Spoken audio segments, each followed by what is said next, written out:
Chapter 98. Lockhart knew he was coming with bad intentions, and he frantically searched his mind for faces in his memory. Don't know.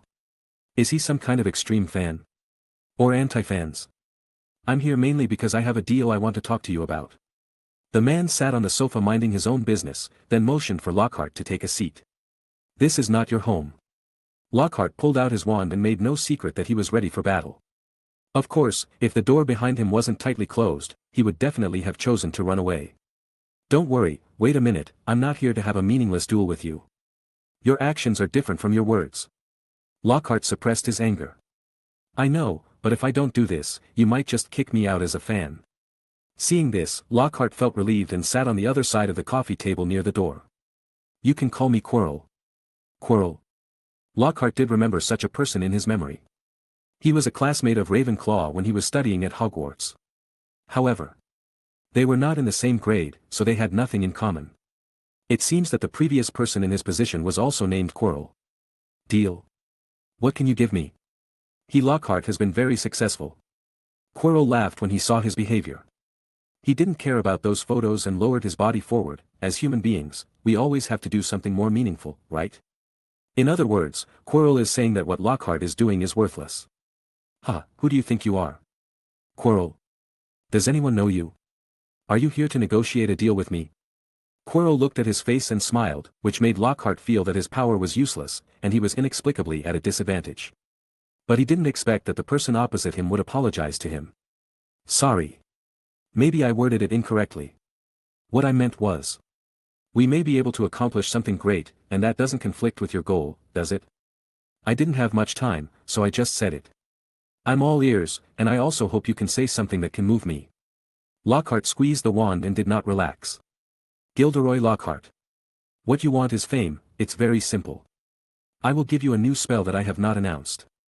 This spell is extremely powerful. You can announce it after signing your name. And you don't worry about me jumping out afterwards, I can set up an unbreakable spell. After you announce this spell, the guarantee will also be written in the history books. How about it? Quirrell looked like he had caught Lockhart. And this is also true. Lockhart was tempted when he heard what the other party said was written into the history books. He has a very clear positioning of himself. He can now be considered an entertainment practitioner at most, in other words a traffic star. Not even as good as those guys from the Weird Sisters. Those guys can at least be considered art practitioners. And all he has is fame. He is indeed not as incompetent as the outside world reports, but he is not as powerful as he portrays in his book. He is just an ordinary adult wizard. Of course, maybe a little better than some guys in the Ministry of Magic who can't even cast the Iron Armor curse. It is difficult for people like him to realize their dreams and leave a mark in history. But now that the person in front of him has given him such an opportunity, he only needs to figure out two more things. What do I need to do, and whether the spell he talks about is really that powerful? So what do I need to pay? Lockhart asked eagerly, unable to conceal his willingness to trade. You just need to help me with a little something. A little something, and it has to do with your teaching at Hogwarts. Hogwarts? Then you'd better give up. I won't do anything illegal or disciplinary under Dumbledore's eyes, and I also made an agreement with him that I will only teach for 1 year. Lohate said, his eyes looking at Quirrell had some dangerous color. However, Quirrell seemed to have the ability to read minds. He said directly, you'd better kill your little mind, you can't get the spell I mentioned through other methods. Lockhart showed no sign of having his little thoughts exposed, but continued to look at Quirrell without moving his eyelids. Quirrell continued, similarly, you don't need to do anything illegal. You just need to pay attention to a child for me at Hogwarts, a second-year Gryffindor child. It's not that hard, is it? Quirrell said seductively. It's really not difficult, if you just observe him. What about the spell you mentioned? Why do you think it will have an effect on society that can be recorded in history books? Lockhart didn't care what the spell did. As long as the spell is powerful enough, it doesn't matter if it's black magic or white magic. As long as it is a powerful enough new magic, the benefits it can bring him are unparalleled. I can't tell you, but we can make an oath. Quirrell laughed.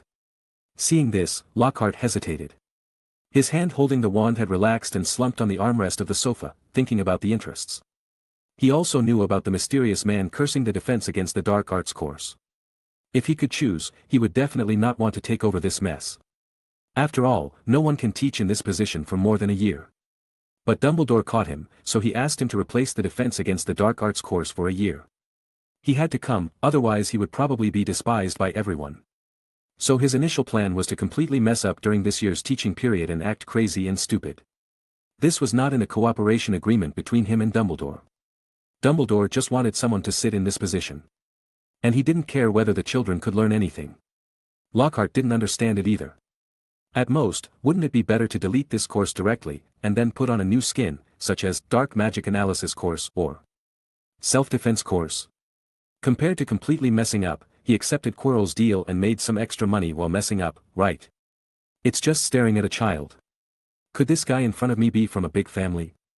Then he treated me as a private detective and asked me to keep an eye on his illegitimate child. Lockhart felt that he had grasped the truth of the matter. Thinking of this, he stood up and looked at Quirrell. Come on. I agree, but we have to be more. In the words of the oath. Quirrell was also very happy and stood up with his wand. Come on. Then the two stood there staring blankly. You come. Quirrell said. I can't. Lockhart said naturally. Quirrell sighed. With disappointment on his face. Then he reluctantly began to wave the wand. This wand was not his at all. He was extremely uncomfortable to use it, so he tried not to do it as much as possible. But I didn't expect Lockhart to be so useless. After all, the unbreakable oath is not difficult. Gilderoy Lockhart will be at Hogwarts. Afterwards, Quirinus Quirrell will hand over a spell to Gilderoy Lockhart. It will be delivered this Christmas, right in the middle of the semester. It will be brand new, unpublished, unknown to third parties, and will cause a sensation, Lockhart reminded him 5 times. Afterwards, Quirinus Quirrell will hand over a brand new, unpublished, unknown to third parties, spell to Gilderoy Lockhart this Christmas, which will cause a sensation in the wizarding world. After the transaction is completed. And from today on, Quirrell will not disclose any information related to that spell to any third party in any form, Lockhart reminded him again carefully. You are so rigorous. Quirrell cursed in his heart, with veins all over his head. He resisted the urge to interrupt the spell and beat Lockhart, and continued, from today on, Quirinus Quirrell will not disclose any information related to that spell to any third party in any form. The pledge was fulfilled. Chapter 99. At noon on August 15th, 2 days after sending a letter to Dumbledore, Lind rubbed his red eyes and walked out of the room. Today he planned to go to the bank to exchange some gold and then some gold galleons. When he was about to go down the stairs, a leather glove suspended in the air suddenly appeared in front of him. The glove was bulging from the inside, as if an invisible person was wearing it. It held a flame-red feather and handed it to Lind to show its identity, and then shook hands with Lind.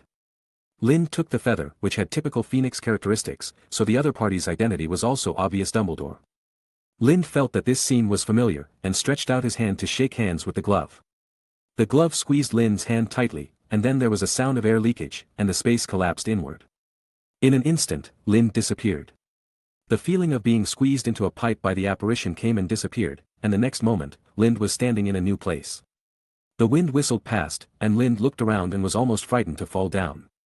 At this time, he was standing on the top of the clock tower of Big Ben. Right below him was a huge copper clock plate. The House of Commons and House of Lords of the United Kingdom were under his feet, and the Thames River was also in his sight. Lind looked at the scene in front of him, unconsciously ignoring the old man in the white robe beside him, and only felt endless pride in his heart. To use the thinking of the Muggles in his previous life, who can see such a scenery?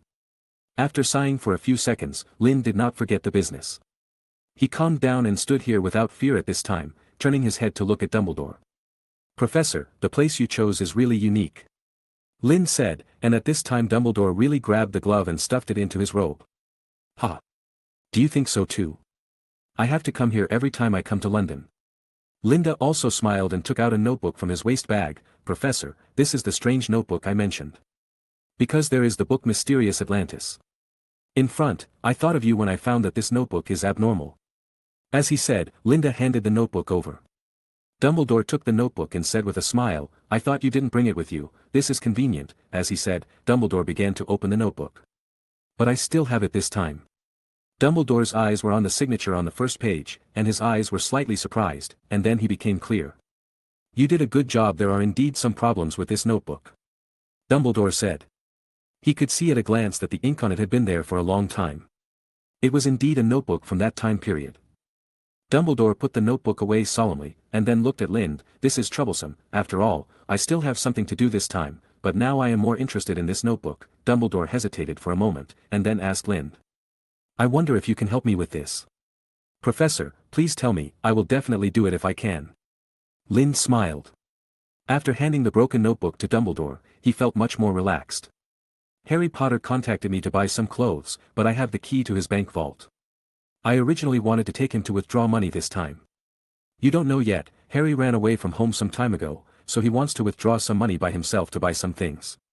Dumbledore blinked and looked at Lind. Lind didn't care why Harry ran away from home, which disappointed Dumbledore. He said directly, if Gringotts has no objection, I certainly have no objection. Of course, they only recognize keys. Dumbledore wanted to correct Lind's use of they for goblins, but he thought about it and didn't say it out loud. That's fine with me. How long will Harry get here? Lind said. I agreed with him to be around 2 o'clock. He said he could use Floo powder to come to the Leaky Cauldron by himself. In fact, he told me before that he wanted to withdraw money to buy something, but at that time, I and the faculty were too busy. Dumbledore said helplessly. Okay.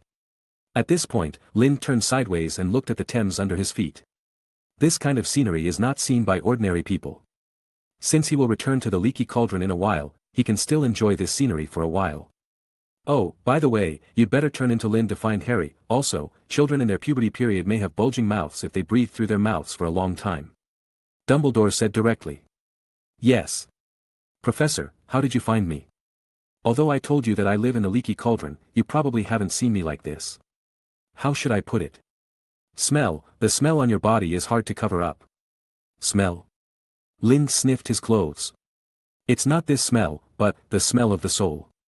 The smell of the soul. Yes, everyone has their own unique smell. Of course, he doesn't use his nose to perceive it. It's just convenient to understand it when he says smell. But this is a super advanced magic theory.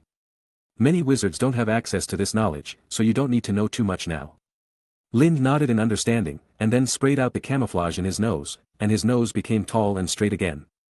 If you want your nose to look different, I can teach you a very simple little spell. Nose like a strawberry dash. Dumbledore's wand followed and drew a simple trajectory in the air. Nose like, Lind said halfway, and then looked at Dumbledore. Don't worry. I'm next to you, and I can't find you. Nose like a strawberry dash. Lind pointed the wand at himself. With a flash of light, he felt his nose collapse like a piece of plasticine, and then became a little bloated. It seems to be very simple indeed. Stop the spell dash. Lind waved the wand again, and the nose changed back. This is actually just a little joke spell, but it is still practical in this case. Only Metamorphmagus can change his appearance freely, but it's a pity that this is a talent. It's innate, Dumbledore said. Lind thanked Dumbledore, and this spell did help him solve a small problem. You know, he didn't react at first that he was still in the disguise of Aesop. He still remembered that he was not used to breathing through his mouth at first, but now, he almost had this mask printed on his face. But with this spell, it was fine. Frequent casting and removing of spells would allow him to distinguish when he was Aesop and when he was Lind. Then, the two looked at the scenery again. Dumbledore put his hand on Lind's shoulder and asked, which room? Room 17. After that, Dumbledore hugged Lind and jumped off Big Ben. A violent feeling of falling came over him, and the air rushed into Lind's eyes, nose and mouth violently. Dumbledore's laughter beside him, which looked like a trick had succeeded, came into his ears along with the sound of the wind, and the next moment, the two disappeared in mid-air again. Chapter 100. The spatial change directly eliminated the gravitational potential energy of Lind's fall. With one step, the two stood in a familiar room. Lind looked at Dumbledore, who looked very proud, and felt helpless. Dumbledore smiled, patted his shoulder, and handed him a key. Then he said, I'll give it to you. By the way, the quota for exchanging pounds for galleons is available every year. It's very cost-effective, don't forget it. After that, Dumbledore blinked and disappeared in the next moment. Lind put away the key, walked into the bathroom and started to wash up. Then he changed into a black robe with gold thread and tidied it up. Lind looked at himself in the mirror. Because he was thinner than before, his face looked more angular, which was in sharp contrast with the small round faces of Harry and Ron of the same age. His eyes were deep, his eyes were emotionless. And his eyebrows were just flat on his face. He always had an expression of being uninterested in anything and not waking up. This is the sequelae of his current brain occlusion. In fact, sometimes his heart is still quite volatile. For example, just now, when he stepped on Big Ben and the House of Representatives, he could not suppress his emotions. Of course, he also couldn't control himself when Dumbledore took him to a bungee jump. After casually tidying up his clothes, Linda pushed the door open and walked down. The leaky cauldron was full of guests at this time. Linda walked down so openly. Unless someone was staring at the staircase all the time, no one would notice him. After coming down, the fireplace suddenly rose, scaring the people next to him, and Harry came out of it. Ha! I didn't read it wrong this time. Harry thought about the first time he used flu powder 2 days ago. He actually ran to a store in Knockturn Alley and peeked at the mysterious transaction between Malfoy and his son. He didn't want to have this wonderful experience again. Last time. It was good luck that Hagrid rescued him, otherwise he would have fallen into the hands of those wizards who didn't look like good people. Harry ran out, patted the dust off his clothes, looked around, and saw Lind who had just come down. "Hey, Lind," Harry waved to him with a smile. Lind returned the greeting and walked over to him. "Hello, Harry, long time no see, Dumbledore has something to do, so let me take you to get the money." "Ah." Harry looked at Lind with surprise on his face, looking at him in disbelief.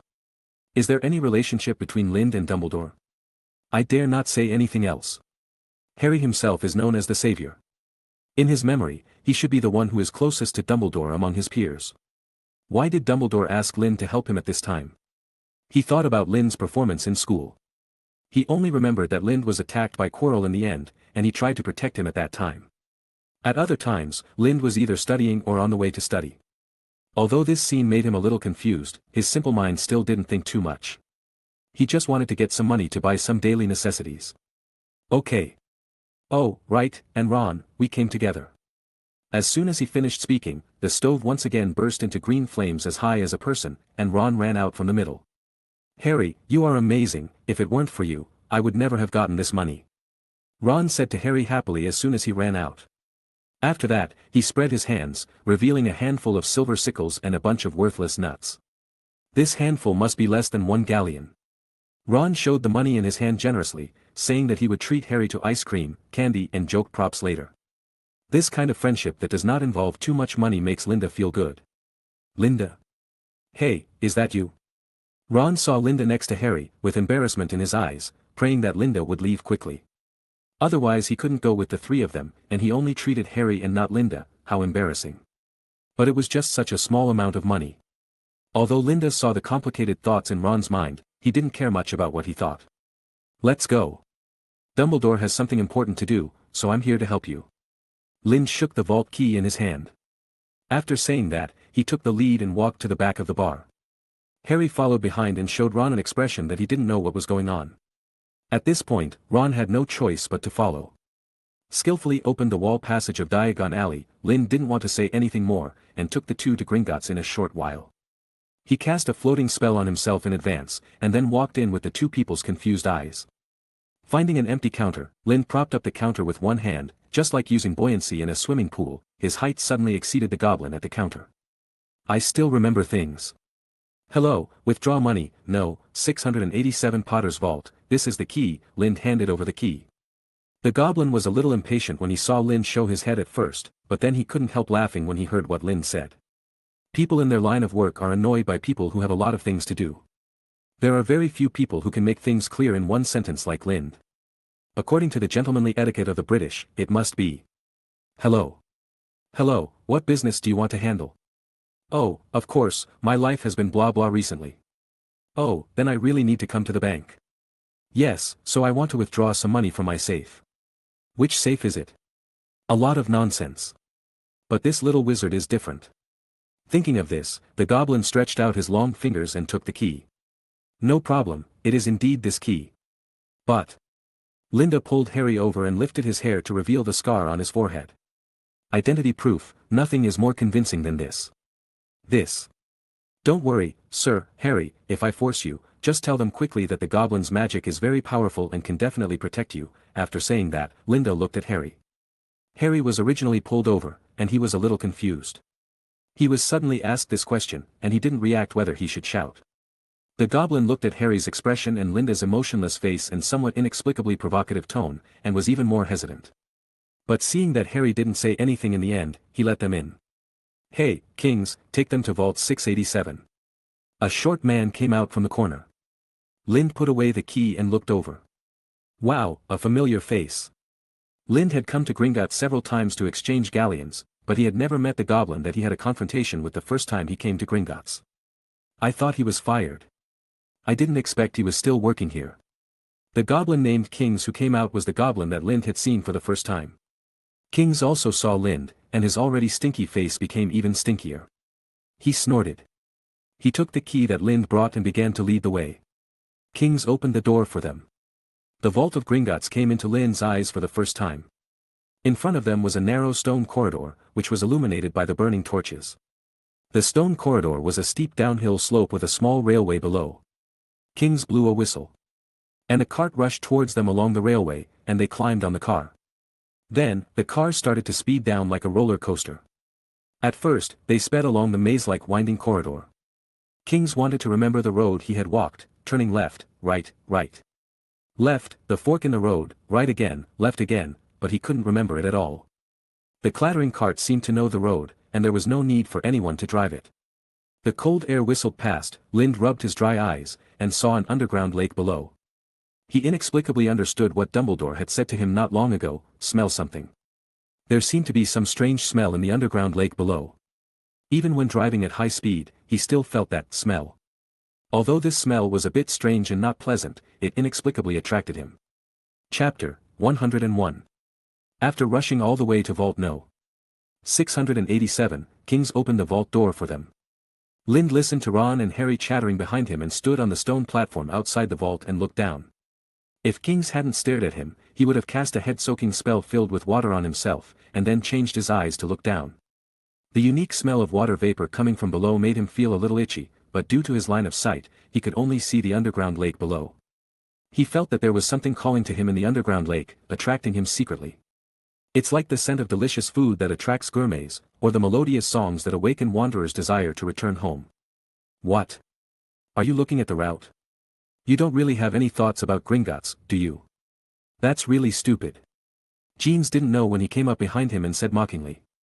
Are there any spare vaults down there? If so, I would also like to open the right to use a vault. The vault below is basically full of all kinds of valuables. You better not have any weird ideas.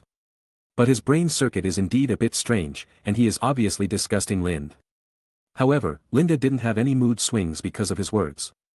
He was just a little regretful, and he probably couldn't use normal methods. Moreover, he insisted on going to the underground lake, which was indeed a weird behavior. There is no way that the goblins of Gringotts would allow him to treat this place as a tourist place. But, will it be connected to the Thames River? Linda suddenly had a rather bold idea in his mind. But he didn't feel like he was asking for help.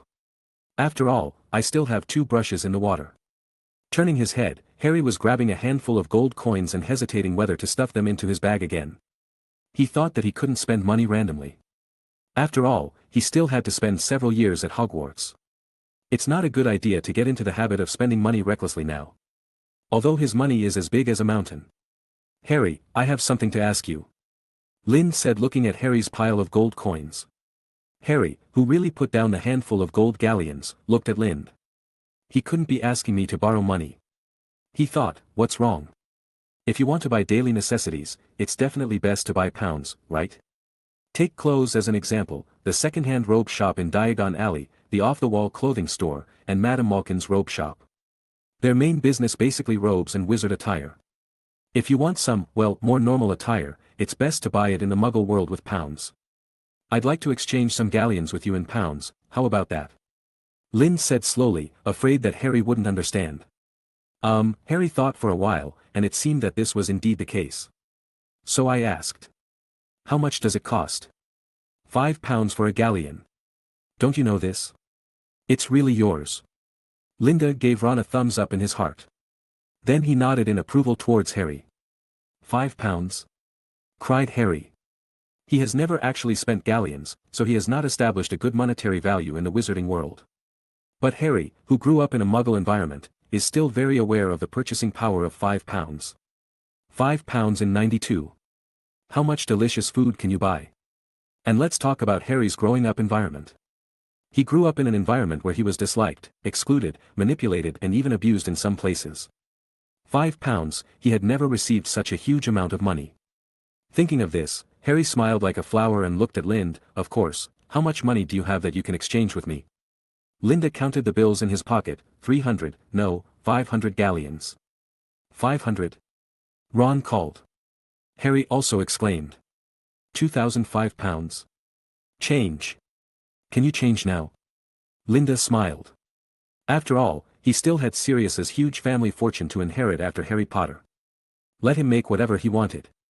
Then he took out a neat wad of money from his bag and took out 50 Queen's Head pounds. The Queen's Head represents the 50 denomination, the largest pound denomination commonly used. Harry took the money and counted it with gleaming eyes. It's not that he doesn't believe in Linda, but the feeling of counting money is extremely fulfilling. After counting, he rolled up the money and put it in his pocket, and began to count galleons for Linda. When Garen counted out, he could already see Ron drooling beside him. How are you going to take it away? Linda didn't say anything. He glanced back at the beast and saw that it was in a daze. He blocked it with his body and opened his pocket. With a splash, Garen was gathered in. The deal is done. Afterwards, the two of them walked out of the vault with normal expressions. There was also Ron, who didn't have the usual expression. His expression looked a little dull. Ron stared at the two people in front of him, unable to understand why their money transactions were so exaggerated even though they were both second-year wizards like him. He bet that even Malfoy couldn't have so much money at his disposal. After leaving Gringotts, Lind took the key to Harry's vault and said goodbye to the two. I will return the key to Dumbledore. After all, you don't have any income now, you know, the 2,500 pounds. Okay, thank you. Are you really not going to London with us? We can go to see the Thames, which is the mother river of Britain. Why don't you contact the local snake Hermione first? I really think you two will be cheated to the point of having nothing left. Harry, you can use the phone, right? Contact her. Lind looked at the two idiots in front of him. He remembered the words again. Are you crazy? We can't live for 2 days without her. This makes sense. After saying goodbye to the two, Lind returned to the leaky cauldron and put away the key. According to Dumbledore, the key should be handed over to Hagrid after arriving at school. After all, he has a forgotten position as a key keeper. After packing up casually, Lind walked out of the leaky cauldron and came to Charing Cross Road. He planned to first enter the Thames and try to find an underground river, and then see if the underground river could lead to Gringotts' underground lake, and then see. Step by step, if any step was wrong, he would choose to quit. He would not ignore the unknown thing that attracted him, but he would not stubbornly believe that it was his own adventure. Chapter 102. Chapter 103. At night, the half-moon was hanging high. London in 1992 had been controlling smog for decades, but there was still no starry sky at night. However, as a world-class city, it has its own unique night view. Linda strolled along the Thames. There were still many pedestrians at this time. Although it only took him a moment to get into the water, he still had to choose a good position, otherwise it would be troublesome to be fished out by a kind person. According to the large number of stalactites and caves he saw in the Gringotts vault, there should be shafts and cracks deep in the Thames to connect with its underground lake. But this was just a guess he made. He didn't know much about geography. But fortunately, he could check it himself. Assuming that Diagon Alley and Charing Cross Road did not have too much spatial displacement. Then according to Charing Cross Road, we can roughly infer the location of Gringotts on the London bird's eye view. Combined with the general direction when he entered the vault, we can basically infer the location of the vault and the underground lake on the London bird's eye view. Then Lind can basically figure out which section of the Thames is the closest to the underground lake of Gringotts' vault. Then expand the search from that position. Lind took advantage of the cover of night to come under a bridge and dived into the water. Fuck. A figure shot out of the water again. This water is too dirty. Lind quickly took out a half bottle of unfinished mineral water from his bag and poured it on his cheeks. Until he felt the taste running through his cheeks and mouth disappear, his face looked better. This river can't be crossed. As a human, if the air is not clean, you can wear a mask to isolate your breathing. But as a fishman, he can't do anything when facing such dirty water. The moment he entered the water just now, he just felt like he jumped into a garbage pool, and there was a strong stench around him. Forgetting about the water quality was his biggest mistake, especially he could clearly feel that the impact of poor water quality on him could not be simply compared with the impact of bad air and human breathing. The damage caused by poor water quality to the body is much more serious. Thinking of this, Lind put on his robe angrily and returned to the leaky cauldron. August 31st. There is still one day before Lin's class. These days, he suddenly figured out one thing. Plans can't keep up with changes. These days, he has been staying in the Leaky Cauldron and didn't wait for old Jamie, who had a good relationship with Quirrell last year. These days, he didn't think of a way to deal with the Thames and the underground lake of Gringotts. If he did anything in these days, it must be consumption. Thinking of this, he drank the last sip of butterbeer and said goodbye to the old man Pasa who was sitting on the side doing nothing. Walk out of the Leaky Cauldron. About half an hour later, the door of the Leaky Cauldron was pushed open again. A man walked in. His beard was trimmed neatly, he wore a Henry collar inside, a set of brown casual clothes that didn't match well, a windbreaker, and a top hat. He had a monocle on his left eye. His face was thin and his nose was a little swollen. This man's clothes didn't fit well, but in the eyes of these old wizards who didn't know anything about Muggle clothing culture, he looked quite formal. Coupled with the windbreaker on the outside, people could feel that this was a wizard with some family background. His steps were very steady, and the distance of each step seemed to be stuck tightly, and his waist was very straight. This was Lind. He didn't look around the bar, but went straight to the back of the Leaky Cauldron, entered Diagon Alley and came to a store deep in the south side of the alley. It was located next to the Jumping and Playing Magic Joke shop, and if you have to say it, it is a high-end magic clothing store, the Extraordinary Clothing Store. Of course, Lind didn't come here to buy clothes. Instead, he ordered a suitcase here. Lind stood at the door for a while, forcing himself to throw away the discomfort of this posture, and reconfirmed in his mind the details that the role he played should have. Including idioms, pronunciation and accents with local characteristics. There are also complicated polite expressions that can reflect identity but are particularly time-consuming. He tried his best to disguise himself as a rich man. Pushing the door open, Linda stepped in, and the door made a crisp bell sound, and a woman who looked a bit mean walked out.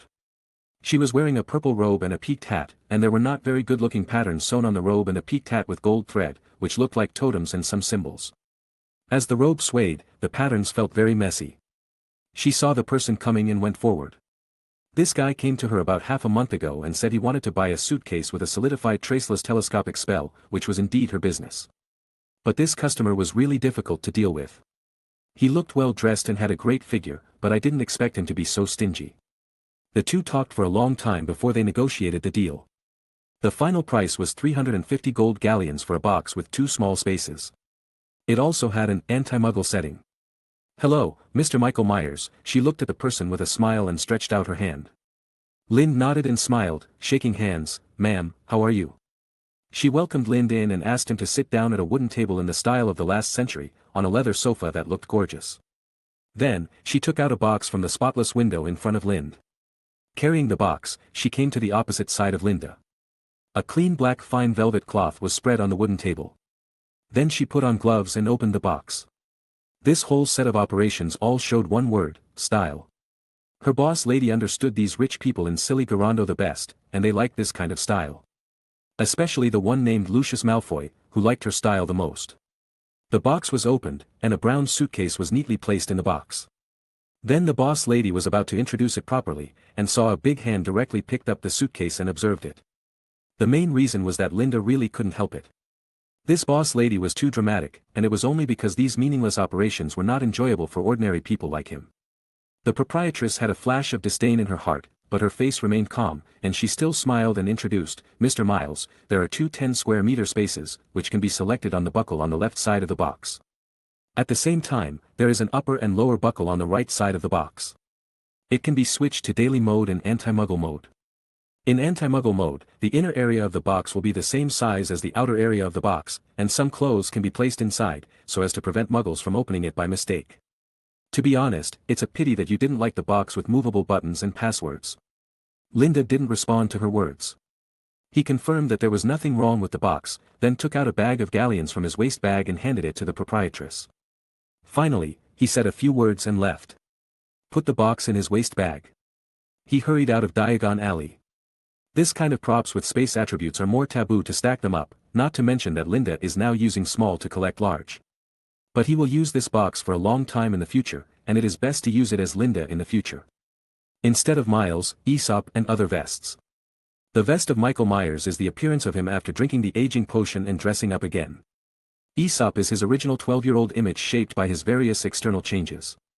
These 2 images have different habits, different quirks, and different body movements. And these images are very different from his own habits of Lind. He thinks that the shaping of his vest is relatively successful. Although the means of changing the external image are relatively scarce and single, the shaping of details and the inner character is very rich. This is also thanks to the inspiration from a novel called The Lord of Girlfriends that he read in his previous life. The protagonist in the book pays attention to these details when shaping the vest. Chapter 104. Early, Linda checked out of the hotel and arrived at King's Cross Station. He wasn't sure if Harry Potter would arrive in a flying car this year because of Dobby. He picked up his small brown suitcase, found an empty box and sat in it. The days always repeat, day after day, and his biggest reward every day is the knowledge in books. Today is no exception. Take out The Half-Blood Prince. This book contains Snape's various methods of refining medicine and his ideas for improving magic spells, which can greatly broaden and enrich Lind's horizons. Coupled with Snape's bad mouth, this book can be regarded as a leisure reading that he has read several times and never got tired of. After sitting in the box for a while, the train began to roar, followed by a faint push on the back and the sound of the whistle. I don't know if Harry has come up yet. Lind thought. The door was pushed open and he spoke almost reflexively, sorry, it's full. Jane and Hermione standing outside the door looked at him teasingly. Jane DeVoe and Hermione Granger. Jane dragged the box in and then Lind saw Ginny behind them. Linda has seen this kid before, and he is indeed good-looking. Big red hair, delicate little face. This family has really good genes, except for Ron. Jane walked in, looked at Lind, and said hello, long time no see, have you seen Harry and Ron? I didn't see it, what's wrong? Lind pretended to be questioning, and greeted Hermione and the timid Ginny with doubtful eyes. However, he still did not move the box next to him, so the three of them were squeezed opposite Lind. Jane threw the suitcase aside angrily and said, they don't know where they went, we were still waiting for them outside for a long time. Ginny and Hermione were obviously not as violent as Jane. They both looked worried, could they have missed the bus? It's possible. Linda didn't care at all and continued to read the book. After a moment of silence, Hermione and Ginny went out, saying they were going to find Harry and Ron. Jane sat still, in her words, you are a 12-year-old kid, what can happen? What did you do during this holiday? Jane asked. She hadn't seen him during the holiday, and Linda hadn't exchanged letters with anyone. Among her peers, this little witch was indeed the only one who sent her a letter, and at that time she replied. Busy. What can I do? That's all. What kind? Have fun here, have fun there, the holiday is over, Linda said casually. This is too fake, can't you be more serious? Jane said helplessly. Fake. Yes. Play here, play there, there is nothing wrong with Harry and Ron saying this, but who are you? How can you just play every day? Ha. Linda took his eyes away from the book and placed them outside the window. Nothing interesting happened anyway. Okay. Jane didn't notice the change in Lind, but she also felt that the man in front of her didn't want to talk about holiday life. Then, Hermione and Ginny ran back and told them with worried faces that neither Harry nor Ron were in the car. 3 women and 1 drama. The next journey was a bit torturous for Linda. For someone like him who doesn't like excitement. It was not until nightfall that Linda felt a little calmer. Perhaps they were the same people who had been chatting for a long time, so they went to other private rooms to continue chatting. However, by this time, it was almost time to go to school. Linda pulled out his wand and moved it unconsciously in the air. The wooden stick on the table that he often used to practice spells was turned into a small snake. It has a triangular head, is green all over, and has a red tip on its tail. The little snake crawled along Linda's fingertips and rubbed against his wrist. This is a classic poisonous snake that he conjured up, bamboo leaf green. He is now wondering whether the venomous snake created by the transformation technique will be poisonous, and whether the poison is strong. At least in some of the relevant articles he had read so far, there was no specific discussion on the toxicity of the shape-shifting snake. Well, you can give it a try. Lind thought as he rubbed his temples. After a while, the Hogwarts Express arrived at its destination. Lind put on his robe and followed the crowd and walked forward. Following the large army out of the station, they came to an unknown street in Hogsmeade. What appeared in front of them were many carriages that were difficult to count in a short while. Standing between the shafts of the carriage was a large black horse. This was the magical animal known as Yi-Chi. After Mrs. Evelyn left, Lind could see them directly. Although they are big horses, they actually look a bit like reptiles.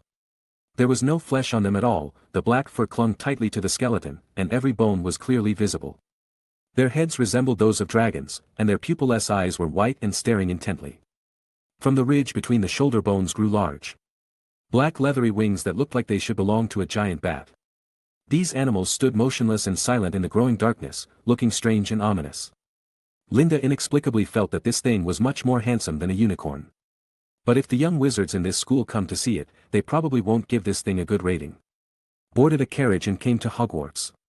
Enter the auditorium as usual. He found a random seat at the Gryffindor table and said hello to the people he knew. All he wanted to do was eat. But he had to wait for the sorting. Sitting at the table board, Lind glanced at the teacher's seat. All the professors were there. In Quirrell's previous position, there was another man in aqua-green robes, Gilderoy Lockhart. A very exaggerated man. He kept smiling and looking around, enjoying the admiring eyes focused on all directions, and then nodded casually to a few lucky fans. Cheers usually rang out where he nodded, and these cheers made his smile even brighter. At the same time, Snape was holding a newspaper on the side. Lind looked at several of the layout and color features and recognized that it was the Evening Prophet.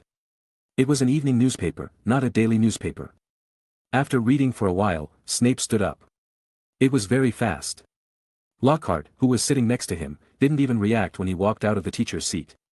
But in the blink of an eye, he had already walked out of the auditorium. Lind, who was watching Snape leave, suddenly felt someone looking at him. He looked in the direction he felt, but found no one. Dumbledore was talking to the other professors, and Lockhart was still giving fans benefits. Hagrid was drinking wine in big gulps. Not finding anyone looking at him, Lind had to look away. Although he didn't know who it was, he was sure that someone was looking at him just now. Seeing that everyone was there, Professor McGonagall stood up and walked out the door. After a while, she began to guide the new students in. Chapter 105. Ah. Linda looked at the center of the auditorium with a puzzled look. At the same time, the entire hall's eyes wandered back and forth between him and the center of the auditorium. At this time, in the center of the auditorium, a little girl fell to the ground and looked at him with a look of horror on her face, a look of unconcealable fear on her face. "Hey, kid, what's wrong?" Professor McGonagall hurried to the girl's side, her eyes full of concern. "This little girl has messy, somewhat dirty, long golden hair that reaches her waist. She has a carrot hairpin on her head and a string of shell necklaces that are completely inconsistent in style. Her skin is very fair and her eyes are big." However, Professor McGonagall couldn't tell for the time being whether he was like this because he was scared or whether he was like this in the first place. She looked stunned and speechless, but luckily a girl at the back of the line said, "Luna." She said her name was Luna Lovegood. "Okay, Luna, right? Can you tell me what happened?" Lind also vaguely heard what Professor McGonagall said and looked at the girl. Crazy girl Luna. Then he saw Luna pointing her trembling hand in his direction. "Child, don't be afraid, what's wrong?" Professor McGonagall continued to comfort her. He just now," Luna said tremblingly. Professor McGonagall looked over and saw the almost headless Nick floating behind Lind. "Sir Nicholas. Don't worry, he is the ghost of Gryffindor House." Hearing this, Nick, who was almost headless, was a little confused, but he still floated over. At the same time, Lind looked at Luna. She was very sure that Luna's eyes were on her, not the ghost who was behind her just now. Lind looked over, and Luna kicked back in fear. This scene was also seen by Nick. He gently raised his hands to show that he had no ill intentions. At this moment, everyone thought that Nick had scared the little girl. Oh, Nick must have scared the little girl when he performed his stunt just now. Lind heard someone next to him say. "It's normal, I was also shocked at the time, but fortunately, the sorting had been completed by that time. We were having a dinner and it was very noisy, otherwise, she would have been seen by everyone like she is today." Nick looked a little troubled, and Mag only helped her up. "Sorry, I didn't mean any harm," Nick said softly. "Okay, kid, don't worry, this isn't the first time you've met, is it? The ghosts in the school are easy to get along with, you were just frightened suddenly." After seeing that Luna's mood seemed to have stabilized, Professor McGonagall walked away. At the same time, Nick slowly retreated back to the Gryffindor table. Before leaving, he kept apologizing. After watching it for a while, Linda felt puzzled but also felt a little bored. Then he withdrew his gaze and continued to flip through the book. "Hey, she was looking at you just now." Jane changed seats with the person next to him at some point and sat next to him, asking curiously. "How is that possible?" Linda chuckled. He has now begun to make himself expressive on the outside, while suppressing emotions and calming down on the inside. "Do you think I look scary?" Who knows? Sometimes it's not the face but the temperament that matters. What if your temperament is too terrifying and scares people? Temperament? I am a very elegant and easygoing person. This is my temperament. Maybe. Jane looked disbelieving. The sorting ceremony ended quickly. Professor McGonagall breathed a sigh of relief and just sat on the chair. Then Dumbledore came over and didn't know what he said.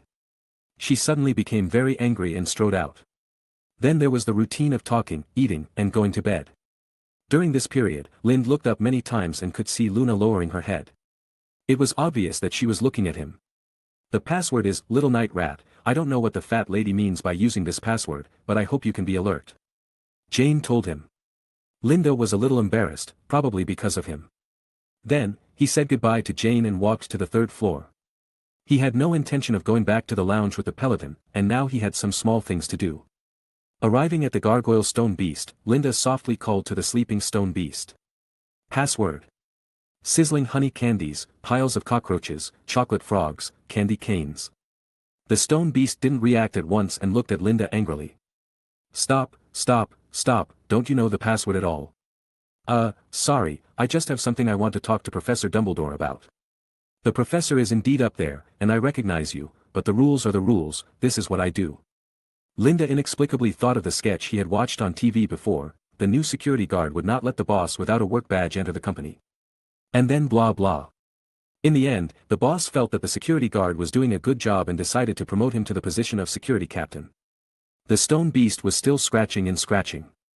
Linda had given up all hope and was about to say goodbye to it when he heard it say. You have to know that every walk of life has its own rules, and different rules are intertwined. Just, wait, the professor wants you to come up. Oh okay, thanks. Linda looked at the stone beast that did not move out of the way, feeling a little confused. Lemon snow. Lemon snow. Linda repeated it, and after speaking, the stone beast slowly opened it. It turns out that he has to give the password to open the door. Isn't this just taking off pants to fart? The stone beast saw Lynn's eyes and felt helpless.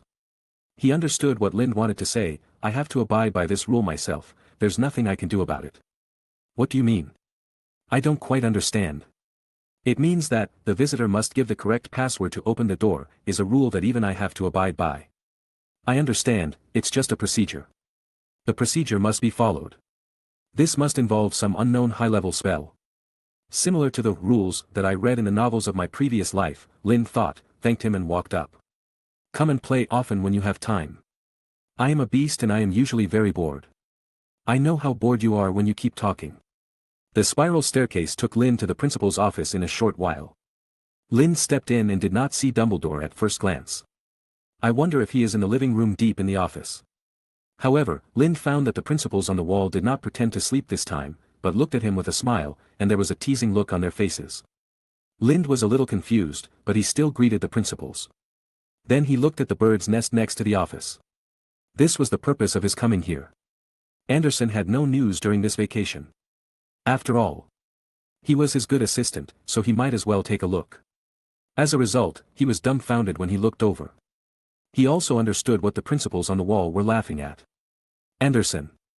You really, make yourself look good. Chapter 106. Inside the office, the principals on the wall were snickering. The Sorting Hat was grinning nearby.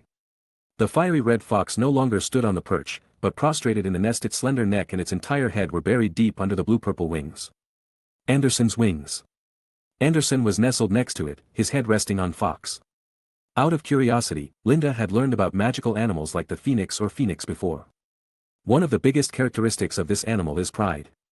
This kind of creature is born with eyes higher than its top, and it is difficult for it to have too many in-depth communications with other individuals. The Ollivander family has used phoenix body materials to make wands for generations. This also shows that the phoenix is not a rare creature, but as far as Lynn knows, only the Dumbledore family has a deep contract with the phoenix. And not everyone in Dumbledore's family can be recognized by phoenix, only a few. It is said that most wand hearts are collected from the wild. Just like collecting natural wild matsutake mushrooms in the Muggle world. Of course, he didn't understand this very well. Anyway, it is difficult for a phoenix to recognize any other creature. And this kind of pride is directed at all individuals, including the same kind. It is normal for one phoenix to look down on another phoenix. And this scene before Linda's eyes. This situation where Fawkes buried his head and slender neck under Anderson's wings could only happen to a pair of phoenixes who were partners with each other. Anderson fell in love with a phoenix in less than 3 months. Although Anderson raised it himself, he still felt like a good cabbage was lost to a pig. Concerned that Fawkes was inside, Lynn gently shook the bird's nest. As Linder stood here longer and longer, Anderson shrugged. Beak trembled, woke up from his sweet sleep, and looked at the figure in front of him. When Lynn saw its appearance, he also remembered what it had said before. It had become very sensitive to smell. Gugeldest brother. Linda nodded. Anderson flew up and woke up Fawkes. At this time, Dumbledore also came pacing from behind. For a time, the office that was originally quite quiet became a bit noisy. Quiet. Lind glared at Anderson, then looked at Dumbledore. Hello, Professor. Long time no see. It didn't take long actually, Dumbledore laughed. Fawkes flew onto his arm, and he combed its hair carefully. Look, I told them they'd get along. Well, it should be so. Linda was a little unsure of what the other parent was thinking, and inexplicably thought of things like betrothal gifts. It shouldn't be much. After thinking for a while, he realized that this was England. It's not the China of the previous life. Dumbledore didn't say anything about Fawkes and Anderson. He raised his arm in a throwing position, and Fawkes flew to the golden perch. Anderson returned to the nest and lay there. Dumbledore did not ask Lynn to sit down this time, nor did he ask him to eat sweets. So, why did you come to see me this time? Lind. I want to ask about the notebook from last time and take a look at it again, Linda said. Ah. That book involved some evil spells. I have destroyed it. As for your little pet, I remember that it was not in a very good state before. Well, it seems that I made a very correct decision. Give the notebook to you, Professor. As for it, Linda looked at Anderson. Maybe it wants to hang around here and that's why it appears to be in bad condition. Lind said coldly. Anderson trembled with fright when he heard this. Then I don't know, but if you want to take it away, it's definitely fine. Even if it's not in good condition, it won't be life-threatening. Dumbledore laughed. Of course it's better to take it with you. Keeping it here will definitely cause a lot of trouble to the professor. After saying that, Lind raised his arm and motioned for Anderson to fly over. Anderson reluctantly flew onto Linda's arm. Its current size was no longer suitable for standing on Linda's shoulder. It doesn't cause trouble, but it brings a lot of vitality to my place, and it can be regarded as finding a playmate for Fawkes, Dumbledore said, and then changed the subject. In that case, is there anything else? It seemed that he was busy with other things today. As a principal, he had to deal with many things every day. It was really impossible to take time to deal with the children's matters every time. So Lind simply thanked Dumbledore and said goodbye. Then walked out of the office. Walking out of the spiral staircase, Lind frowned and looked at Anderson. Now it stands on Linda's hand and is almost as tall as Linda's eyebrows. Not counting the tail feathers, its normal upright height should be 30 to 40 centimeters. The wingspan is definitely over 1 meter. The body is covered with blue-purple feathers. And the beak is wider than before, reflecting the metallic luster. No wonder it can hold Fawkes in its arms. Anderson's claws, which were already thicker than other members of his kind, have now become thicker and sharper. This is not just in terms of size, but the ratio of the claws to the body is larger than before. Linda couldn't estimate its power now, but he felt that if Anderson exerted force, his arm would definitely not be able to bear it. Of course, this was unbearable in the human state. Alas, I guess I will cast more shrinking spells on you in the future, Lind said as he looked at it. Hearing Lind's words, Anderson grumbled twice. Then flew to the ground with his mouth wide open. Gurgle gurgle. A swollen and slippery sound sounded, and Anderson's throat began to grow larger, and his abdomen and chest began to shrink and shrivel. Its mouth opened wider and wider. Its eyes began to become dull.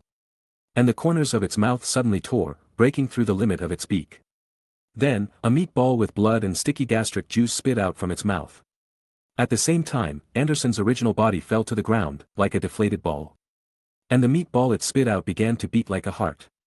A beak and claws suddenly pierced out of the meatball, and an Anderson, who was smaller than before, tore open the meat shell and drilled out. The smaller Anderson opened his mouth, and 4 or 5 slippery purple tentacles emerged from his mouth.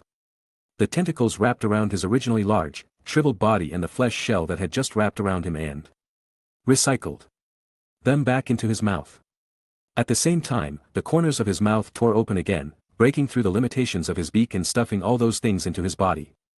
After doing all this, Anderson retracted his tentacles and the corners of his mouth glued together again, just like a normal bird. He shook off the bloody mucus feathers on his body and stretched them out. Some of the mucus fell on Lind. Lind dipped a little with his fingers and put it in front of his eyes, and a familiar smell rushed into his nose. This salty and fishy feeling, is it seawater? Thick and sticky seawater. Anderson flew to his shoulder and rubbed his cheek intimately. It was totally unaware of how different its behavior was from that of the innocent little crow it once was. It was as if it was supposed to be like this in its mind.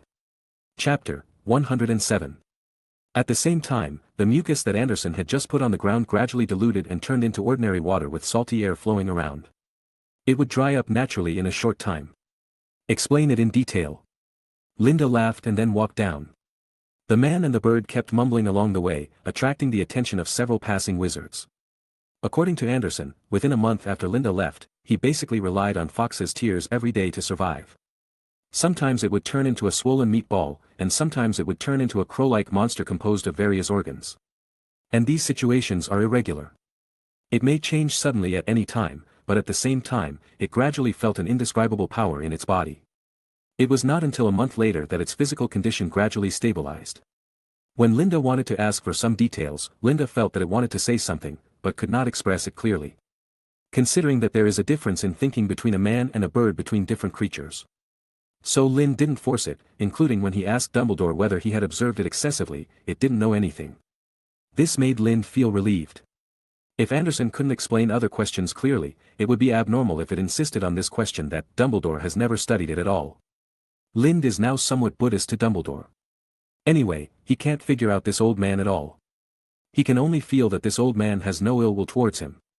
But in the original book, he didn't have any ill will towards Harry, and Harry was still held tightly by Dumbledore like a chess piece. Lind naturally didn't want to be a chess piece under Dumbledore. So he tried to reduce his negotiations with Harry as much as possible. He could only accept that his relationship with Harry was like that between Neville and Harry. We can be friends, but don't call me when you take risks. This is what he thinks now.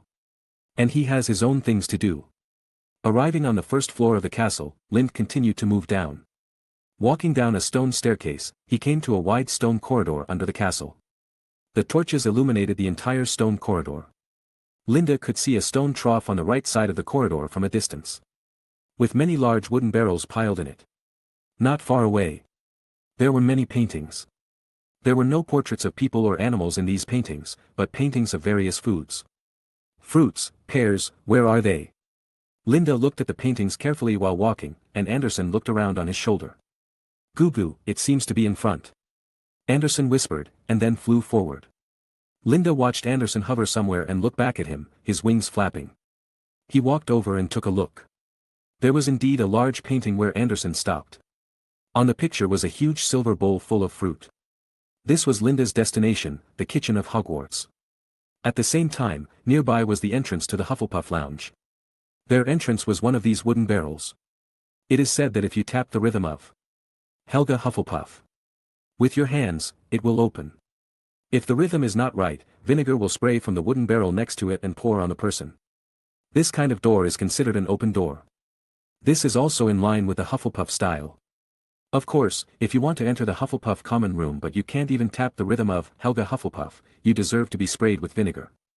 At the same time, Linda thought of other details about Hogwarts. The founders of the 4 major colleges have the same surname and first name. Godric Gryffindor, G. Salazar Slytherin, S.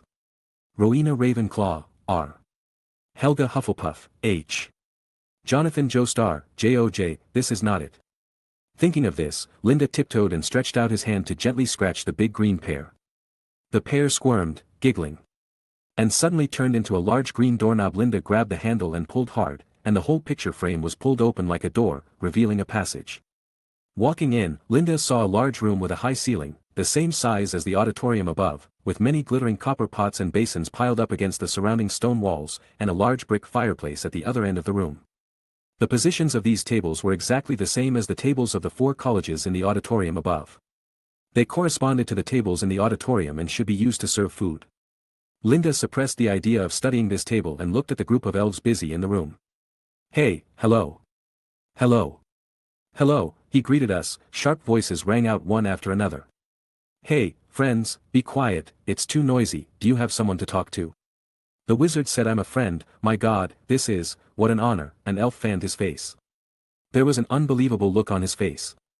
At the same time, their voices became smaller and smaller. But it took a long time to quiet down. Linda was a little embarrassed, looking at these quiet elves. This was the first time he saw a house elf. He was really shocked by their attitude. But no one spoke at all. Is there a boss here? In other words, do you have a manager? Manager? A low question sounded, and the elves looked at each other. A brown-skinned elf stood up, rubbing his hands and looking at Lind respectfully, with a little timidity in his eyes. After all, this adult said, quiet. Sir, we don't have such a thing, we all obey the headmaster here, the great Mr. Albus Dumbledore. Without Mr. Dumbledore's order, we have no right to privately divide the levels. Hearing his words, Lind also understood. These elves think about how to serve Dumbledore every day, or the entire Hogwarts. So there is no and cannot be a level in their group. Well, can I ask you for help? Lind asked, although he expected that these elves would not refuse him, but he still asked politely. After all, they serve Dumbledore. Dumbledore's instructions to them should be to serve Hogwarts or something like that. Oh, of course, the elves responded one after another.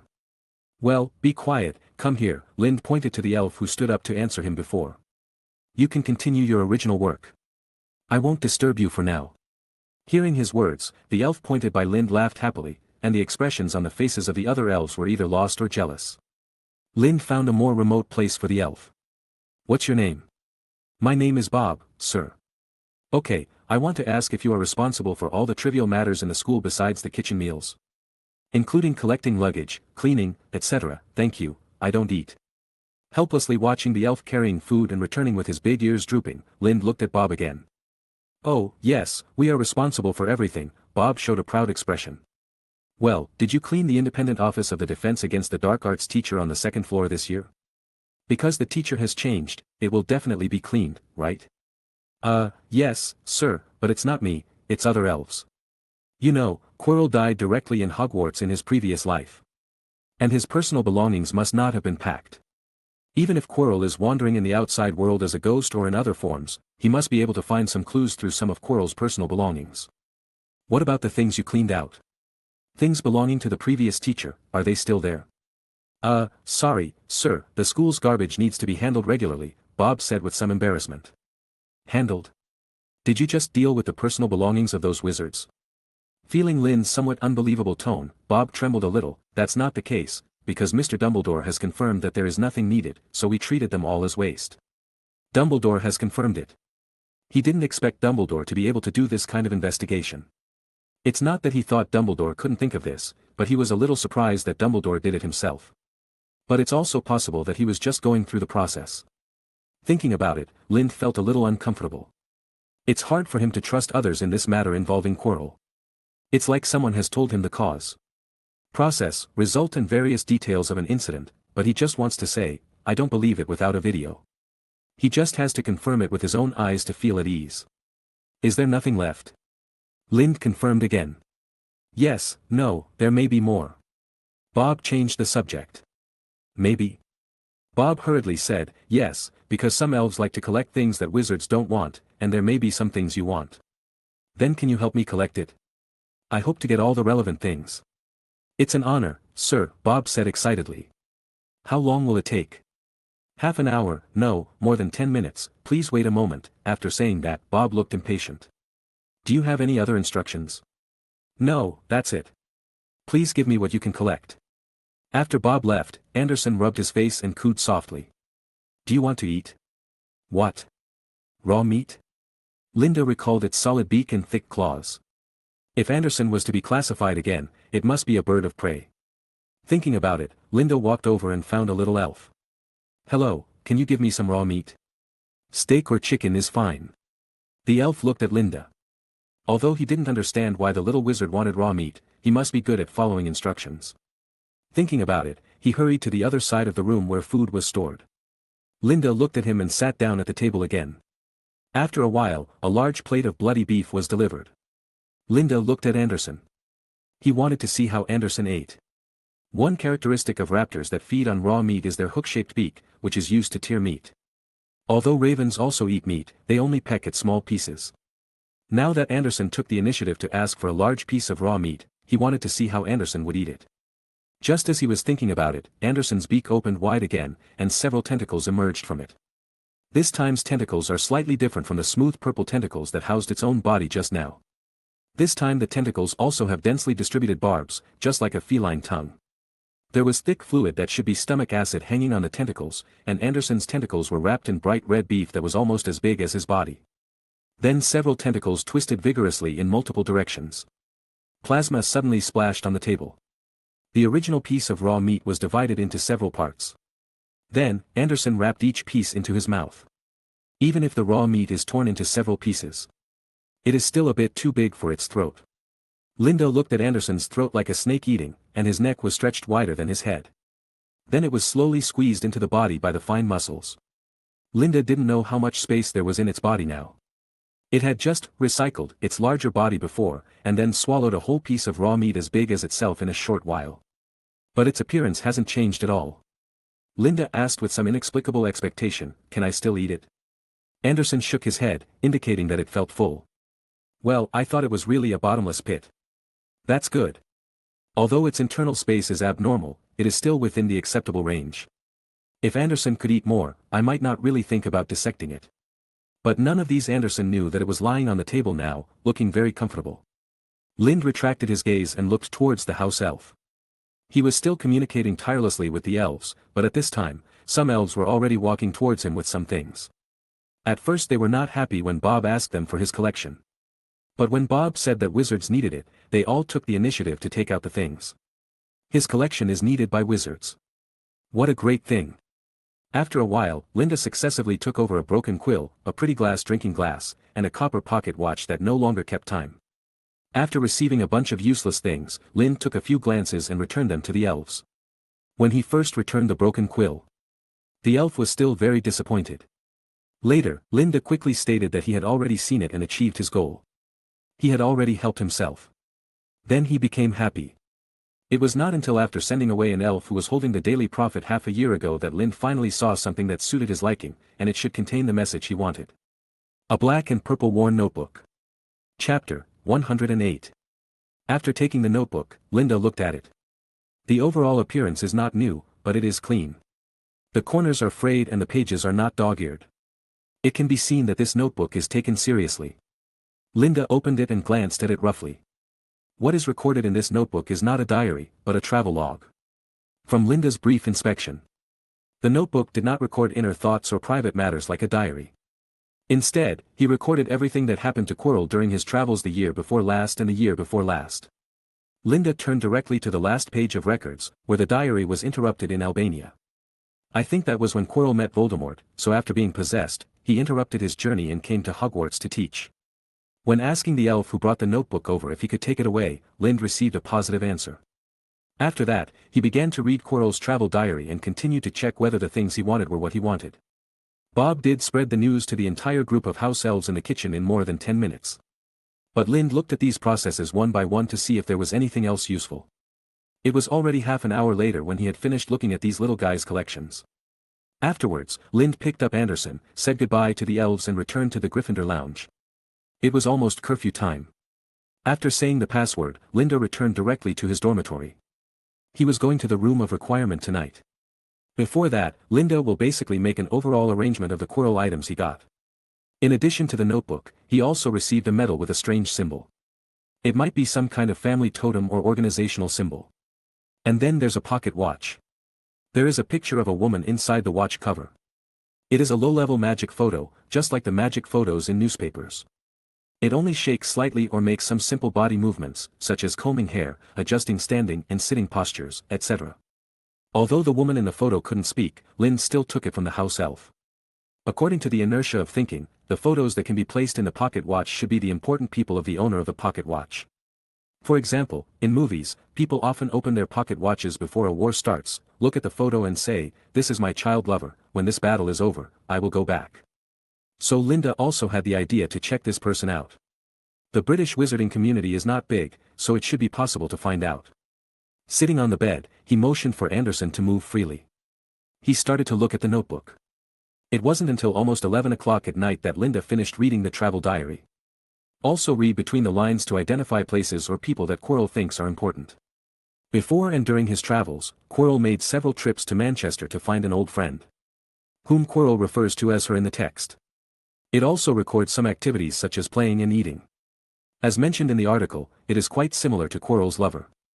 The second point is that Chilo found someone to customize a batch of equipment at a wizard tavern in Albania called Loka Bar. The specifics are not detailed in the article. But what is known is that the whereabouts of Chilo's counterparty were unknown before the equipment was obtained. The reason why this is a clue to Linda is that Quirrell used some personal items to make a certain mortgage with his counterparty. In the article, Quirrell wrote, "My Nasker was also taken away by him. Damn it, there is no Ministry of Magic here. It seems that the only choice is to find the family that manages this place to see if they can do anything." Well, even though these messages were a bit anticlimactic, he still took them to heart. Reorganize these ideas. Check the time. His roommates had already returned and fell asleep before, so there should be no one in the lounge now. When I arrived at the lounge, sure enough, there was no one here. Linda walked out of the lounge door and came to the corridor outside. Arriving at the room of requirement with ease, Lynn thought about the room where he practiced spells, then opened the door and walked in.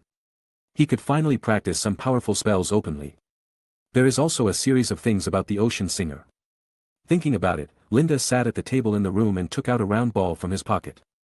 This round ball is about one size larger than a basketball, and its entire body is composed of a red gel-like substance. According to the original records, the way the skull was treated was to soak the skull in seawater and your own blood for the period of one phase, which is about a month. According to records, the head treated in this way will be with the maker's blood for a long time, so it will begin to have an insidious link with the maker. Originally the next step was to start skinning the instrument. But Lynn seems to have unusual blood, so the connection between this skull and him is a bit weird. The gel ball he held in his hand was wrapped in a unicorn skull he had concocted before, which was already much smaller than before. It is inside the gel ball, like a life that has not yet been born.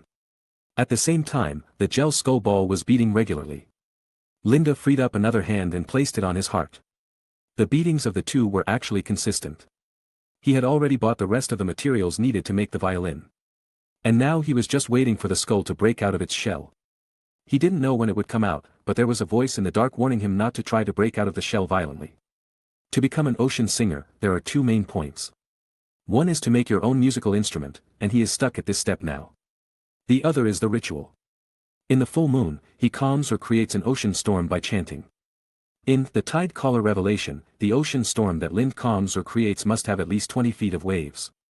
That is, 6 meters of waves.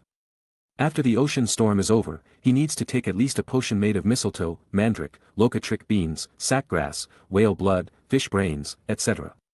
Then he starts to shed his scales under the moonlight, and at the same time unifies his own biological rhythm, the rhythm of the waves, and the rhythm of the musical instrument, and then starts to chant loudly. There are storms and full moons in this. Then he needs to mix extremely difficult potions, shed scales, unify the rhythm to achieve resonance, chant, etc. Each step is extremely difficult to achieve, and there are even seemingly contradictory processes. For example, there is a full moon and an ocean storm.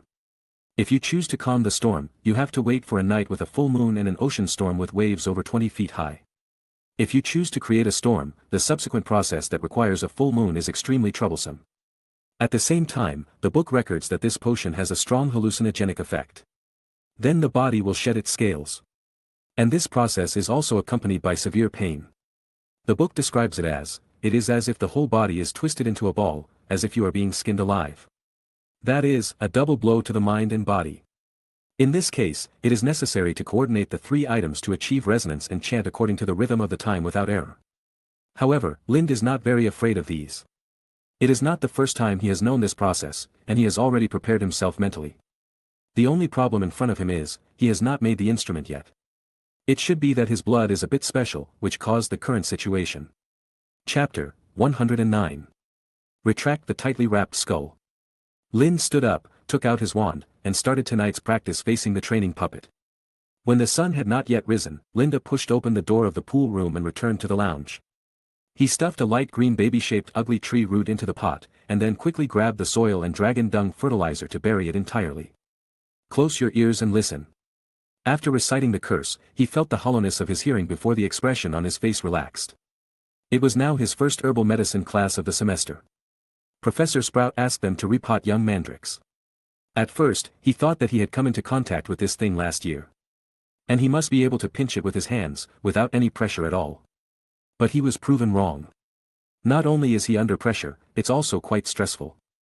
This pressure does not come from him, but from his classmates. Just imagine, dozens of mandrakes were pulled out of their pots and started screaming. That is simply not something a human being can bear, even with earmuffs. And the scary thing is that this class is taught by Gryffindor and Hufflepuff together. When it comes to this kind of delicate work, Gryffindor and Hufflepuff are definitely not as good as Slytherin and Ravenclaw. Linda's group was the first to complete, and strictly speaking, he was the first to complete it alone. Because he really couldn't stand to cry anymore. Of course, others can't stand it either, but it's even harder for them to do their job well after being affected by the cry. It's just that he was a little distracted just now and didn't evaluate this class properly, otherwise he would have put earplugs on himself in advance. Linda's class basically ended in waiting. When all the mandrakes were finally put away and the classroom became quiet again, Sprout added 10 points to him. His movements were very fast and the professor saw it. After class, many young wizards walked out of the third greenhouse with their faces aching and covered in mud. The sound of rapid footsteps sounded, and Linda walked forward as fast as he could. Lin's robe was also dragged behind him. His clothes were still very clean and his face was expressionless. It was hard to tell what he was thinking. Oh my God, have you seen his expression and robes? He looks exactly like Snape. Hey, don't whisper like that, if you have the guts, tell him loudly. Jane said in a louder voice deliberately. Hey, keep your voice down and don't mess with me, Ron said quickly. Hermione also said, you're right, if you have the guts, don't whisper behind your back. Especially if you simply insult someone's walking style. If you have to say that you can walk very fast, then the person who said this has a problem. Hermione lectured, looking like Professor McGonagall. Seeing that he was being refuted one after another, Ron felt a little uncomfortable. He just wanted to make a joke. Also, I just said he looked like Snape, but it turned into a humiliation in your mouth, even though it meant a little bit. Hey, Harry, look at them. Ron looked at Harry, hoping that he could speak for him. Harry looked at Lin's back in a daze, and was relieved after Ron said this. Oh, it's not that exaggerated, it's just that we really can't say that about Lynn, right? After all, we are all Gryffindor classmates, and the relationship is not bad. You even said that? Ron said with disbelief on his face. Okay, I was wrong, I was just joking, he could only say, with a look of discomfort on his face. Looking at Harry was like looking at a traitor. Harry didn't dare meet Ron's eyes. In fact, he also knew that Ron meant no harm.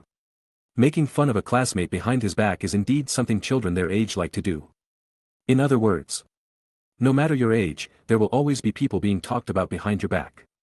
It's just that he doesn't think Ron should make fun of Lynn, others can. Not Linda. He felt that he should maintain respect for Lynn, just as he did when facing Professor Dumbledore. Thinking of this, he hurriedly shook his head to get the thought out of his mind. But he suddenly thought of the wizard of the same age named Aesop whom he saw in Diagon Alley more than half a month ago. He also felt that he needed to treat the other party respectfully. That's weird, am I too humble? Why do I feel like I should be respectful when I see someone? I'm not a house elf. The next class is Professor McGonagall's Transfiguration class. The first Transfiguration lesson was not difficult, just turning a small beetle into a button. Compared with last year's final exam, it was much easier. It seemed that Professor McGonagall was well aware of the level of these little guys who had been having fun all holiday. Linda did not rush to turn the beetle into a button, but first tried to turn it into a mini Rubik's Cube. This kind of thing with an internal structure is much more difficult than turning into a one-piece thing like a button. It took him almost half a class to successfully turn it into a Rubik's Cube. Then he started trying to turn it into a mini yo-yo, with screws and bearings inside. Bearings are a difficult point. In the end, he still failed before get out of class ended. One reason was because the beetle was too small, and the second reason was that the structure of the bearing was a bit precise. He felt that as long as the target was enlarged, he could definitely change it. But with such a small size and the precision of the bearings, this is very difficult. So just before get out of class ended, he waved his hand and created an exquisite black button with a gold pattern. Of course, only the color is gold. Professor McGonagall glanced at him unhappily. She had seen what Lynn had been doing for the entire class, and of course, she would not stop him. She just wondered why he hadn't done something that could have been done long ago. That would have given Gryffindor extra points. What an ignorant little brat. Lynn touched his head and smiled awkwardly. He thought Professor McGonagall must have seen him torturing the poor little beetle and was scolding him. The bell rang, but Lind was not in a hurry to leave this time. After all, the bell for the end of get out of class during ordinary breaks and the bell for the end of get out of class at noon are two different things. This time, the little wizards were much more anxious and squeezed out. He didn't squeeze, but continued to sit in his seat and summarize what he had learned from this class. When he walked out of the classroom, he saw Harry and his group in front of him. He also heard Jane say, "Seriously, Ron, I'll lend you money to buy you one," she said. And it seemed that she was afraid that Ron would be embarrassed to lend money, so she added, "For learning, right? How can you learn magic without a wand?" Ron did cause some trouble in the class just now. His wand was broken by the Whomping Willow, and he could only barely repair it. But it seemed that it could not be repaired. And it crackled and sparked from time to time. Every time Ron tried to transform the beetle, he was immediately surrounded by a gray smoke with the smell of rotten eggs. This was also the first time Jane brought the concept of borrowing money to their small circle. If Lind remembered correctly, even with the rich Harry and Hermione, who was also rich after exchanging galleons, he could only buy a new wand when his family won the grand prize of the Daily Prophet in the 3rd grade. And it was because his old wand was really broken at that time. If it wasn't broken, it might not be replaced. After all, what their family did after getting the money was to travel instead of supplementing the family income. The old owl Errol in their family was really pitiful. If Anderson dares to say he is tired, I will tell him the life story of an owl named Errol, so that he knows what tiredness is. Well, others have their own way of life, and I am not suitable to make comments, Linda thought to himself. Then he threw away this series of thoughts. Jane's words touched Ron very much, and anyone could hear her sincerity. Although this little witch had a bit of a bad temper, she really cared about her friends. Just like Ron never knew that it was Jane who beat him up last Halloween.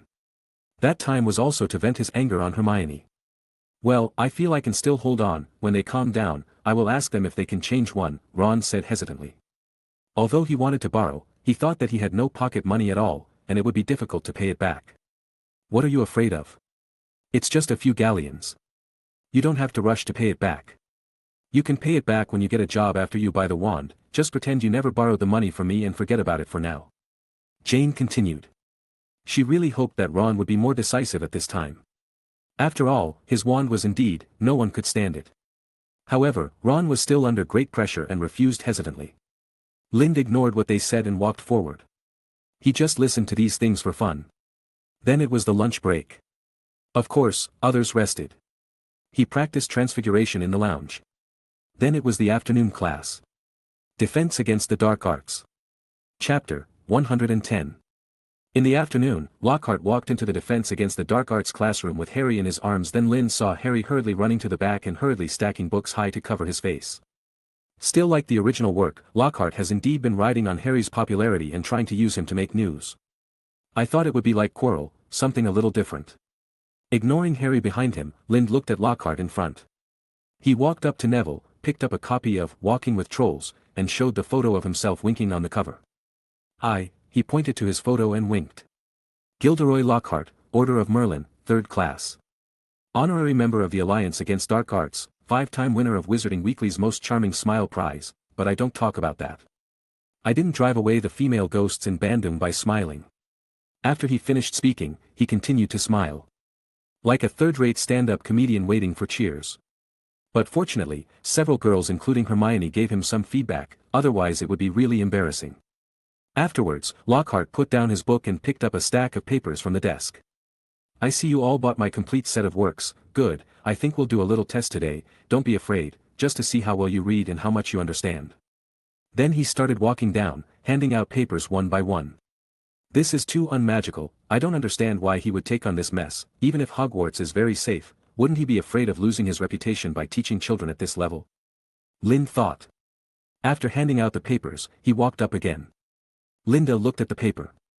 What is Gilderoy Lockhart's favorite color? What is Gilderoy Lockhart's secret ambition? What do you think is Gilderoy Lockhart's greatest achievement to date? When is Gilderoy Lockhart's birthday? What is his ideal birthday gift? Linda slapped his forehead in disappointment. At least Quirrell still knows how to read according to the book. Half an hour later, Lockhart put the papers away and looked through them in front of the whole class. Tisk tisk, almost no one remembers that I like lilac the most. I mentioned it in A Year with XC Snowman. Some students want to read Weekend with the Werewolf. Carefully, I mentioned it in A Year with XC Snowman. Chapter 12 of the book makes it clear that my ideal birthday gift would be for all magical and non-magical people to live in harmony, but I wouldn't say no to a large bottle of Ogden's aged fire whiskey either. But Miss Hermione Granger knows that my secret ambition is to rid the world of evil and to sell my own line of hair lotions. Good girl. In fact, he turned her paper over. 100%. Where is Miss Hermione Granger? Hermione raised a trembling hand. Excellent. Lockhart said with a smile. Very good. 10 points for Gryffindor. Hey, this Miss Jane, oh, my greatest achievement so far is. Also, my favorite food is canned herring. What is this? I've never mentioned this kind of food before. As he said that, Lockhart looked with a stiff smile. Where is Miss Jane Deaver? No one answered. Some young wizards looked around. Harry and Ron's expressions were also a little stiff. Jane DeVoe. He asked again. Professor, she may have gone to the toilet. Harry said. At this time, Hermione had already buried her head under the book, and her expression that was just complacent now turned a little embarrassed. Did she go to the toilet? Lockhart looked at Harry. Yes, I've been there for about 20 minutes, Harry said bravely. Okay. Lockhart threw the paper aside. Hey, why did this classmate named Linda Augustus only write a little bit? Lockhart had a sullen look on his face. Student Augustus, please stand up. The little wizards looked left and right, but still no one said anything. Harry also buried his head under the book at this time. Only Ron held his head high. Then he hurriedly lowered his head, but Lockhart still saw him. That classmate, what's your name? Ron was reluctant to look up at first, until all eyes were focused on his face. He had no choice but to speak. My name is Ron Weasley. Okay, Mr. Weasley, do you know who Mr. Augustus is? He's not here, sir. Whispered Ron. Then where has he gone? Said Lockhart. He also went to the toilet, maybe. Ron said with his head lowered so that no one else could see his face. Why did you go to the toilet again? It's really, Lockhart said, and then laughed. Well, it seems we don't have to wait for them. Let's start the Real teaching content today. They skipped class, right? They definitely won't come back. Dudley did this too. Hermione looked grim. Although she didn't want to admit it, it seemed so. Just as Lockhart was looking in the mirror on the side of the classroom, Lynn just walked out. Then Jane saw it, her heart ready to move was ignited, and she ran out. This is a disadvantage for them. Later they will understand how stupid this is. Professor Lockhart's lecture will definitely be very exciting, Hermione said angrily. While they were talking, they saw Lockhart take out a large bird cage from under the desk, and it was covered with a cloth. Must be a dangerous guy who is afraid of light, Hermione speculated. I must ask you not to scream, said Lockhart in a low voice. That will irritate them. The whole class held their breath, and Lockhart suddenly lifted the hood. It contained many humanoid creatures no more than the size of sparrows, with ugly wings behind them. Their skin is iron green, they have small pointed faces. And their voices are very shrill and harsh. As soon as the cover is removed, they start to chirp, jump up and down, shake the cage bars, and make all kinds of weird faces at the people nearby. Yes, Lockhart said theatrically. A freshly caught Cornish elf. That's it. Harry wanted to say something, but when he thought about Hermione, a huge Lockhart fan, sitting next to him, he still couldn't say anything. Linda walked quickly in the corridor, holding his head high and looking straight ahead. Not far behind him, a little girl shrank from behind, looking left and right. Can you be more normal? Do you want others to see that you are not normal? But I'm scared. What if I get caught by the teacher? Professor McGonagall is the only one who knows about our class, and she should be in class now. Also, most teachers have a lot of classes every day. Why don't we just go back to the lounge quickly? Linda said, turning the corner. A small group of senior students happened to come over, and Linda kept walking forward without changing his expression. Jane's expression changed. Although he knew it was just a group of senior students, he was still a little scared when he thought that he was on the run. However, seeing Linda's figure walking further and further away, he still ran after him. Running to Linda's side, she seemed to want to lighten the atmosphere and started talking. How did you think of skipping class? She asked. Linda replied. It feels boring, it's too stupid to do that kind of question. He skipped class this time and had the idea of touching Lockhart's psychological bottom line. If nothing happened this time, I wouldn't have to waste time on defense against the dark arts in the future. No, don't waste time in Lockhart's class. Instead of wasting time on defense against the dark arts. What about you? Linda asked. Me? I don't think it's interesting either. My grandmother said he is just a clown with nothing in his mind. It's okay to watch him for fun, but forget about teaching. And I'm afraid he'll scold me if I continue to stay there.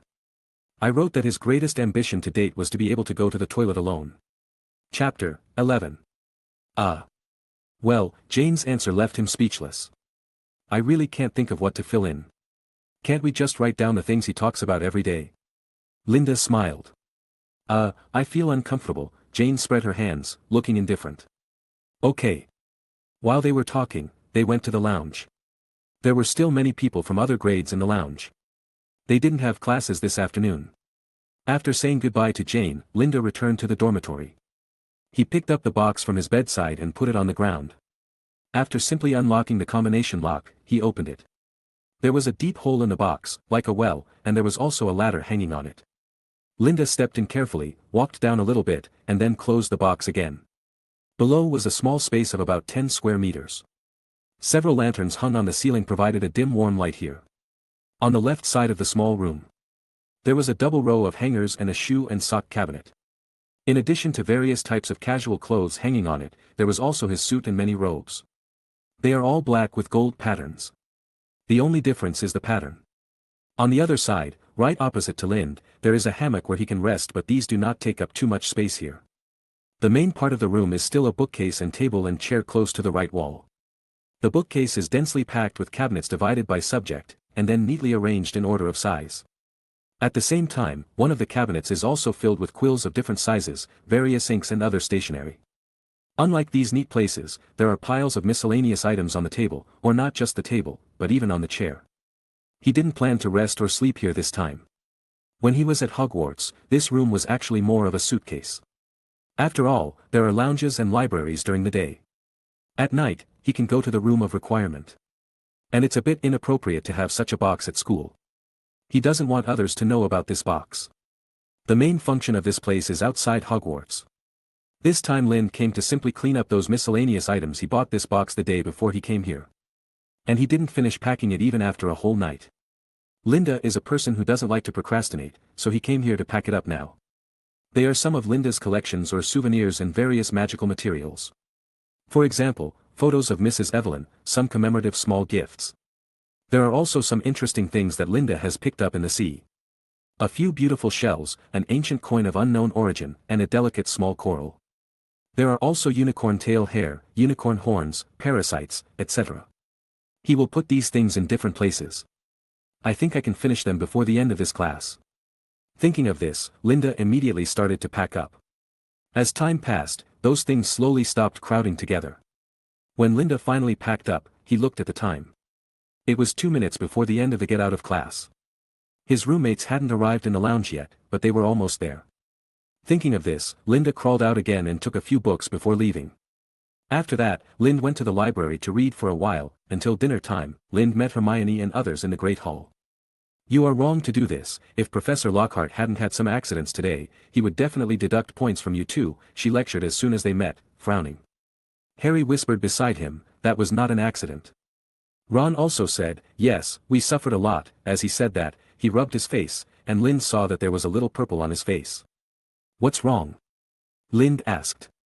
What accident? That was an accident. Besides, even the Cornish elves that we can deal with, how can he not do it? You know, he can deal with powerful monsters such as werewolves and banshees. Well, I don't think werewolves are monsters, Lind kindly reminded. At this point, Harry and Ron didn't want to say more to Hermione on this topic, so Hermione continued her preaching, and Lind also started peeling shrimps. Just treat Hermione's mumbling as entertainment. What would happen if Professor McGonagall knew about your behavior today? I want to know, too, Linda said with a smile. Today's skipping class was originally a test. Tisk. Seeing Linda say this, Hermione tried to change the direction again. Well, you have to know that we didn't take Defense Against the Dark Arts seriously last year. If we don't take it seriously this year, what will happen to the final exam? I just don't take his class, not that I don't study, these are two different things. Linda tore off the shrimp head. You have to know that every deduction is equivalent to adding points to Slytherin. If we don't try our best to accumulate points, we may miss the house cup at any time. Don't you still have you? You have added more points than some children in other houses in a semester. But. And I also got extra points, so it's even. Linda said nonchalantly. Some things are hard to say directly, such as what does the house cup have to do with him? As long as he doesn't reduce his score because of himself, he can be treated as an invisible person. This was the case last semester. No matter how many points Snape deducted from him, he would earn back those points in other classes to make up for it. Besides, there is Dumbledore, the point-adding maniac, and Harry, the money-laundering machine. The house cup is easy to win, so why should he care about it? Collective honor? There is no such thing. Even if Dumbledore said he would change his house tomorrow, he would not care much. Hermione left angrily when she saw him like this. Ron followed him to comfort him, and Harry came over and whispered, "She just said the same thing to Jane, and it ended up being very unpleasant." "Oh, I thought she was not as preachy as the first grade," Linda raised his eyebrows. No wonder the usual four-person group became a three-person group today. The Hermione he met in reality adhered to the character in the original book, and the first grade was indeed unpleasant. But he remembered that Hermione changed little by little afterwards. Harry explained. "Yes, but she may think that skipping classes is really a bit bad, and she may think that everyone has a good relationship." "Well, the starting point is not bad, but that's all," Linda commented objectively. "Luckily you didn't have a fight with her, otherwise, she would have exploded like Fred and George's self-inflating balloons today," Harry said exaggeratedly. Lynn stuffed a handful of peeled shrimp into his mouth and said puffily, "I don't like quarrels. It would be fine if she could debate with me, unfortunately, she can't even say 2 sentences. Why did you start eating fried fish? I remember you don't eat this." "Well, I don't know, I feel like eating fish and shrimp recently," Harry scratched his head and said. After stuffing a fried fish in a hurry, he grabbed 2 more. Then he said goodbye to Lind and ran to find Hermione. Lind looked at Harry's running back. He was a little curious about how much Harry's body had changed after that incident. Chapter 112. The next day, Lockhart's summons finally came to the two of them. After his pretentious lesson, a total of 20 academy points were deducted from the two of them. And Professor McGonagall was still watching. Lockhart said that Professor McGonagall was communicating with him about the Transfiguration book. If it weren't for Professor McGonagall, Lind might still have skipped classes, and the worst he could do would be to have his points deducted.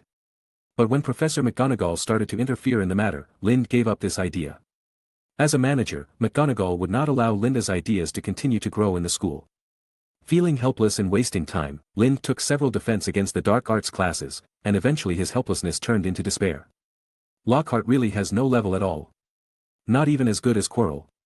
But he also liked to show off his authority and did not allow Linda to read other books in his class. But fortunately Professor Snape was going to teach him something new. Due to course adjustment issues, his occlumency class was moved to Sunday night. Snape took small steps back and forth in front of the table and looked at Lind with a proud smile on his face. "Because I said before that I will not invade your brain, so in order to assist you in completing the occlumency, I made some good stuff." After speaking, he took out a small box from under the table and placed it on the table. The box shook violently, as if something was struggling to get out. Snape whispered. "A boggart, I don't really want you to ask what it is." "I know, Professor." Linda nodded. A boggart is a magical creature that has no concrete form. It likes dark, enclosed spaces and will hide itself in them when no one is around. It doesn't take on whatever image it thinks will scare us most until we pass by. Kind of like Schrödinger's cat. Before you open the box, it is a creature without a specific form. Scary, that's what it's about. But just saying that is a bit lacking, and the simple word "most afraid" seems to be insufficient to describe it. It should be said that a creature like the boggart will completely reveal a person's deepest and most unacceptable fears. And this thing is more difficult for older people. If not for the hilariously hilarious countercurse. We put a child and an adult in front of a boggart. The first to collapse must be the adults. Such as Hermione and Snape. It seems to be described in the original book that when Hermione faced the boggart, she saw Professor McGonagall saying that she had failed every subject. Oh, how scary it is. After all, this is what a child fears most. If it were Snape, what would he see? Will he see Lily's body? Or the same self that spits out mudblood? Who knows? What you know is that this is worse than killing him. What if it was Dumbledore? What will he see again? Was it the death of Sister Ariana? It was the same disappointed and lifeless look back at him when he sent Grindelwald to prison. The older you get, the more things you have experienced.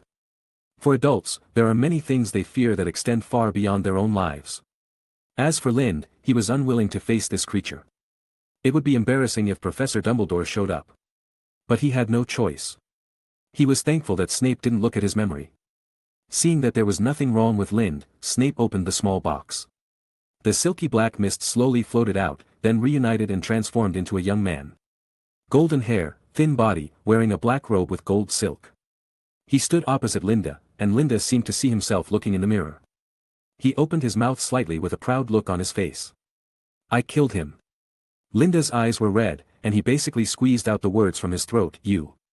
The ground suddenly became wet, and several tentacles emerged from it like bayonets, overturning Snape's desk. And either whipped or stabbed the boggart in front of Lind.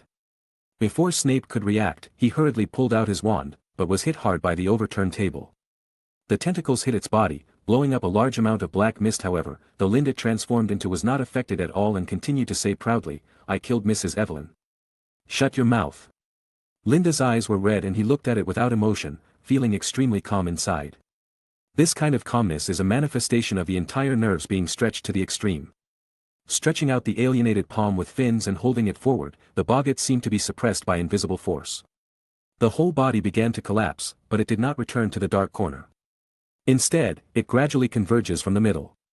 Linda had no idea what he was doing now, he was just acting according to his extreme instinct of anger. He waved, and the boggart was solidified into a black bead. The tentacles of his chin gently grabbed the bead and put it into his mouth, then suddenly bit it into pieces. Finally it was swallowed by him. Gulu. Snape stood aside blankly, and at this time, his facial features were shocked wildly. The walls seemed to have turned into the skin of some kind of animal, and there were some biological structures like huge blood vessels in it. But what flowed in these tubes were ugly creatures of different shapes, swimming wildly in them, interacting with each other. Tear. And not only that, there were dense numbers of eyes popping up on the walls, ceiling, etc. And they all looked at him in the room without emotion. There were also tentacles twisting wildly on the ground. Linda, who was sitting and swallowing like a monster, stood in the tentacles. He heard all kinds of harsh and unpleasant sounds in his ears, as if someone was brushing his cerebral cortex back and forth frantically with a steel brush. A strong salty smell came from his nose. These were just appearances.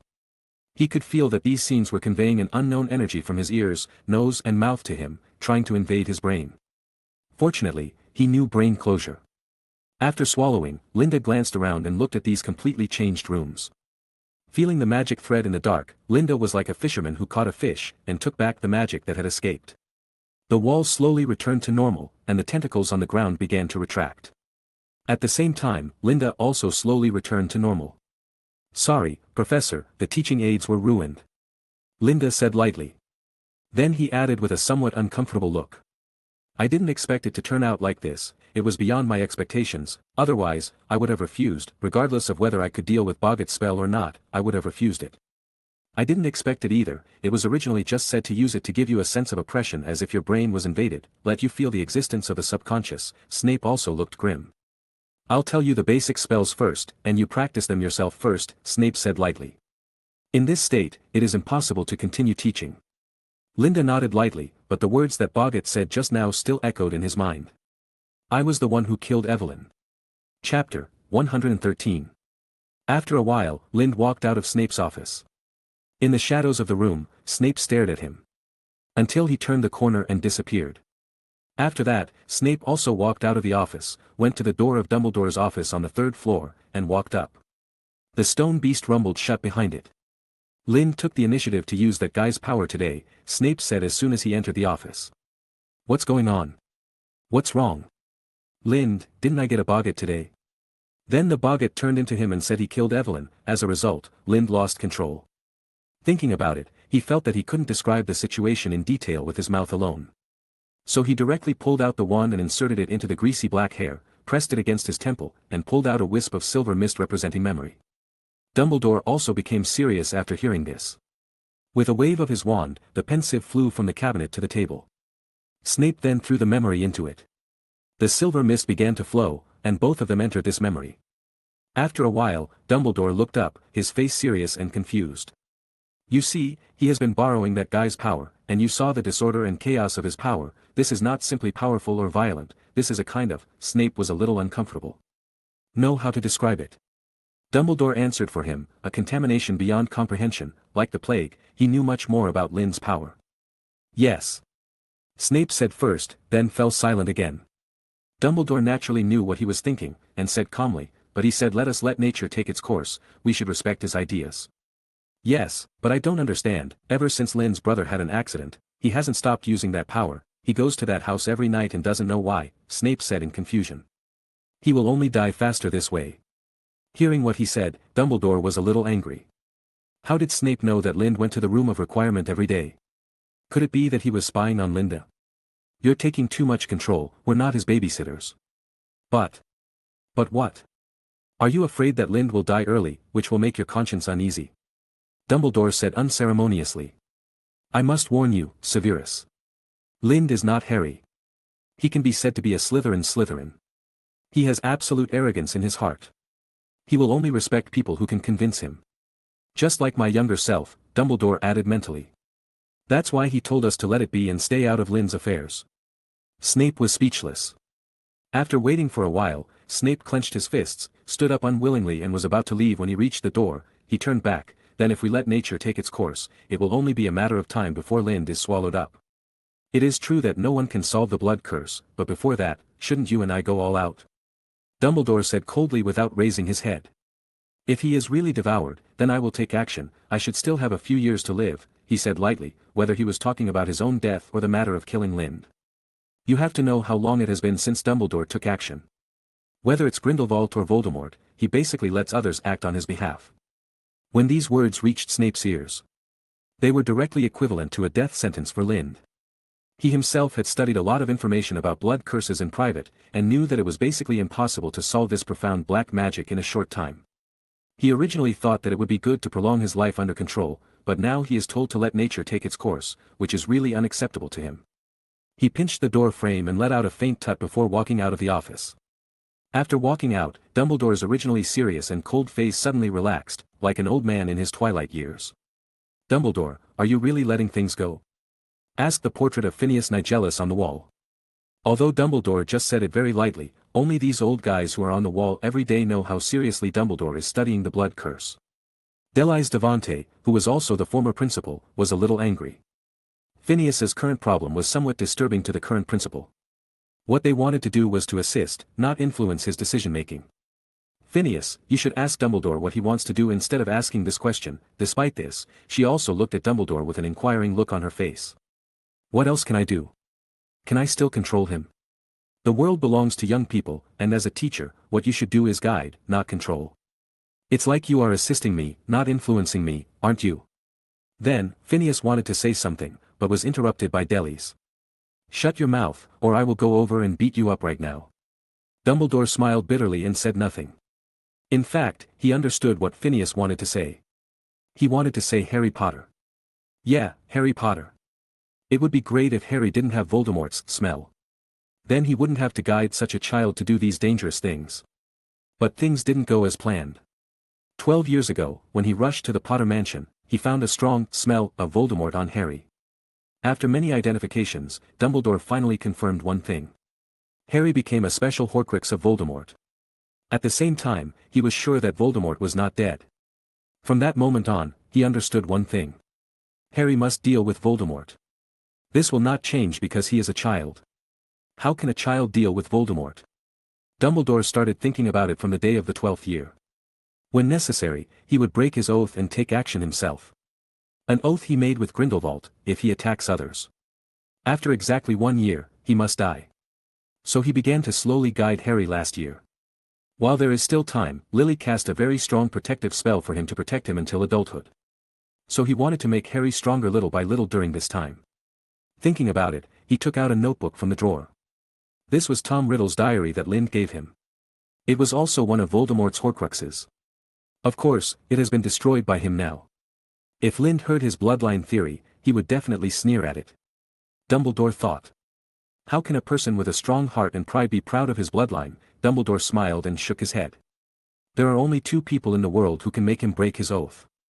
Voldemort and Lynn, or the guy in Lynn's body. Not only because the guy in Lynn's body is weird and powerful, but also because he respects Lynn. Respect for this person who is almost a century younger than himself. He loves every child in the school, especially 2 of them. One is Harry. He is obviously just a child, but because he became Voldemort's Horcrux, he has to bear a fateful grudge since he was born. He feels that he owes Harry. In the future, he will always put Harry's life above his own on the road to fighting Voldemort. The other is Lind. In many conversations, Dumbledore saw his former self in him, and he liked this child very much. This is a kind that he rarely sees except Grindelwald. From a spiritual level, he thinks that he and Lind are equal, so he respects them. If Lind is really swallowed in the future, he is willing to break his oath, sacrifice his life, and do it himself. For these two children, he is willing to sacrifice his life. When Harry fights Voldemort, he will always protect him all the way, even at the cost of his life. If Lind is swallowed by the blood curse in the future, he is willing to break his oath and avenge him. Thinking of this, Dumbledore came to the window and looked at the starry sky outside. His waist, which was always straight in front of outsiders, was also a little hunched. "I'm just an old man who is dying," Dumbledore said in a low voice. He thought back to the night when he made an oath on the high tower of Nurmengard. "The contract is very simple, I will stay here honestly and voluntarily, and you will never take the initiative to hurt others, otherwise, you will die in a year, and you will definitely die," Grindelwald said. Then Grindelwald looked at him with a smile. "Albus, look how good I am to you, as long as you hurt someone, I will let you die in a year. You are not kind at all. You just made me feel endless despair and regret in the year after the attack, and tortured me. So what, I won't go out and continue to harm the world, you, the strongest wizard in the world, should have some restrictions, otherwise, what if you become the second me? This world can't bear the Third World War." Grindelwald looked as if it was a matter of course. "Huh, I'm not you." Dumbledore looked at the man opposite him. Although he was a prisoner, he didn't look like a prisoner at all. It was as if this prison was his warm home. Grindelwald, if he didn't make a vow, who could lock him up? Dumbledore came back to his senses and saw Hagrid and Fawkes starting today's patrol at the edge of the Forbidden Forest. "Gellert, your brothers died one after another for your ideals at the hands of the International Confederation of Wizards. Didn't you understand at that time that some things are more important than life?" Chapter 114. In a remote corner of the astronomical tower, Lind sat on the window, propping his head with his hands and looking up at the sky. He sat there for a long time, then looked at his hands again. His 5 fingers repeatedly loosened and clenched. Feeling the power in his body, he tried to stimulate it actively. Scales quickly covered his whole body, and tentacles extended from his chin. Webbed feet and palm webs appeared.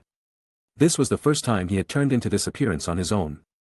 Thinking about it, he pinched his hands again, feeling the extremely dense muscle fibers on the fishman's arms. He put his hands on the window frame and pinched them gently. Crack. The wooden window frame was overwhelmed and cracked. "I haven't even used any strength yet, but this alone can handle many wizards," Lind said with a frown. The appearance of this power did not make him feel too happy, at most it could be said to be mixed. He wondered if this meant that he was being eroded more by the Cthulhu in his body. "Hey! Aren't you going to say a few words? Why don't you talk again? You can't even communicate like this. Or do you have to pretend to be a little kid? Just thinking about doing some low-level tricks in a child's body. Are you really not going to come out?" Linda whispered. "It seems that guy hasn't eroded me that deeply."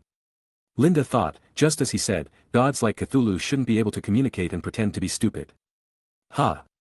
The sound of taking a deep breath suddenly came from behind, and at the same time there were subtle footsteps. Hearing the sound, Linda took a breath that had just been relaxed, and the characteristics of the fishman on his body were all retracted like a nerve reflex, and instantly turned back to the appearance of the thin human boy. After that, Linda slowly looked back. Ah! Seeing Linda turn around, a little witch took 2 steps back in succession, as if she had seen something terrifying. She had long, unkempt blonde hair, a carrot hairpin on her head, and a necklace made of various bottle caps around her neck. There seemed to be a limited edition of Coca-Cola in 1960 on it. I don't know why she likes to collect these things to make necklaces. At this moment, she looked at Lind with a little apology, fear, and curiosity on her face. "Luna Lovegood. It's you, what are you doing here?" I couldn't hear it in human form, but I couldn't hear it in fishman form. And the sound of taking a deep breath as if I mustered up courage. It was as if I was tricked out by my words. "Are you really not coming out? The other party must have been behind me a long time ago, before I turned into a fishman. That would explain why the footsteps appeared at this distance." Hello, I'm just passing by," Luna said nervously, and then forced a smile with some embarrassment. Linda turned around. I don't think so, you're more like eavesdropping. I'm glad I'm just here to enjoy the scenery. I'm glad I turned my back to you and wore a robe. Linda thought to himself. Luna couldn't have seen what she had just turned into a fishman, which was a blessing in disguise. Then, he thought of what happened to Luna at the sorting ceremony, and asked with interest, what did you see at the sorting ceremony? I was scared by that ghost. Luna took a step back and said. Do you think I'm looking at you or at your back now? Linda said unhappily. You're looking at me, Luna said stiffly. Yes, then how could I not know whether you were looking at me or at Nick who was almost headless? Linda said. G.A. A bird cry suddenly sounded behind Luna, which scared her. She looked back and saw a crow with purple eyes staring at her from behind. In this dark corridor, its eyes seemed to be emitting purple flames. Linda stood up and walked towards Luna. You seem to be afraid of me, but I can't understand. I have never met you. Why are you scared to that extent by me? Linda looked directly at the little witch in front of him and walked slowly to her step by step. You are afraid of me and you want to eavesdrop? I don't understand.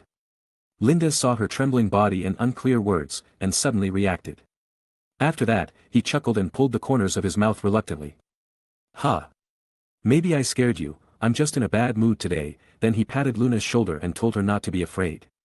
After that, he stepped back 2 steps, trying to make the other party feel safe as much as possible, and then raised his arm. Before Luna understood what he was doing, she heard a violent gust of wind and a black shadow flew from her ear to the man's hand. It was the crow from before. It flew onto Lynn's arm, then turned its head and continued to stare at her. Let me introduce myself first. My name is Linda Gustus, I'm from Gryffindor. You know our Gryffindor culture. It was totally unintentional to scare you just now. My name is Luna Lovegood, a first-year Ravenclaw student. I just happened to see you sitting here, and I didn't have any thoughts. Seeing Lind like this, Luna explained carefully. As Lynn's tone and expression changed, the low pressure just now eased a lot. Well, I'm just taking a breath here, you know, the academic pressure is very high. Lynn stepped back and sat back on the windowsill. Will there be a lot of courses in the second year? Luna asked in confusion. It's okay, but if you want to do better, you have to pay more than others, especially when you meet some stupid instructors. Lynn spread his hands and said helplessly. Gilderoy Lockhart. Yes, you've noticed. He doesn't seem to have much real talent. Yes, many senior students in our college scold him in the lounge every day, and it is said that they are going to organize self-study for this course. Luna said with a smile. Her originally cheerful personality slowly showed up again at this time. This is indeed very Ravenclaw. That's right. As he spoke, Lynn saw that the atmosphere seemed to have eased a little, and he went straight to the main question. Excuse me, can you tell me what you saw during the sorting ceremony? Go ahead, I'm curious too. I just wanted to take a look at the environment of the auditorium, and then I saw a huge monster above the Gryffindor table. What monster? In the sky. Then why are you looking at me? It's a huge octopus-like thing with many tentacles and an emotionless gaze that looks around, Luna recalled as she spoke. But I feel like I only saw its head. It was floating above you like a green fog, and then the fog was overflowing from you. Luna smiled as much as she could, but her voice still couldn't stop shaking. Is that it? How could that be? Yes, that's it, but when I saw that monster, I felt inexplicably scared. It's a kind of unprovoked, incomprehensible horror. Luna squatted on the ground. It seems that curling up in a ball can make her feel a little safe. Then if you look at me again now, do you still have it? Lind asked. Luna raised her head and looked at Lind. Her long eyelashes blinked, and she looked at me for a long time before saying, no, and then she added. I only saw it for a moment, and then I never saw it again, so I didn't refute that I saw the ghost at that time. Just seeing it for a moment can have such a deep memory. Lind felt that the other party was not deceiving him. He felt that his nose seemed to smell the fragrance of white orchids, and his subconscious told him that it was the smell of Luna's sincerity. It was the smell that Dumbledore said. So it's just like this. I thought I did something to make you have some misunderstandings. Lind smiled indifferently. Luna stood up. That's not a misunderstanding. After saying that, she looked at Lind and said with a smile. It shouldn't be. Then, she finally looked a little like a little girl. Your name is Lind. It seems that you have made a friend from another grade in another courtyard not long after entering school. Lind responded casually, without confirmation or rebuttal. I think I can write a letter to my father now. I haven't written to him for a long time. I can write you in it by the way. She continued to talk to herself, but the content turned to writing a letter again. Hey, wait. Don't write about the illusion you saw, okay? What's wrong? Luna asked in a trance with confusion. Well, I don't want your father to know that his daughter was scared by someone before she officially entered school. He will definitely think that I am bullying you. He knew it a long time ago. I wrote to him about this before, Luna said indifferently. Then, okay. Linda wanted to say something else, but saying too much would make people suspicious. Anyway, now everyone thinks it is an illusion, so it is an illusion. And at most only 3 people know it. Okay, goodbye, Luna smiled and waved goodbye to him. Goodbye, Linda said with a smile. The smile on Linda's face disappeared until Luna walked around the corner. With empty eyes, he looked at the corner where Luna appeared last. This crazy girl in the original book seems to be a little abnormal. On what level did she see the vision of Cthulhu? Lind recalled the description of him in the Cthulhu mythology. Those artists, lunatics, or those with extraordinary thinking are most likely to see his sleeping city of Relia or his incarnation in their dreams. After waking up, they will spontaneously create nightmare paintings and sculptures. And those who have nowhere to vent will eventually go crazy and even commit suicide. Among all the people he knows who have been connected with Cthulhu so far, Harry turned into a half-fish man like him at that time, and his specific current situation is unclear. Dumbledore and Snape were not affected, perhaps because of the brain occlusion technique. Quirrell's current situation is unclear. Then there are Fawkes and Anderson. Anderson's changes are obvious. Fawkes should not be affected. Maybe he was affected, but the effect was eliminated by death and rebirth. Then there is this crazy girl Luna Lovegood. At least so far, she looks normal. Maybe she really only glimpsed it, or maybe that guy is too weak. But Harry, Quirrell, and Anderson, who have had physical contact, are not normal so far. So he doesn't know how much the contact with Cthulhu will affect his spirit, vision, hearing, smell and other senses. Thinking about it, Linda felt even more headache. He now knows too little about this guy and his body. The corridor became empty and quiet again. Anderson saw that there was nothing to do, so he flew out, leaving Linda alone here. Linda looked out the window again and thought about what happened in Snape's office. He needed to calm down tonight. The curfew time has passed, but that's it. The prefects and deductions are not important anymore. He just wanted to be alone here and calm down. Like a sculpture. It was not until the sun rose that Lind saw the morning glow shrouded in mist in the distance and came back to his senses. A new day, it started again.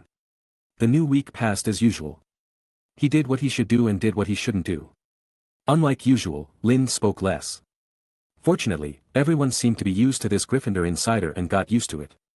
On Friday night, when Lind was returning to the lounge from the 4th floor, he suddenly heard a familiar voice in the empty classroom next to him, and Harry's name was mentioned. Look, these are photos of Harry Potter, each one is a sickle, they are freshly developed, a young but commercial male voice sounded. Lind immediately recognized who the voice belonged to, Colin Creevey. A small man with freckles all over his face, a freshman in Gryffindor this year. He was holding a camera and taking pictures of Harry crazily all day long. Ron also complained that he could form a Harry Potter fan club with Ginny. Born as a Muggle, he died in the final battle of Hogwarts. He was a poor passerby character who died without a reason.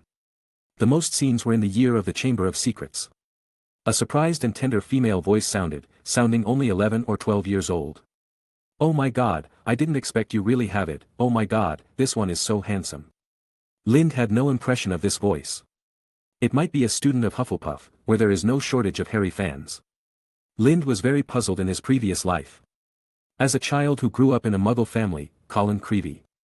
A little guy, only learned about Harry's deeds after coming to school. How could he worship Harry so crazily like Ginny, taking pictures all day long with a camera? I think it's here. Indeed. This school is not short of children who grew up listening to Harry's stories since childhood. This little guy from a Muggle family saw such a business opportunity when he came to school. It's also a skill to make some income for himself by selling photos. Unfortunately, it's not very clever. Thinking of this, Linda walked through the classroom without disturbing anyone inside. Chapter 115. On Saturday morning, Lind had just returned to the dormitory from the room of requirement, and then changed his clothes and went to the common room. Not long after, he heard footsteps. After a while, he saw the captain of the Quidditch team, Wood, coming down, wearing the bright red robes of the Gryffindor Quidditch team. But after a while, Fred, George and others also came down one after another. Wood is really crazy, said Fred. He is definitely not crazy, because he is not as confused as us. Even now that the sun has just risen, he is very energetic. George also followed and complained in a low voice. After a while, he saw Harry coming down with sleepy eyes, followed by Colin Creevey, who was holding the camera hanging around his neck with one hand and running behind Harry with a stack of photos in the other hand. "Harry! I heard someone calling your name on the stairs. Look what I brought. The photos are out, I want you to see." Harry looked at the photos with an unpleasant look on his face, and forced a smile on his face. "Can you sign it?" Colin asked eagerly. "Is it because the signature will sell for more?" Lynn thought, but didn't say anything. "No," Harry said flatly, glancing around to see if there was anyone else. "Sorry, Colin, I'm in a hurry, Quidditch training." Then he hurriedly climbed out of the portrait hole. "Wow! Wait for me. I've never seen Quidditch." "It's boring," Harry said hurriedly, but Colin didn't listen. His face was shining with excitement. "You are the youngest house team player in 100 years, right, Harry?" "You are." Colin trotted beside him. "You must be great. I've never flown before. Is it difficult? Is this your broom? Is it the best?" "Yes," Harry said helplessly. As they walked farther and farther away, Lind could no longer hear their voices. "They are called bludgers, Every." Not long after that, about an hour later, people began to come down from the lounge one after another. Lind had to sit in the corner and gave himself an ear-blocking spell before starting to study. While reading a book, Lind suddenly felt someone walking towards him. Since the accident at Professor Snape's place last week, even in his human state, his 5 senses have improved a lot. Looking up, Jane was walking towards him. In the main aisle of the lounge, Hermione and Ron were also looking in this direction, probably waiting for Jane. Lind stopped his ear-blocking spell, and the noise around him suddenly hit him, making him feel dazed. "Why are you still here? Do you want to go and see Harry play Quidditch?" Lind was a little surprised. Why did he suddenly invite himself up today? But she didn't think much about it, and waved her hand to refuse. "Sorry, I'm not interested in this kind of sport." Hearing this, she was not surprised at all, and pretended to say, "Okay." With regret. Then she turned around and walked back, with a smug look on her face. "I said he would definitely not go. He must think this kind of sport is boring." The reason why she specially came to invite Linda today was because Ron just said, no one doesn't like Quidditch. Harry fell in love with it the first time he came into contact with it. Then the two of them made a bet, and then Jane deliberately came to invite Linda. Linda heard what Jane said, but they all thought that Linda couldn't hear it. Just after taking a look at the book, Linda suddenly remembered an interesting thing. It seems that Ron once had a dispute with Malfoy and others on the court. At that time, he wanted to cast a curse on Malfoy, but because of the wand, he was backfired, so he started to spit slugs, that is, slugs. Keep vomiting, keep vomiting. Linda is quite curious about this. Thinking about it, he put away the book and stood up. "Wait, I suddenly think it's not bad to go and take a look." Jane turned her head and looked at him in disbelief. "Didn't you say you wouldn't go?" Linda walked over quickly and tidied his clothes. "Suddenly I think it's not bad to take a look and relax." After that, the 4 of them ate something in the auditorium, and then came to the stands of the stadium. As soon as they sat down, Linda began to wait. Watching Harry and the others practice, all as a pastime. In fact, he was waiting for Ron to do something tricky. From time to time, he looked at his wand. Colin was patting Harry and the others, and didn't notice the unfriendly expressions of the people flying in the sky. After waiting for a while, Linda saw several green-robed figures walking over on the high stands, all holding the same flying broom in their hands. But the others may not be able to see so far. After all, the stands here are indeed a bit high. Others may only see a few green-robed people walking over. Then, he saw Wood flying down angrily, and the rest of the Gryffindor players followed him. Seeing this, the people in the stands also felt that something was wrong, and they also walked down quickly. After a while, they went down and heard the quarrel from a distance. Lynn stood behind a few people, hiding himself as much as possible. "Did you see it? Nimbus 2001, as for this, use it to sweep the floor." "Oh, look," said Flint, the captain of the Slytherin team. Someone broke into the court. "What's wrong?" Ron asked. "Why don't you play ball? What is he doing here?" Ron looked at Malfoy in surprise, who was wearing the Slytherin Quidditch uniform. "I'm the new seeker of the Slytherin team, Weasley." Malfoy looked at several people who came. He didn't notice Lind. When Lind arrived, he stood next to those from the Gryffindor team. The tall one went behind. He said proudly, "Just now everyone was admiring the brooms my dad bought for our team." Ron stared at the 7 high-end brooms in front of him in stunned silence. Nice, isn't it? Said Malfoy pleasantly. But maybe Gryffindor can get some gold to buy a few new brooms. You can cash in the prizes and sell those sweeping 7 stars. No, 5, and I think the museum will bid for them. The Slytherins laughed loudly. At least no one on the Gryffindor team has to pay to be on the team, Hermione said tartly. Jane also said, indeed, you should probably think about why you joined this team. No, I made a mistake. The team that needs to accept this kind of low-level sponsorship should not be of a good level. Including Malfoy, the proud faces of everyone in Slytherin darkened. Malfoy said viciously, no one wants to know what you, a man, think. Then he pointed at Hermione. And you, a stinky little mudblood. Chapter 116. The word immediately caused an explosive reaction. Flint had to rush in front of Draco to prevent Fred and George from jumping on him. Alicia screamed, how dare you! Ron reached into his robes and pulled out his wand, shouting, you'll pay for it, Malfoy. He pointed at Malfoy's face from under Flint's arm in a rage. Linda stuck his head out and watched the scene carefully. A huge explosion resounded throughout the stadium, and a green light shot out from the back of the wand and hit Ron's abdomen, causing him to stagger and fall to the ground. Beautiful, that's it. Linda nodded slightly behind the crowd. Ron! Are you okay? Ron opened his mouth to say something, but no words came out. Instead he burped loudly, and several slugs fell from his mouth to his thighs. The Gryffindor team members also surrounded Ron, who kept spitting out shiny big slugs. Seeing this, Lynn deliberately exposed 2 of his body positions and pretended to be squeezed out. The Slytherin team members were all paralyzed with laughter. Flint laughed so hard that he couldn't stand up straight, and supported himself with a new broom. Malfoy was even more exaggerated. He got on all fours and pounded the ground with his fists while laughing wildly, but he couldn't laugh anymore the next second. He suddenly saw a boot flying over from the corner of his eye. Jane stared at Malfoy and kicked him in the face. A scream resounded throughout the stadium again. Malfoy rolled on his back on the ground, just like the big slug that Ron had just spit out. One kick was not enough. Jane wanted to continue to kick him twice, but Flint, who reacted, hit him hard with a broom. The rest of the Slytherin team members also ran over and began to care about their team sponsor. The Gryffindor team also saw this scene, leaving only Harry and a few female players here to take care of them. Fred, George and others stood behind Wood, with smug and angry looks on their faces, as if they would pounce on him in the next second. Hermione saw her friend being knocked down, and hurried over to help her up. Linda walked over, took a look at Jane's condition, and stood in front of her. It would be boring if it turned into a fight. Linda thought to himself. By the way, he gave Jane a thumbs up. This girl has a really bad temper. Jane supported Hermione, and rubbed her waist with her other hand, where Flint had hit her hard with a broom just now. She stared at Malfoy with a dead look. Seeing this, Hermione hurriedly pulled her. Jane, calm down, if you fight again, you will. You don't understand, Jane interrupted Hermione.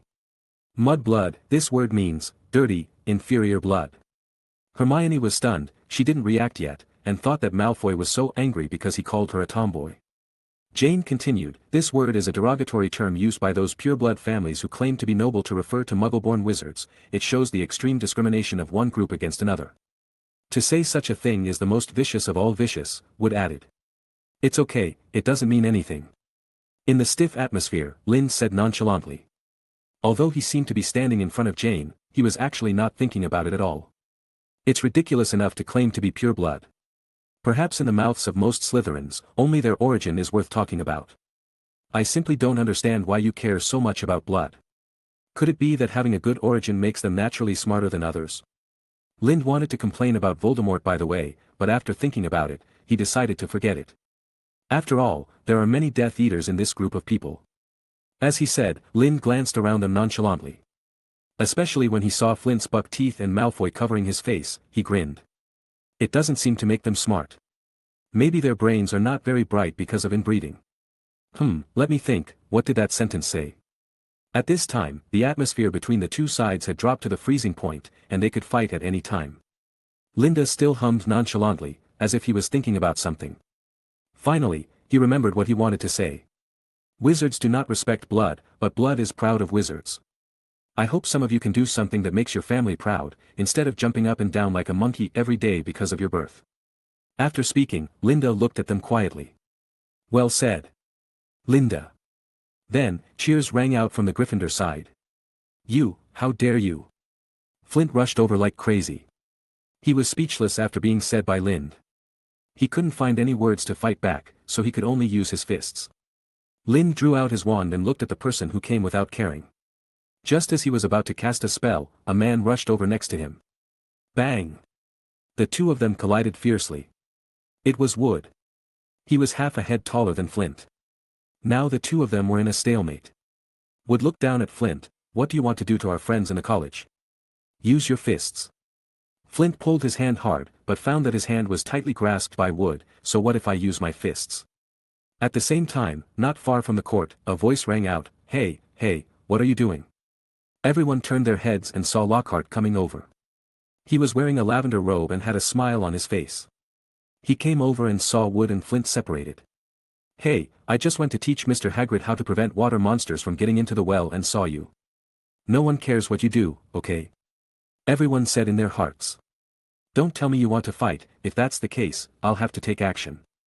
Linda was silenced by his pretentious appearance. Malfoy was helped up and snorted disdainfully.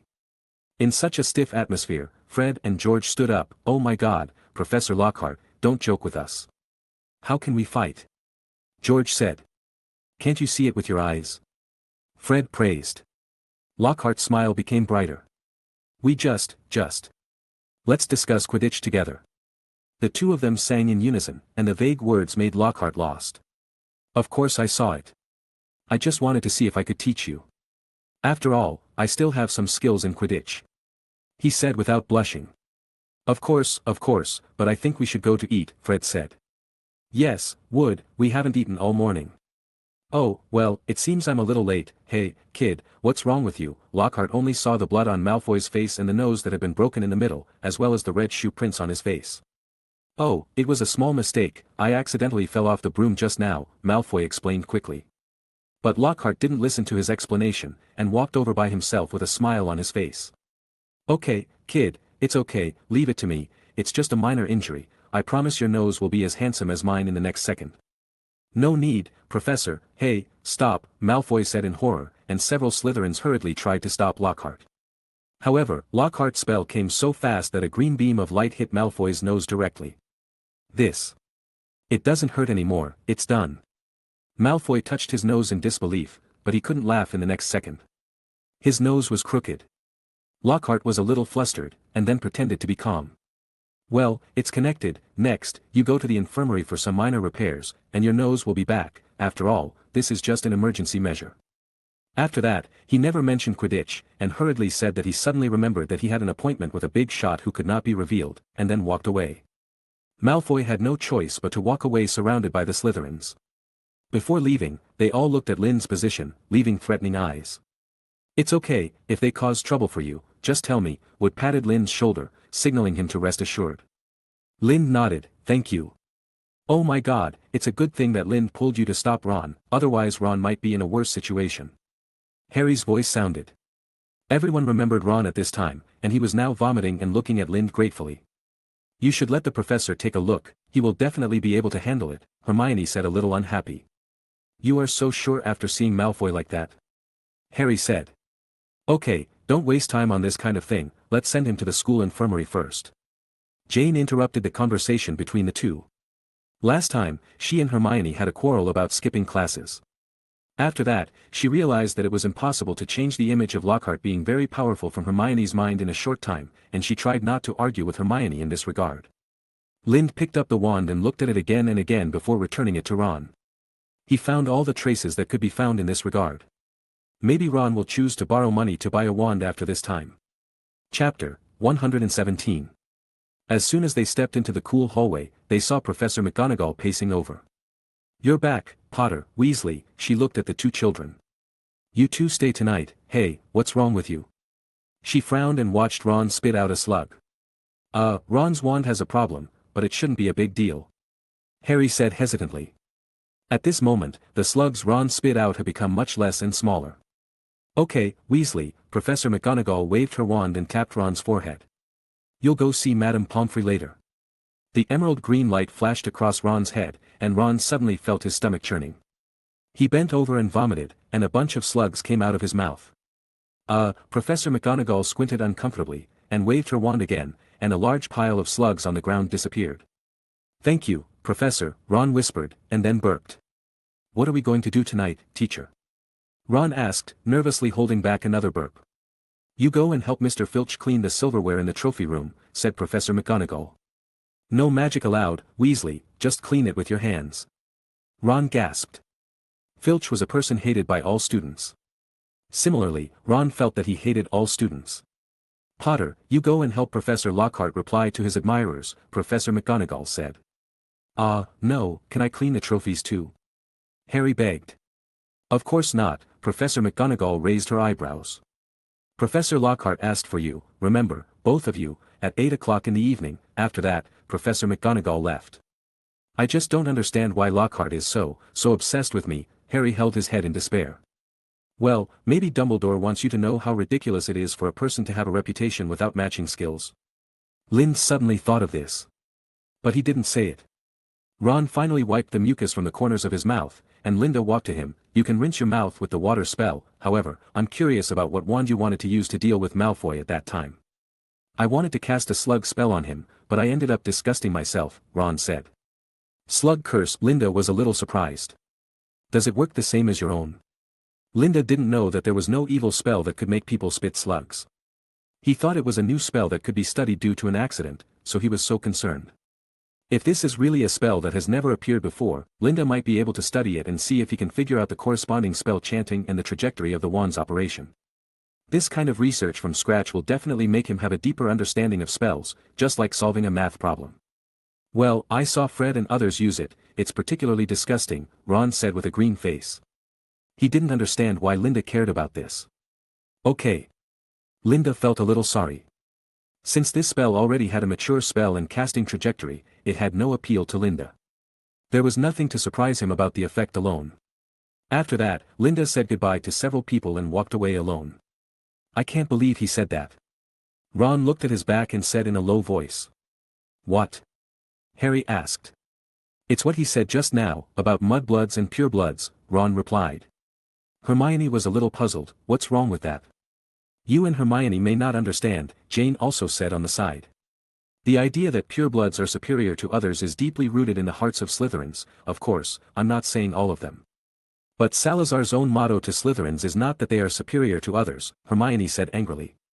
"Come on, just look at Malfoy and you will know, he is simply the best embodiment of Slytherin in this era," Jane said disdainfully. Although what Lynn said is not absolutely correct, it is indeed equivalent to scolding all Slytherin students. "Isn't this correct?" Harry and Ron asked loudly in confusion.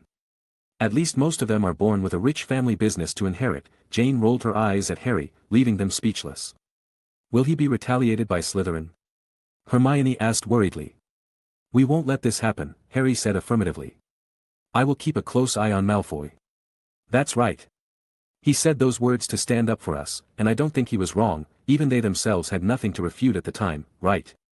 "Then you'd better get a new wand first," Jane reminded kindly. "Remember what I said?" Ron's face changed for a while, and then he nodded resolutely. "Okay, I'll lend it. In order to protect my friends in Gryffindor, I am willing to take on a huge debt at a young age. But how can I buy a wand?" Ron suddenly thought.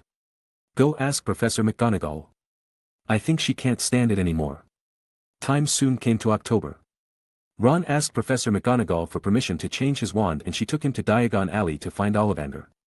Since then, he has been in debt of 7 galleons. Ron said at the time that he was relieved to see Professor McGonagall.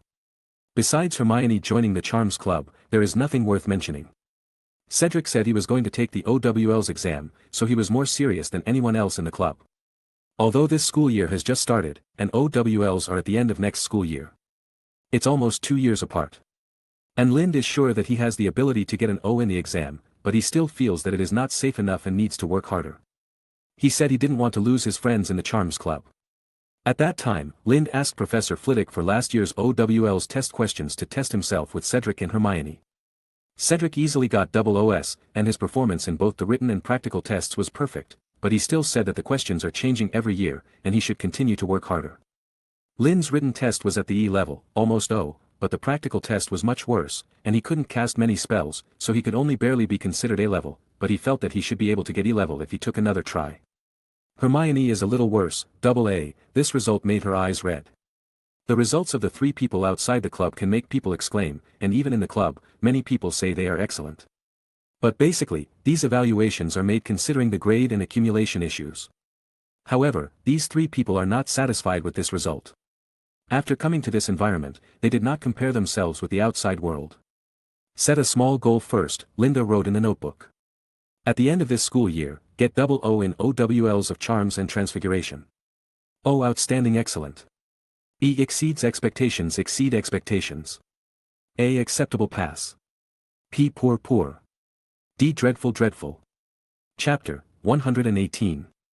A shadow flew in from the window, flew lightly around the Gryffindor lounge, and found its target in the corner. Then, it flew straight to the man's shoulder. What did Malfoy and Flint say? Coo. After that, Lind counted the days. Today is already the middle of October. Since they don't have any moves, you don't have to monitor them anymore, just know that nothing is wrong. Lind waved his left hand indifferently. His right hand is now in a plaster bandage. This was an accident caused by him practicing the splitting curse the night before. It directly broke his right hand. Since this kind of wound is allowed to heal underwater, it may have a bad effect. Just like Malfoy's nose. So he went to find Ms. Pomfrey. The excuse was that the stairs suddenly changed lanes, and he didn't pay attention to the road and fell down a floor. But these are all minor matters. After Madame Pomfrey set his bones. He rested in the pool every night, so he should recover quickly. Then, he thought of what happened recently. Since the incident, Lind has been paying attention to the movements of Malfoy, Flint and others. According to the information he knows now. Malfoy went to the school infirmary after his nose was broken by Jane's kick that day. As a result, he had to break and reconnect the nose that was crooked by Lockhart, which made him suffer for a long time. Afterwards, Malfoy wanted to write a letter home to inform them of the incident, but was stopped by Flint. Flint told them, since that kid named Lind asked us to do something worthy of praise, let's start with him first. The words were full of the meaning of giving Lind a hard time. But most of their tricks were blocked by Oliver Wood and others. And because of Wood's interference, everyone has almost forgotten that this incident was caused by Lind. A fight between the 2 Quidditch teams and the 2 colleges began. There was nothing outstanding in the fight. At the beginning, it was common to make appointments for fights or magic duels. But as the matter became more and more serious, some students began to report to the professor frequently and deliberately, hoping to end this farce quickly. In the fight, they began to use the college cup as a symbol of victory. Students began to deliberately fight for seats. A large number of students of the same grade began to go to the classroom early to occupy the front row seats, leaving the back row for the other party. Or in the potion class, Slytherin deliberately occupied all the back row seats and left the front row facing Professor Snape to Gryffindor. There was also a lot of competition for resources, misleading each other to make mistakes and resulting in deductions, or deliberately guiding Filch to catch people, providing joke props to Peeves, letting it make trouble, etc. This also led to their college points gradually being surpassed by Ravenclaw and Hufflepuff. You must know that although this is the beginning of the semester, the College Cup has never been much about these 2 colleges. In this situation, Ravenclaw and Hufflepuff also burst out with passion to compete for the College Cup. With everyone's scores not much different, all the pressure is concentrated on the Quidditch event at Hogwarts, and the 4 major teams begin to scramble for the right to use the stadium. What, you said you can't participate in the training? Wood looked at Harry in disbelief, staring at him intently, hoping that he would take back his words. The other players also looked at Harry in surprise. Katie Bell quickly asked, "What's wrong, Harry, are you feeling unwell recently?" "No, Harry carefully glanced at the rumbling rain outside the window. "Yes, I feel something is wrong with my body, when it rains, I feel very uncomfortable," Harry said. "It's really pitiful, he got rheumatism at such a young age." "Harry, you are not a liar," Fred said with a smile, but his eyes still looked at Harry with concern. "If you have anything, you can tell us," George also asked with concern. Harry opened his mouth again and again, but couldn't speak for a long time. Now no one knows that he will become a fishman, including Ron and Hermione. To be honest, he is a little scared. "It's okay, you should rest for a while. We are still waiting for you to come back, don't have too much psychological pressure." Then, he gave Harry a reassuring smile. Harry didn't know how to answer. He was really ashamed to see Wood's sincere face. He had to lower his head and ran away quickly. Behind him, he could vaguely hear his teammates talking about Wood. "I said that your training intensity is a bit too much, he is only 12 years old, think about what you can endure when you are 12 years old."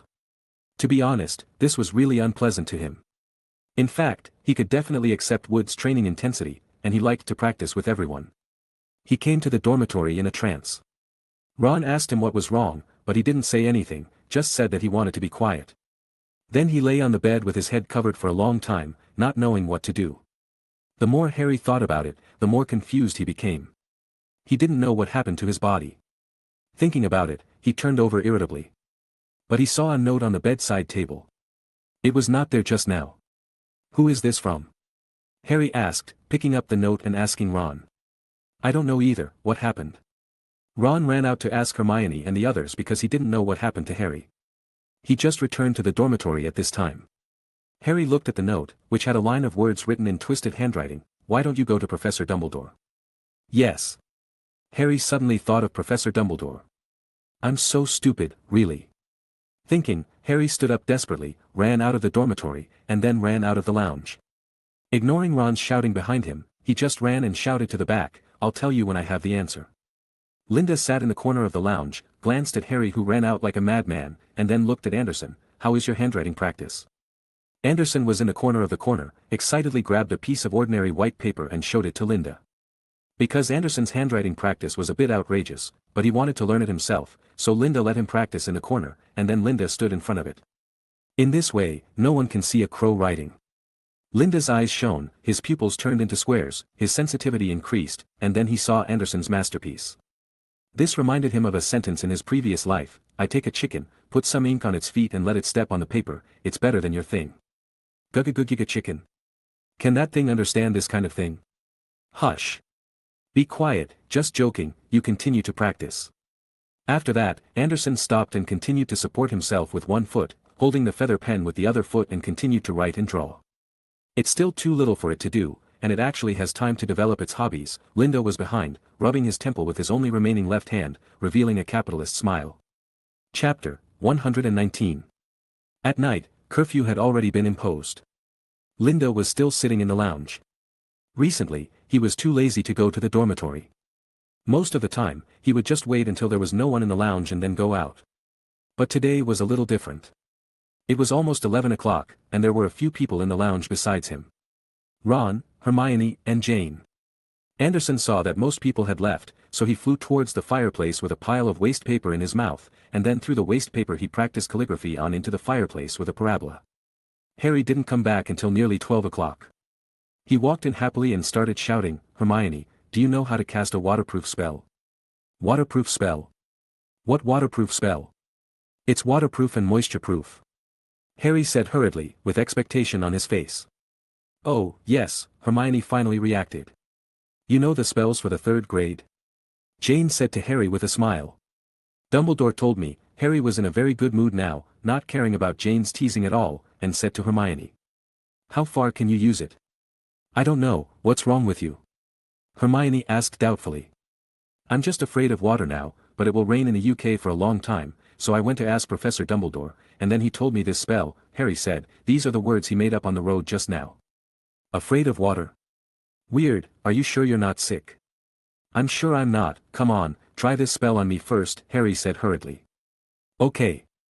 Hermione took out her wand and tapped Harry's forehead. Waterproof and moisture-proof. The invisible magic cover quickly spread from the place where Harry was tapped by the wand, and quickly began to cover his whole body.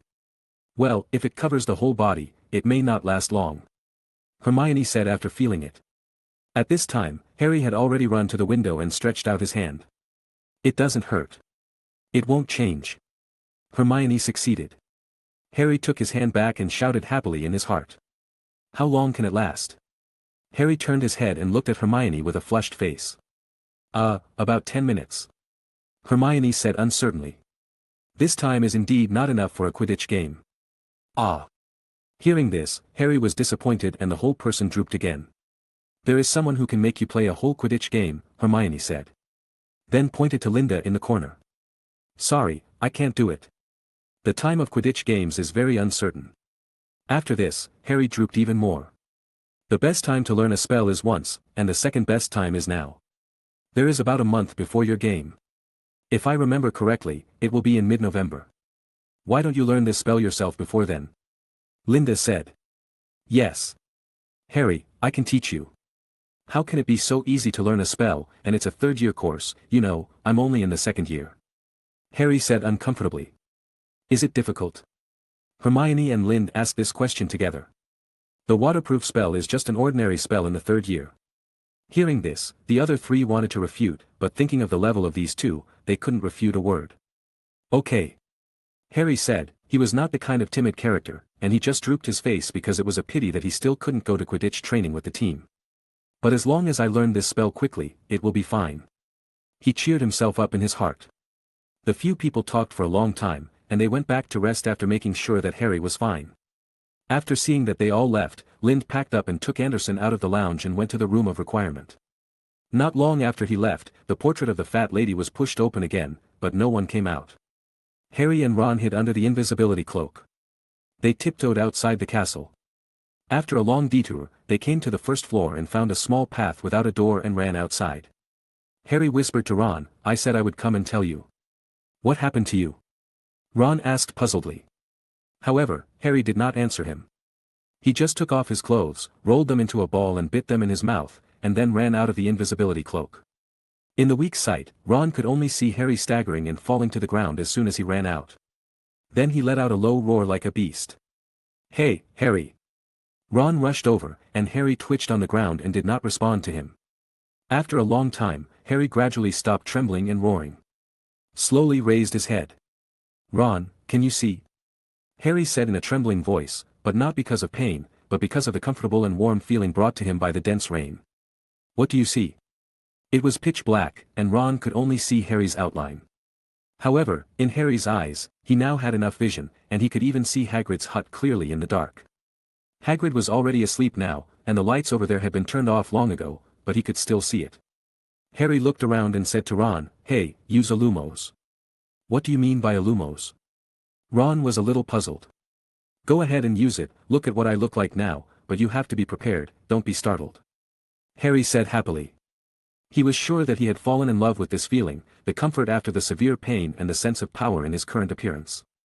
Ron didn't know what happened, but Harry said so he could only draw out his wand hesitantly.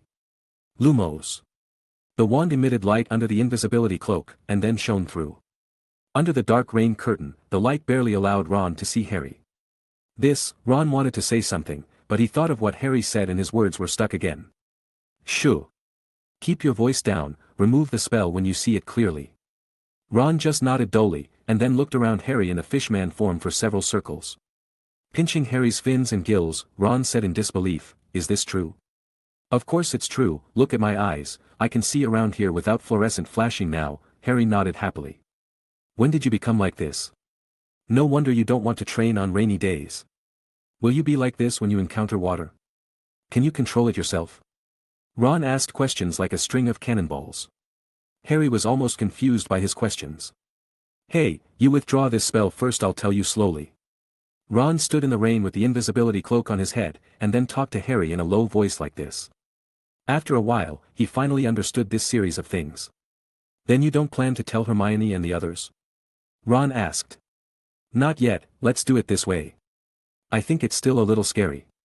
No way, I feel very handsome. Ron said happily, and Harry was the first to tell him about this, which made him inexplicably happy. Okay, then let's go back first. It's so cold, Ron said. You go back first. Harry hesitated and looked towards the Black Lake. I want to go and see where it is, I feel like there is something calling me there. Chapter 120. Ron opened his mouth wide and asked in disbelief, Are you kidding me? Yes, I really want to go down and have a look, very much, Harry answered affirmatively.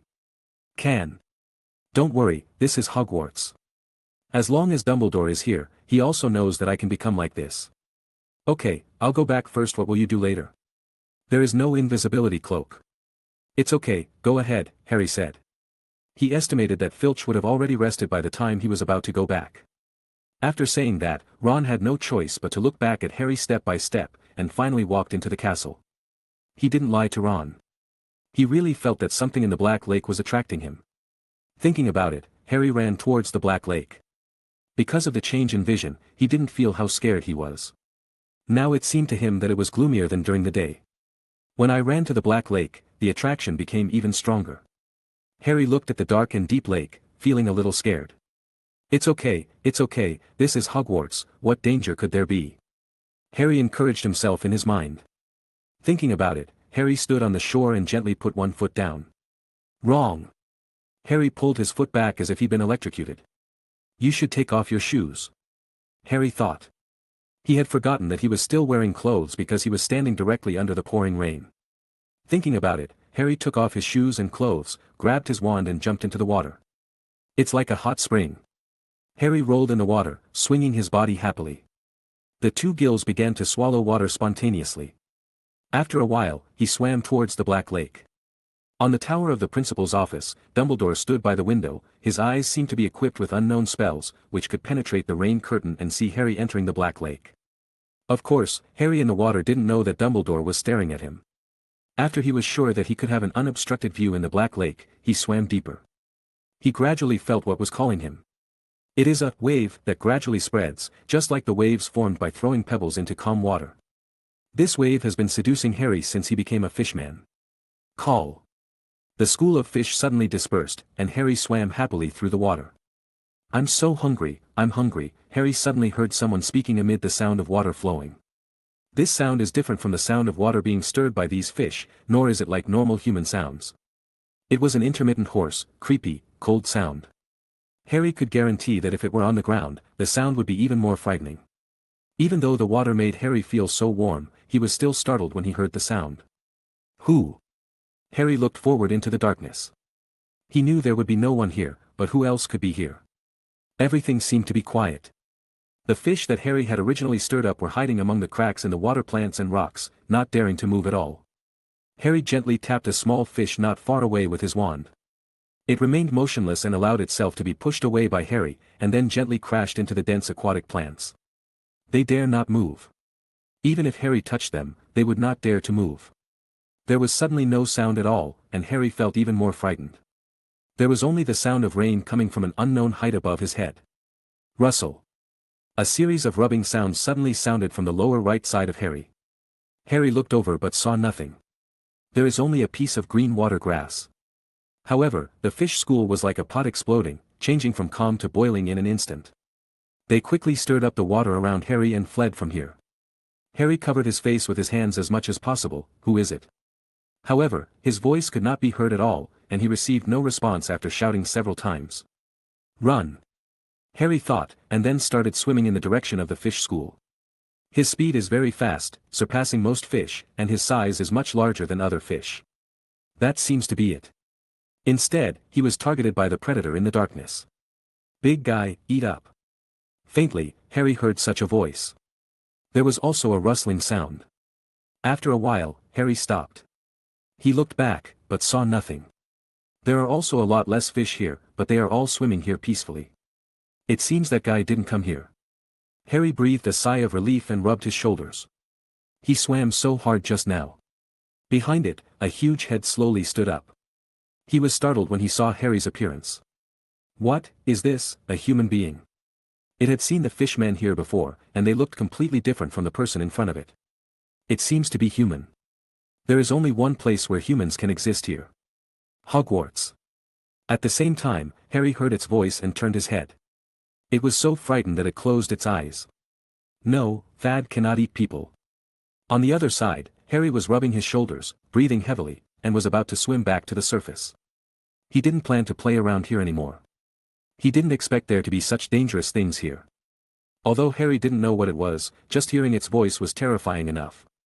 Suddenly, he heard the hoarse, cold and terrifying voice behind him, and he turned around like a reflex, pointing his wand at the other party. He didn't know what the few spells he knew would be of any use, but this action would make him feel much more at ease. Then he saw a huge green snake head facing him. His head was almost as big as his own, and many scales with huge thorns on his head were facing backwards.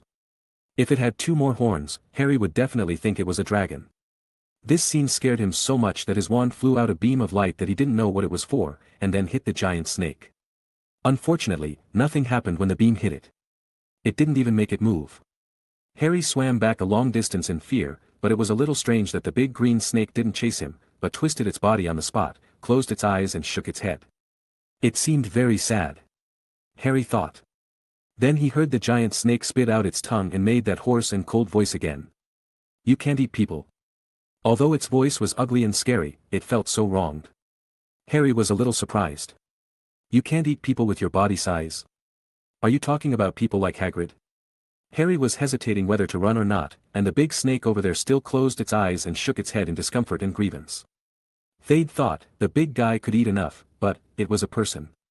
So hungry, Thad doesn't want to eat mice. Harry didn't swim back anymore. He thought about what he had done before coming to Hogwarts. He talked to a Brazilian boa constrictor in the zoo. Chapter 121. What does this mean? Harry was a little confused. He looked at the big snake with its eyes tightly closed. There shouldn't be any danger, it looks so pitiful. Harry thought, of course, he is not stupid. He stepped back a long distance, then raised his wand and asked. Are you hungry? His voice was neither too loud nor too soft, just enough to reach the ears of the big snake. He can talk to me just like the master. The big snake heard Harry's voice, and there was fear in his tone. Then, the irrefutable will deep in the genes came like a torrent. This is the natural control of the parseltongue on snakes. Yes, Thad is hungry. It answered hoarsely. The voice was no longer intermittent. Harry was relieved to see that it didn't attack. You can't hurt people, right? Yes, the master doesn't allow me to hurt people. Master? Is this guy being kept? Harry was a little horrified, and kept looking around to see if his master was here. Who is your master? Can you tell me? My master is Salazar Slytherin. He ordered me to guard Hogwarts here when the Muggles attacked here. Slytherin. Your master is Slytherin. Yes, my master is Slytherin, it said affirmatively, and when it said this name, its pronunciation was unusually clear. How long have you been here? Harry asked calmly as much as he could. Although there was something inexplicable here that attracted him, what was happening now made him want to leave. I don't know. The big snake still answered. It couldn't violate a parseltongue unless another parseltongue appeared here and had more Slytherin blood than Harry. Its hierarchical order is, Slytherin's descendants parseltongue. Harry is the third one. And the only one who belongs to the third level. Because his parseltongue ability comes from the residual soul of Voldemort. The talent of parseltongue can generally only be inherited. The first recorded parseltongue was the despicable Herpo, and then Merlin. Perhaps it should not be said that he was a parseltongue, because Merlin could communicate with any creature. Then came the Slytherin lineage. Harry was about to continue asking something, but suddenly heard a bang behind him. That was the sound of a high-speed moving object breaking through the water flow frantically. A stone spear passed by Harry's waist and shot straight at the big snake Thad. Although it closed its eyes, it had been relying on its tongue to collect information about the surroundings, and the stone spear missed. This move did not hurt it, but it broke the communication between Harry and it. Thad turned back, twisting his body quickly, and disappeared in the dense water plants in the next second. Goodgie goodgie. An inexplicable sound sounded beside Harry. He turned his head and saw 4 creatures with human upper bodies and fish lower bodies standing beside him. Perhaps they should be called mermaids. The skin of these mermaids was iron gray, and their dark green hair was long and unkempt. Their eyes were yellow. Their incomplete teeth were also yellow, and they wore pebbles strung together with thick ropes around their necks. They surrounded Harry and smiled at him maliciously. They all held spears in their hands, and their thick and powerful silver fish tails slapped the lake. The next moment, Harry felt a pain in his hand, and his wand was pulled away. Harry turned his head and saw that a merman ran behind him and snatched his wand away. Why would I want to come here to see it? Harry thought desperately. Without his wand, what else could he do? Seeing that Harry didn't speak, one of the mermen swam up. He looked stronger than the other mermen, and wore a necklace made of shark teeth around his neck. He swam to Harry's side and said in broken English, "You are from Nari, merman." "You misunderstood, I'm not a merman, I'm a wizard." Harry wanted to explain and pointed to his wand. The merman tilted his head in confusion when he heard Harry's words, but didn't think much about it. In fact, he was just doing his routine work. The whole tribe did not rest tonight, but was told by the elders that a guest would come here tonight. Just invite him back when the time comes. As for how to invite him. Thinking of this, the mermaid muttered twice to the back in a language that Harry could not understand, and then they pointed their spears at Harry. A mermaid on the side of Harry poked Harry with the tip of his spear. If there were no scales, he would definitely be poked to bleed. He motioned Harry to go in that direction. Harry wanted to explain, "This is Hogwarts, you can't do this." However, no one paid attention to him. Seeing that he didn't leave, the guy poked him again. Other mermaids also approached with ill intentions, and one of the spears was about to poke his eyes. "What are you doing?" Harry shouted. But his body was forced to swim over there.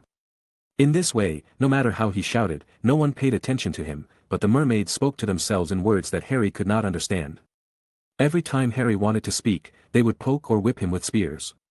At the back, Harry could only walk in despair, while the fishmen became happy and laughed along the way. After a while, Harry saw a village. Harry was carried and swam in. There were many rough stone dwellings in this village, speckled with algae. Harry saw faces in the darkened windows. This is the mermaid from the Black Lake that Hermione was talking about, Harry thought. I don't know if Dumbledore will find him. Who knew I was here? If only someone knew I wasn't in the dormitory tonight, then they would complain and force Ron to come find me after revealing my whereabouts. Harry prayed in his mind.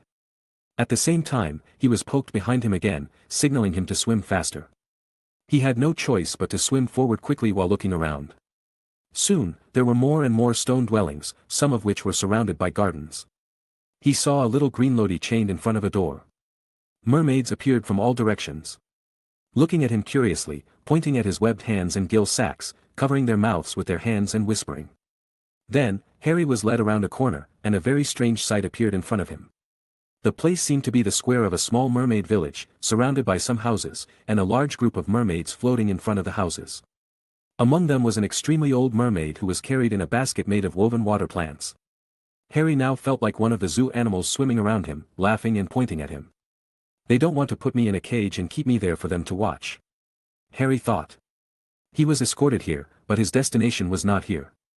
After staying here for a while, he heard a sound coming from the basket being carried, and then the mermaids who were watching him dispersed reluctantly. Open. There were only a few mermaids left, 2 of them carried the basket and the old man mermaid inside, and the other 2 stayed behind Harry and stared at him.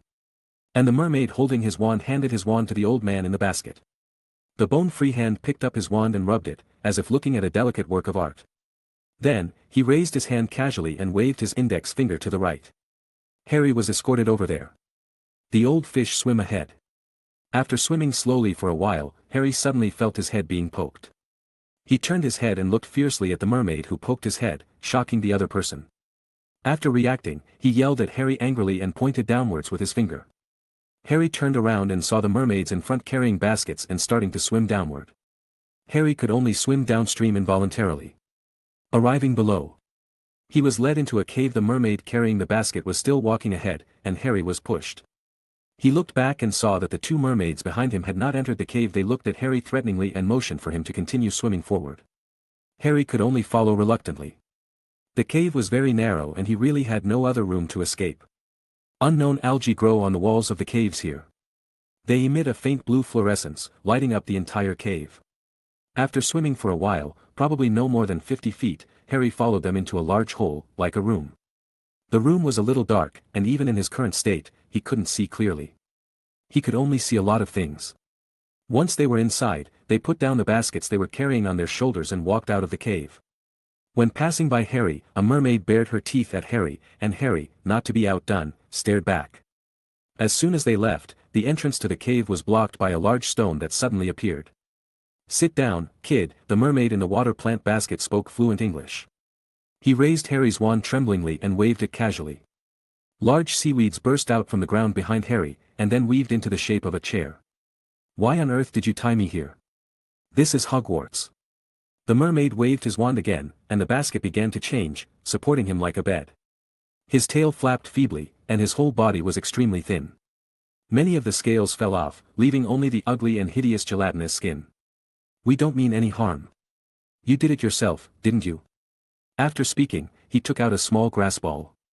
There was water-insoluble mucus flowing in the gaps of the grass ball, which made Harry feel chills. The old man squeezed the grass ball and squeezed out a lot of mucus that stuck to his hands, which looked very disgusting. But this pinching action seemed to turn on some switch, and the disgusting grass ball suddenly became very attractive to him.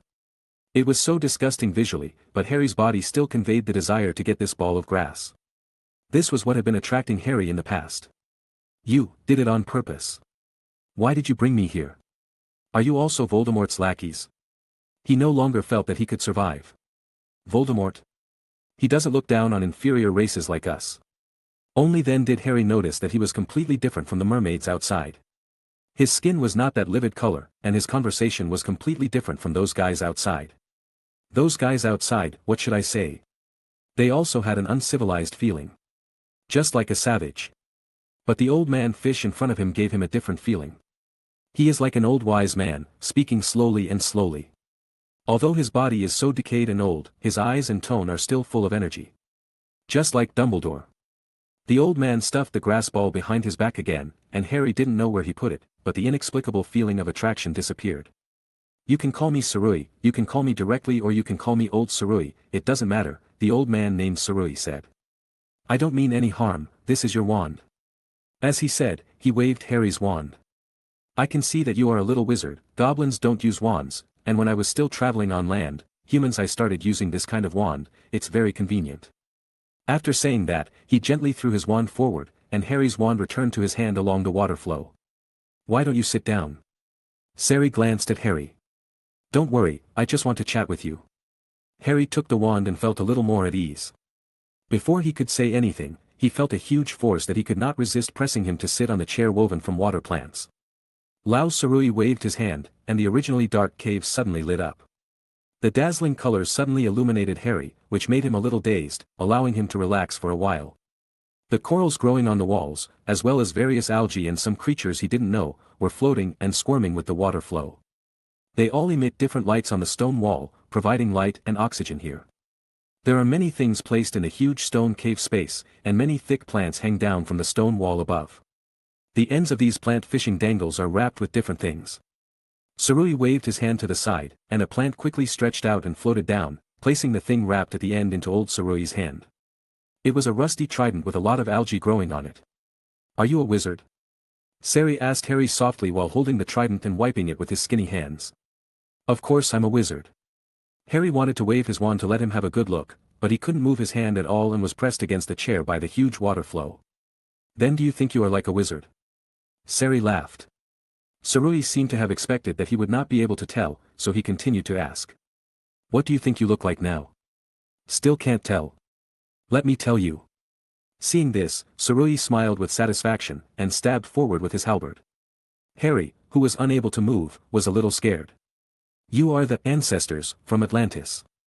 Ancestors? Harry repeated doubtfully. Yes. An ancestor. The name Sarui was actually used by him when he was traveling on land in his youth. Taken from English, 3. His mermaid name is relatively simple, Yusan. Chapter 122. As he spoke, Old Seer stood up slowly and firmly and walked to Harry's side. Remember, you are from Atlantis, he said to Harry, and then put the golden trident in Harry's hand. At the same time, many symbols that Harry did not recognize suddenly appeared on the ground. They combined together and flowed slowly, like some kind of magic circle. Old Seer put the trident in Harry's hand, then grabbed Harry's hands tightly and pointed the tip of the trident at himself. I hope what you said is right. He glanced up, and Harry looked up, only to see an eye floating above the cave, and this eye was staring at the two people below. The eyeball split from the middle, revealing a mouth growing on the eyeball, and the mouth was full of sharp teeth with bloodshot. Harry was frightened by this scene and trembled. When had he ever seen such a scene? I'm not right, am I?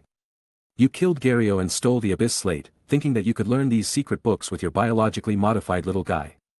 In the end, you failed halfway, leaving behind a biological core and a giant squid. The eyeball spoke.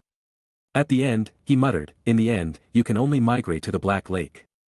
Old Seer didn't say anything, but there was a look of desolation in his eyes. Then he looked at Harry's face. Fortunately, I have survived until now with the Abyss Slate, otherwise how could I have met this little guy? He is simply a gift from God to me. He looked fanatical, grabbed Harry's hand, and stabbed the trident into his heart. No. Harry shouted in horror, trying to pull his hand out, but found that Old Seer's hand was like an iron hoop, holding it tightly. Harry widened his eyes, not understanding what Old Seer wanted to do. His heart was stabbed, but his eyes were more energetic. One hand grabbed Harry tightly, and the other hand followed the trident and reached into his chest. The sound of flesh squeezing entered Harry's ears, and Old Seer pulled hard, pulling out a dark black slate the size of a book. Listen carefully, kid, this is called the Abyss Slate. It records the method of becoming a sea beast sacrifice and the exclusive spells. It is also the key to my survival until now. It contains unimaginable power. It seemed that this slate was his heart. Once it was taken out, Old Seer began to decline gradually. Now it's yours. Old Seer pressed the slate against Harry's chest, then Harry saw the slate slowly melt into his chest. It was like putting a hot rock in ice and snow. Harry wanted to stop it, but his hand was held tightly and could not move at all. But in the blink of an eye, the slate entered Harry's body. Then, Old Seer pointed his finger at Harry's forehead. Then, a large amount of knowledge without malice entered Harry's mind. The language of the merman, the history of the merman, the siren, the naga, the merman. The history of Atlantis. The degeneration of the merman, the ancestors, the survivors, and the abandoned people. This knowledge quickly became part of Harry's memory, and at the same time, Harry also knew the name of the old merman in front of him. Yusan, if translated into English, is Sari Fisher. What Yusan passed into Harry's mind was not only knowledge, but also his beliefs over the past few hundred years, and the common dream of Yusan and Jia Lu. A large amount of knowledge poured into Harry's mind, instantly stunning him. At the same time, Yusan, who gave everything to Harry, also fell slowly. The runes on the ground also began to lose their luster slowly. In the quiet cave, the only living thing that was still moving was the swimming eyeball monster. He flew to Harry and looked around him several times. From now on, you will be the sea beast priest, Harry Potter. After saying that, he spoke lightly to the bottom. Send him back, it won't be long before Harry Potter will be your master. After saying that, the cave entrance blocked by the boulder was broken open, and two giant squid tentacles drilled through the long corridor, sweeping away Harry and the trident. After Harry left, the eyeball monster suddenly grew several times larger, and then began to plunder the cave like a jelly bean man. He took away many books and medicines inside. After looting the cave, the size of the eyeball shrank back again, and those substances swallowed by it were unknown where they went. After that, it glanced at the body of old Sari and said nothing. Instead, it lost its life, as if it had died suddenly, and fell into the water powerlessly. The flesh and blood slowly melted, and then was quickly separated by the water. It was as if this eyeball had never appeared. The fishman village outside did not become restless, as if old Sari had already made arrangements for his funeral. When Harry opened his eyes again, he saw himself lying next to the Black Lake. The rain had stopped at this time, and I don't know how long it had been. The moon shone on the Black Lake, sparkling like his scales. He has now turned back into an ordinary boy. Harry rubbed his aching head, and Harry, who had accepted the language of the fish people, also understood what had happened. Tonight, the sea monster named Yusan deliberately attracted him to the Black Lake, and then tied himself to the cave. He gave him the secret book of sea beast sacrifice, the Abyss Slate. Thinking of this, Harry rubbed his chest, which contained the Abyss Slate, and it and his heart were now in a symbiotic relationship. Although the Abyss Slate is called a secret book, it has nothing to do with books. The method of practicing the secret art of sea beast sacrifice is engraved on the slate. To obtain the content inside, you can only get it by integrating the slate into your body and achieving a symbiotic relationship. At the same time, Carrie seemed to have used some other method to let Harry skip the ritual of becoming a sea beast sacrifice. In other words, Harry is now a sea beast sacrifice. To be more precise, Harry will naturally become a sea beast sacrifice in a few months. Because his body still needs an adaptation stage. Harry sorted out these sea beast sacrifices and looked at his side. At the same time, he was given this. He raised the golden trident lying with him with both hands. The human self would definitely not use this thing as a weapon. Harry thought to himself. This is the weapon of sea beast sacrifice. Harry used to not reject the fact that he would transform into this half-man, half-fish appearance because this appearance would be particularly comfortable in the water, and this posture helped him escape from the Deasleys. Now, he not only does not reject it, but naturally accepts his identity as a fishman. Although he still does not know why he has such an ability, as the knowledge given to him by Yusan is integrated into his mind. His thinking is also affected. Now Harry is imagining in his heart what it will look like when he uses the magic of sea beast sacrifice in the future to show his power in front of Ron, Jane, Hermione and others. The ability of sea beast sacrifice is mainly to drive sea beasts and borrow the power of sea beasts. Thinking of this, Harry put on his wet clothes, wrapped the trident with a robe, and tiptoed back to the castle. At the same time, he did not forget what he encountered with the big snake Thad. But he encountered too many things, and he was thinking about how to tell Ron and others. This kind of thing must be shared with his good friends, Harry thought. But he should tell Dumbledore first. Thinking of this, he felt a little ashamed for no reason. Why did he cause trouble for Dumbledore every day? Chapter 123. On the 8th floor, in the principal's room. The floating candles emitting dim candlelight flew freely in the room, and the silverware on the table exhaled silver smoke to each other. Dumbledore was sitting behind his desk, chewing some candy. Opposite him was Harry, who had his head lowered. It was the second night. Harry wanted to come to Dumbledore as soon as dawn, but he was busy during the day, and it was not until night that Harry was able to come in. I understand everything. It seems that something happened to you, Harry, that we cannot reverse. Dumbledore said slowly, and then his hand grabbed the golden trident placed on the table. But it's a pity that although this thing belongs to you, you are still a student. Dumbledore's eyes under his half-moon glasses looked at Harry. You understand what I mean, right? I can't watch a little wizard who is only in his second year waving and playing with this thing in the castle. That would be difficult for Filch, and it wouldn't be good if he accidentally hurt someone. Harry was a little reluctant to give up, but he couldn't refute what Dumbledore said, but he still wanted to fight for it. Professor, I won't wave it around with it, I promise. Harry, you have to understand that there are many things that we cannot control ourselves, remember? Just like last year, Hagrid got drunk and then revealed how to deal with Lu Wei. Dumbledore said kindly. Fluffy is the three-headed dog that was in Hogwarts Castle last year. It would be bad if someone hurt someone with him. But, okay, Professor, Harry said a little weakly.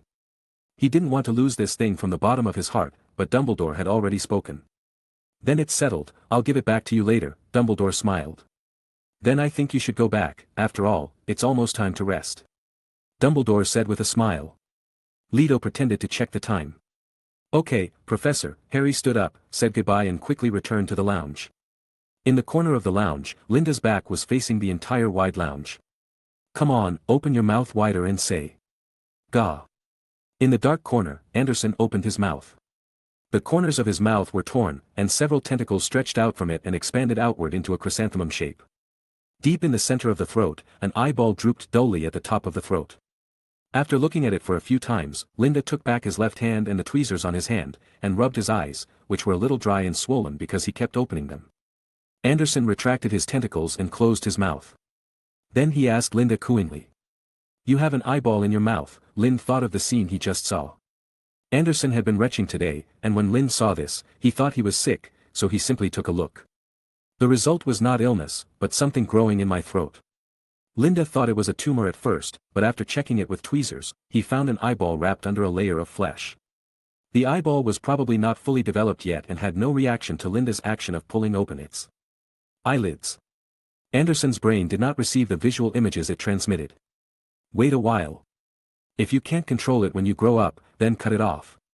It won't affect your eating. Linda asked. Anderson shook his head and cooed twice. It just feels like this thing is a little uncomfortable in its throat.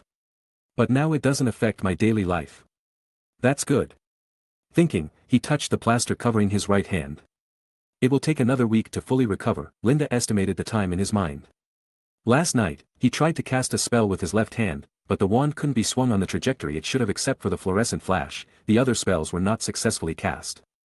He could only lie on the edge of the swimming pool and read a book. Then he soaked his right hand in the water and turned the book with the tentacles of his chin. During this time, he had already started refining the Sea Singer's potion.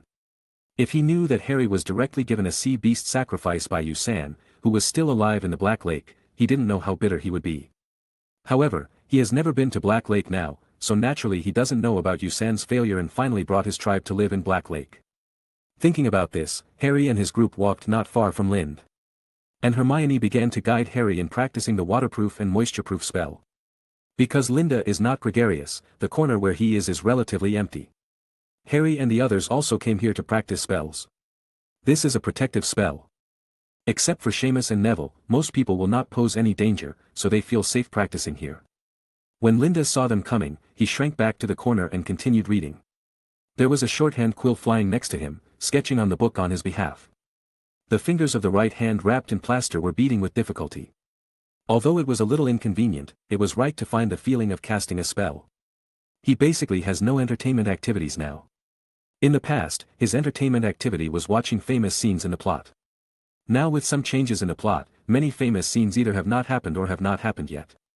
It is estimated that the basilisk incident will not happen again this year. No, the voice should be higher, with ups and downs, and the S should not be pronounced. Hermione corrected Harry like a little teacher. Just now, he tried to cast a spell, but his robe was twisted up like a handkerchief, strangling him so that he couldn't breathe. Linda looked at Harry's appearance and inexplicably thought of the brain block technique. In the brain block technique class during this period, Snape just talked to him about theoretical knowledge and asked him how he was practicing. This Linda didn't know. In the original book, Harry practiced the brain block technique because he was stimulated by Dobby's death. It was not until then that he practiced it. The description at that time was: he finally learned to control and learned to lock Voldemort out of his brain, which was exactly what Dumbledore wanted him to learn from Snape. Just like when Harry was sad for Sirius, Voldemort's mind could not control Harry. Although this description is only a part of the brain block technique. The practice of brain block technique is indeed the same as described in the original text, and it is even more mysterious than this. Snape just told him that when you can escape into your own subconscious space, you will truly learn the brain block. And he also spent about 2 hours every night to stay underwater, trying to enter a deep meditation state similar to sleep, trying to break the barrier between the sea of consciousness and enter his subconscious. But every day he just felt that he was wasting time. Maybe in a place that he couldn't see, touch or feel, he didn't have a system that would show him a progress bar. But he never thought that he was doing useless work. After all, in addition to the scarcity of brain block, another feature is that it is difficult. He also went to Professor McGonagall and Professor Flitwick to learn about it, but they all said they didn't know it. So far, he knows that only Dumbledore, Snape and the future Harry can do brain block.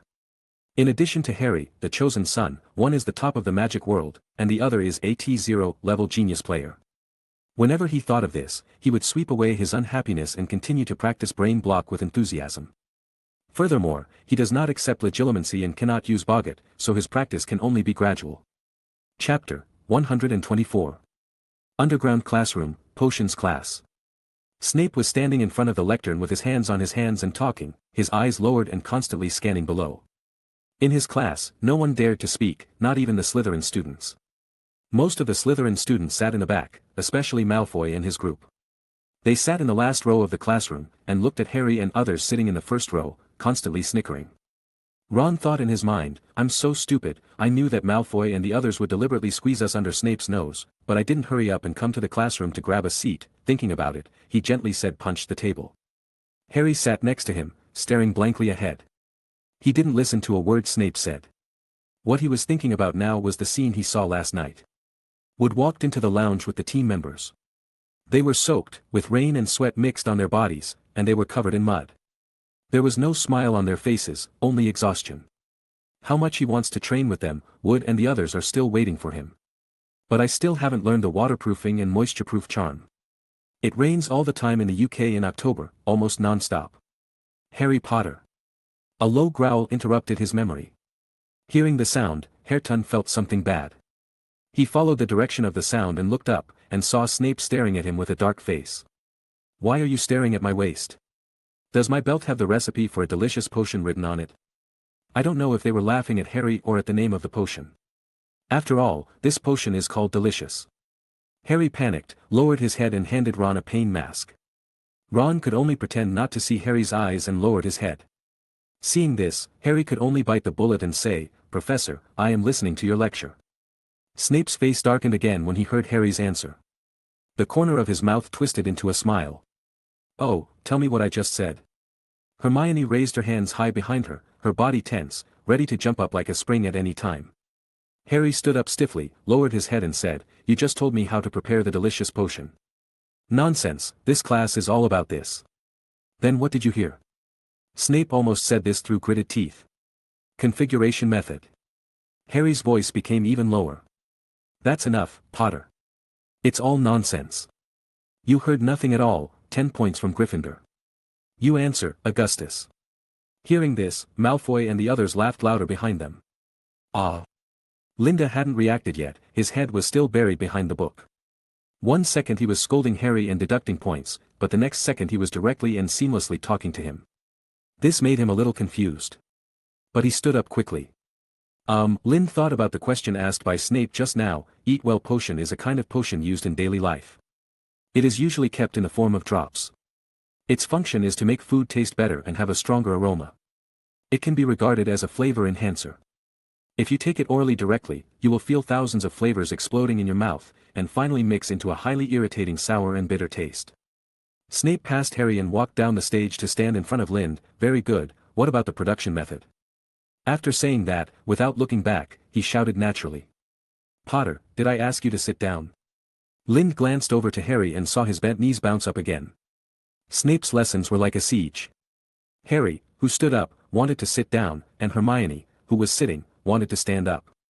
Thinking about it, Linda's mouth didn't stop. Take the fat tails of 3 lacewings, and then grind the phlegm beans into powder. Hermione couldn't help it anymore and whispered, "Wrong, wrong." Lind and Snape both looked at Hermione, and it took Lind a while to react. Grinding it into powder is one of the methods of processing medicinal materials that I learned in the book Half-Blood Prince. When our need for a medicinal ingredient is to reduce its size so that it can quickly react with other potions, a common method is to cut it into small pieces. But Snape's method was more efficient, grinding it into powder. So the way they treat the phlegm beans now recorded in the book is, cut into small pieces. "Granger, do you have anything to correct what Augusta said?" Snape said bluntly. "It should be cut into pieces, not ground into powder," Hermione stood up and said loudly, speaking very quickly. Snape waved his robes and returned to the lectern. "Everybody sit down." He never taught anyone in his class the little tricks he had figured out. And he dared to say that if you ask every potion master to come to class, they will never teach their little skills casually. These tips may seem like they can only play a supporting role, but in the process of refining difficult potions, these tips can seriously affect the success or failure of the potion refining. As for Linda, he actually knew how to question books in the 2nd grade, go back to each book to understand the role of these steps in the potion refining process, and then question and make bold improvements. Very good. Snape admired in his heart. Little did he know that this was something Lind would only learn after getting his book. Otherwise, given Linda's own attitude towards potions class, even if his ideas were correct, he would not have been able to accumulate so much experience and learn these little techniques. Then Snape looked around seriously, and when he could hear a pin drop in the underground classroom, he spoke slowly. "Both of you are right. Our method of processing a medicinal material comes from our needs. Because we want the bean juice and its meat to react quickly with the potion. So we use the dicing method. But when we are confident in controlling the variables, whether it is slicing or grinding, these are all possible." After speaking, he looked at Hermione. "Granger, the knowledge in books is correct, but it is not the only correct one. At some point, we need to look at it dialectically instead of insisting that what others say is wrong." After saying that, he changed the topic.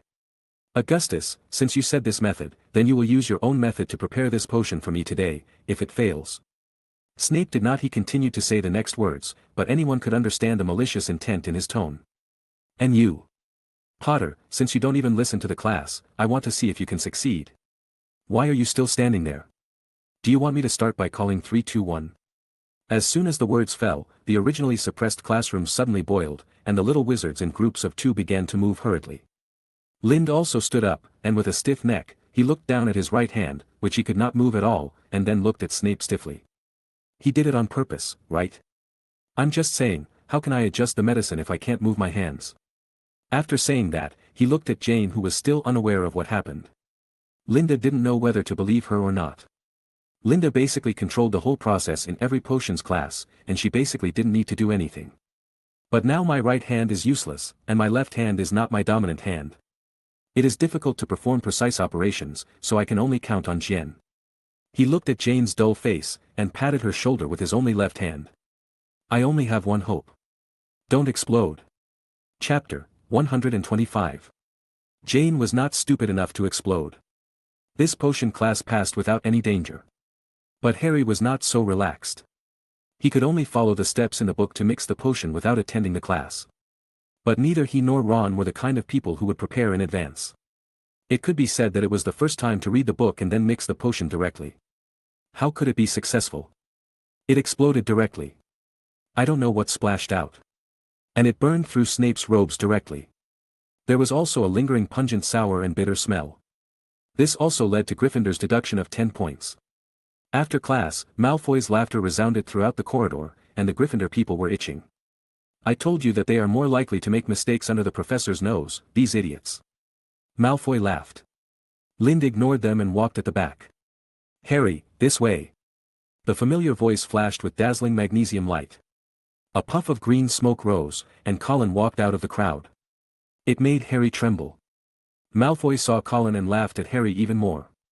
Lind continued to walk forward, waving his hand to fan the pungent smell of magnesium powder burning in this old-fashioned camera. If nothing unexpected happens, this hand will definitely be healed before Halloween. At night, defense against the dark arts office. Lockhart sat at his long table in purple pajamas. He picked up his own photo on the table. The Lockhart in the photo was in high spirits, with confidence and a smile on his face. But he knew that all his legendary experiences were just stolen, relying on his superb forgetfulness spell. First, get other people's stories out, and then eliminate those people's experiences, so that he can openly say that other people's experiences are his own. Your story is very good, but it's mine now. This is the truth about Lockhart's legendary experiences that he wrote into the book. But all this was discovered by Dumbledore, Lockhart thought. He forced me to come here to fill the numbers and be the defense against the dark arts professor for a year. Lockhart didn't dare to resist. Dumbledore told him that as long as he worked as a teacher for a year, he would help him keep the secret, and he could continue to be his big star. But, who doesn't know? The teachers of this course never had a good end, so after coming here, he chose to be a clown, a waste, and played badly all day long. But in this way, he sacrificed his future, his personality collapsed, and he could never go back. But today, Lockhart's partner, Quirrell, seemed to have provided Lockhart with some inspiration. A guy with the same surname as the defense against the dark arts professor who disappeared last year.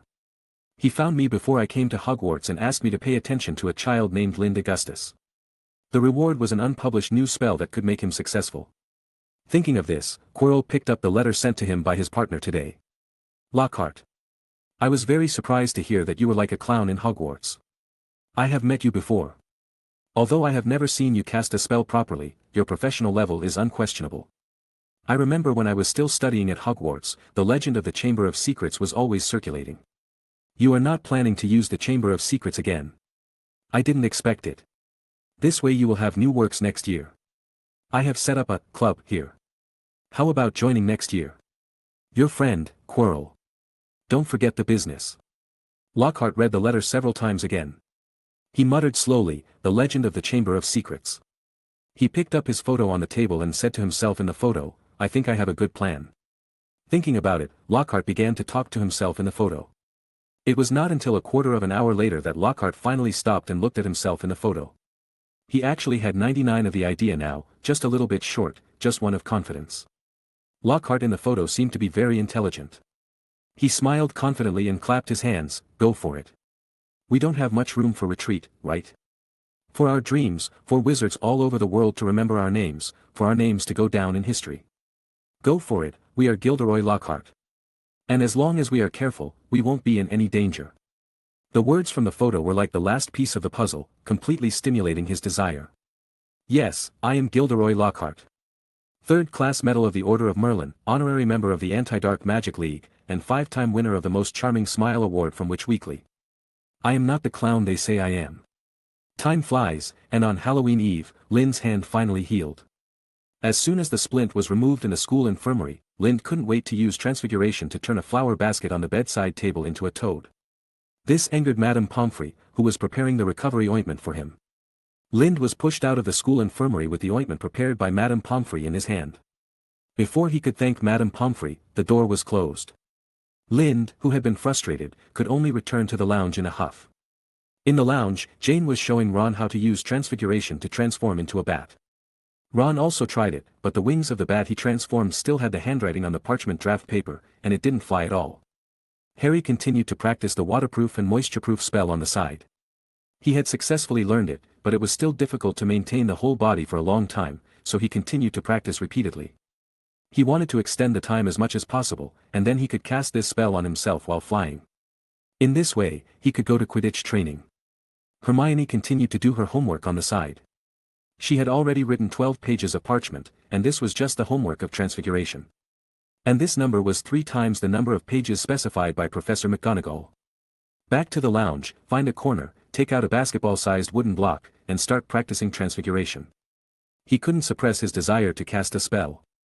Jane saw Lynn sitting in the corner, and she didn't know what she thought of. Suddenly she smiled cunningly, and then drove the bat she transformed to fly over carefully. Slowly, the bat flew silently over Linda's head. She was about to control the bat to land on Linda's body to scare him, but she saw the bat she was controlling was bitten by a big mouth, and then quickly retracted behind Linda. Linda saw the bat bitten by the big snake she had transformed, and then glanced back at Jane and the others. Little trick. Linda thought. Then his body slowly moved over. At this time, they could see Linda and his mount clearly. Linda was now sitting on the head of a huge pink octopus in a half-lying manner. The soft head of the octopus was sunken by Linda, just like a super soft sofa. And under the octopus's head, 8 thick and short tentacles with pink outside and white inside were crawling on the ground, like small rollers under a computer chair. These 8 tentacles walked towards Jane and the others with their calves with difficulty. How about Halloween chairs? As he said that, Lind turned the python in his hand into a giant bat. Then Lind raised his hand, and Jane saw the bat, which was bigger than her head, flying towards them. Lind didn't mind the trouble and chanted another spell behind him. Grow bigger quickly. Happy Halloween. The bat suddenly became like a big dog and flew towards her. Chapter 126. Harry did not attend the death anniversary party of nearly headless Nick, and Mrs. Norris was not petrified. It can be said that this was the most satisfying Halloween for Lind. After dinner, in the lounge. There are still many delicacies here, and the little wizards of Gryffindor are currently having their second dinner party. Look here, Harry, Colin's shout came again, shining into Harry's stiff face. Wood was sitting next to him, and Harry was about to tell him that he wanted to resume training. He felt that he should be able to master the waterproof and moisture-proof charm. Linda was lying comfortably on the octopus sofa and reading a book. He has basically mastered the content of Standard Spell 2, and has not yet mastered the transformation technique. He can transform the octopus sofa under his butt. Of course, Lind didn't directly conjure such a large creature. He conjured a small octopus and then enlarged it to serve as a sofa. Squeeze the real hammer. After a while, feeling that the octopus sofa under his butt was gradually losing its softness, Lind thought for a while and decided not to continue applying the spell. Gryffindor is definitely going to be lively tonight, no need to think about it. He didn't plan to stay here anymore, so he might as well go directly to the room of requirement. Avoiding many tryst couples hiding in corners, Linda came to the room of requirement. I need a room where I can practice my spells. A doorknob appeared on the smooth wall, and Lind pushed the door open. The current spell practice room is basically the same as before, except for the 2 broken puppets. Its fragments and body parts were piled in a corner by Lind. And on the table, those are his various essays, all scattered on it, like a hill made of scratch paper. After scanning the room, Lind closed the door and took out his wand. He has endured this for a long time.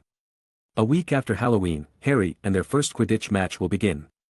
In the past few days, Harry had to go to practice every night, come back very late every day, and then he still had a lot of homework. But he had no complaints. Instead, he always maintained a positive and enthusiastic attitude.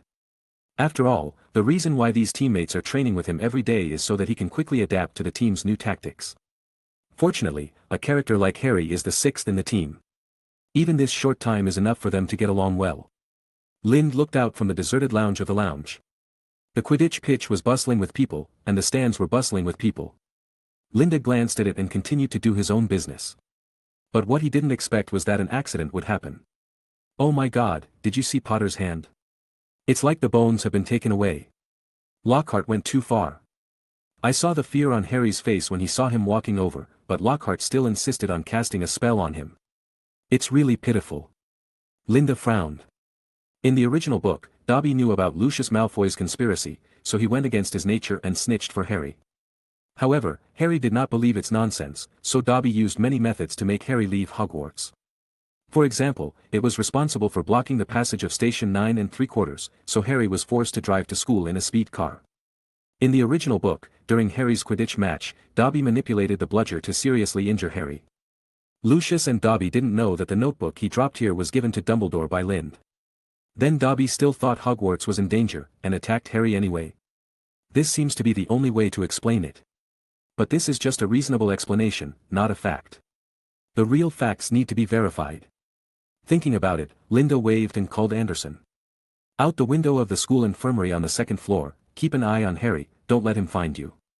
Anderson nodded vaguely. Then he flew out. But what he didn't expect was that there were other things he didn't expect. Not long after, several people rushed out of the lounge. The fight is starting. The fight is starting. Many young wizards in the lounge stood up in surprise, and Linda also looked at the entrance to the lounge in surprise. A 3rd-year wizard was panting. What he had just said was what he shouted, but now he was leaning on the wall and panting. Oliver was provoked by the Slytherin people, but someone couldn't hold it back and rushed over to call the man. Malfoy's guy punched him and they started fighting. Hearing this, a group of aggressive and reckless little lions seemed to be ignited and rushed out of the lounge door one after another. They've really had enough of playing tricks on Slytherin these days. Because they can't play with the Een. During this period, Gryffindor's house points were already at their lowest, lower than Hufflepuff. These little lions have been holding back their anger for a long time, and they want to express it directly, such as using fists and kicks directly. Linda smiled and had no idea of moving his butt. By the time they run over now, the professor will have already taken care of the matter. If they go now, they should be able to hear the news about 2 colleges having their points deducted. Sure enough, in the evening, when Lind passed the auditorium, he saw Gryffindor, the lowest, and Slytherin, the second lowest, on the scoreboard. Even when eating, the little Gryffindor lions were like eggplants beaten by frost, but they are not simply deducting points. It was because, they didn't hit many people, but they lost points. How could they find a reason for this? Almost all the people in Slytherin were smiling. They were indeed deducted points, but they were happy when they thought that the 50 points Harry had worked so hard to earn on the court were deducted before they could even warm up. Moreover, they still had Professor Snape, so it was not a problem to get the points back. Linda was not affected by their low pressure at all. He ate something and left. When he returned to the dormitory, Anderson was already waiting there. Through its retelling, Linda also learned the whole story of what happened. Sure enough, it was Dobby who was controlling the bludger to attack Harry. At the same time, through its mouth, Harry also learned about the Chamber of Secrets for the first time. Anderson repeated the words as much as possible. Dobby, now, in Hogwarts, terrible things are about to happen, and maybe they have already happened. Dobby can't let Harry Potter stay here, because history is about to repeat itself, and the Chamber of Secrets will be opened again. What the hell is the Chamber of Secrets? It's been more than 2 months since the start of school. Where is the danger you are talking about? Because no one was petrified, the rumor about the Chamber of Secrets did not spread. This was the first time Harry heard this word. After confirming the information, Lynn didn't care about it anymore. So far, except for the fact that the 2 major colleges started fighting because of what he said on the court a month ago, and the fact that they fought because of the court today, which he didn't expect. Everything else was within his imagination. Because there were no books, no one was injured, the Chamber of Secrets was not opened, Hermione and the others didn't make the Polyjuice potion, a potion that can turn yourself into someone else. But Dobby still thought Hogwarts was in danger, so he controlled the bludger to attack Harry. The next day, Harry's bones grew back again. Lind was confused. I wore a cast for so long just because I had a broken bone. I soaked myself in water for so long before I recovered, and then Madame Pomfrey boasted that I recovered faster than I could imagine. As a result, Harry had no bones left, but new ones grew the next day, and then he was fine. Later, Lind learned that Harry had used a powerful potion to force the growth of new bones. Lind waited for the bones to recover slowly. The 2 methods were different. Harry had no choice but to use potions because there was no other way for him to grow new bones. Although it was efficient, the new bones were very fragile, and there would be potion residue. It seemed that he had fully recovered, but in fact, the residual potion, the subtle nerve connections, the neck membrane, and the reconnection of the tendons all took a long time. Harry only seemed to be fine, but it would take a long time to fully recover. Lynn's body healed itself after the fracture, and he added potions to assist recovery. The day the cast was removed meant that his hand was completely restored to its previous state, with no side effects at all. That night, Lind could still hear Harry whispering to Ron about what he had heard about the Chamber of Secrets. The next few weeks could be said to be the busiest weeks at Hogwarts, because a large number of students from the 2 colleges of Gryffindor and Slytherin needed to be punished. In the last week of November, after Lind finished his spells class and asked Professor Flitwick a few questions, he was about to slowly return to the lounge. As a result, when he passed by the bulletin board in the entrance hall of the auditorium, he saw a group of people gathered there. Harry and Dean Thomas were discussing something happily. Go and take a look. Lind said lightly. Since the plot was changed, his attention to school affairs has undoubtedly increased a lot, especially those that may involve the savior Harry Potter. His attitude is still the same, I cannot participate, but I can't be ignorant. Of course, he is not so sick, but this attitude is only for some larger things. Thinking of this, Lind walked over, and he heard what happened before he saw the content on the bulletin board in person. Dueling Club, first meeting tonight. He could still hear Seamus saying, first meeting tonight, I don't mind taking some dueling courses, it might come in handy one day. To be honest, Seamus, the little wizard, doesn't need to go to this club at all, or he can go to this club as a teacher, teach others how to cast some powerful spells. Anderson whispered in Lind's ear. Lind looked at Seamus' serious face and agreed with what Anderson said. Jane maintained a high enthusiasm for this club, which was not surprising. After all, this club was about dueling, which means fighting. Are you going? I definitely want to go, this is so interesting, if there is actual combat, I can beat those guys in Slytherin. Ron was also very interested. He looked at Hermione and Harry, are we going? Both Harry and Hermione nodded. After Lind confirmed the time, he also planned to go and take a look. If there is nothing substantial, he would just run away. At 8 o'clock in the evening, Lind walked slowly into the auditorium. At this time, the long dining table in the auditorium disappeared, and a gilded stage appeared along one wall, illuminated by hundreds of candles floating in the air. The ceiling became as dark as velvet again. Almost all the students from the school came, crowded together, everyone holding their own wands, their faces full of excitement. Basically, when the auditorium is full of people, there is only the opening party. Linda stood behind, looked at the time, and assessed his patience. Harry and the others were pulled here in a hurry by Jane and stood behind Lind. He also looked at the front of the auditorium expectantly. I wonder who will teach us, Jane looked forward to it. Hermione said, someone told me that Flitwick was a dueling champion when he was young, maybe he will teach us. It would be great if that were the case, my grandmother said that Professor Flitwick was an invincible fighter in Britain. Of course, except for Dumbledore and the previous generation of Dark Lords. The previous generation of Dark Lord? Ron asked doubtfully. That's right, the previous generation of Dark Lord, Guy. Before Jane could finish her words, she heard Linda click his tongue twice in front of her. She stood on tiptoes and looked over, but she heard Harry moan again, and then she understood why they were talking like this. Gilderoy Lockhart walked onto the stage, resplendent in a fuchsia robe. And beside him was Snape, who was dressed in black robes. Come around, come around. Can everyone see me? Can everyone hear me? Great. He doesn't even know how to amplify the spell. Jane said in disgust. This is the only way you can feel like talking to us, isn't it? The amplification charm is only a third-year course, how could Professor Lockhart not do it? After hearing this, Jane did not continue speaking. Hermione still had some fantasies about Lockhart at this time. Then she looked at the peacock on the stage.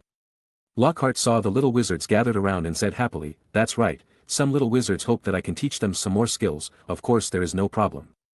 I know a lot of things. So after Professor Dumbledore applied, he allowed me to open this small dueling club as a supplement to the Defense Against the Dark Arts course. Let you little chicks in the basket learn to protect yourselves in the same way that I have used countless times. For details on this, please see my published works. After speaking, he waved his hand. Motioning the children to look at Snape, let me introduce my assistant, Professor Snape. He grinned widely, he told me that he himself knew a little bit about dueling, and he graciously agreed that before class. Lind had no intention of listening to what he was saying. Just as he was about to step back, he saw Snape looking towards him. Linda pointed at himself in confusion. Then he saw Snape smile darkly, confirming Lind's thoughts. Snape seemed to be saying, you're here now, so I'll give you some good treatment. Chapter 127. Lockhart turned to Snape and began to bow. Snape glanced down, then turned and looked at Lockhart, but he did not bow, but held his wand in front of his chest. As you can see, we hold the wands in a normal dueling posture. Lockhart stood up without embarrassment and explained with a bright smile below. On the count of 3, we will cast the first its magic, of course, neither of us will take the other's life. If he pushes Lily any further, Snape might really kill him. Ron whispered from below, and all of them could see the impatience on Snape's face. 3, 2, 1. They both jerked their wands over their shoulders at the same time. Snape's wand was swung so fast that it was difficult to discern its trajectory, as if it were written in two-stroke letters, Expelliarmus. A dazzling red light suddenly flashed from the tip of the staff, and Lockhart was struck unsteadily. He flew backwards off the stage, hit the wall, then slid off and curled up on the floor. His wand flew high into the sky and landed among the crowd. Malfoy and several other Slytherin students applauded. Hermione jumped up and down on tiptoe. Do you think he's okay? She screamed, covering her mouth with her fingers. What the hell? Harry and Ron said at the same time. Lockhart staggered to his feet, his hat falling off and his wavy curls standing on end. Okay, you see, he said, stumbling back onto the stage. This is a disarming charm, as you can see, I lost my wand. Ah, thank you, Miss Brown. Yes, Professor Snape, it's a good idea to show them this move, but don't mind what I say, your intention to do this was obvious just now. If I wanted to stop you, it wouldn't take any effort. I think that in order to increase their knowledge, we might as well let them take a look. Snape looked at Lockhart with a blank expression, looking at him with disdain, as if an ant had bitten him and he wanted to crush it to death. Lockhart probably noticed his look, and only heard him quickly end his boast. "This is the end of the demonstration. Now I will come among you and divide you into groups of 2, Professor Snape, if you are willing to help They walked through the crowd and paired people up. Lockhart paired Neville with Justin Finch-Fletchley, but Snape walked up to Harry and Ron first. "The dream team should be broken up, I think," he said with a sneer. "Weasley, you could pair up with Finnegan, Potter." Harry subconsciously looked at Lind. In his mind, Hermione and Jane must be a couple, so there was only Lind. "I don't think so," Snape said, with a cold smile on his face. "Malfoy, come up here, let's see what kind of person you can make the famous Potter. As for you, Miss Granger, you and Miss Jane should be together." After the assignment, he turned to look at Linda. Linda had no intention of leaving now. If Snape wanted to teach him some real skills, then staying would be a good choice. "Who do you want to spar with?" "Augustus." Snape smiled maliciously. "It's all up to you. Professor. He won't die anyway. And he is confident in his own strength."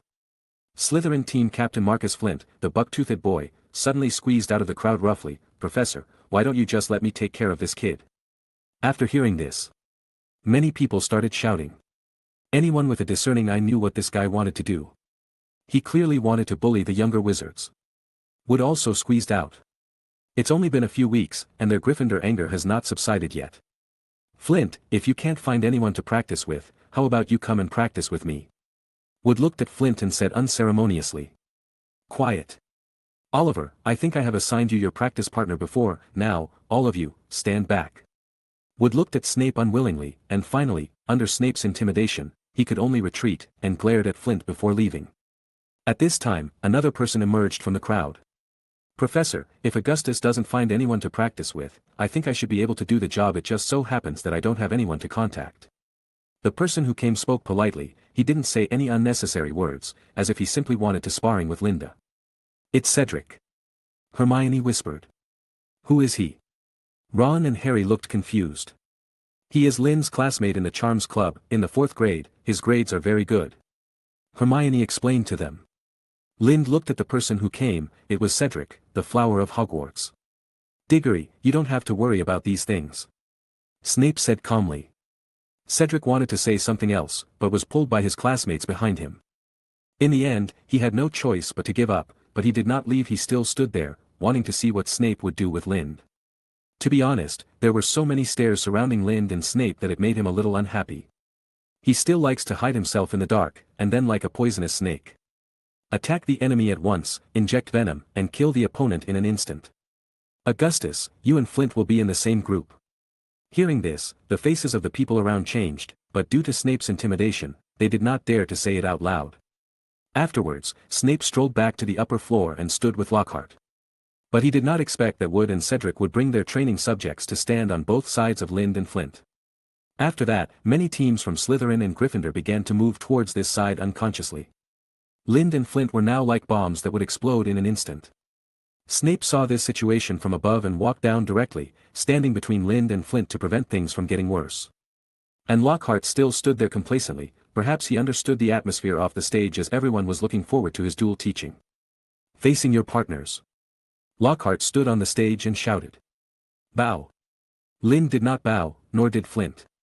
Lind's eyelids drooped, and he looked around lazily. He was a little undecided. Reason told him that it was best to be defeated by Flint honestly, but to be honest, he might not be as old as Flint.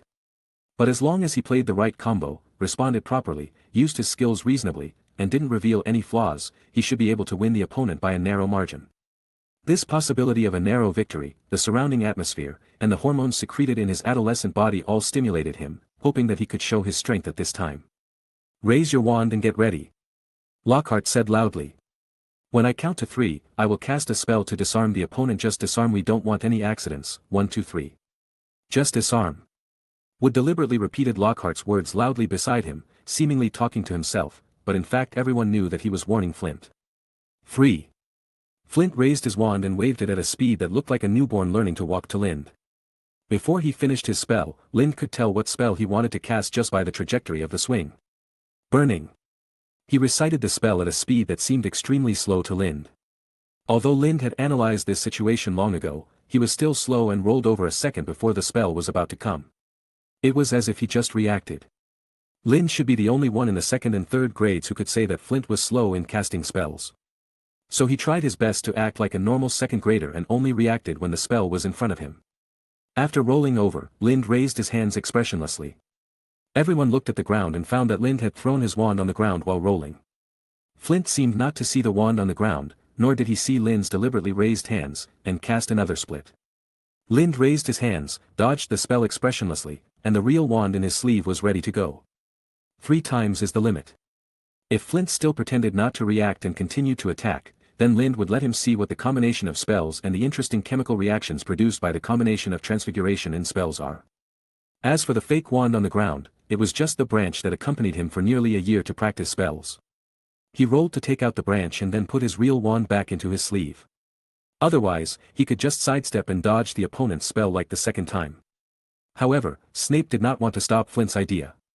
He just stood aside and looked at the two coldly. Flint did not make a move again. Now the attitudes of both sides were very clear. Basically, this area was full of Gryffindor and Slytherin people, and they all glanced at each other. Especially many people in Slytherin. They were whispering to each other, and many people remembered this person who publicly mocked the pureblood family some time ago. People who were previously unaware now also know what Lind said on the Quidditch field. The glory of pure blood cannot be slandered. This is the education that many Slytherin people have received since childhood. Their ancestors may have told them how proud pure blood is when they were young, that they are born superior, that they are nobles, and so on. When the main members of a family have been spellcasters for hundreds of years, their descendants are undoubtedly spellcasters. Not mortals like muggles, and the social environment used to be unfriendly to wizards, then they are naturally prone to a morbid sense of superiority. Moreover, with the development of modern times, the power of these nobles has become smaller and smaller, and they naturally want to take back the so-called noble glory more and more urgently, so they all follow Voldemort and want to pursue change. As their children, they still maintain this sense of superiority, turning it into a weapon to attack other wizards who are classmates. Just look at Draco. Except for a few teachers, he naturally maintains a superior face when he meets most people. Ridiculous pride. This is Lind's evaluation of most Slytherin people. If the pride of the nobility is obtained by eliminating dissidents and oppressing others together with Voldemort, that stupid dog, then this kind of pride is really funny. But he would not deliberately say such words on this occasion. Chapter 128. Are you paying attention in class? Classmate. Yes, I am impressed, you are very strong. Linda walked over slowly and picked up the wand turned from a branch. Stop. Stop. Lind looked around. The competition between the same houses was relatively peaceful, but the sparring between different houses like Harry and Malfoy was chaotic. Malfoy was lying on the ground, laughing uncontrollably. Harry's legs were dancing uncontrollably. Snape glanced at Lind with some disappointment, then frowned and looked around the field. No one cared about what Lockhart said. They either continued to fight with each other or continued to fight. Many children in lower grades have already thrown away their magic wands and simply started to use their bodies to conquer each other. The few juniors who use magic spells, such as Neville and Seamus, might as well just use their fists. Lind took a look and saw that some 4th and 5th grade wizards' hands were shaking when they cast spells. Whether they were excited or a little scared, there was no doubt that they had never seriously pointed their wands at them before. Passed by classmates. You ask them to cast some joke spells on people. But if you actually cast some practical spells, their hearts will beat out of their chests and their hands will be shaking uncontrollably. They have not yet received systematic combat training. Among all the courses at Hogwarts, only defense against the dark arts is specifically designed to teach young wizards how to fight against enemies. But they haven't taken any serious defense against the dark arts classes in recent years. Even in the future, when Harry and his friends are in 4th grade, most people will not know what the unforgivable curses are. Snape put his wand against his throat and said, "Quiet." A low and gloomy voice instantly echoed through the entire auditorium, like a dull thunder. The curse stops immediately. Snape cast the spell lightly, Harry's feet stopped dancing, Malfoy stopped laughing wildly, and they both finally raised their heads. A spell split and eliminated the different spells on the two people. Lind was behind Snape, watching this scene in amazement. What kind of high-end operation is this? Oh my god, Lockhart ran off the stage and jumped up and down in the crowd, watching the aftermath of the duel. You stand up, Ernie, look out, Miss Fawcett, pinch hard, blood, it'll stop right away, but... After a while, the auditorium finally calmed down again. Lockhart stood on the stage again in a panic and said, "I think it's best for me to teach you how to stop unfriendly magic." After saying that, he glanced at Snape and saw a cold light shining in Snape's black eyes, so he immediately looked away. "Please volunteer to come up as a couple, Longbottom and Finch Fletchley, what do you think?"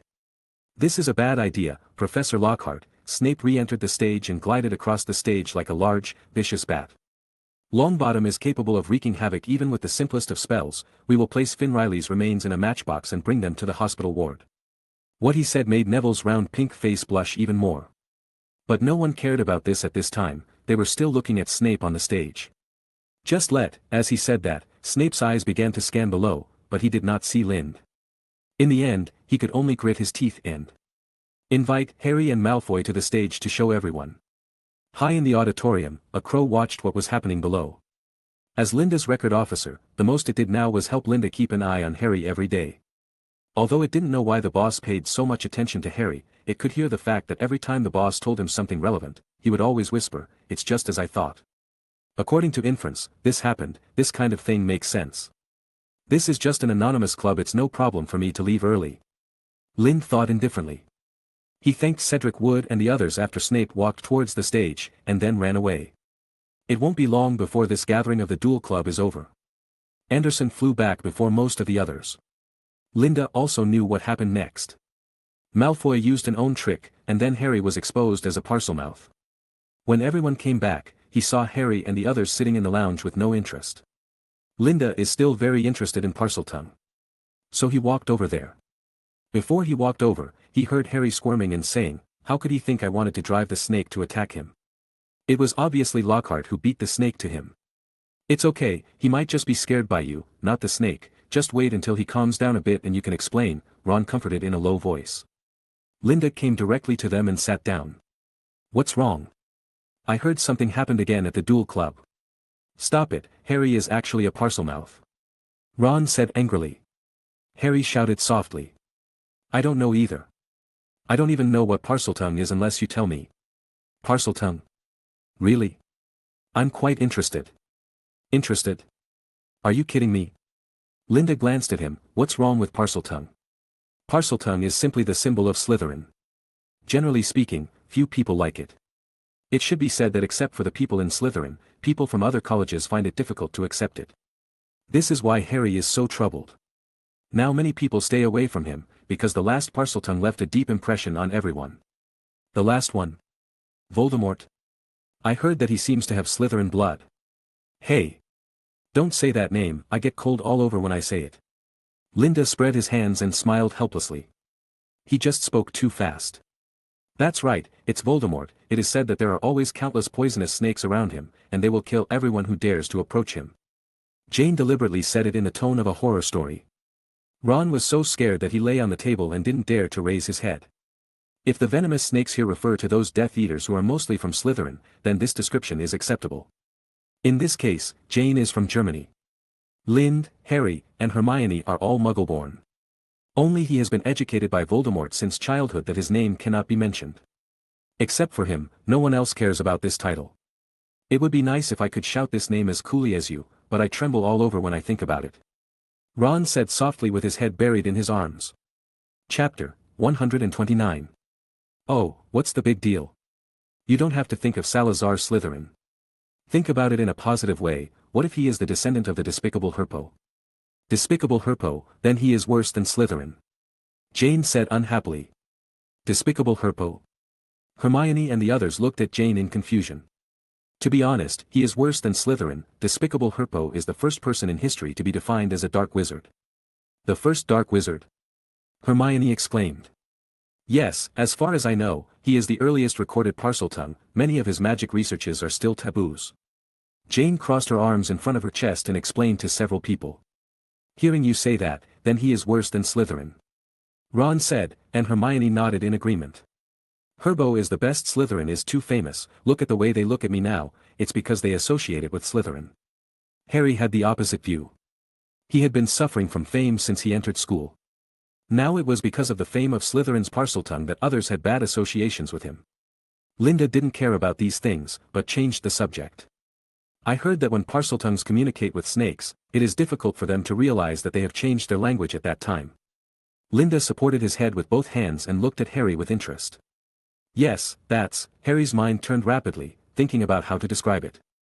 It's just that I will talk to snakes unconsciously, and I will enter that state all of a sudden. I don't even realize that I have changed a language. I want to see it. Linda said his purpose without any concealment. But, Harry was stunned for a moment, thinking about what happened in the hall just now, and wanted to refuse from the bottom of his heart. Harry, are you rejecting me simply because you don't want to, or because you're afraid that others will hear you speaking Parseltongue again? Lind had a gentle smile on his face. Why do you care so much about the opinions of outsiders? Your relatives and friends won't reject you just because you speak Parseltongue. Whether it's them, me, or Professor Dumbledore, they won't dislike you just because you speak Parseltongue. Parseltongue is a very powerful skill. It would be a pity if you hate it because of other people's eyes. Lind continued to distort Harry's thoughts. He understood that Harry didn't actually resist Parseltongue, but what happened in the past few minutes made him feel at a loss and confused. This confusion is like the light fog in the morning, and it will naturally dissipate before long. But when Harry was still in the fog, Lind deliberately guided Harry and told him, you don't have to hate this ability. In fact, he didn't hate this ability, but when Linda said it, Harry seemed to think so, and then he felt that Linda was right. It's just a trick. Linda, you are right, I shouldn't care about other people's eyes, and I am also quite curious about Parseltongue. Harry felt that he suddenly understood, that's right.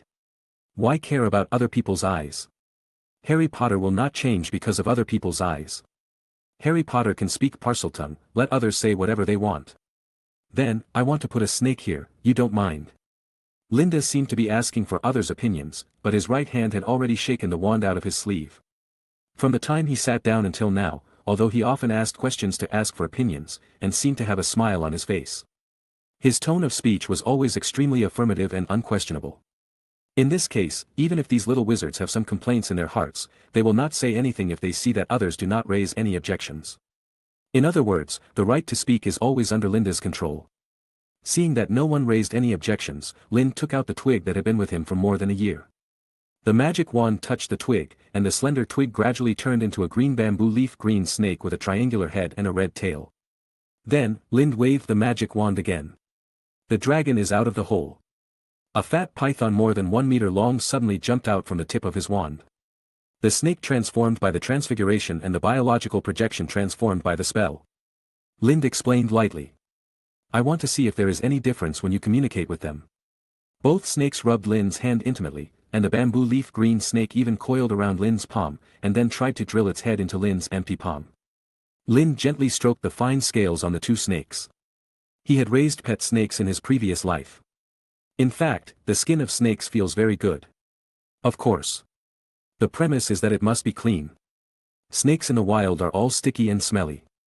That's because they have no legs, and their way of moving is to roll on the ground with their whole body in the mud and water. Lind's behavior made Jane move the stool far away, and then looked at this side curiously. Malfoy can't control the snakes he summoned. Harry said with some surprise. Many people can't control them, and I can't control them either, but they are willing to listen to me, Lind said lightly. In fact, you can learn this spell, combined with the Parseltongue, and when Malfoy provokes you in the future, you can let the snake bite him, and this spell is very simple. Harry, come on. Try talking to them first. Harry nodded, then looked at the two snakes, staring at them. The others stared at Harry curiously. Around them, the others who had moved away because Lind had summoned the snakes cast curious eyes again. After waiting for a long time, the two snakes still rubbed against Lind intimately, but Harry didn't say anything. Harry seemed to have held back a long breath, and he cried out, I don't know what to say. Lind thought for a while and put the two snakes between Harry and him. Let them attack me. Lind said lightly. No, how can it be possible? Harry was stunned for a moment, and then directly refused. That's it, don't worry. They are not dangerous. Look, it's just a triangular head. If bitten, it will only cause severe pain. The venom entering the blood vessels may cause swelling all over the body. As long as the treatment is fast enough, it will not die. As he said, he used both hands to wrap around the middle of the python's fat body. This is only as thick as an adult's thigh. The place where it is entangled will be locally necrotic due to ischemia and muscle damage, so if it is not entangled around the neck, it will not die. Don't worry. It's safe.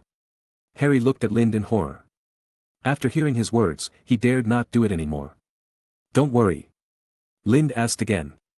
Harry looked at Lynn's eyes and confirmed again, "Are you sure?" "Lind. Even if you don't believe me, you should believe in Parseltongue. Parseltongue can control snakes, right?" Harry nodded solemnly. Then he looked at the two snakes again. This time, a strange hissing sound came out of his mouth.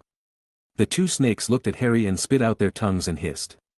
Harry made that sound again, and the next second, the two snakes looked at Lind.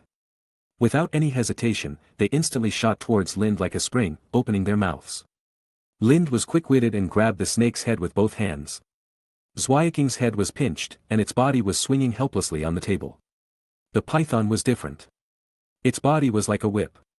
Quickly wrapping around Lind's arm and knotting it, and then tightening it. Lind's arms under his robe had become thick, and the visible muscle fibers were accompanied by fine scales. He directly used brute force to resist the python's entanglement attack. "It's okay, Harry, just let them wrap around my hands. They didn't attack me." Hearing this, the few little wizards around him recovered. Harry wanted to enter the state of talking to snakes again, but he couldn't find that feeling. "Harry, calm down and take the initiative to master that feeling, that is your ability, not the you-know-whos, nor Slytherin's, that is yours." After saying that, Lind pretended to be relaxed and leaned back on the chair, but his head was lowered. "Release," he whispered in a low voice. Others could not hear it, but the two snakes in his hands could definitely hear it. He had been able to command small animals to a certain extent a long time ago, and now he wanted to try whether his commands to animals could resist the control of the Parseltongue over the snakes. On Lind's lowered head, his hair was long enough to cover his eyes. His eyes turned into squares again, and he looked at the two snakes in his hands mercilessly. "Release, and be quiet for me," Lind said lightly. But the momentum was getting higher and higher. But the two snakes did not mean to stop, and Lind could still feel the force on them in his hands. Lind exerted force and directly deformed the head of the bamboo leaf green snake. After a while, it turned back into the branch again. Lind put the branch back into his robe, then picked up the wand again and pointed it at the python he had transformed. "Stop the curse." Green smoke began to come out of the python, but after a while, the whole snake turned into a puff of smoke, and under Lind's control, it floated out of the window. Lind waved his hands easily, signaling the people around him to rest assured. To be honest, he also felt the atmosphere of mutual help in Gryffindor during this period. Although he was not such an enthusiastic person, he really couldn't make himself hate this atmosphere. "Harry, just let them scare me," Lind said with a smile, and lifted his sleeves to reveal his thin and white arms underneath. If it was really said that Harry really let the two snakes attack him, then Harry's reputation would be tarnished for a long time. Fred rushed over and patted Harry on the shoulder. "Good boy, you scared us. I didn't expect Parseltongue to be so interesting." "Awesome. Why don't we have this ability?" Ron said puzzledly. "That's the symbol of Slytherin." "Ron, what's the big deal about this?" "The key is how we use our abilities." George also said, "Yes, for example, if we really have this ability, we will definitely have one less stupid brother coming to school here." The laughter of the two also boosted the atmosphere of Gryffindor, and their grudges against Harry, the big star of their Gryffindor, who was actually a Parseltongue, also disappeared for the most part. They gathered around. Harry was a little overwhelmed by the scene in front of him, and suddenly he saw Justin Finch-Fletchley, the classmate who was frightened by his Parseltongue. He quickly explained, "I'm sorry, Justin, I wanted that snake to stay away from you." Justin blushed a little when he saw Harry's sudden apology. In fact, he was the one who should apologize. "Harry, it's me who should apologize, I was scared at the time." "What are you talking about here? It's just a misunderstanding, isn't it?" "Harry, can you perform again?" "Just like India, that's the same story as making the snake dance." Harry scratched his head. He didn't expect that such a thing would make everyone in Gryffindor accept his Parseltongue. "That's right, Harry, let's take a look." Someone from behind made a fuss. The atmosphere in the entire lounge was suddenly aroused, and people were shouting around Harry. "But, there are no snakes," Harry said, a little embarrassed. "I'll do it." A seventh-year wizard suddenly walked out of the crowd. He was also very curious about Harry's Parseltongue. Although this ability is not well known, it was the first time that everyone had seen it. Gryffindor's deep-rooted passion, the spirit of adventure, comes through at this moment. Linda had already withdrawn from the crowd at this time. He had never been used to such big scenes and was not targeting anyone. Afterwards, he returned to his own corner. "It's really interesting, he is born with the ability to speak a language, instead of just communicating by feeling like me, and he has a strong suppression of this type," Linda said slowly. "I can communicate with most creatures to a certain extent, but not through language, but through something more magical." So someone like Merlin, who can communicate with all animals, in bird talk, suckling talk, and fish talk. And Merlin can turn into an animagus of any animal. Lind thought of the legend in the wizarding world again. Then he thought about other things about Parseltongue. Helbo and Salazar are both Parseltongues. Moreover, Herbo studied the basilisk, and Salazar's representative animal is a snake, and he also raised a basilisk. Is their relationship with snakes like the relationship between the Dumbledore family and phoenixes? Lind thought in his mind while scribbling on the parchment. It is said that whenever someone in the Dumbledore family is in need, they can summon a phoenix to help them. Thinking about it, Linda touched Anderson and sighed in a longing tone. How did they do it? Linda did not simply desire this ability, but wanted to know the secret behind it. Chapter 130. The first snow of 1992 fell outside the window. The snow fell lightly, just like goose feathers. Falling lightly on the castle and on the lawn. It was as if two guys were having a pillow fight high in the sky, and the goose feathers in the pillows were falling down. Linda walked out of the Transfiguration classroom wearing a black robe with gold threads and holding the Advanced Transfiguration guide in his arms. In front of him were the bustling classmates.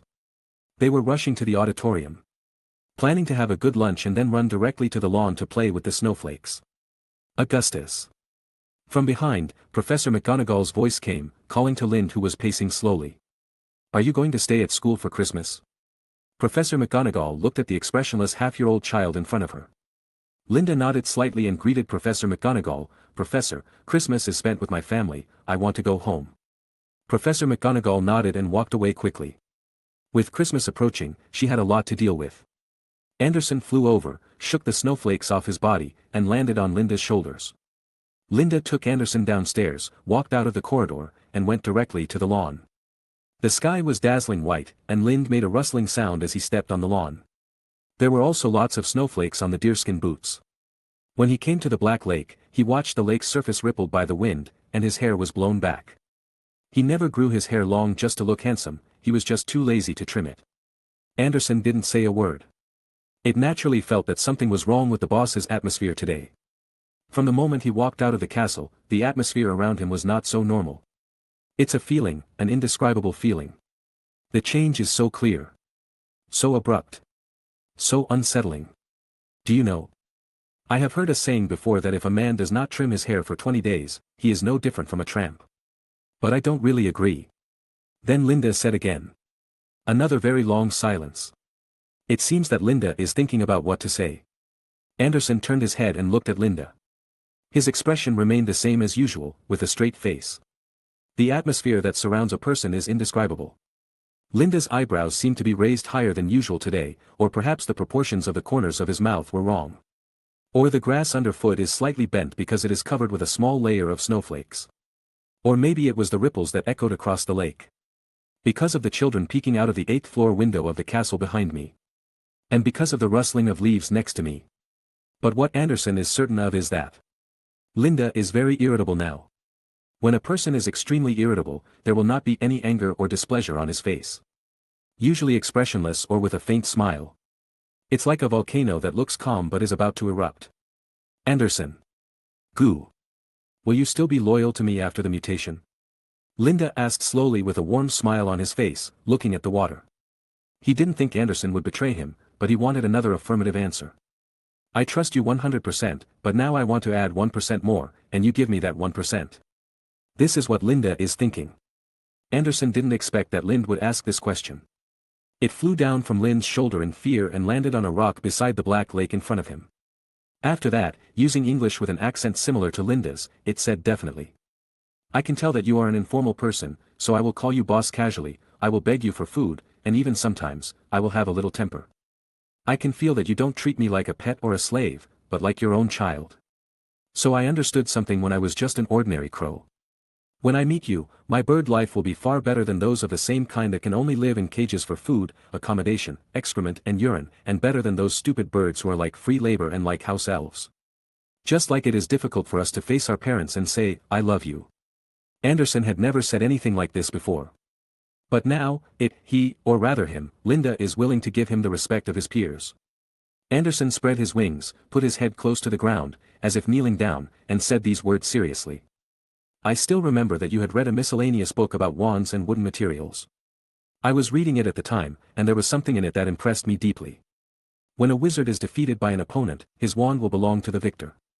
But there was one surprise: the wand was made of ash wood. It doesn't matter whether its master is defeated or not, it will not change its allegiance. That's what your wand is. My loyalty is like an ash wand. But the difference is, I'm not like Ashwood or House Elf. Their loyalty comes from their innate nature. If you use your words, loyalty is something engraved in their genes. And my loyalty comes from the voluntary and unconditional surrender of my body and mind. My life and soul are devoted only to you, the great, nay, greatness itself, Lind Green Augustus. After saying that, Anderson still knelt on the stone, and the falling snow had already accumulated a thin layer on his body. Linda smiled.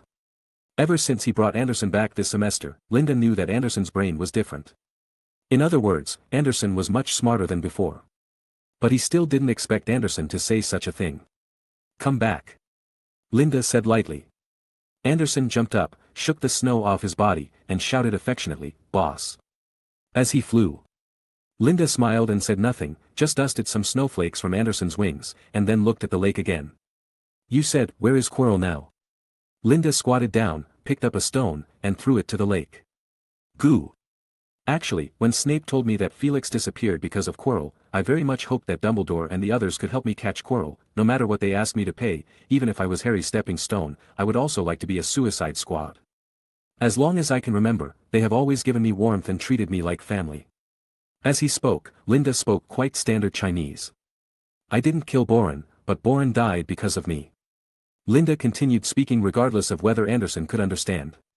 It's the same whether it's Evelyn or Felix. At that time, I wished that an owl would appear in my sight and fly with a letter in the next second, flying to tell me good news, such as catching Quirrell. Or found Felix. No matter what, I look forward to it every moment. But in the end I was disappointed. Dumbledore and the others couldn't find Quirrell either. Then I can only do it myself. The past cannot be undone, but the future can be changed. What if I want to use the future to change the past? After saying this, Linda let out a long sigh of relief, as if telling this matter made him feel much more comfortable. Maybe you only have a partial understanding of it now. But you will know it in the future. I have held these words back for too long. I felt like I had a mental problem after holding it back. Humans are inherently social animals. If they do not communicate with others for a long time, their thinking ability will slowly stagnate and they will fall into the utopia they have built for themselves. This is especially true after practicing occlumency. I felt like I was about to get sick from holding it back. Did you know? Last night, Flint volunteered to be my duel partner. I really had an irrepressible desire to have a good fight with him. Maybe he doesn't have enough for me. Then have a fight with Snape. At that time, my mind was filled with this desire to fight for catharsis. Linda's voice became heavier and heavier. Anderson also recalled the scene in the room of requirement last night. At that time, Linda asked for an empty room and did not let him in. When he came out, the empty room had become full of big pits. Gravel, burned by fire, or covered with water stains. At this time, a few people began to come out of the castle and roll around on the lawn playground. Lynn slowly circled the black lake, wandering aimlessly on the lawn, and accidentally kicked another goblin. Lynn ignored it and walked over. I've actually been terrified. What do Dumbledore and the others want? Or rather my seniors, what did they do to make Dumbledore help me so much? And I have always been afraid of him peeking into my heart. I can only hope that he is a decent white wizard and will not do that kind of thing to a child. With that said, Lynn Dexter shook his palms. It's all because of insufficient strength. Dignity is only on the edge of the sword, and truth is only within the range of the cannon. Be it Quirrell, Dumbledore, or Voldemort. All my problems are that I have not grasped the truth. Anderson was on Linda's shoulder, listening to him quietly. No interruption. Linda kept talking while walking, and when he was emotional, he would show it with his hands. He has no other audience. There is only one bird that will not betray him. With that said, Linda looked quietly at the lawn again. On the left, a couple who looked like they were in 6th or 7th grade walked out arm in arm. On the right, a boy pushes his friend down, then grabs a goblin and mashes it in his face. On the Quidditch field, the captain of Ravenclaw was conducting passionately. His spit mixed with snowflakes fell to the ground. And his face was red. A rather muscular batsman, with a face full of heat, took off his clothes and threw them off the broom. Look, how happy they are smiling. Linda pointed them out to Anderson one by one. The next second, he slowly put away his hand. The pace quickened and he walked towards the castle. The expressionless emotion returned to his face. But why do I think these things are so boring? Linda sighed. Today I said a lot of things that I had stored up, and my thoughts became clearer. Thinking about this, Lind was startled for a moment, and stopped as he was about to step into the castle. A clemency. Done. That's not all. Lind suddenly accelerated into the castle and without saying a word, went straight to the room of requirement. After entering the magic spell practice room, he closed the door and eagerly reached into his pocket and took out a large, soft, blood-colored gel ball. The blood-colored ball stopped beating. But the unicorn's head slowly opened and closed its mouth inside. Originally, it was the blood-colored gel ball that resonated with his heart, but now it was the skull inside. Linda carefully placed it on the table. Just now at the castle gate, he sensed the changes in the skull, just like an old hen hatching eggs feeling that the child under its buttocks was about to break out of the shell. He knew that the skull he had been refining for a long time was finally going to break out of the shell.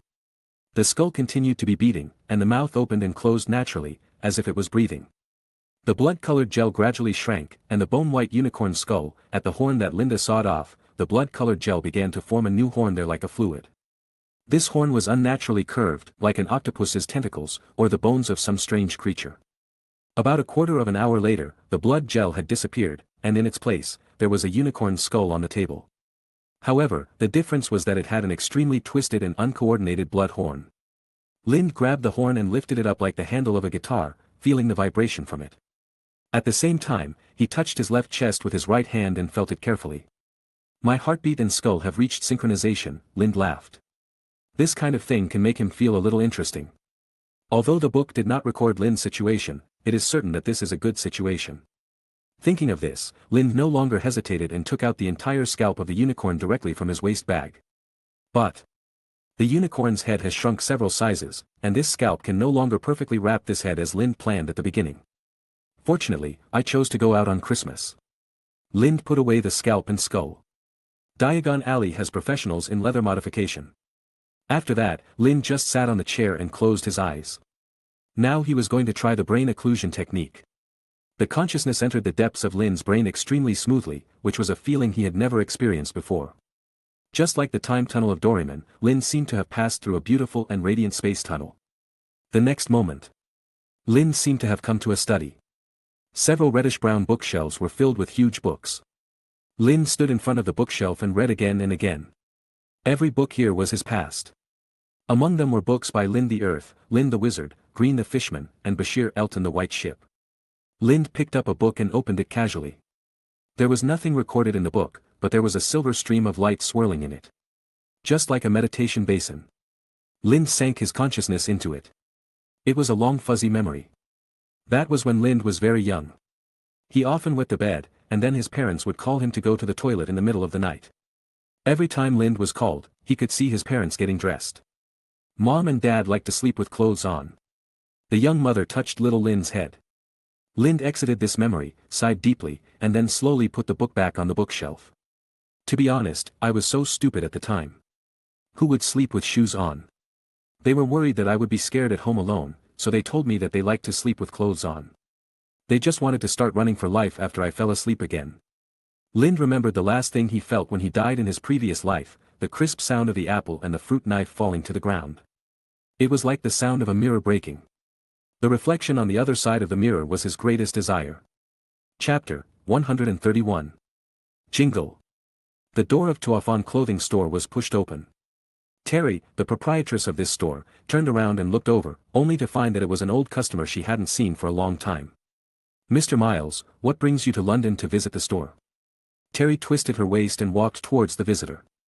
The visitor first shook off the snow on the umbrella, then the umbrella turned into a wand again, and then used the wand to clean the snow on the floor. After that, he walked skillfully to the sofa in the hall, sat down naturally, and put the suitcase aside. He wore a beret, a thick woolen coat, and a double-breasted vest underneath. Ma'am, how's business going lately? Lind, who turned into Michael Myers, stood up and shook hands with Terry. I came here mainly because I have a small item that needs to be customized. After hearing Linda's words, Terry's enthusiasm seemed to be extinguished, but she still smiled and asked Linda to sit down. If business hadn't been bad, I wouldn't have opened the store so close to Christmas. If business hadn't been bad, I would have kicked you out when you said small items. Terry cursed inwardly. Linda naturally knew what the other party was thinking, although it is a small item. Linda put his hand into his pocket. But I think you are the only one in the UK who has the superb craftsmanship to make it, said Linda. Then, Linda took out the unicorn skin from his pocket. This is it. Terry was shocked and confused. At first, she thought that Miles was a nouveau riche who appeared out of nowhere, but he could even get such a thing.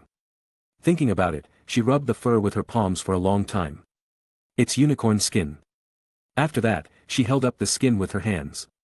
The scalp is intact, even the mane on the back of the neck is still there, and it is well maintained, and the mane is still shiny. This is not something ordinary people can achieve. And it's not legal either. Linda looked at her eyes and smiled faintly. Madam, I just discovered this thing from a Muggle art piece by chance. This is considered a purchase, and buying it is not illegal. Terry nodded with a matter-of-fact expression. Of course, everything we do is legal, right?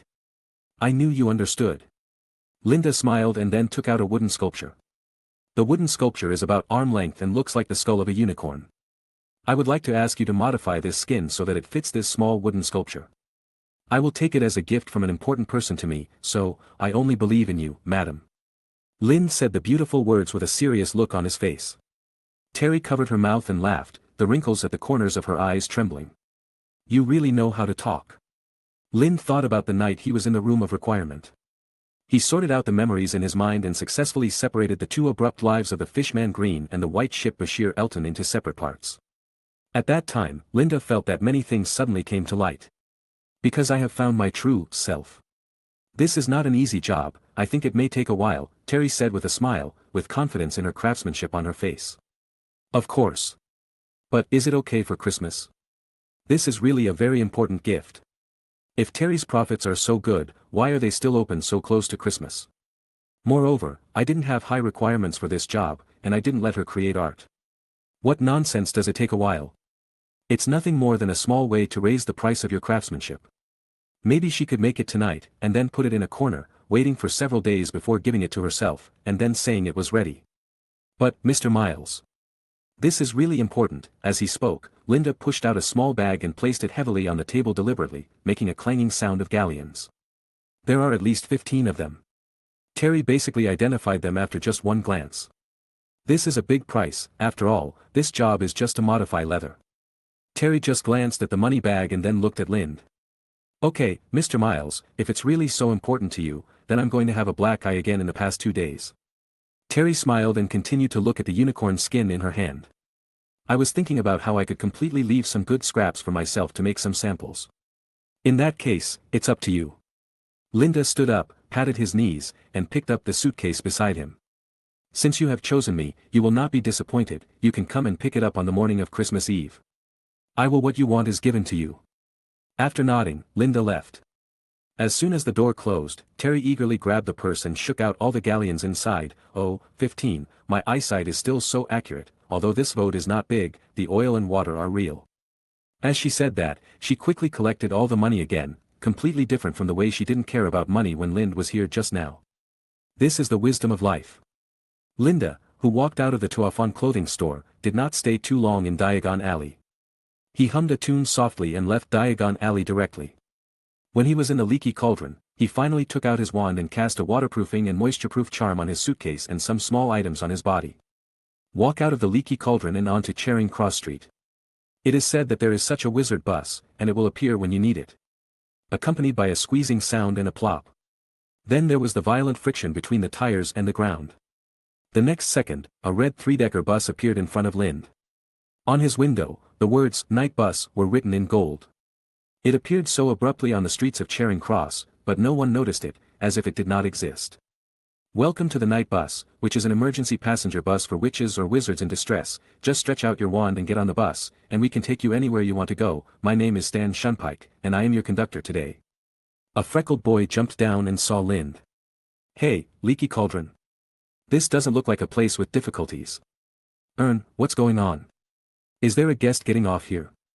A rude but non-malicious voice came from the driver's seat of the car. I don't know shit. Anyway, I saw someone signaling for a car here, and there was a strong need. I have an emergency, so I need you. Sorry for the trouble. Oh, okay. Sir, what's your name? Just call me Miles. Where are you going? sir? Stan continued to ask. Surrey, not town. Oh, this is the first time I've heard of this place. But don't worry, we can go anywhere. Although our driver's name is Ern, his real identity is actually a map of the United Kingdom. Excuse me, where are you going to do it? Stan asked while greeting Linda and arranging a bed for him. Linda took off his hat. Going to spend Christmas with my mother. Chapter 132. Linda's birthday is on December 27th. He doesn't know if this date is right or not. Anyway, Mrs. Evelyn told him so. But he himself has no desire to celebrate his birthday. After returning to Knot Town, Linda first avoided the eyes of passers-by, returned home, cleaned the house well, and then went to the cemetery. He personally swept Mrs. Evelyn's grave. When night fell, Linda returned to the hidden cove where he had been 6 months ago. He hurriedly opened the box, got in, and returned to the warm nest in the suitcase. A bright flame ignited in the lantern, illuminating Linda's nest. Table, hammock, hanger, cabinet. There is also a birdcage in the cabinet. The birdcage has no door, and Anderson can enter and exit freely. The purpose of this cage is to serve as a toilet.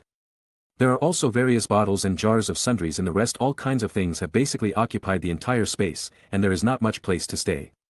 Such an environment may seem uncomfortable, but it can give people endless sense of security. Lynn took off his woolen coat and quickly changed into clothes that fit him.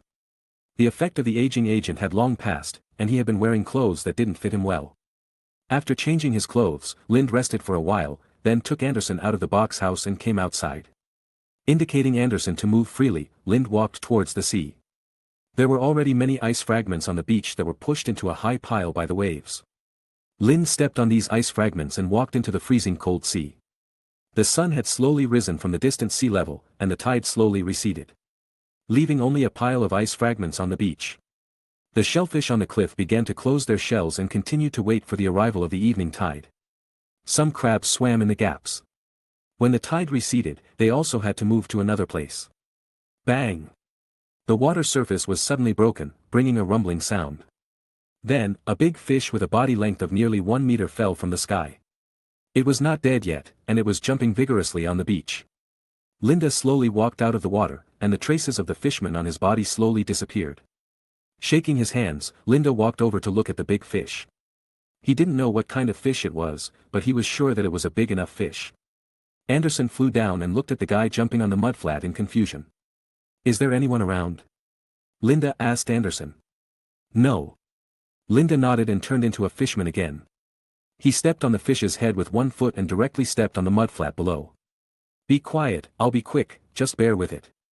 Linda said. I don't know if it heard Linda's words or something, although its head couldn't move. Its tail struggled more violently. But the more it struggled, the harder the foot stepping on its head was, and it could feel that its bones were about to break. Linda no longer hesitated, and without changing his expression, he quickly took out a thick kitchen knife from his waist bag and stabbed it directly from its gills, ending its life. He picked up the knife again, and the fish was separated from its head and tail. Lind ignored the fish body that was still jumping because of the reflex. He picked up the fish head and cut directly at its head.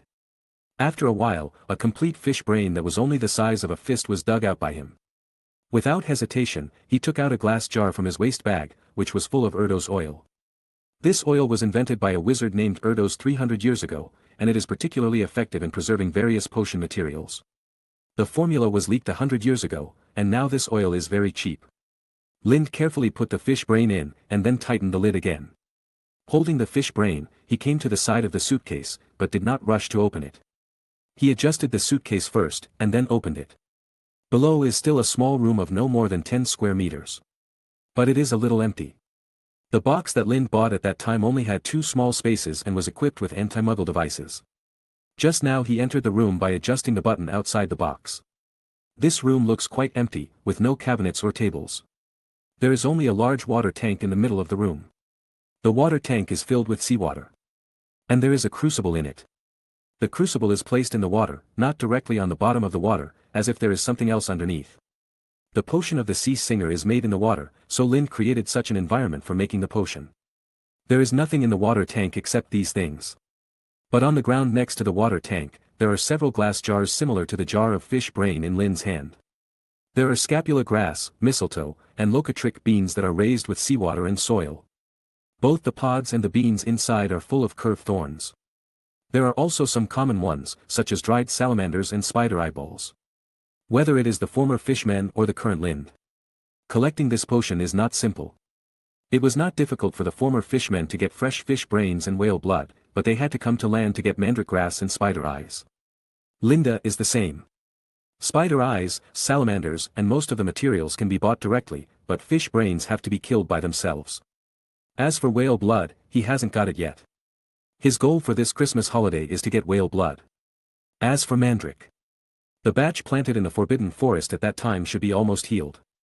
They have been taken care of by the Centaur Forenza, and their survival rate is an astonishing 60. Coupled with the transaction with Forenza, Linda estimated that he should be able to get about 10 plants by then. Linda put the fish brain away and checked if there were any problems with other materials. On Christmas Eve, Lind went to Diagon Alley again and got the unicorn skin he made. Putting it on the skull, Lind was very satisfied. Terry's craftsmanship is not to mention. She took materials from a large unicorn's scalp and sewed it into a small piece of skin. Moreover, she used a special technique to sew the neck, which was the skinless part, to completely cover the entire skull, as Linda said. Lind turned around but couldn't find any sewing thread. She had also treated the mane. Linda searched for a long time but still couldn't find any sewing thread. After waiting for an unknown amount of time, the body of the piano, that is, the resonance box of the entire piano, was finally completed on the day before Christmas. Afterwards, he returned to Nothone. Then he eagerly entered the suitcase and started making the piano. The forehead was extended by Lind from the tip of the unicorn's bloody horn, and then used to connect the strings. One end of the string is connected to the forehead of the horn, and the other end is connected to the unicorn's head.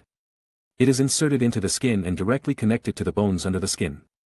In this way, when the string is plucked, it can resonate with the skull resonance box below to produce music. There are 7 strings, ranging from light to heavy. He used one of the unicorn's uniquely tough brain nerves, the dragon's heartstring, and the sinews of the fire-tailed rat. There is no necessary connection between these strings. Linda only chose them based on their toughness and sound production effect. And it can be replaced if suitable materials are found in the future.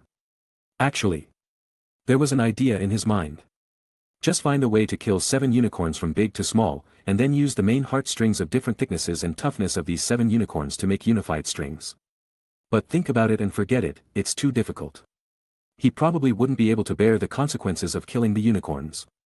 This kind of thing will definitely cause a sensation, and he can't be sure of escaping. After connecting these 7 strings together, it is considered a qualified piano. At this time, Linda was holding Chin and climbing out of the suitcase. I don't take magic potions or perform rituals, I just play the ball, there's nothing wrong with it. Linda came out and looked at the scenery outside, a little surprised. The sun was rising over the sea. I took out my pocket watch and took a look. 7:50 in the morning. Christmas is here. But without people, Christmas would be meaningless. Thinking about it, Linda held the piano with his left hand and began to pluck the strings with his right hand. This is the first time he has used this piano. The sound of the piano is better than he expected, and the overall feeling is crisp and ethereal. Does it sound good? If it sounds good, it's a good piano. It sounds good, but it's a pity that Linda himself is not very proficient in music theory. If a clemency hadn't reminded him of what little he knew about the guitar, he might have had trouble even picking the strings properly. But at least it's better than Hagrid. Thinking about it, Lind recalled a song from his past. The fingertips began to move on the strings, slowly, as if searching for them. He frowned from time to time, and sometimes he found his tune and nodded again. Not long after, Linda began to hum slowly.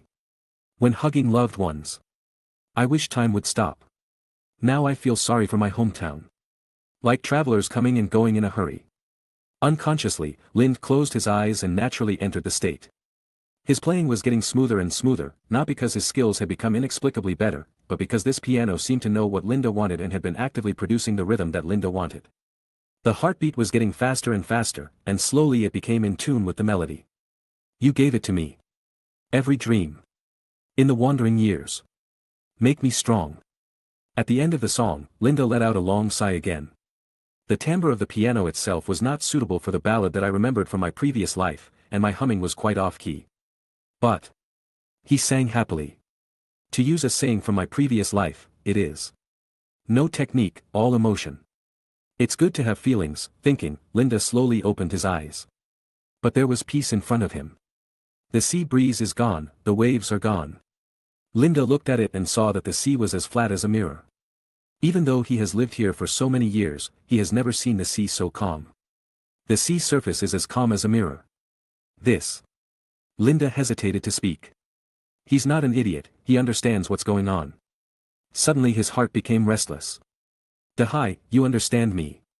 Get excited. Linda suddenly became excited, and a clemency extracted those memories. In my previous life, I went bungee jumping during my freshman year. Attend a music festival. When he was 7 years old, Felix picked him up on his Harley and drove him up to 100 yards. When he was 10 years old, Felix was driving a jet ski, and Lind was holding the rope behind, galloping on the water at high speed. These memories, together with his inner emotions at the time, directly caused Linda to uncontrollably push his emotions to the highest point again. He did not hold the piano upright but suddenly turned into a fishman. The left hand grabs the horn, no, that is now the handle of the piano. His right hand was erratic, sweeping the strings wildly. He stopped humming and opened his throat to shout out loudly. In the crowd, there are you and me. We met, got to know each other and pondered each other. In the crowd, there are you and me. Pretending to be decent and smiling. The inexplicable sea breeze rushed towards him, blowing his hair back violently, and the tentacles on his chin also waved wildly, and the originally calm sea surface suddenly churned up. Singing with the waves. They suddenly hit the cliff, and then hit the new waves back, they are Lind's harmony. The sound of the wind whistled, they are Lind's accompaniment. You don't need to say more, you know it yourself. What do you and I want to do? Don't care too much, and don't be sad. One day you will understand me. His voice was hoarse, rough and bold, and it was not the voice of a 12-year-old boy. Anderson flew out, high in the sky, with his mouth wide open, shouting hoarsely. The sound of waves, wind and Anderson's voice. They formed a manic song with Lind singing as the main body. If someone came at this time, he would definitely be infected by Lind's singing. These lyrics and rhythms would drill into his mind and affect his thinking. Even if he left here after the song ended, in his dreams and in his trance, he would inevitably echo this song again and think of this scene. At the end of the song, Lind looked at the waves that were coming, opened his arms and made a hug, as if to welcome the overwhelming cheers from the audience. The waves submerged him in an instant, and when the tide receded, the enthusiasm on Lind's face had disappeared. His state just now was completely the result of his review of the past with the brain block technique, and it was not the emotion he could achieve under normal circumstances. Now that the enthusiasm is gone and the attempt is over, he has returned to that calm state. Emotions, songs, melodies, waves. When I sang Home just now, it was because of my feelings about family reunion on Christmas. At that time, my mood was low and sad. So then I expressed this emotion with my song, and then it was reflected on the sea. It's like the magic riot of a little wizard, there are strong emotions, there is magic, and then the emotions drive the magic, and the magic causes changes in the real world. Later, in order to verify this conjecture, I took the initiative to guide the emotions, and then turned into a fishman to sing a rock song that matched my restless emotions. As expected, I expressed my emotions through music, and then resonated with the sea, causing a reaction on the sea surface. In other words, what I am doing now is the magic riot of the sea singer. But I am not a sea singer yet. Then there is only one thing that can explain it. Linda looked at the piano in his hand. This piano is equivalent to the wizard's magic wand, a tool for casting spells. But in the records, it did not give him the power to move the sea. Now it should still be just a sea singer's spellcasting tool. Linda was a little confused. The piano was just a prop for the sea singer's spellcasting, but if it was not the sea singer, how could he use the piano to move the waves and tides alone? Obviously the system is different. It's as strange as a Taoist holding a magic wand for the first time, chanting the world, and then casting a floating spell. Is it me or the piano that has a problem? No, the problem with the piano comes from my blood when the piano was made. So. It's me who has a problem. Thinking of this, Linda breathed a sigh of relief. If this is true, then it's normal, because it's normal for me to be abnormal. Chapter 133. By the bay, Linda packed his luggage. I really have to leave, please don't pester me. Holding the suitcase, Lind turned his head helplessly and looked behind. It's just a physical transaction between us. Do you understand the transaction? Don't have any thoughts that you shouldn't have. We don't belong to the same world. Go back, we're done. Linda looked at the giant panda in the shallow sea, not afraid of being stranded at all. This guy has smooth black and white skin, and his mouth is small compared to his body size and he is moaning reluctantly. Coupled with its body shaking crazily in the sea, it's like saying, I don't listen, I don't listen. Just like a child having a tantrum. If you ignore its 8-meter-long body, Linda will definitely think this guy is cute. Lind spent the last few days of his vacation wandering in the sea, trying to find a whale to draw blood from. Finally, on the penultimate day of his vacation, he found a solitary killer whale, and with his help, he successfully drew a bottle of whale blood. Power is Linda's own power. Well, Linda promised to catch it and eat it after taking blood. After all, it's not very realistic for him to violently draw blood from a whale. It's not that he doesn't want to, but it's just that he can't do it. It's like he didn't go to Tsinghua University in his previous life. After the transaction was successful and the blood was taken, Linda was entangled with it. Seems like a freeloader. You think I'm Newt Scamander? Lind looked at it and touched his forehead helplessly. In important matters, he was decisive and self-centered. But when it comes to such trivial matters, he is the kind of person who takes the soft side rather than the hard side. The current performance of this killer whale made him a little helpless. After all, as the old saying goes, you can't hit the smiling fish without reaching out. We have to find a way to fool it. Thinking about it, Linda planned to run away first. Okay. Did you see that? The killer whale glanced at the vines, then looked at Lind. I will come back when they bloom. Then, I will be waiting for you here. Linda didn't know what kind of vine it was, but he did see it blooming pink-white flowers half a palm size in the summer, probably in July. He will definitely be on vacation by then. He wasn't worried about whether the killer whale could understand what he said. Killer whales still had a very high IQ, and Linda had the animal language buff. I just don't know if it can understand the concept of flower. Thinking about it, Linda asked, do you know what blooming is? The killer whale no longer flopped in the water, but after thinking carefully, it exposed its head on the water. After a while, there was a sound of affirmation, kuchi-kuchi. Being smart is one thing, being innocent is another. Linda laughed and was quite fooled. Linda nodded, go ahead, don't go near places where humans are. This time the killer whale didn't leave, and started to scream unhappily again. It didn't want to leave first, it wanted to watch Linda go first. After all, it was Linda who said he wanted to leave, not it. Okay. Thinking about it, Linda's scales suddenly appeared and he jumped into the water. Don't follow me, I'm going to a place where there are many people who eat fish but don't spit out bones. Linda scared it. You watch me leave, and then leave here immediately, just come back every once in a while to see if there are any flowers. After saying this, Linda patted its big head. Then he turned around and walked away. The killer whale was obedient and did not follow him. Instead, he stayed where he was. Looking at the soles of Lind's feet reluctantly, because what he was looking at in the water was not his back. It looked at Linda's feet jumping and screamed loudly. Not long after, Linda disappeared from its sight. It looked at the bare vines on the cliff again, and then swam away. Linda jumped onto the shore. You can see Knot Town 3 kilometers further to the left. In fact, the secluded cove where Lind lives is quite far from Knot Town and other human settlements. The nearest one is Knot Town, which is nearly 8 kilometers away. But he relies on swimming. In the water, his speed is beyond imagination. When the case was filed, Anderson was already waiting here, with Linda's suitcase under his feet. He was the one who flew over just now with the suitcase to wait for Linda. Linda directly transformed into a human form, then took out some loose clothes and put them on. After that, he carried his suitcase and took a sip of the age-enhancing agent as he walked. As I walked, my originally loose clothes gradually became slim and fit. This thing is really easy to use and not expensive. Coming to the road, Linda called the night bus as usual and came to London. Castro Piano Shop once again welcomed a customer this evening. The snow is really heavy today, I searched outside for a long time before I found a store like this, God is really wise. The visitor's voice was a little hoarse, but his words were clear. And it has an obvious foreign accent. It's a young man. There were also the sounds of shoe soles scraping against the carpet at the door and hats being patted. I didn't bring an umbrella, so I was probably patting the snow off my hat. Before the door was closed, he slapped the snow outside. A very cultured young man. He should come from a wealthy family, but this is not absolute. Old guy began to identify the visitor just by listening to the voice. He has a sloping foot, so it is difficult for him to go out of the counter to greet customers every time a customer comes. Over time, he has developed such a habit. Of course, this is also his preference. Every time he greets a customer, he will be very satisfied if he sees that his analysis is the same as his own.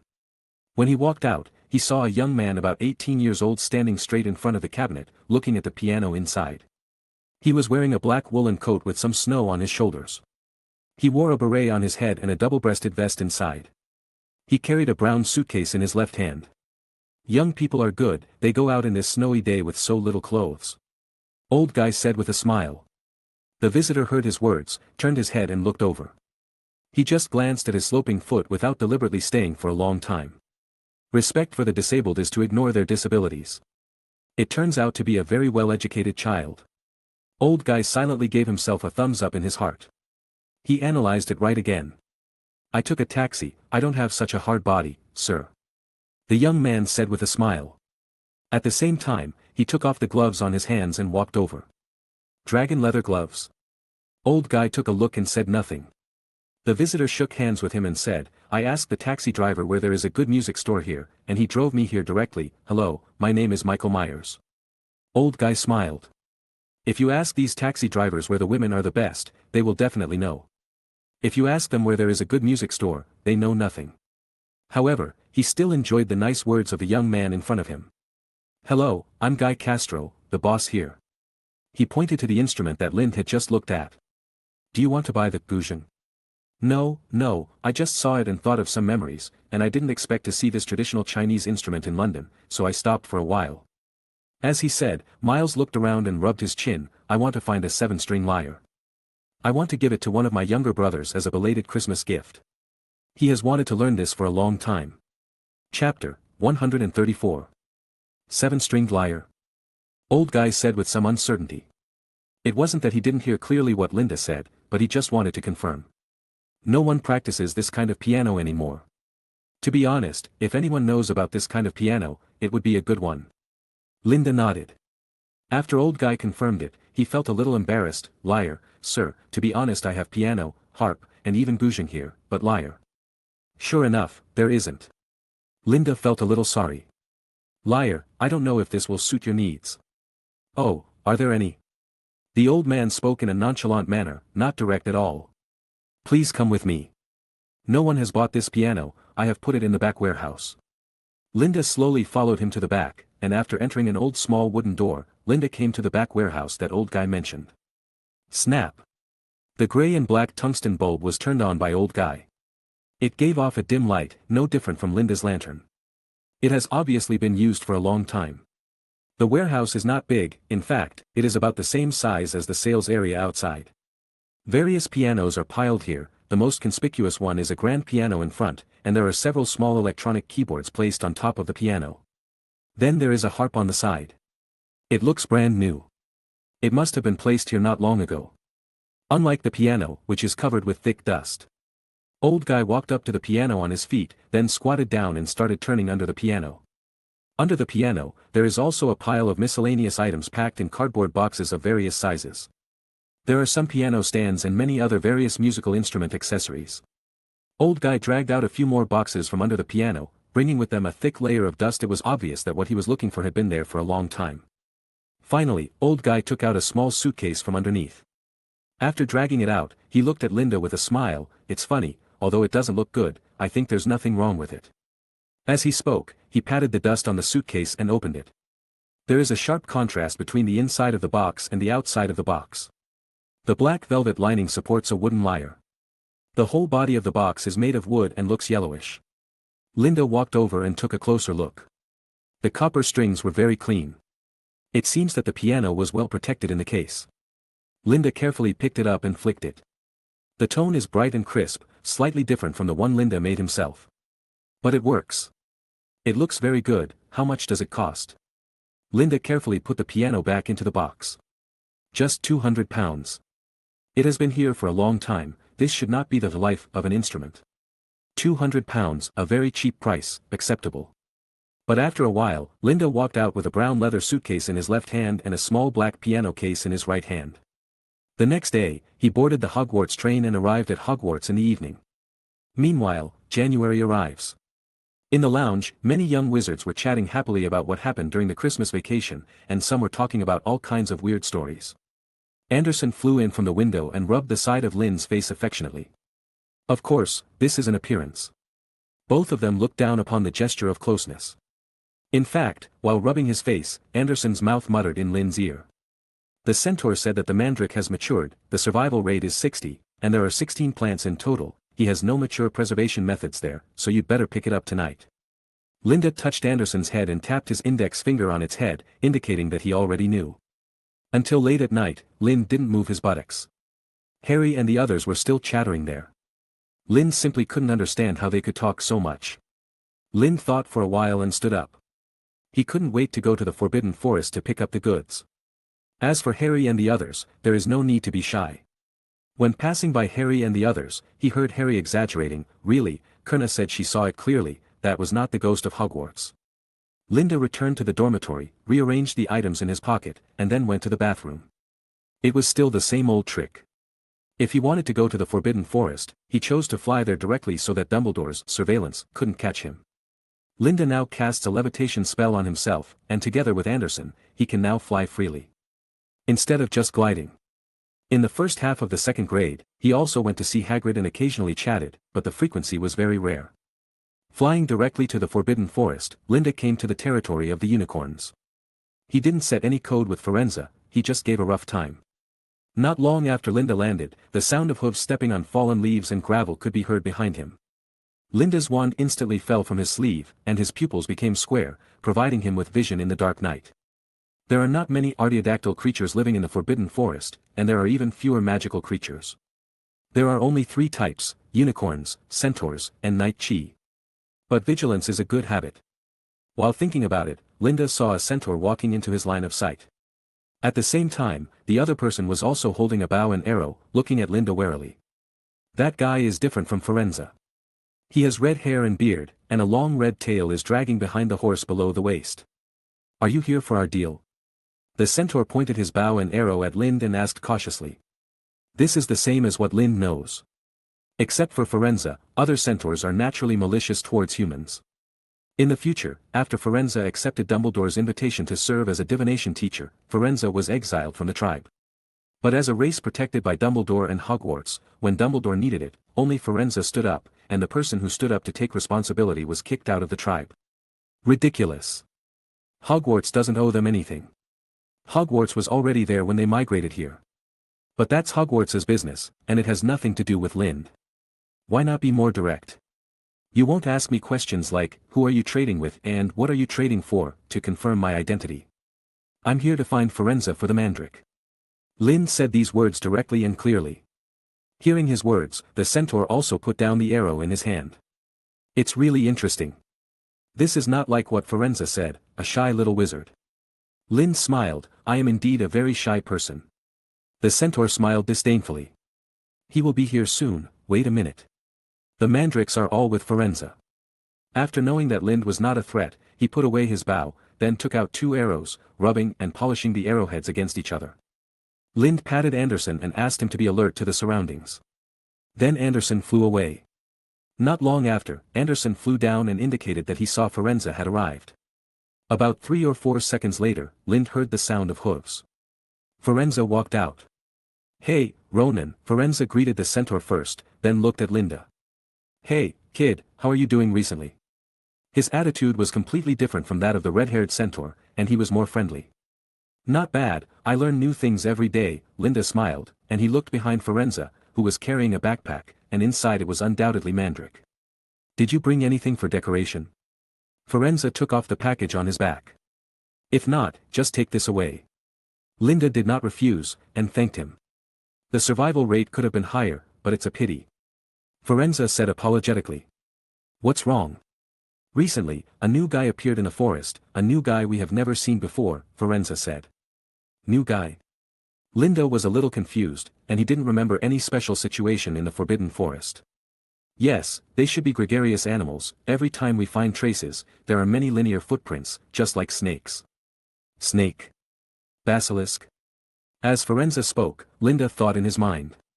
And the sound they make is very loud, rumbling. Rumbling? Firenze is not talking about the car of Ron's family. It crushed my Mandrake to death. Linda was about to tell Firenze that it was just a car, but Ronan didn't want to talk anymore. Let's go, Firenze, it's late. Firenze nodded, then looked at Linda seriously. If you don't have anything to do in the future, don't come to the woods. If you meet them, it may be dangerous. After saying that, he and Ronan ran away without waiting for Linda to say anything else. Linda wanted to tell the other party that the they he was talking about was a car. But they might not understand what a car is. Thinking about it, Linda shook his head. He appreciated Firenze's kindness, but to be honest, he didn't think there was anything special about this car before, but now he is interested in it. According to the original description, this car seems to have a temper. After carrying Ron and the others to Hogwarts, it threw Ron and Harry out along with their luggage, quit and ran into the Forbidden Forest. As a result, it seems that this car has appeared in the following years. It has become accustomed to life in the Forbidden Forest. That's the wonderful thing. It is just a car, but under Mr. Weasley's transformation, it has become a living life. A car with life. According to Firenze, this car still lives in the Forbidden Forest, no refueling, no car maintenance. It is still alive. This is interesting. Does Hagrid's flying motorcycle have this ability? If there is a chance in the future, I can catch this living car as a hobby and study it, Lynn thought. After that, he returned to Hogwarts and ran directly to the Room of Requirement. Chapter 135. A week has passed since he returned to school after the Christmas vacation. At this time, late at night, Lynn Dijon was in the Room of Requirement. This is a small, empty room. There was only an open suitcase on the floor. Entering the suitcase, he once again came to a space that was only 10 square meters. Linda transformed into the form of a fishman, with no hair on his upper body, revealing a body full of scars. Wearing shorts. Even though it's January, it's not too cold with the scales and thick muscles. In front of him, there was a large water tank, which was higher than his waist. The water tank is filled with sea water, and there is a crucible in the sea water. In the crucible, there is bright red whale blood. There is a stream of light flashing on the surface of the whale blood. This is a film that blocks the mixing of blood and water, allowing the two to separate like oil and water. At the same time, there were 2 pieces of mandrake floating in the whale's blood. The edges of the originally green grass blades have begun to turn bright red. The meridians in the grass blades also turned blood red due to the absorption of whale blood, just like blood vessels. Lind carefully picked up a locatric bean. The thorn on his hand was worth mentioning. Carefully put the beans into the water, slightly passing through the membrane that separates the blood and water. Extrusion. The beans exploded at once, and as Linda's fingers continued to exert force, a drop of bean juice was gradually squeezed out.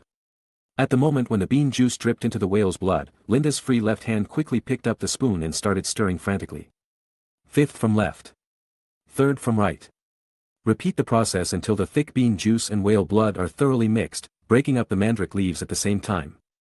If there is no problem, the whale blood will naturally become thicker, and then immediately add 1/2 of the whale blood again.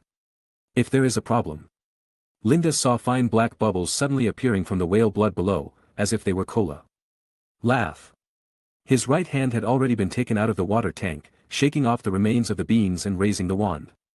Armor protection. The target of Linda's attack was not himself, but the various materials piled in a pile on one side.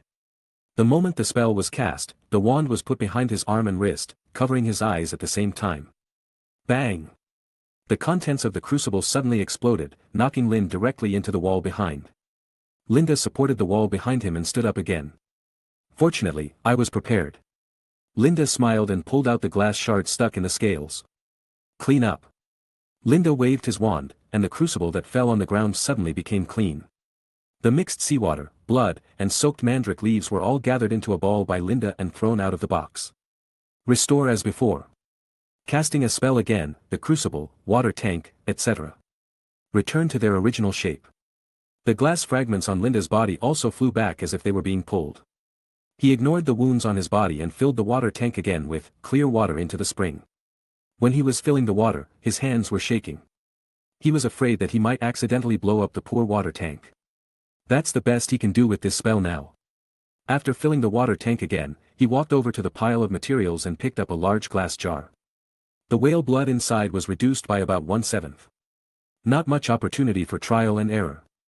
Thinking about it, Lind opened the jar, used a floating spell to stir up some of the whale blood, and then put it into the water tank crucible. Afterwards, Lind pulled out 2 more leaves from the pile of mandrakes. This time the leaves were larger than the previous 2. Linda cut a small slit on each of the main veins of the grass leaves so that the juice of the mandrake leaves could exchange with the whale blood more quickly. That's one of the problems with the explosion that just happened.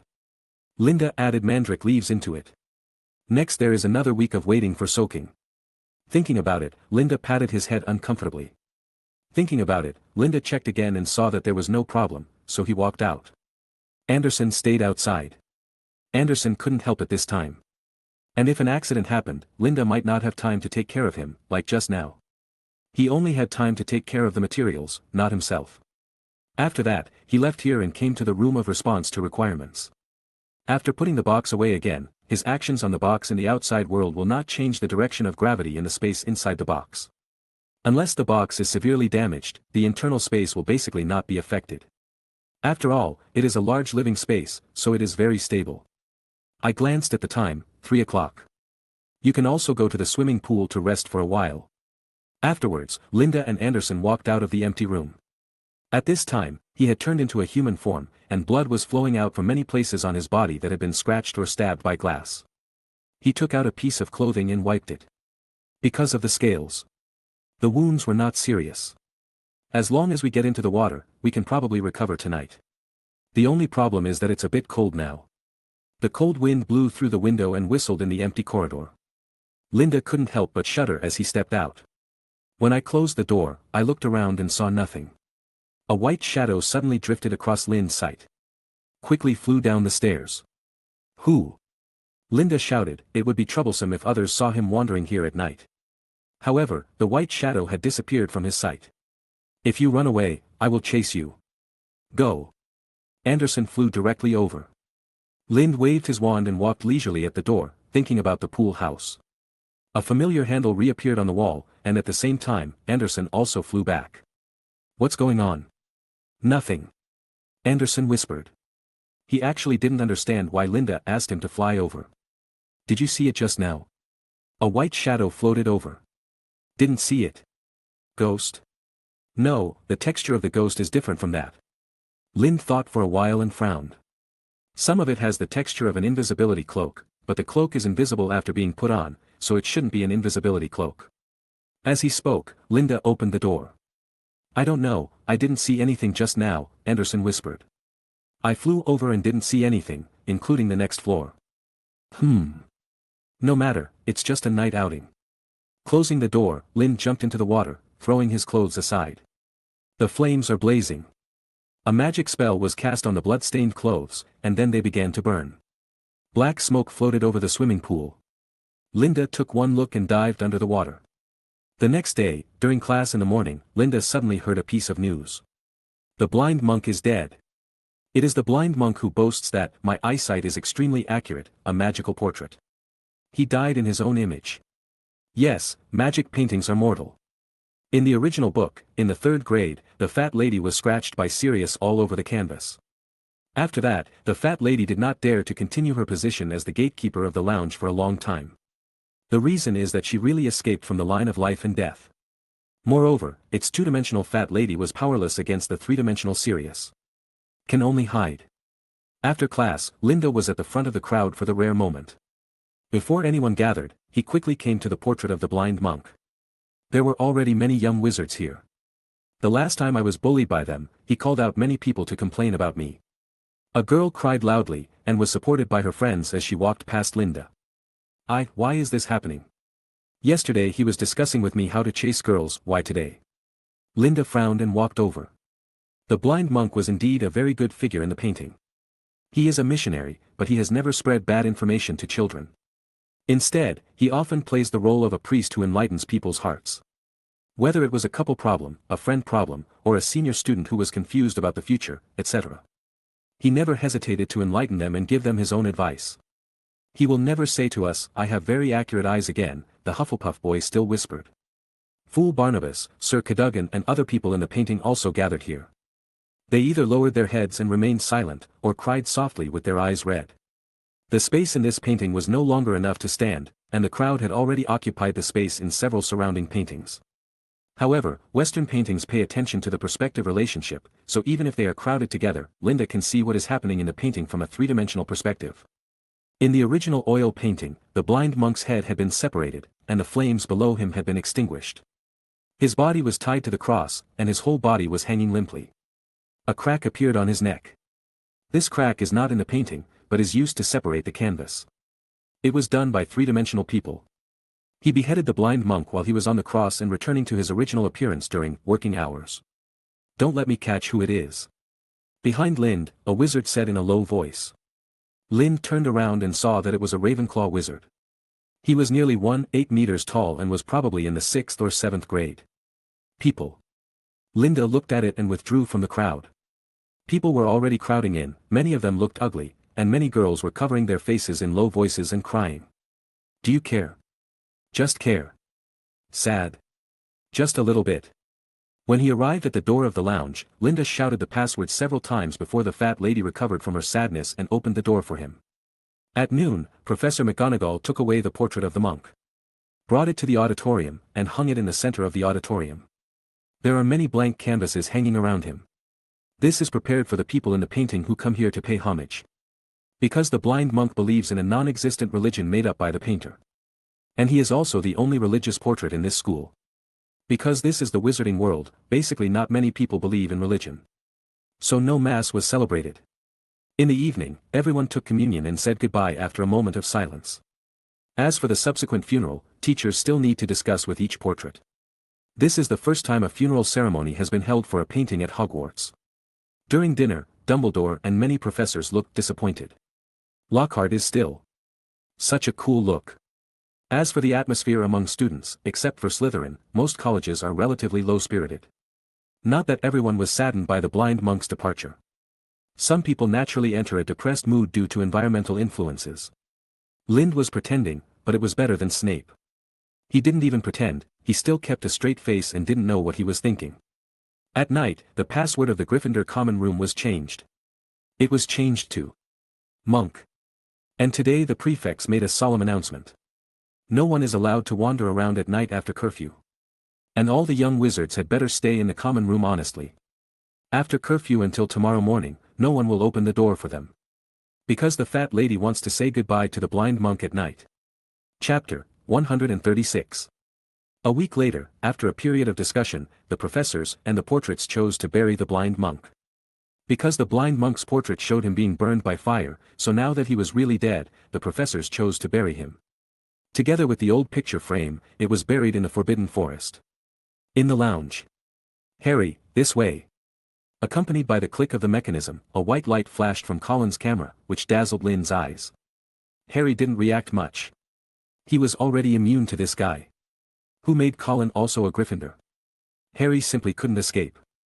Lind was next to him, frowning and looking at Colin. His right hand was on the table, clicking up and down regularly. Isn't it too outrageous that I'm in the picture every time? Lind asked Anderson in a low voice.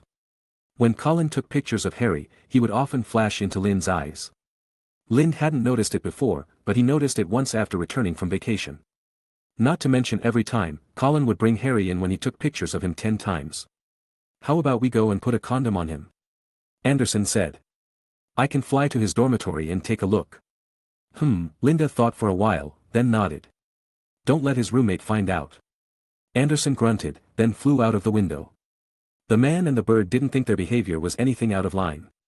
Jane and Harry didn't know what they were discussing, but after a while, a group of them came over together. Jane pulled out a stool and sat down directly. Linda glanced at them. What's wrong? Is there anything? In his memory, they hadn't come to him together. We were just discussing the monks. Jane sat down and said straight to the point. Do you think life is too boring? You have to do this even if life is not boring. Jane said unhappily. Someone must have done this. Ravenclaw has taken the lead in setting up an investigation team, and they will have a party tomorrow. Jane and Hermione had very serious expressions on their faces, followed by Harry, and Ron didn't care much. He looked like he was tied up by them. No matter how popular the blind monk is, he is just a painting after all. Now Lind can be sure that the so-called investigation team is definitely mostly girls, because girls are relatively emotional. Then, why did you come to me? Lind looked out the window and glanced at Colin, who was still chatting with his friends. We want to ask if you have found anything wrong during your night tours during this period. Well, no. Lind recalled. I can't say no, I was outside that night and met other night tourers. Lynn's words seemed to make them catch something. Jane slapped the table and stood up, leaning forward and staring at him. Lynn manipulated the small octopus sofa under his butt to take a few steps back. I didn't see it clearly, I only saw a shadow. Lynn recalled a white shadow he saw that day, which looked more like a ghost than a person. Peeves can also catch real objects, Lynn suddenly thought. A shadow? Hermione muttered in a low voice. They looked at each other, obviously unable to figure out the reason. You can ask Fred and George if they know, after all, they do a lot of night walks, Lynn smiled. He has not met Fred and George head-on yet, because Anderson also classified them as targets to be avoided. Lynn did not have hope for their investigation. From his observations in recent days, Professor McGonagall and Dumbledore were more concerned about this matter. If Harry and the others can find the perpetrator, then Dumbledore would have caught him long ago. If Dumbledore has not found anything until now, then Harry and the others probably can hardly find anything. But these are none of his business. He still has to make potions tonight. The whale blood and mandrake leaves have been waiting for a week, and now he can go back to the next step. Jane nodded, and then began to discuss with them the follow-up investigation matters. The enthusiastic little guys played the detective game. Lynn didn't care so much, but he didn't expect Anderson to fly in at this time. At the same time, he was holding a thick crumpled paper ball under his feet. Jane, Harry and the others were still here, not leaving. Anderson flew to Lynn's shoulder and threw the paper ball over. Lynn caught the paper ball and unfolded it to look at it. In the photo, Lynn was facing the camera sideways, wearing thick clothes, walking slowly in the corridor. Lynn thought about it and thought that this should be a photo taken last Wednesday afternoon. He was wearing this at the time. Another feature of this photo is that in the photo, a hand holding a wand appeared abruptly. This is Harry's hand and his wand. Lynn glanced at Anderson, and then saw Anderson nodded to him. Obviously this photo was picked by Anderson. The fact is clear that in addition to taking photos of Harry and selling them, Colin also took photos of Lynn secretly under the guise of taking photos of Harry. Why? Lynn thought in his mind, falling into the same contemplation as Jane and the others. What's wrong? Jane had noticed the paper ball Anderson threw to him before, and asked curiously. Nothing. Linda crumpled the photo into a ball again and stuffed it into his bag. As he said that, he looked at Harry. Harry, what do you think of Colin? Harry was discussing the blind monk with Hermione and Ron. At this time, Ron was whimsically saying whether it was related to the mysterious man, and maybe Harry would be in danger. Hermione was stunned. Colin. What's wrong with him? Just asking. Linda lay comfortably on the octopus, just like Uncle Goo. Well, I don't know about him, but he often takes pictures of me, which makes me a little annoyed. And he has memorized our class schedule a long time ago. Why are you so quiet? If you mind, go and talk to him. Lind could understand that. After all, you shouldn't hit someone who smiles at you. In other words, Harry was just soft-hearted. He felt that it was too much for him to lose his temper with someone who really liked him. Colin was really good to Harry. Unfortunately, just talking about the photo, Colin was really using Harry. It's just that Harry didn't know this. Chapter 137. No more. Linda looked at Harry in surprise. No more. Harry spread his hands. Linda was a little helpless. He was playing detective games with them at this level and trying to catch the guy who killed the blind monk. Okay. Linda stood up, restored the octopus sofa under his butt, and knocked the bottom of the book on the table. You guys chat slowly, I'm going back first.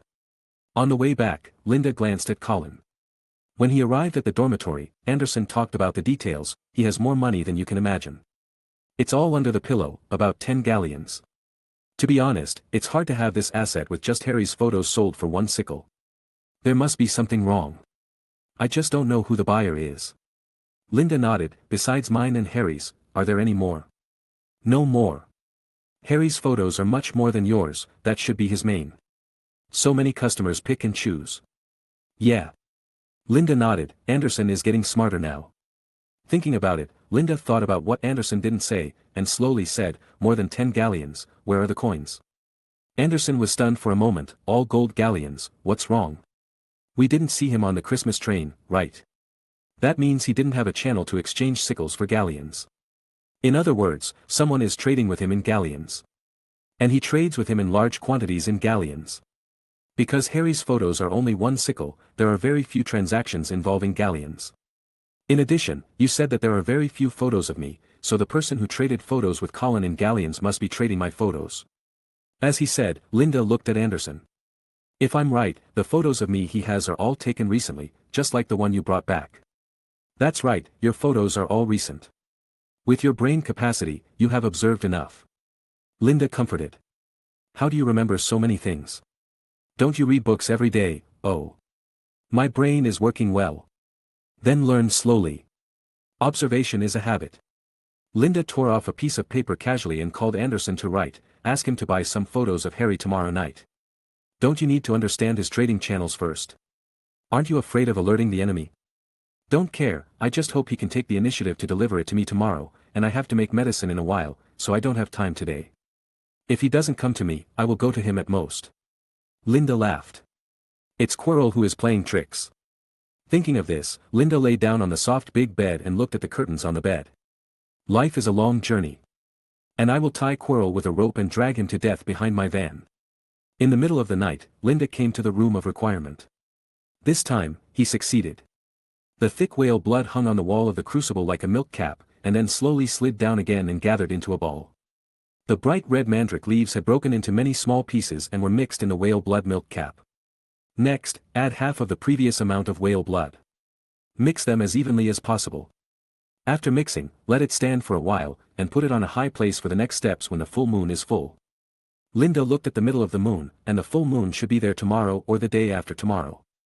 Making potions has never been a short-term job even in his previous life. Linda saw that the soup of Buddha jumping over the wall had to be boiled for several days and nights, let alone potions. Thinking of this, Linda packed up his box and left the room. He returned to the room where he practiced spells and started practicing tonight. It was almost 6 o'clock in the morning when Linda packed up and went back. Just as he was about to walk to the lounge, Linda was bumped and stumbled. The moment he was hit, he instinctively threw the box directly, and Anderson flew up to catch it, and at the same time, he threw the wand out of his sleeve with his right hand. Harry! A cry of pain sounded in the empty corridor, and as the curtain was lifted, Harry and Ron appeared. Oh, hey, Lind. The invisibility cloak is to make others unable to see you, not to make you unable to see others. Lind complained unceremoniously, don't you make any noise when you walk. Harry smiled, I'm used to it, as long as I wear the invisibility cloak, I will unconsciously take smaller steps. Okay. Are you going back? Ron nodded, and then the three of them walked together. Harry, can you show me your invisibility cloak? Harry handed it over, Lind took it, looked at it carefully, and the hand that took it had disappeared. The invisibility cloak looked like a silvery fabric, as if it was woven with moonlight. It felt a little strange, like holding a concrete water. But when Lind put it on, it lost its silvery glow. Lind took it off and gave it back to Harry. Do you really go out every night? Ron asked curiously. I just went out and came back, who would go out every day and not sleep? Lind said.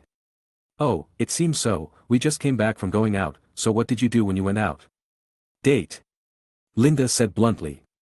How can a date be so? He wanted to say that Linda could not have so many dates, and then he looked at Linda's face again.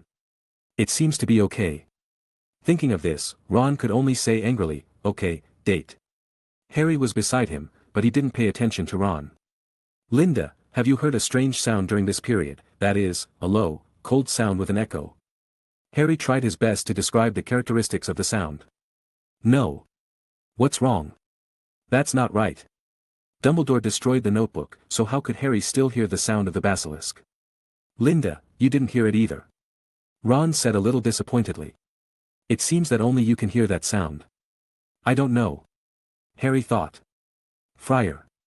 Linda shouted the command, opened the door of the lounge, and climbed in first. Could it be because you are a Parseltongue? Lind didn't know what to say, but still reminded Harry. Parseltongue? Yes, Parseltongue. No wonder I said this voice was familiar. It's it, Harry looked at Ron in surprise. Maybe it's because of the echo stone or something, I didn't recognize its voice. It? Lind asked puzzledly. It's a super big snake that Harry met last semester. Ron said impatiently. Big snake. Where did you meet it? Can you tell me in detail? In October last semester, on the edge of the Black Lake. Harry said carefully. He is a person who rarely hides anything. This can be seen in the novel. He basically answers every question, even the marginal characters in the protagonist group, Neville and Luna, Harry has never concealed anything from them. Lynn thought, pulled out a chair in the lounge and sat down. He fumbled in his waist bag, took out a book, and flipped through it quickly. Snap! Linda stopped flipping the book, and then stepped back 2 pages. Does it look like this? Linda folded the book, leaving only the illustration that filled a whole page for Harry to see. Harry just sat down, and then stood up to take a closer look. This is obviously an old book. Harry smelled the musty smell on the book as soon as he got close.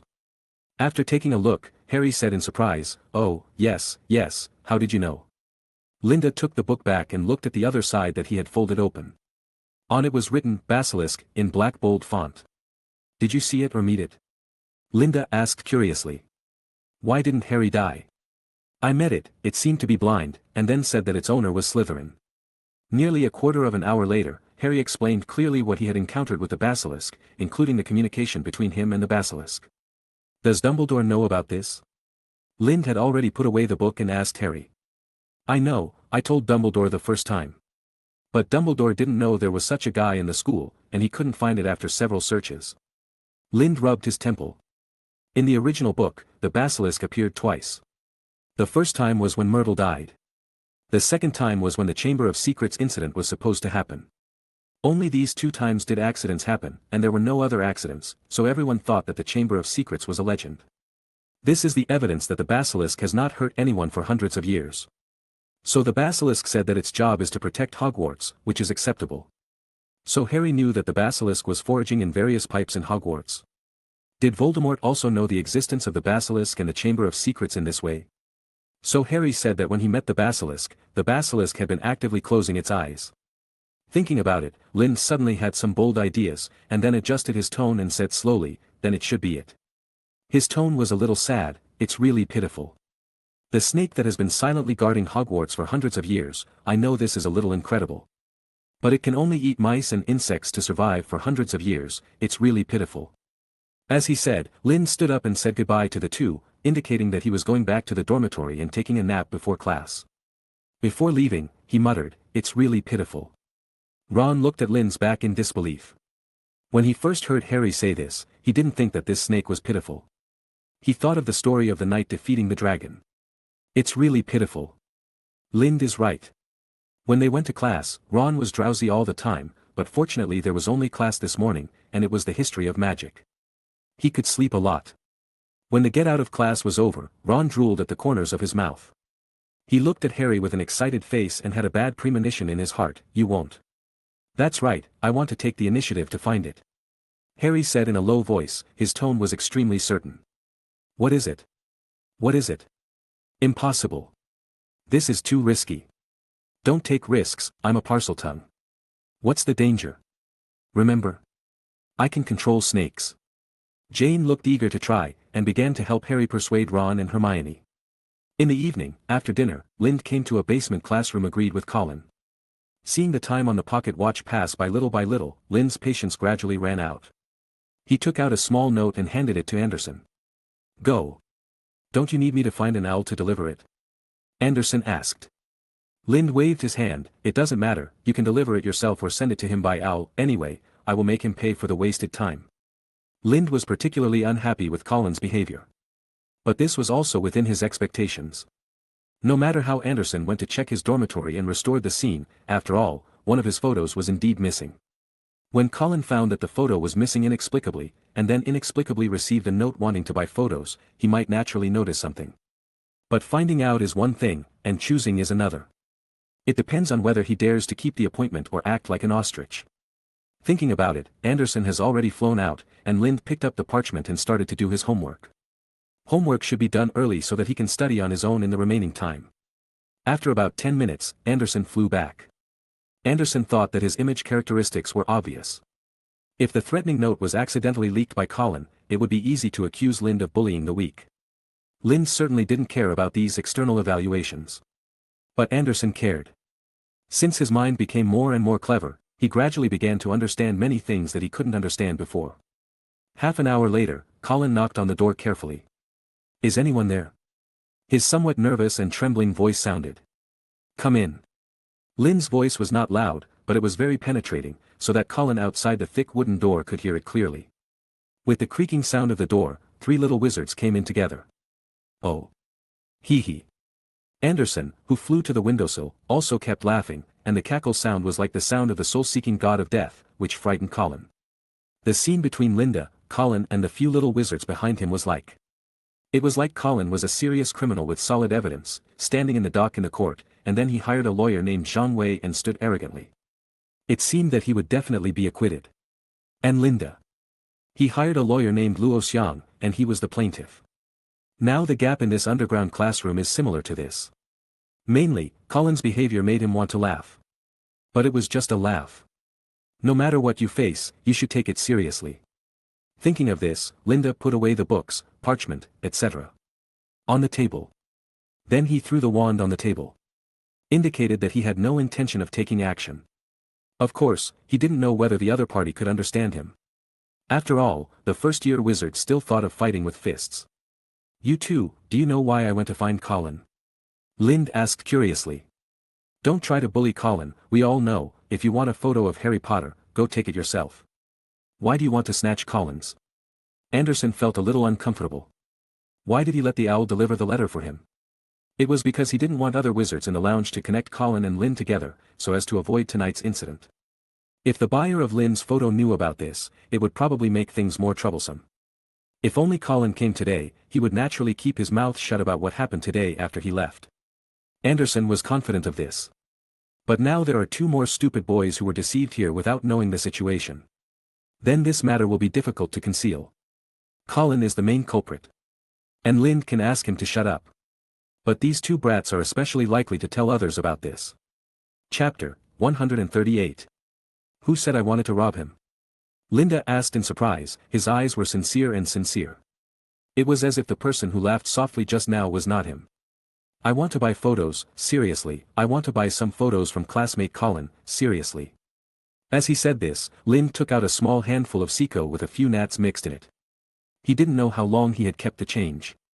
The unit he usually trades is galleons. After saying that, Lind stood up and walked to Colin eagerly. The eyes of the 2 roommates next to him changed and they looked at Colin several times, but Colin just kept trembling. Just like Snape said, when Lind intentionally targets someone, he really has a power that makes people feel breathless. However, he is not the kind of person who can't control his emotions when his brain gets hot and hurts others arbitrarily. Now his power is only aimed at Colin. Right. Colin, come on. Take out Potter's photo and show it to me. Lind hugged Colin from behind and turned his back to Colin's 2 roommates. Linda whispered softly, I never showed my malice in the beginning. Right, I just wanted to ask you to clarify the matter. Since you can notice that the photo is missing and you can still think that it is me who is looking for you tonight, why do you still do such a stupid thing that involves outsiders? Do they know that your so-called obsession with Harry is just to use him as a tool to make money? It's not too late to regret now. With that said, Linda opened his hand and handed over his wand. This is my sincerity. Colin raised his head and looked at Lind's height and his wrists, which were almost as thick as his own. It seemed that he somehow had the courage to confront Linda, and the act of handing him the wand meant that Linda really just wanted to know who was buying his photos and had no desire to hurt him. A child behind him shook off Lind's hand on Colin's shoulder and said viciously, with us here, you can't bully Colin. Linda turned his head and smiled nonchalantly. He returned to the chair and sat down. Why are today's little brats so heroic? Do they all reach their second phase of puberty so early? Linda thought well. No one else knew about Colin using Harry to sell photos. The Gryffindor atmosphere would not accept such a thing. Last night, after Colin returned to his dormitory, he saw the note that suddenly appeared on his bedside. His first reaction at that time was that another business was coming. But he lay in bed at night, tossing and turning, unable to sleep. He suddenly wondered who would buy Harry's photos in this way. Gryffindors saw Harry every day, and they didn't need Harry's picture at all. And if he wasn't from Gryffindor, how could the other party put the photo on his bedside without anyone noticing? The more Colin thought about it, the more he felt something was wrong. It wasn't until early in the morning that he became too sleepy and fell asleep. Until noon today. When he started preparing photos to bring to trade, he keenly discovered that one photo was missing. A photo of Lind Augustus. At this time, he thought of the key point. The so-called transaction note was actually a trap set by Augustus for himself. Although Colin thought the probability was low at the time, he still decided to escape tonight's business of unknown origin. Be a coward. However, Linda did not follow the routine and wrote him a note at the time, warning him that he had better go to the appointment as soon as possible. So Colin, who had no way to escape, decided to deceive two tall and strong roommates to go find Lynn together, and then the scene just happened. Lunt, Yuri, I seem to have misunderstood this classmate. Colin suddenly turned around and looked at his two teammates with a relaxed expression. Yes, I thought he was trying to steal my photos, but he said he wanted to buy some. Then are you going to sell it to him? If you don't want to sell it to him, let's just leave. Linda covered his face, feeling that his life was being wasted. After a while, Colin sent his two friends away, repeatedly signaling that he was safe and hoping that they would not tell anyone about tonight's events. It was not until after seeing them off that Colin moved a chair and sat across from Lind. Looking into Lynn's eyes, the sense of security he felt holding the wand just now began to slowly weaken again. When did you start taking photos of me? Linda slowly moved his face closer and stared at him. It started after I came back from Christmas. Colin lowered his head unconsciously, like a child who had done something wrong. Alas. Linda let out a long sigh. You smell like lies, did you know that?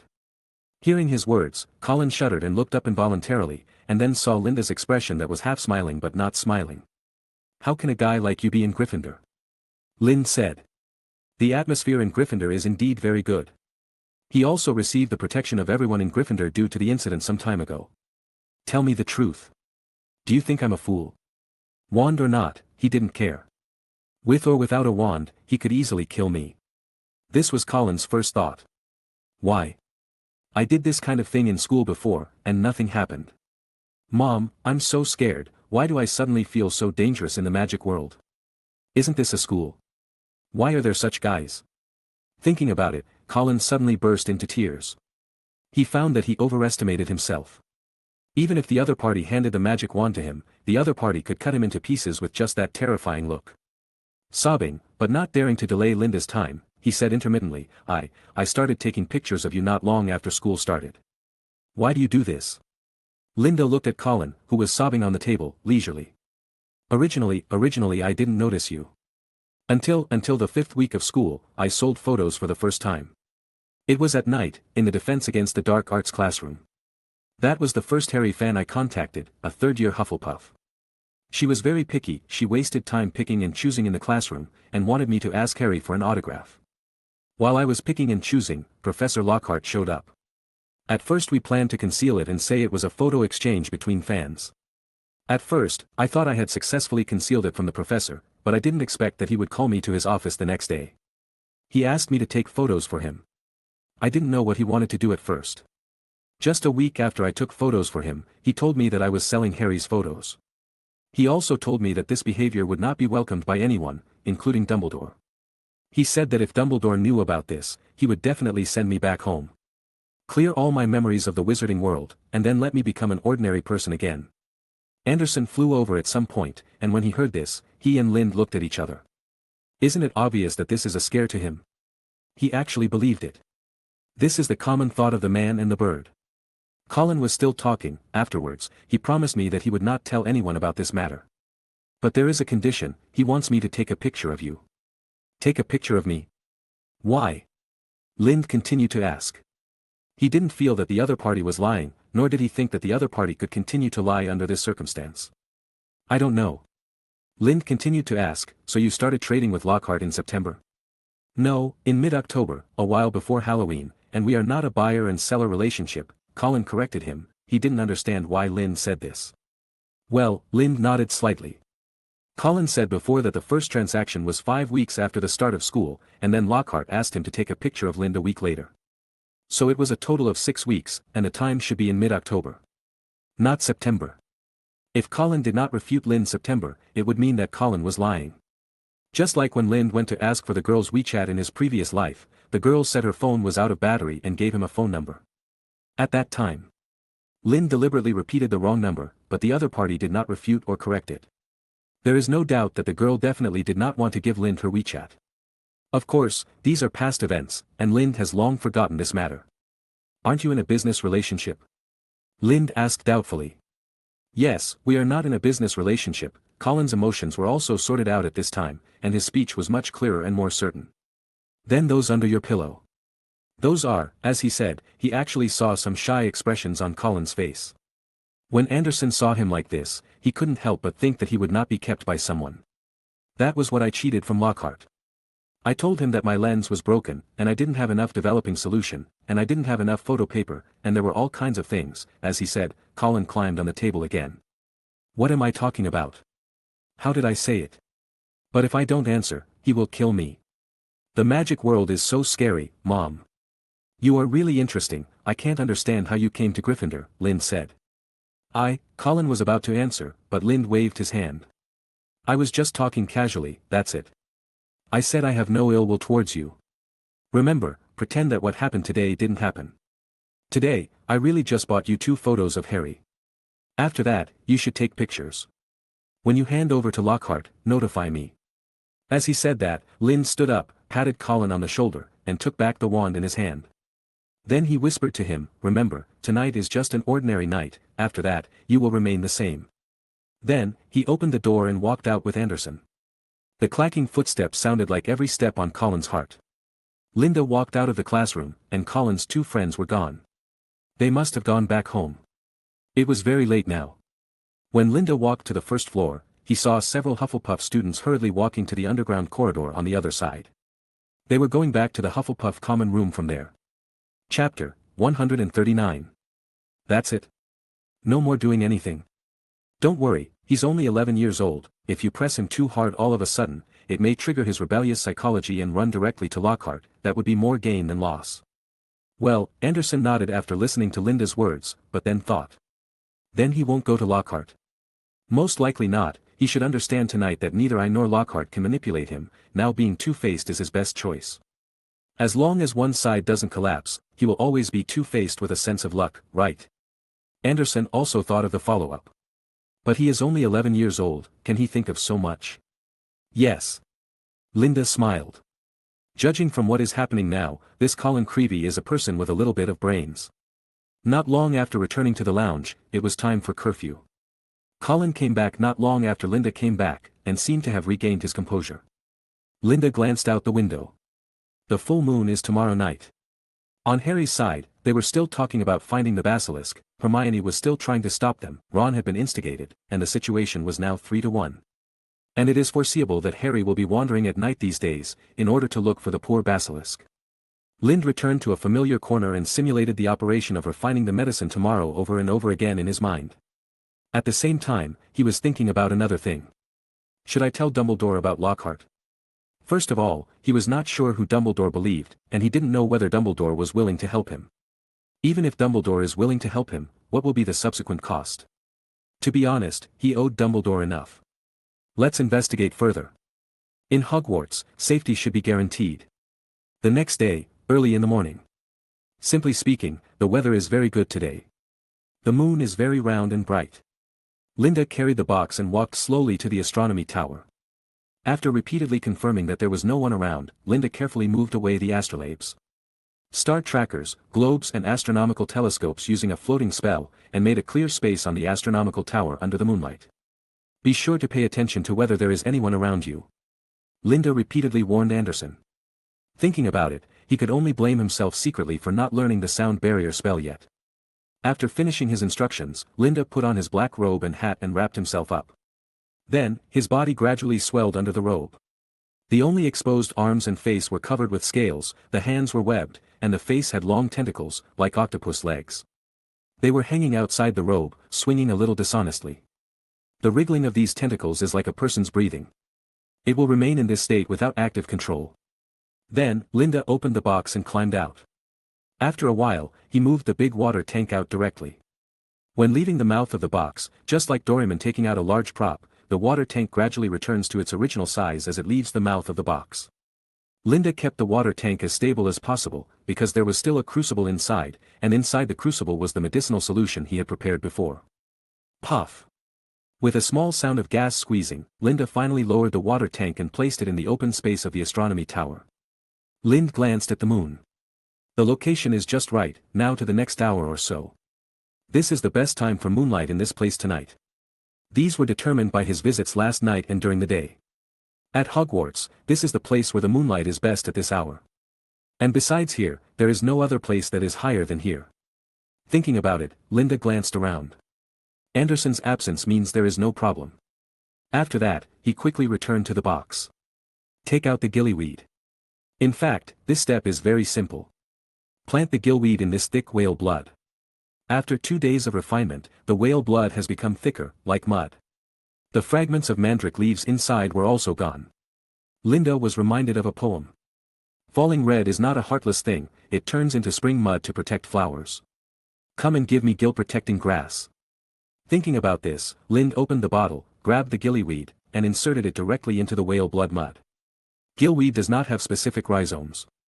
Its planting is a bit like the stem of a strawberry. It can live in the soil. However, any part of the gillgrass can be put into the soil. Not limited to stems and leaves. The soil now is thick whale blood. After inserting the gill grass into it, Linda pulled it open and spread the exposed part as much as possible to facilitate the absorption of moonlight. After doing this, Linda took out his hand. With a flick of his forearm, the wand from his robe was flung out and he held it firmly. Point the tip of the stick at the moon in the sky, wave it slowly, and mutter something in his mouth. The light is coming. The moonlight, which was like silver threads, seemed to be drawn by something, and actively gathered towards the tip of Linda's staff. Linda's surroundings seemed to be a little darker. But the tip of his staff was getting brighter and brighter. It was as if the silvery moonlight had been woven into a curtain by ingenious hands. This spell is used to focus light. Lind suspected that Dumbledore's Deluminator was related to this spell. Thinking, Lind's hands did not stop. His magic wand slowly pulled the moonlight curtain and led it to the crucible in the water tank. After slightly adjusting the refraction of the water, the moonlight curtains began to gather in the crucible in the water tank under Lind's command. The brightness of the moonlight seemed to reach a limit and no longer brightened, but kept the dazzling light. And they gathered at the mouth of the crucible, as if Lind had refined some extraordinary good things with halo special effects. Lind was motionless like a stone statue, and the moonlight kept running towards the crucible under his command. This is the difficulty of this step. When the sack grass bears fruit, it will be over. Normal sack grass will not bear fruit, but Lind wants the fruit of abnormal sack grass. And the moonlight is an extremely important part of the alienation of sack grass, and it is also a catalyst for it to bear fruit, which is indispensable. Lind didn't know when it would end. According to the records in the book, and translated by the common knowledge of the fishman culture of the little fishman green, it would take 1 to 2 hours. It should be possible. As long as the amount of magic power flowing out is maintained steadily, it is relatively easy to control. After all, the focusing spell, that is, the light surge spell, is not a difficult spell. Of course, these are all his guesses. The original record uses something called a moonstone to achieve high-intensity moonlight convergence. So Lind estimated that the time span of his focusing spell was very large. There are many variables, such as the difference between the focusing spell and the moonstone, the time concept gap between the fishman culture and the human culture, etc. Anyway, Lind is ready for failure. If it still doesn't work this time, then next time he will set up multiple convex lenses, that is, magnifying glasses to try to focus light. The advantage of the magnifying glass is that the focusing is more stable, but the disadvantage is that the direction must be adjusted as the moon rises and falls. Of course, this is a backup. Instead of thinking about these things, you still have to do your best to do the things in front of you. Then, under the strong control of the brain block technique, Lind directly eliminated distracting thoughts and instantly entered an immersive casting state. Time passed little by little, and suddenly, there was a clattering sound of footsteps on the spiral staircase of the tower. Filch patrolled here. Just as he was about to continue to go up, he suddenly heard a murmur in the corridor not far below him. Kitchen, hee. The distance was a bit far, and Filch could not hear clearly, but it was certain that this was definitely an unruly little guy. Thinking of this, Filch silently opened his mouth wide, and his mouth corners were stretched to the maximum, which was very scary. He panted heavily, and he was afraid that he would laugh and scare away the bad boy below. At the same time, he turned his head and was about to go down. Loris, go. Filch saw that his cat was still looking at the tower, so he called softly. Mrs. Norris heard the call of her master, and then reluctantly turned around and followed her master's pace. Filch naturally didn't notice its abnormality. Now he was only thinking about how to deal with the bad guys below after catching them. They are more than one person. Thinking of this, he couldn't help rubbing his hands. After a while, there were sounds of chasing and Filch's low shouts below. It seems that he didn't catch the little guys who wandered at night. After a while, Anderson flew back again. Listening to Filch's low curses below, he showed a very human sneer. The little guys who wandered at night just now were Anderson's work. Crows are best at mimicking. Thinking of this, Anderson turned his head and looked up again. There, Lind had been standing like a statue for almost an hour. His face was pale and sweat kept coming out of his face. The fishman's state also faded early. How long will it take? Anderson didn't know, and Lind didn't know either. Plop. The sound of something suddenly emerging from the water woke Lind up. I saw a blood-red round fruit slightly smaller than a fist floating on the water tank. The fruit looked as if it had been soaked in thick blood for many years. Just floating there, it made people feel uncomfortable instinctively, as if they had seen some visually impactful pictures, such as the "Don't Search" series circulated in the previous life. Ha! Linda breathed a sigh of relief and could no longer maintain the spell. The condensed moonlight dispersed, and he collapsed to the ground. Barely holding the water tank to stand up, Linda took out a clean glass jar from his waist bag and filled it with some water. He carefully picked up the fruit with his hands.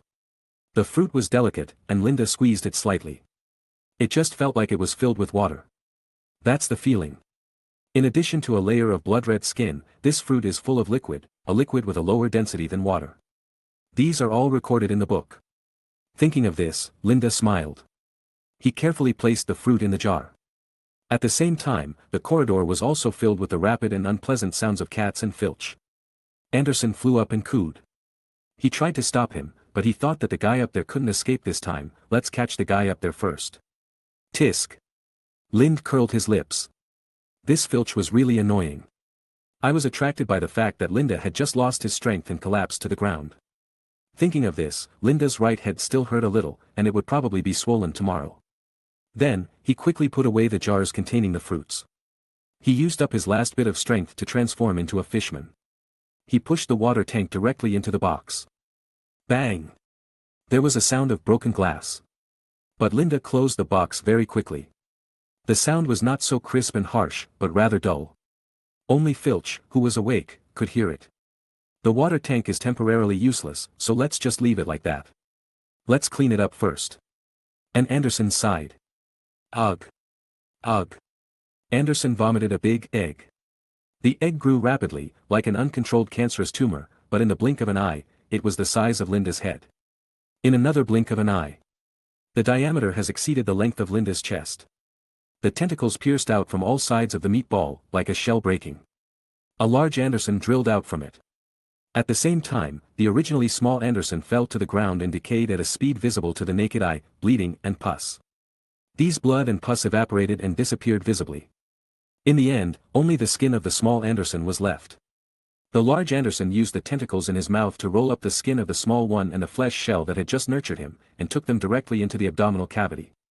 Anderson looked at Lind and spread his wings. Lind no longer hesitated, picked up the box, ran hard, and flew directly out of the castle. Chapter 140. I have no way out, so I can just jump off the building. At the same time, Anderson quickly flapped his wings and flew out, grabbing Lind's shoulders in the air. When Filch ran up panting, he saw no one. He didn't believe in evil and began to look around. Anderson led Lind down around the castle. Then he slowly landed on the lawn. As soon as he landed, Lind couldn't hold on. He collapsed directly in the soft and moist grass. Now this grass is more comfortable for him than any mattress. He unconsciously wanted to fall asleep. The cost of such a long-term spell is too high. Now his brain is like a hangover, filled with constant twitching pain and endless fatigue. Just like this, Lind began to sleep lightly with his eyes slightly squinted. After a while, Anderson woke him up.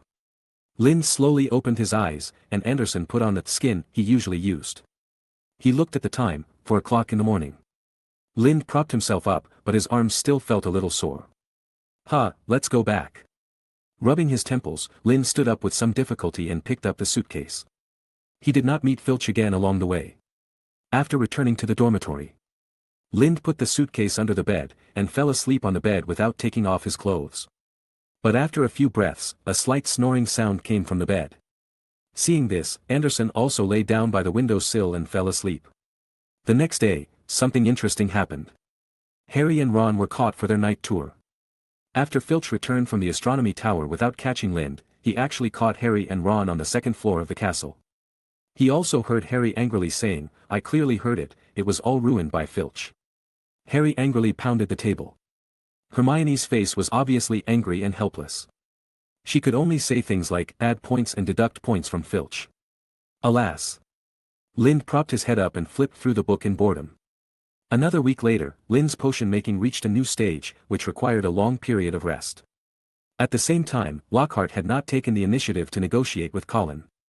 And Lind skipped the defense against the dark arts class again in front of him. This also led Lind to go to Lockhart's office. However, he did not find anything wrong in the conspicuous place in the office. Moreover, Lockhart has become somewhat mysterious in front of Lind, and his photos can be seen everywhere in the defense against the dark arts classroom office. Lind did not do anything out of the ordinary. But something seemed to have happened today. In the morning, the crowd was bustling around the first floor, and the corridor was surrounded by water. What's going on? Anderson was not there. Lind thought about it and glanced at the class time. There is still a while, let's go and take a look. Lind squeezed through the crowd, and saw in the crowd, written in bright red blood. The Chamber of Secrets has been opened. Hogwarts, please pay attention. The young wizards around seemed to be a little afraid of the blood book. They gathered from a distance and discussed it. During their discussion, Lind learned that a third-year Ravenclaw was found unconscious here with a broken right leg. Just now, Cedric and several classmates had carried him to the school infirmary on the second floor. So the scene was actually discovered not long ago. Lind walked forward and squatted down to look at the blood book. The blood was thick and visible to the naked eye above the ground. It was like the blood flowing naturally along a fixed trajectory. The blood was already a little black, obviously it was left here at night. Is this blood from the third year witch who was found injured? Thinking of this, Lind climbed on the ground with his upper body, and his hood naturally covered him, and his pupils became square. The other young wizards saw Lind's behavior and stepped back several steps. When one of them wanted to stop Lind, he suddenly felt that he was squeezed away again. Make way, please let me in. You squeeze, the boy had just said half of his words when he felt that the voice was familiar. He turned his head and saw a grey robe, a long beard and thin fingers. When he looked up again, he saw an old face with a small hat and half-moon eyes. Professor Dumbledore. He said, and hurriedly stepped aside to let Professor Dumbledore in. Behind Dumbledore, there was Professor McGonagall. Fuck. He cursed himself in his heart. But in fact, it was not his fault. To most people in this school, Professor Dumbledore was mysterious. Generally, he would only see him at large school banquets, and he would usually speak at the beginning and end of the school year. As soon as Dumbledore entered, he saw Lind crawling on the ground with his butt raised. At the same time, Professor Snape also came in. He was not as gentle as Professor Dumbledore. He appeared behind the crowd and whispered, "Get out of the way." The people who heard the voice shuddered and immediately made way for a passage leading to the inside of the crowd. Linda, who was crawling on the ground, did not notice the arrival of Dumbledore and the others at all. There is something. Linda had just seen something when a boot suddenly stepped in front of him. Don't you understand that you should keep the scene? This foot still smells. As he said this, Lind looked up, but for a moment, because of the hood, he didn't see the person coming. His eyes turned into circles again, and he took off the hood with his right hand. Professor Snape, hello. Lind shrank back a little embarrassedly, and then changed from half-kneeling to squatting. He began to slowly retreat to the back. Augustus, you seem to have a lot of opinions about me. Snape lowered his head and stared at Lind. Lind was frightened by his stare, and his duck steps back accelerated a little. As a result, he didn't take a few steps back, and his back hit a pair of legs. Lind looked up.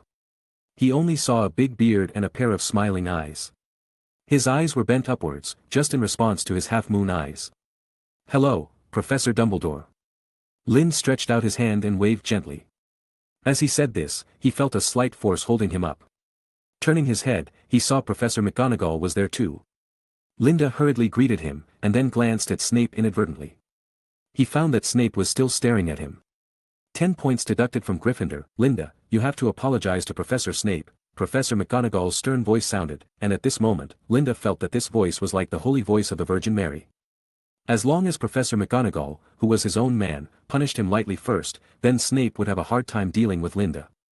Thinking of this, Linda immediately looked at Snape apologetically and bowed 90 degrees. I'm sorry, Professor Snape.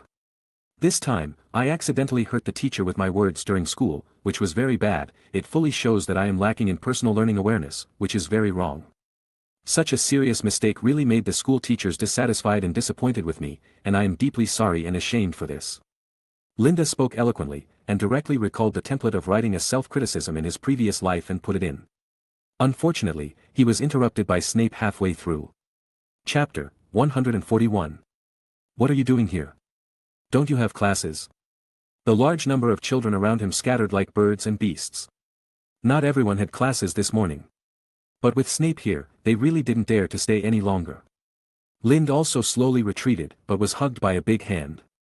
Looking up, Dumbledore hugged him. Minerva, please tell Professor Sprout that Lind may have to go to class later today. Professor McGonagall was a little puzzled, and Dumbledore then said, I think Lind may have discovered something. Okay. Professor McGonagall nodded, and then she slowly moved her wand in the air, and a silver cat jumped out of it. Patronus charm. The cat's nose moved, as if it was smelling something, but after a while, it flew away in the air in a running posture. Professor McGonagall, after casting the Patronus charm, looked at Dumbledore. The rest of the story is up to you. Dumbledore nodded. After that, Professor McGonagall went upstairs. She also had classes this morning, and since Dumbledore had taken over this matter, she could go directly to class. After class, she had to observe and deal with the spread of the Chamber of Secrets among students, and whether it was necessary to correct, stop, or appease them in time. Thinking of this, Professor McGonagall, who was walking quickly on the stairs, couldn't help but pat her forehead. What the hell is this? Did you find anything just now, great detective? Snape looked at Lind maliciously, with the corners of his mouth raised. Dumbledore patted Lind's shoulder, signaling him to speak boldly. Just as Lind was about to say something, Professor Flitwick jumped out. She's awake, I think you should go and see her. As he said that, he saw Lind. Hey, Augustus, why are you here? Oh, okay, let's go see the girl first. As for Lind, he seems to have made some discoveries, so I think we may have to find him to find out the situation. As he said that, he looked at Lind. Go and see. Lind wanted to refuse, but looking at the words secret chamber written in blood on the ground, he felt a little uneasy for some reason. Then he nodded. A group of 4 people came to the infirmary on the 2nd floor. Madame Pomfrey's face turned red when she saw so many people. It was Dumbledore who persuaded them to go in together, and the time was only 15 minutes. After walking in, Lind saw a girl lying on the bed. Black hair and yellow skin, she kept looking at her plastered foot with a dazed look. When Lind saw this, he remembered when he was in a plaster cast some time ago. This girl must have to stay here for a while. This is Qiu Zhang, a third-year student in our college, Flitwick whispered to Lind in the back. Dumbledore naturally sat down beside the bed, and looked at the little witch in front of him with concern in his blue eyes. Qiu Zhang, are you okay? The girl had not noticed the person next to her before, and was startled by Dumbledore's voice. Oh, Professor Dumbledore, do you know me? I know every child in the school, just like you must know me. Lind stood behind and glanced at Professor Flitwick casually, and Professor Flitwick also responded with a meaningful smile. Now, Lind didn't know whether the old man Dumbledore's memory was really good enough to remember every student or because Professor Flitwick endorsed it in advance. Seeing his face not blushing and heart beating, Qiu Zhang believed it anyway, and seemed to be happier. Speaking of Qiu Zhang, she is also Harry's future first love. 1 grade higher than them. And she looks really good. She tied her hair into a black ponytail, and her hair was twice as long as Linda's, which was probably the same length as before Linda shaved his head in June. Now his hair has reached his shoulders. She also has fair skin, which can be seen as the yellow-skinned kind, not the white-skinned kind. But at this time, it is mixed with some paleness. Her nose is straight and beautiful, and her eyebrows and eyes are delicate. If she were in the middle and high schools of China in her previous life, she would definitely be a white moonlight type girl who was famous in several classes around her. Qiu Zhang, do you remember what happened? Dumbledore spoke in a magical voice that calmed people down. It seemed that in the short conversation with Dumbledore, Linda felt that Qiu Zhang's face was a little ruddy. I returned to the castle very late last night. I was riding a broom in the playground. Because I want to join the Quidditch team next year. When I returned to the castle, there were not many people, so I ran in a hurry. As a result, I didn't notice that a staircase had changed its position at some point, and I fell down at once. Is that it? Dumbledore asked. Yes, Professor, any questions? She originally thought that the professor came to visit her, but now that Dumbledore asked this question again, she gradually felt that the atmosphere was not right. Professor Snape is here, Professor Flitwick is here, and there is also Professor Dumbledore. Oh, there is also a boy who looks difficult to get along with in the back. Dumbledore should be able to confirm whether Qiu Zhang is telling the truth, and Lind can tell whether Qiu Zhang is lying just by looking at Dumbledore's facial expressions. Looking at Dumbledore's rather solemn expression, it seems that what Qiu Zhang said is true. After that, Dumbledore comforted Qiu Zhang again, and the four of them left the infirmary. Phileas, can you please clean up the bloody words on the first floor? There seems to be a spell attached to it.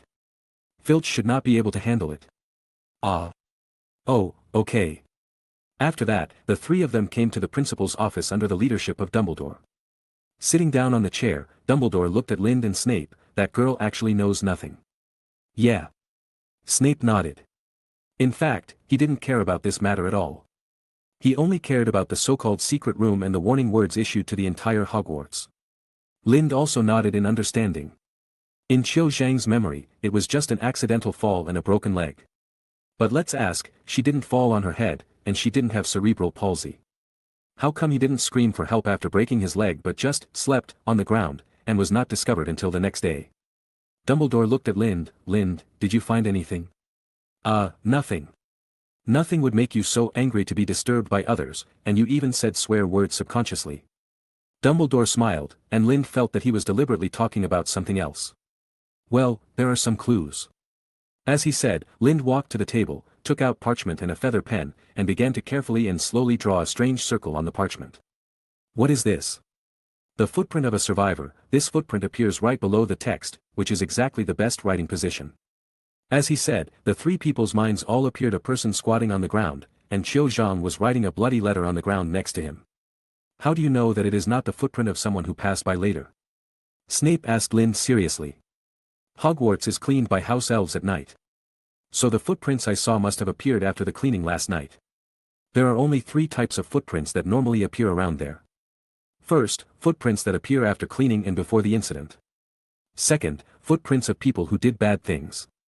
Third, footprints of helpers this morning. There are not many of these three types of footprints, only more than 10 pairs in total. Some of these footprints were covered or cut off by blood writing.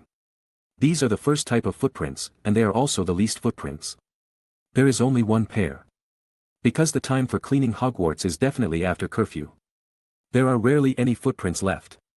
There was a little wizard wandering outside, and he happened to leave footprints nearby. The second type, that is, footprints on the blood book, can also be ruled out. Because the person who did this would definitely not directly destroy the blood book, after all, it is his work. There are also footprints that are too small and in the wrong position. After excluding these, only this footprint meets all the conditions.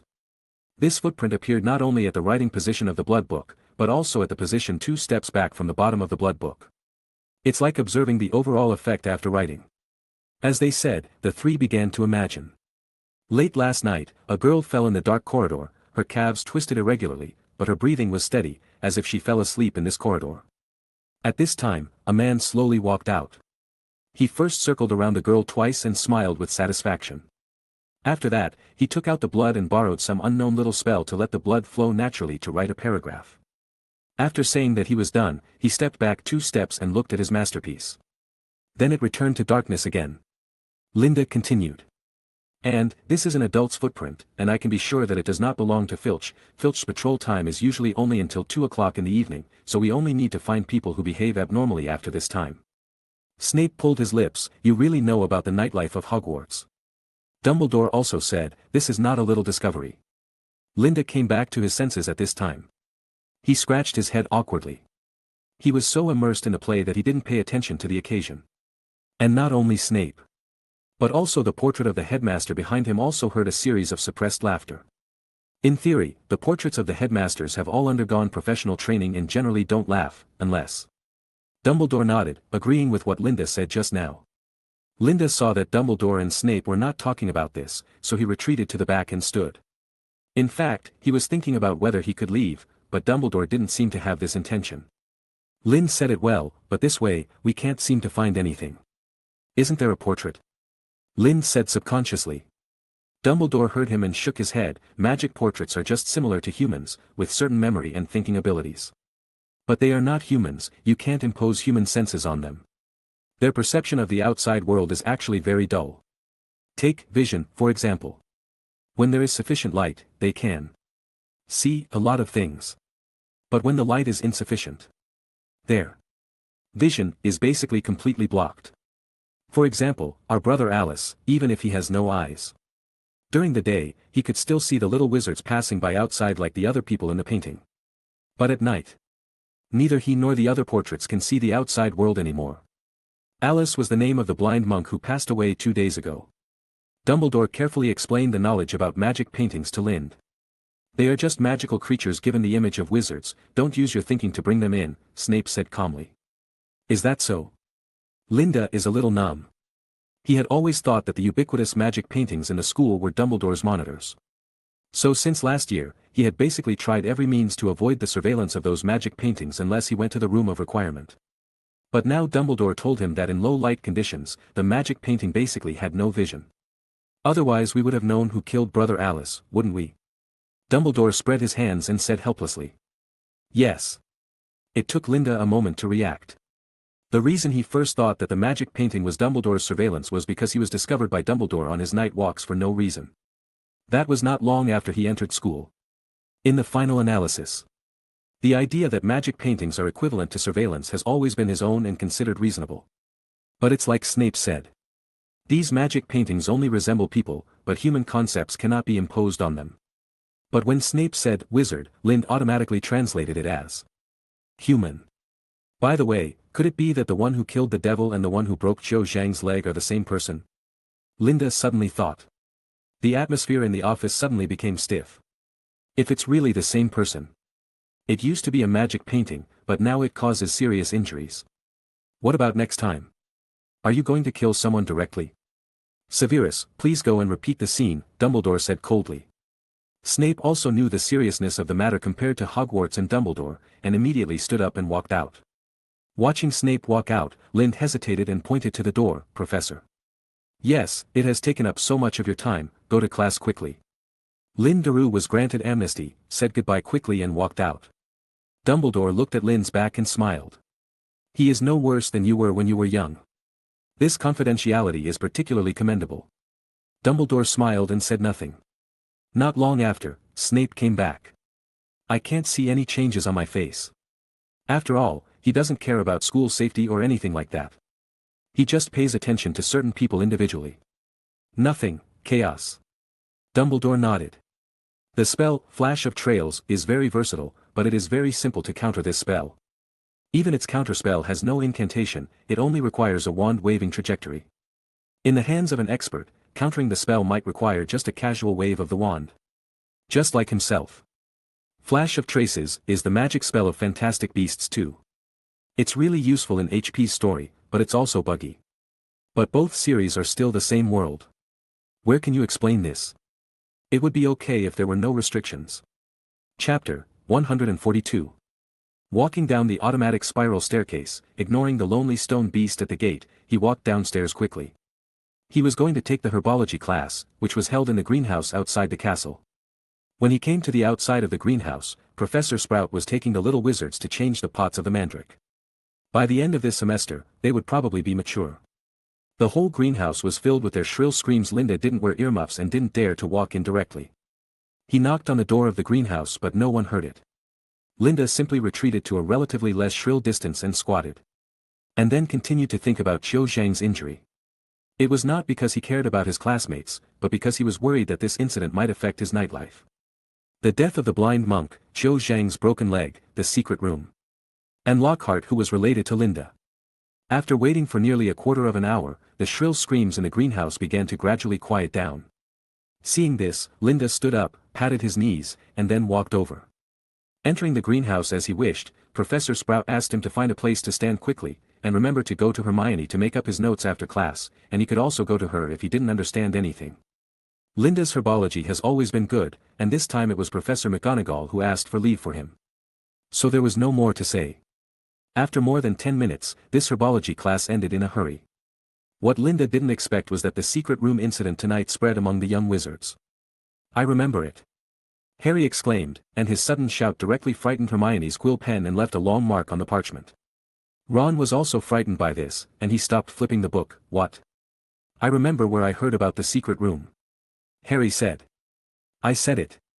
It was written in an ancient legend of Hogwarts. Jane didn't raise her head and continued to look down at the book. No, I heard it from outsiders, Harry explained hurriedly. No. I remember what I told you, it's that. What's it called? That's it. Dobby? Oh, I remember.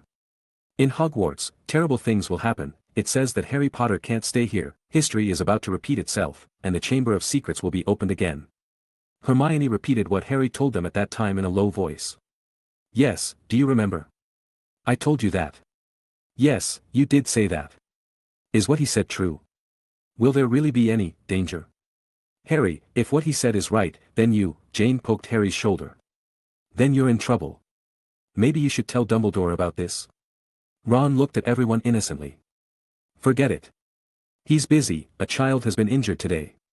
You're bound to fall. The unpleasant voice of the crow suddenly sounded behind Jane. Which scared her. She couldn't keep her balance and fell backwards. Her hands frantically tried to grab the table in front of her, but she could only watch the table where she could put her strength was getting farther and farther away from her.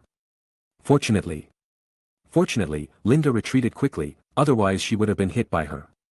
Accompanied by a clang and a scream. Jane, lying on the ground, felt a dull pain in the back of her head and a little dizzy.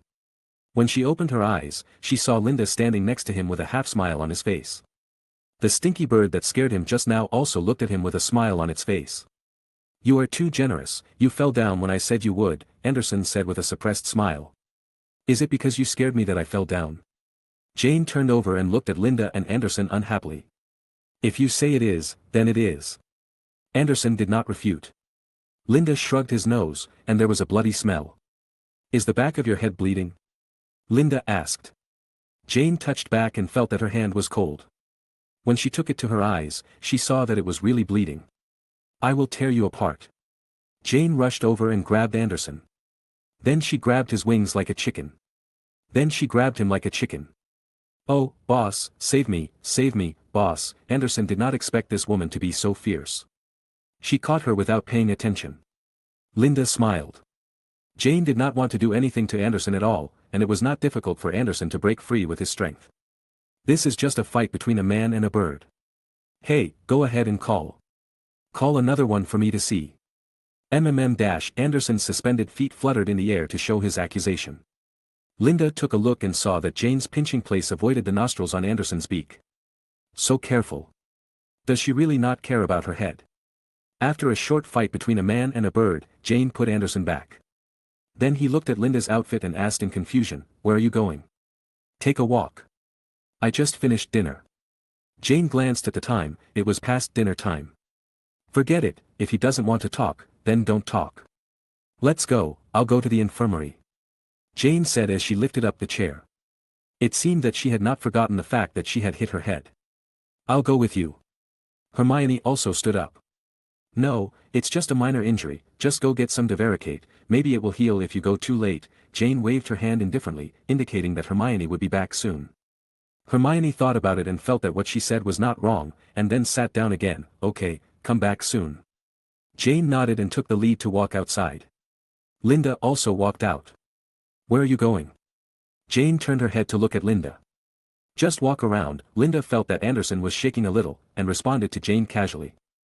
She was about to say something when she saw Anderson slip off Linda's shoulder. Linda quickly caught him, feeling his uncontrollable shaking body. What's wrong? It shouldn't be. Linda slowly put Anderson on the ground, a little confused about what was going on with him now. But it shouldn't be that Jane hurt him just now. Jane's movements were actually very light compared to Anderson. When Linda first bought Anderson, he was more ruthless than this when Anderson called him stupid. Then what's going on with it? Jane squatted beside Anderson with some worry. Anderson stood up tremblingly, his throat squirmed, constantly contracting and popping out. Ugh, ugh. Linda squatted beside him and patted Anderson on the back. The wand had been pulled out. If Anderson had a more serious condition, he would take him to Dumbledore or the infirmary immediately. Ugh, ah.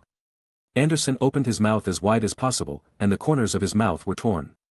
Ugh. With the last vomiting sound, a spherical object was vomited out by Anderson. After vomiting it out, Anderson seemed relieved and lay on the ground. Fluorescent flash. Linda shook his wand, and a faint light suddenly rang on the wand. He moved the wand closer. What Anderson had just vomited out was an eyeball. As if sensing the light from Linda's wand, the eyeball rolled on the ground, twisted the lens surface, avoided Linda's wand, and also revealed the dense nerve bundles behind it. These nerve bundles are like some kind of red worms, although many of them are still stuck together by Anderson's gastric juice. They can be seen trying their best to wriggle. Some of them have already broken away and are swinging vigorously in the air. Linda glanced at Anderson again and found that his breath was stable, nothing serious, but he seemed to have fainted. Then the other big thing now is. Linda turned his head and looked at Jane. If this was the second dimension, Jane should be a petrified scene now, staring blankly at the living eyeball rolling on the ground. Feeling Lind looking at him, Jane also looked at Lind stiffly. Lind even felt that he heard the clicking sound of her neck twisting. Why did you spit out a living thing? Her words sounded like those spoken by a corpse, without any emotional fluctuations at all. Or, her brain had crashed. This is normal. Lind said seriously, trying to make her feel that the scene in front of her was nothing more than that. Jane slowly raised her hand and pointed at the eyeball that was still rolling on the ground. Is this normal? Lind nodded firmly. Well, this is a very normal phenomenon, just like giving birth to a child. As he said that, Lind pointed to the eyeball that was constantly rolling on the ground. The tentacles formed by the nerve bundles behind it had now shaken off Anderson's gastric juice and were squirming in disorder. Look at Piccolo, he gave birth to a child in this way, just spitting it out. So what you see now is also very normal. Believe me, this is just normal reproduction of life.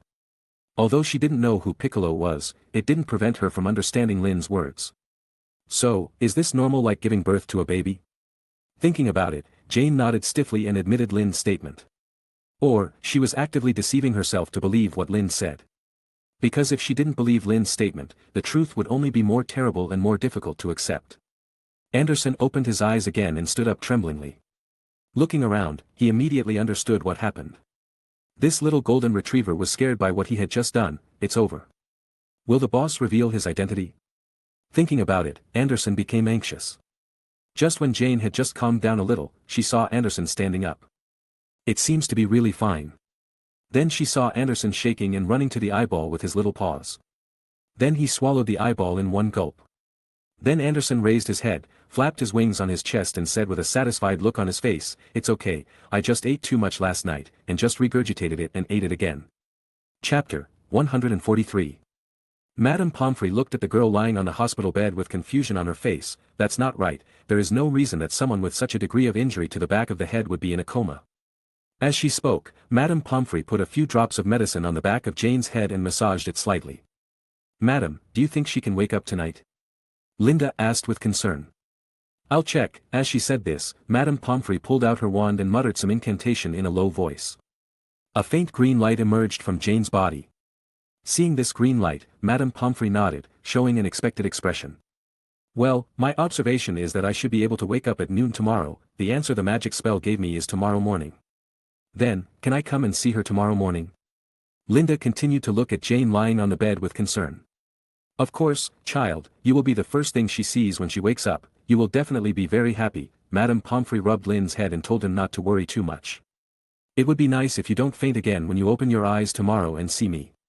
Linda prayed in his heart. "Okay, kid, it's time for you to go back. Curfew will be over soon, don't disturb other patients." After saying that, Madame Pomfrey pushed him out of the school infirmary.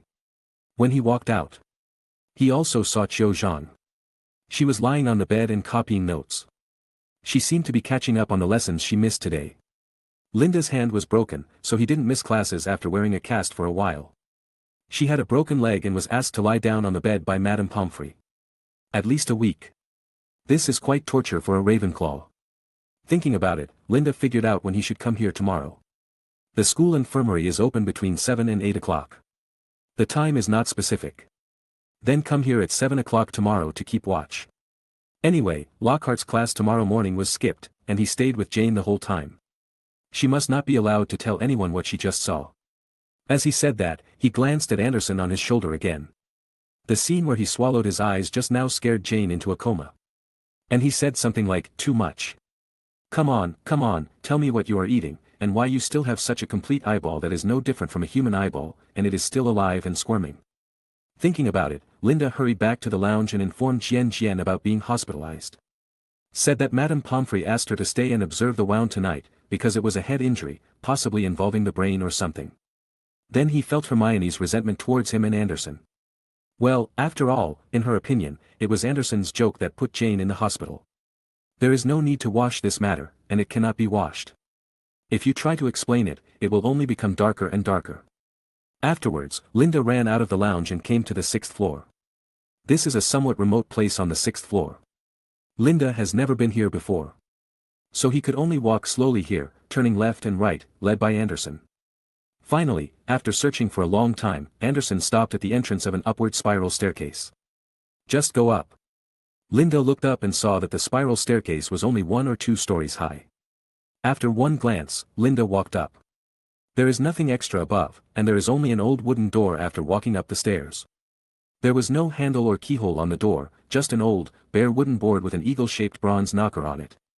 Linda knocked on the door, but even if it was a slight knock, the sound continued to echo in the stairway. The eagle's beak immediately opened, but instead of making a bird's call, it asked in a gentle, musical voice. "What is death?" Linda blurted out without thinking, "Something that has nothing to do with me." The bronze eagle ring did not directly comment on right or wrong, but asked why. "When my eyes are open, the flowers will be bright. When my eyes are closed, the flowers will be silent. When I die and lose consciousness, what meaning does death have to me if I am not dead?" Linda asked rhetorically. "It makes sense," the bronze door knocker said as soon as he finished speaking. The door opened naturally. Lynn smiled and strode in without timidity, just like the rest room of Gryffindor College here. After walking through a not-so-long corridor, Lynn came directly to the Ravenclaw lounge. There were many people in the lounge at this time. And one of them turned to look at the visitor. In fact, Ravenclaw students rarely return to the lounge after curfew. What they would rather do is stay in the lounge or the classroom or the library and immerse themselves in a world of knowledge. When he turned around, he saw a familiar figure. Although this figure is familiar, it does not belong to Ravenclaw. "Linda. Is that you?" Lind was looking at the setting in the Ravenclaw common room, a large circular room that was more elegant than any room Lind had ever seen at Hogwarts. Transparent. There are elegant arched windows on the wall, hung with blue and bronze silks. During the day, the little wizard here can see the surrounding mountains and the beautiful scenery. The ceiling is domed and painted with stars. And the dark blue carpet below is also covered with stars. There are tables, chairs, bookshelves in the room, and a tall white marble statue stands in the niche opposite the door. Lind looked at the statue and slowly combined it with the Rone Ravenclaw in the portrait he had seen. Rone Ravenclaw on the statue has a teasing smile on her face that seems to be absent. She is beautiful, but a little intimidating. On top of her head is a delicate ring reproduced in marble, adjusting the proportions of the statue to those of a human being. It can be concluded that the diameter of the crown is about 4 inches, which is about 10 centimeters. There was also a line of small words engraved on the crown. Linda pretended that his eyes were shot by something, blocked his eyes with his hands, and then turned his eyes into square pupils in fishman mode to look at it. Extraordinary intelligence. Intelligence is mankind's greatest wealth. This is the attitude of Ravenclaw. Knowledge and wisdom are what they pursue. This is why the bronze eagle ring guarding the Ravenclaw lounge is a guy who can ask questions like the Sphinx beast. As long as you can answer the questions, you can come in. Just when he wanted to take a closer look at the shape of the crown, he heard a female voice calling him. "Linda. Is that you?" Linda looked around and saw a girl walking over. She was about 165 meters tall, had short blonde hair, and was wearing golden pajamas. As soon as Linda saw this person, he immediately laughed and walked towards her in surprise. "Sister Teal, it's me." This girl's name is Till Schweiger, a 6th-year Ravenclaw student. Another identity is a student of the Magic Club, so Linda also knew her. This requires you to be generous enough so that others can't tell you are pretending. That's why Linda walked right in with a swagger. "Have you finally decided to abandon the dark side and come to Ravenclaw?" She rubbed Lynn's head, and then shouted to the back. "Clarkson, hurry up and make your bed for little Lynn to sleep on." Linda followed her gaze and saw a muscular boy walking over. He was the Clarkson Tina mentioned, and he was also a student of the Curse Club. He is also Tina's boyfriend. At this time, he was smiling helplessly. Walking over, Linda greeted him with a smile. He also patted Linda on the shoulder. "What do you mean by abandoning darkness and turning to light?" "Little Linda is living a good life in Gryffindor. To be honest, I also want to go to Gryffindor. There's so much Lonfin." As he spoke, he added in a low voice, "There I can enjoy the eyes of others looking up to geniuses." Hey, is it really okay for you to hurt Gryffindor like this in front of Gryffindor?" After joking for a while, Clarkson asked Linda, it's already a curfew, why did you suddenly think of coming here? Linda found his target in an instant and woven his rhetoric accordingly. I'm just here to see you, Brother Clarkson. What Linda was thinking was that if a couple were standing here, they would definitely be looking for someone of the same sex to avoid suspicion. If his idea was known to the two people in front of him, he would definitely be laughed at. Because he is a time traveler, Linda does not position himself as a second-grade brat. But in their eyes, Linda is just a little brat. Looking for me? What's the matter? Come on, come sit down and talk. No, no. I just wanted to ask you to borrow some of the things you said in the club last time about magic spells and their advanced spells.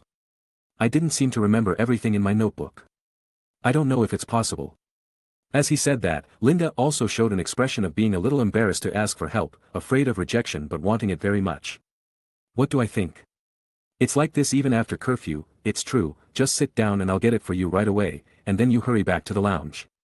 You really should have come to us tomorrow, Hogwarts is not peaceful tonight, Tina shook her head and said angrily. It's okay, I believe in Hogwarts and I believe in Dumbledore. As he said that, Lynn began to observe the shape of the crown on the statue and added in his mind. But I believe in myself more. That's true, what can happen if Dumbledore is here? Tina laughed, as if she was also amused by her serious words just now. After saying this, Clarkson walked out, holding a roll of parchment in his hand. It looked thick, at least 10 inches. He thrust the parchment scroll to Lynn. These are my notes on the topic I talked about last time, I gave them all to you, you don't have to give them back to me. Linda took the parchment and didn't react for a moment. Then I heard Clarkson smile evilly and say, after all, I have your brother in my mind. At the same time, he tapped his temple with his index finger. Looking at Tina next to him, little stars appeared in her eyes, and Lynn suddenly remembered something. If you show off well, a wife is indispensable. Linda took the parchment and quickly thanked him. Then he left the lounge at the urging of the two people. When leaving, Clarkson wanted to send him back, but Lynn declined. Holding the parchment, Linda only felt that it was heavy. Not in terms of weight, but in terms of affection. Linda's original intention was to see the crown today. Everything about asking Clarkson to borrow notes was all made up on the spot. He was ready to spout nonsense as soon as he stepped into the Ravenclaw common room. Everyone they meet says they are looking for him. Then just say something related to him. Unexpectedly, Clarkson gave all his notes on this argument directly to Lind, which showed a lot of affection.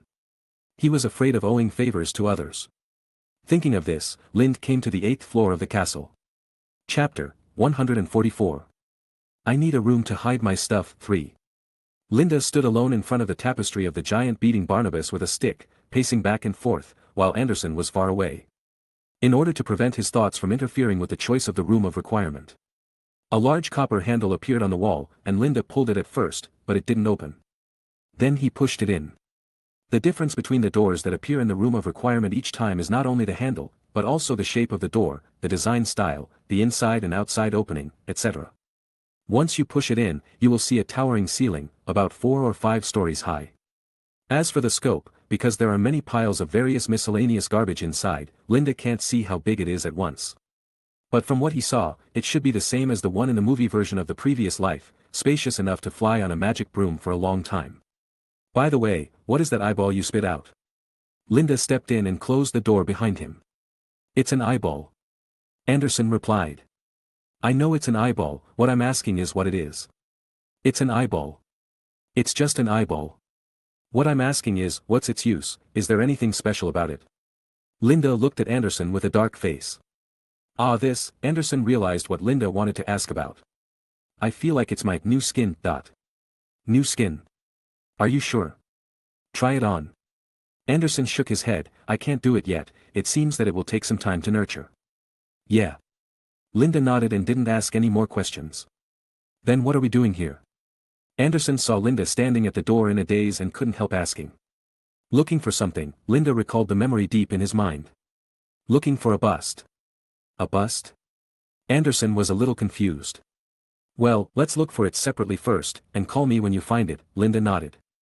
As he said that, Linda looked at the huge hiding room, try to find it tonight. Anderson also saw the huge workload, and he squeaked helplessly, and immediately flew up to start working. Linda's footsteps were not slow, and he began to search through the garbage mountains quickly. Bottles, hats, boxes, chairs, books, weapons, brooms, bats, sweeping 7 stars, damn, it looks better than those in the flying class last year. Thinking about it, Linda opened a cabinet and a fox flew out. They are equivalent to cockroaches and mice in the wizarding world, dirty and smelly, and difficult to kill. The magic department is classified as XX, also known as biting fairies. They have thin wings like insects, human-like bodies, and long tails. Since Linda came to the magic world, he has opened his eyes. The goblins, defined as mice in the magic world, and the foxes, defined as cockroaches in the magic world, are both typical subhuman species. Especially, goblins can talk. Fortunately, Lind knew that this vixen was dirty and smelly, so he didn't crush her to death, but blew her away. Lind continued to search, and this matter was indeed much more troublesome than he thought. He saw a grey stone sculpture buried in the garbage mountain. And then pulled it out with force. But he didn't expect that he would collapse the entire garbage mountain, and his body was directly buried in a pile of garbage. And when he finally broke free, he didn't expect that the statue he pulled out was an extremely ugly goblin statue. He didn't hold any crown in his hand. In the end, he could only clean himself helplessly, and then continue to search. Fuck, that boy is so handsome. How can there be such a book? Are children in the past suffering from these things? Lind scolded, and then opened the novel with yellow pages and tattered paper. Of course, he just glanced at it out of curiosity. He didn't waste time on it. But he saw the essence of Hogwarts accumulated in this room for countless years. This room is really all-encompassing and all-inclusive. There was everything. There were brooms that were newer than those in the Gryffindor Quidditch team, and there were also crucibles that were filled with shit or something, but they made an unacceptable sound. During this period, Anderson called him twice, but he didn't find the crown. Finally, when it was almost 3 o'clock, after Anderson's new shouting, Lind finally saw the statue he was looking for. At this time, Anderson in front of Lind was covered with something, but he was emitting a sour smell. Lind used several cleanings but couldn't completely remove his smell. In front of them was a black, dirty, old wooden cabinet, and on the top of the cabinet, there was a half-length statue of a wizard covered with pockmarks. The stone statue wore an old grey wig and an old, faded crown-like thing. Voldemort's Horcrux contained his residual soul, which would naturally invade people who came into contact with the Horcrux. People who had long-term contact with it might even be directly controlled, similar to taking over someone else's body. According to Lind's guess, the 3 people who came into contact with the locket in Deathly Hallows had negative emotions such as anxiety, irritability, and suspicion, not only because of the influence of the Horcrux, but also because they were warned by their subconscious. Of course, this is just his guess. His understanding of Horcruxes is still somewhat limited. Mostly from movies and novels in his previous life. Rather than the magic books of this world, Lind has no intention of touching taboo books in the short term. Lind took it down with his bare hands, because he had the brain block, and as long as the contact time was not long, it should be fine. Moreover, even if he did not have the brain block, Lind could not be sure whether the residual soul of Voldemort invading his brain was more dangerous. Clean it up. The spell was cast, sweeping away the thick dust on the crown. The crown was the same as the one Lind saw in the Ravenclaw lounge, all silver, about 4 inches in diameter, with a large blue gem in the square of the crown, which should be the size of a quail egg. On it, there is also the famous saying, "Extraordinary intelligence is the greatest wealth of mankind." There is no doubt that this is the crown of Ravenclaw. Since the diadem is still here, who is behind this so-called chamber of secrets cleaned up? Linda frowned and threw a cleansing spell at Anderson. Forget it, since the diadem is still here. Then this so-called chamber of secrets should not be real, Linda felt relieved. In fact, when he saw that Qiu Zhang only broke 1 leg, he felt that this should not be the work of the real chamber of secrets basilisk. But he was still a little worried, so he came here tonight to check if Ravenclaw's diadem was still there. Since Ravenclaw's diadem is still there, it should be impossible for other Voldemort's Horcruxes to appear in Hogwarts. And to open the Chamber of Secrets, you need Parseltongue. Excluding Voldemort's Horcruxes controlling people, it can only be Harry. But Harry will not drive the basilisk to hurt people. Linda picked up the diadem and walked out of the house. It's better to find an excuse to give this diadem to Dumbledore. Chapter 145. At 7 o'clock in the morning, Linda stood guard at the door of the infirmary. He rushed in as soon as the door opened. Then came the long wait. "I said, you should go out, you will disturb other children's rest here." "Madam, I promise, I will never speak, I can't even breathe slowly, I'm definitely like a corpse, believe me." Lind clasped his hands together and kept praying to Madame Pomfrey beside the hospital bed. Anderson had gone back to the lounge to rest alone. Linda was afraid that Jane would be furious when she saw him when she woke up. Lind has been here for almost half an hour now, and Madame Pomfrey can see the concern for Jane on his face. Unable to defeat Linda, Madame had no choice but to let him go. Oh, okay, I understand how you feel, but if you disturb other children's rest, then I should understand how other children feel and throw you out. Lind pursed his lips and nodded repeatedly, indicating that he would never make a sound. Afterwards, he just sat next to the hospital bed, reading a book boredly. If Jane is on a ventilator and my phone is running out of battery. Linda was thinking wildly and thinking wildly. It was almost 8 o'clock, and Linda lied that he had no class today. Stay in the infirmary. He stayed like this until almost 9:30. Linda, who was flipping through a book and taking notes, suddenly heard a low whine coming from the bed. What he didn't expect was Madame Pomfrey. She seemed to have clairvoyance and came to Jane's bedside. How are you, child? Madame Pomfrey asked softly to the little witch who had just woken up on the bed. I seem to be. Her vision seemed a little blurry, and she looked behind Madame Pomfrey aimlessly. Behind the lady, Linda danced and danced to attract her attention, making exaggerated lip movements. Don't say it. Don't say it. Lynn's action seemed to trigger a switch in Jane's mind, and she seemed to wake up all of a sudden. She looked at Madame Pomfrey and said, Madam, I'm fine. It doesn't matter what you said. Madame Pomfrey was very satisfied when she saw Jane's mental state, but she still gave a stern education. Sometimes your body will deceive you and make you think there is nothing wrong with you. Wait until if something goes wrong, it won't be a minor problem. As she spoke, she shined the flashlight into Jane's pupils, and then asked Jane a few questions. Finally, he said with satisfaction, there is indeed no problem. Hearing her words, Jane also breathed a sigh of relief. Madam, can I have a little word with him? She said a little shyly. Okay, I really don't understand you young people today. Madame Pomfrey took 2 steps back with a smile on her face, then walked away, and also pulled up the white curtain that separated the bed. Where is that little monster of yours? Why don't you call him out? Linda raised his eyebrows. He didn't expect that he was so frightened yesterday that he was so accepting today. I found out after some inquiries.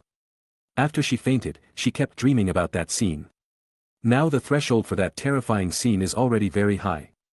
There are many more terrifying things in history. Jane said disdainfully with her hands intertwined. But what is it? And those eyeballs, what are they? Well, how to put it, they are also a type of magical creatures, they are just rare, Linda tried to explain. Then he saw Jane's expression. Do you think I'm stupid? Well, anyway, I just want to ask you to keep it a secret for me. This is my secret, our secret, okay? Linda said with a smile. Jane pretended to think for a moment. Okay, but I have a condition. What are the conditions? Linda said. As long as it is within the scope of ability, it is fine. I haven't decided yet, let's talk about it later. Jane waved her hand. Damn it, you are a white wolf with nothing, right? The prerequisite of everything is possible within the scope of ability, plus. Linda's ability will definitely become more and more powerful in the future. The 2 conditions are added together, plus Jane's words, I haven't thought about it now, I'll talk about it later. You are the one who knows the best about making conditions. Miss DeVoe. Linda could only agree with his head down. But, let's talk about the future later. If she puts forward excessive conditions in the future, then I will try my best to make her forget about this matter. Linda comforted himself in his heart. At noon on Sunday, Lind was alone in his dormitory. His roommates had all gone out to play, but he had just returned from the library. Lying on the bed, Lind held up his wand. The crown was put on the wand and Lind swung it around. Not knowing what he was thinking, Lind lost control and threw the crown away. It hit the pillar on the bed with a clang, and then landed on Belliver's smelly socks. Alas, Lind looked at the crown that fell on the smelly socks and sighed helplessly, with no intention of picking it up. It had been nearly a week since he got the crown. Ever since he got it, Lind had been studying it while thinking of an excuse to give it to Dumbledore. And in this week's research, he didn't come up with anything at all. For his level, there's nothing magical about the entire crown. As for the legend that it can increase people's wisdom, I have no idea at all. Be more direct. Linda sat up immediately. He realized that he was really too lazy to think about some meaningless and complicated things. For example, if he wants to go to the Ravenclaw Lounge, he can just walk in and perform live. Because he thought it was really troublesome to go to the Ravenclaw Lounge and waste time making a bunch of excuses. Just like trying to think of an excuse to hand over the crown to Dumbledore now, this seemed to him to be complicated and a waste of time. Thinking about it, Lind patted Anderson. He was going to Dumbledore's office, but it was a rare opportunity to have a tryst with Fawkes. Linda will certainly not forget him. Turn the wand into a hook to hook up the crown, then swing it on the wand as you walk outside. Who would have thought that the Ravenclaw diadem, which had disappeared for countless years, would appear in the hands of a second-year wizard? Hee hee. Fortunately for the crown, Linda did not throw it away again along the way. This feeling of joy is strongest especially when passing by the bathroom and washroom. When he arrived on the third floor, before Linda could say anything, the gargoyle immediately moved its buttocks to let him in. Linda looked at it in confusion, but who knew it actually gave him a blank look. Okay, got it. The last time Qiu Zhang broke his leg, he wanted to chat with Linda when he came down, but Linda pretended not to hear and was kept in a notebook by this guy. Linda smiled helplessly and patted the stone beast on the head. He walked up without saying anything. Walking up, Dumbledore was sitting at his desk, holding a book in his hand and reading with gusto. Hearing the sound of the spiral staircase stop, he glanced at the person coming, but he didn't expect it to be Linda. At the same time, he also heard Fawkes humming lowly from the side, and Anderson also looked towards Fawkes. Then flew directly over. Damn it, why is this brat so rude? Linda cursed in his mind. Dumbledore smiled and pushed up his glasses. Do you remember what I told you the first time you came to this office? What do I think about death? Lind replied, not knowing why Dumbledore suddenly said this. Dumbledore stretched out his index finger and couldn't help but laugh and said, No, I told you they could be very good friends. As he said that, the expression on Dumbledore's face was like a boy giving each other a boring blow. I made a bet and then won, feeling a little proud. You said, it doesn't seem possible, but you see, I was right, Dumbledore laughed. I really didn't expect this, Professor, you are so good at predicting things, Linda smiled. If Anderson was not a mutated magical animal, would Fawkes have taken a liking to him? Have no idea. Professor, I found something in the room of requirement, Linda said straight to the point. I feel the need to show you. With that said, Lind tossed the crown up, then caught it with his hand again and handed it to Dumbledore.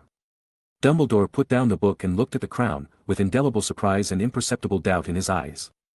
I found that it is exactly the same as the Ravenclaw crown, and the sapphire on it is still genuine, so I feel it is better to show it to you. After Lind handed the crown over, he sat down and Dumbledore obediently.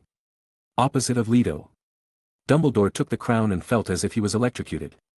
He was trembling slightly. This, Lind, how long did it take you to find this thing and where did you find it? Dumbledore's expression turned serious. Stand up. The moment he got it, although Dumbledore was not sure whether it was Ravenclaw's diadem, he was certain that it was one of Voldemort's Horcruxes. He would never forget the dark, damp, moldy and rotten smell. Harry also has this smell. What's wrong, Professor? Linda asked deliberately. This item relates to Tom Riddle.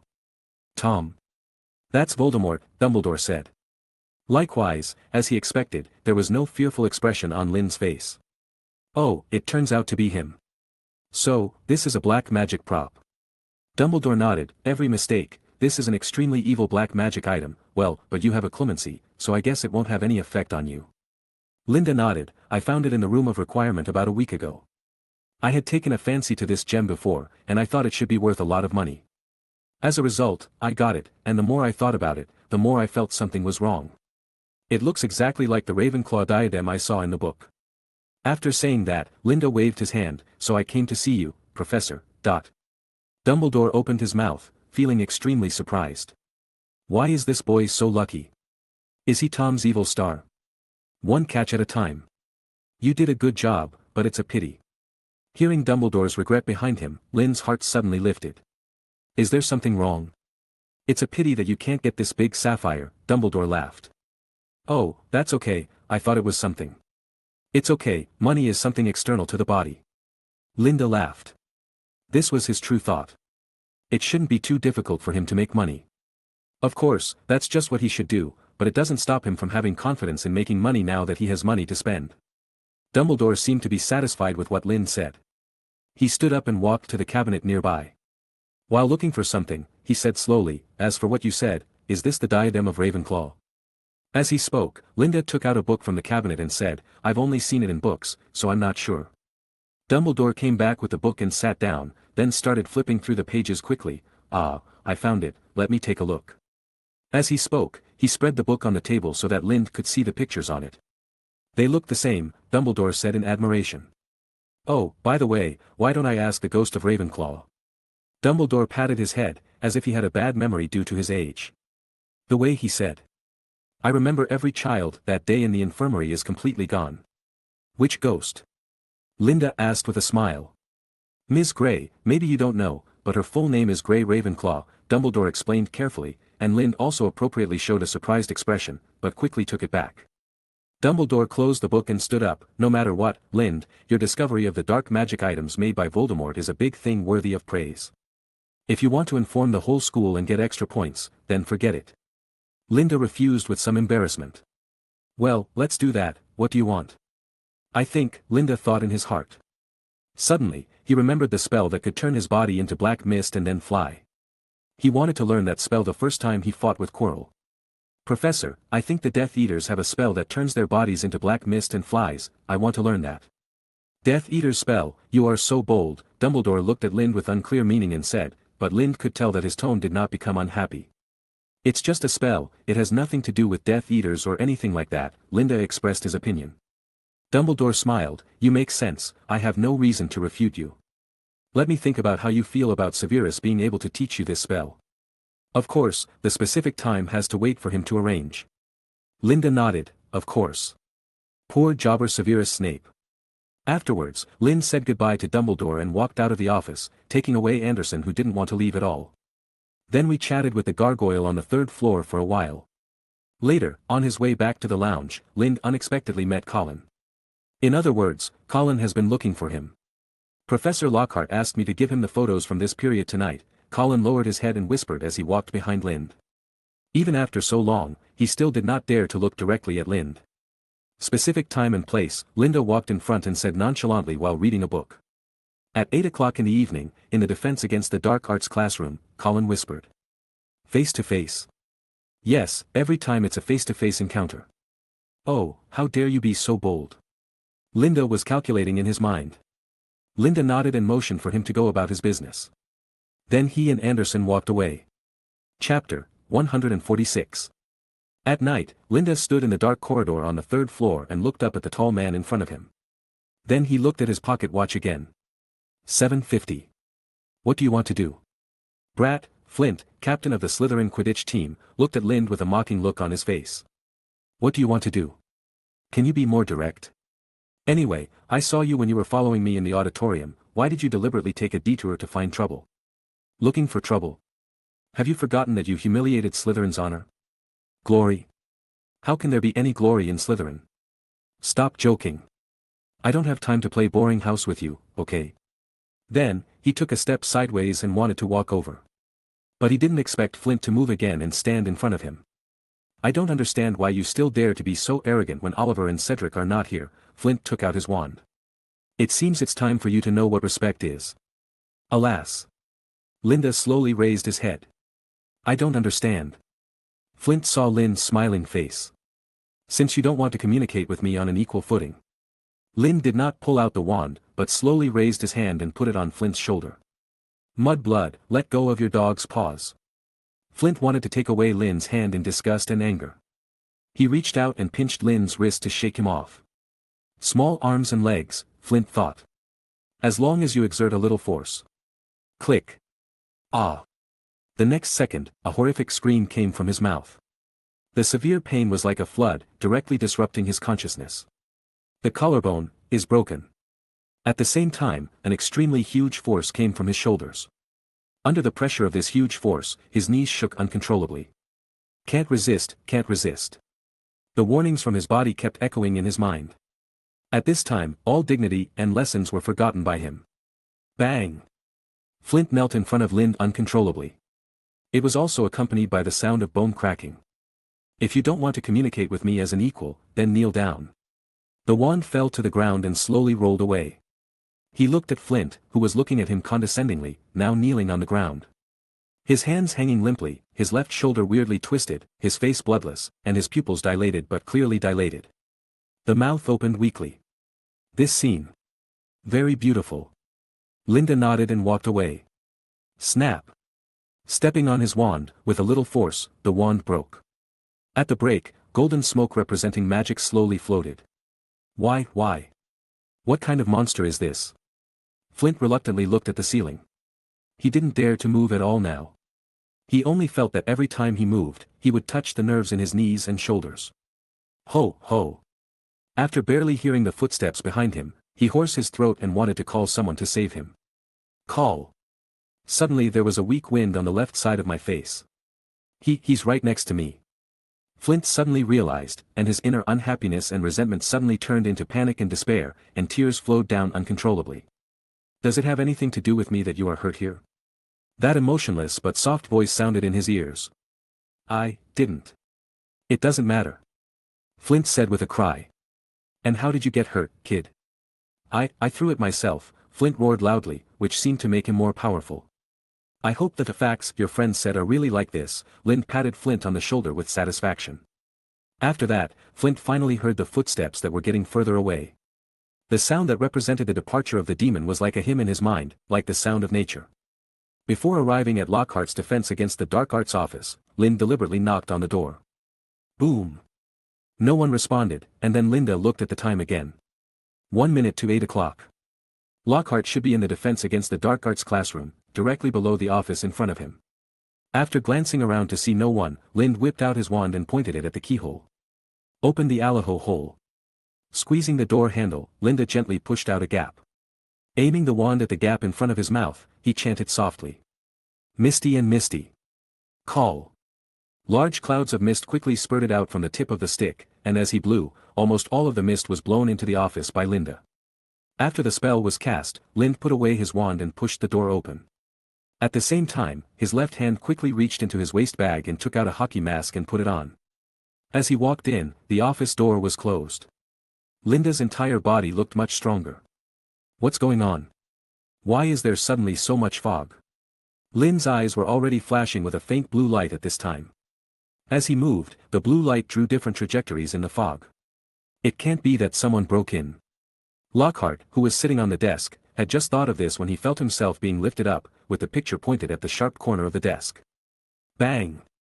Looking back at the front, under the broken frame, the paper with the portrait of Lockhart's body had been roughly torn in the middle, just like a Muggle photo. It returned to the state in which it was drawn at the beginning. The 8-petaled teeth smiled brightly at the camera. What's wrong? What happened?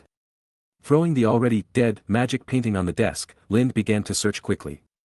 On the desk. Fan letters, medals of honor, draft paper for practicing autographs, several autographed books and autographed photos. In addition to that photo frame, there was another photo frame. Lind picked it up and saw that it contained an old parchment with obvious torn marks on the edge. There was a line of small words written on it. I want to make a career in the future and leave a name in history. Gilderoy Lockhart. The handwriting looked crooked and very immature. He could imagine the scene. Lockhart, who was still snotty when he was a child, wrote this sentence on paper with infinite vision and endless expectation for the future. What a pity. Lind shook his head and put the frame back to its original position. Other people's dreams should still be respected. Then, he pulled the drawer under the table again, but it didn't open. Lind was a little happy, because it didn't open, which meant there were good things. Thinking of this, Lind's wrist suddenly became thicker, accompanied by a loud noise and the sound of tearing along the grain of wood. The drawer was pulled out by Lind. The small box was full of letters of various sizes. Lind kept picking them up, and his eyes kept wandering on the letters. After looking around for a long time, Lind finally confirmed that this box was full of fan letters. Chapter 147. Accompanied by various chaotic sounds, the Lockharts on the wall who were slightly smarter began to lie. Some portraits even wanted to find the current Lockhart through the space transfer in the painting and tell him what was happening here. But what they didn't know was that Lind had dealt with all the paintings in the entire defense against the dark arts this afternoon, either changing the classroom or putting them in a corner. Bang! Lind pulled open the cabinet, which was full of various purple clothes and hats. Lind looked at the entire office filled with thick fog, his eyes constantly changing, and his mind was constantly eliminating one by one whether he had missed anything. By the way, the trash can. You can also take a look at the trash can. Lind quickly walked to the table and shook out everything in the trash can. Fruit peels, scrapped parchment, purple threads on clothes, and a crumpled letter paper. Ding ding ding ding ding. Suddenly, there was a sound of glass being knocked in my ears. The rhythm of 2 knocks and then 3 knocks was repeated twice in a row. Linda didn't have time to read it again. He picked up the crumpled letter paper and was about to run away when he suddenly stopped. He took all kinds of sundries from the table. Books, parchment, and even some of his fan letters and signed books. Then, Linda quickly came to the window, opened the window and saw Anderson. Relying on his good physical fitness, he climbed out of the windowsill, stood outside the narrow window, and closed the window again. The plan has changed, you change your skin immediately, change to the one last time, the one the size of a sparrow. Then you continue to stare at him here. Why? It's too dangerous, if I get caught, I might expose you. I believe you, you continue to stare here, especially for a while. When a person realizes that a thief has entered his home, he will definitely check whether his hidden, private items have been leaked. You have to find that private item, do you understand? Then what are you going to do? Didn't you say I would take you away? Tisk, it's only the 3rd floor, I'll just jump. Linda looked down. Damn, this is at least more than 20 meters high. Yes, the auditorium on the 1st floor alone is almost more than 10 meters high. It's okay, this is an old castle, I can climb down directly. As he said that, Linda jumped out, kicked his legs on the outer wall of the castle, grabbed the windowsill with one hand, and began to slowly crawl down to find a gap. He was not a professional, and basically relied on his hands to support his whole body. Fortunately, there were also large gaps between the huge outer bricks of the castle. It was not a problem to insert half a palm into it. After climbing down for only a few meters, he heard exclamations from above. Linda didn't care about it and continued to climb down alone. When there was still 7 or 8 meters away, he made up his mind and jumped down at once. With a dull sound and 2 slightly sunken pits under Linda's feet, he finally reached the bottom. Ignoring the pain in his ankle, he wasted no time and continued running in the dark. When he changed direction and walked into the castle, he turned back into the thin little man, and the mask on his face disappeared. Unlike usual, his steps were not big and he walked very slowly. When he returned to the lounge, the news had already spread. Why did you come back just now?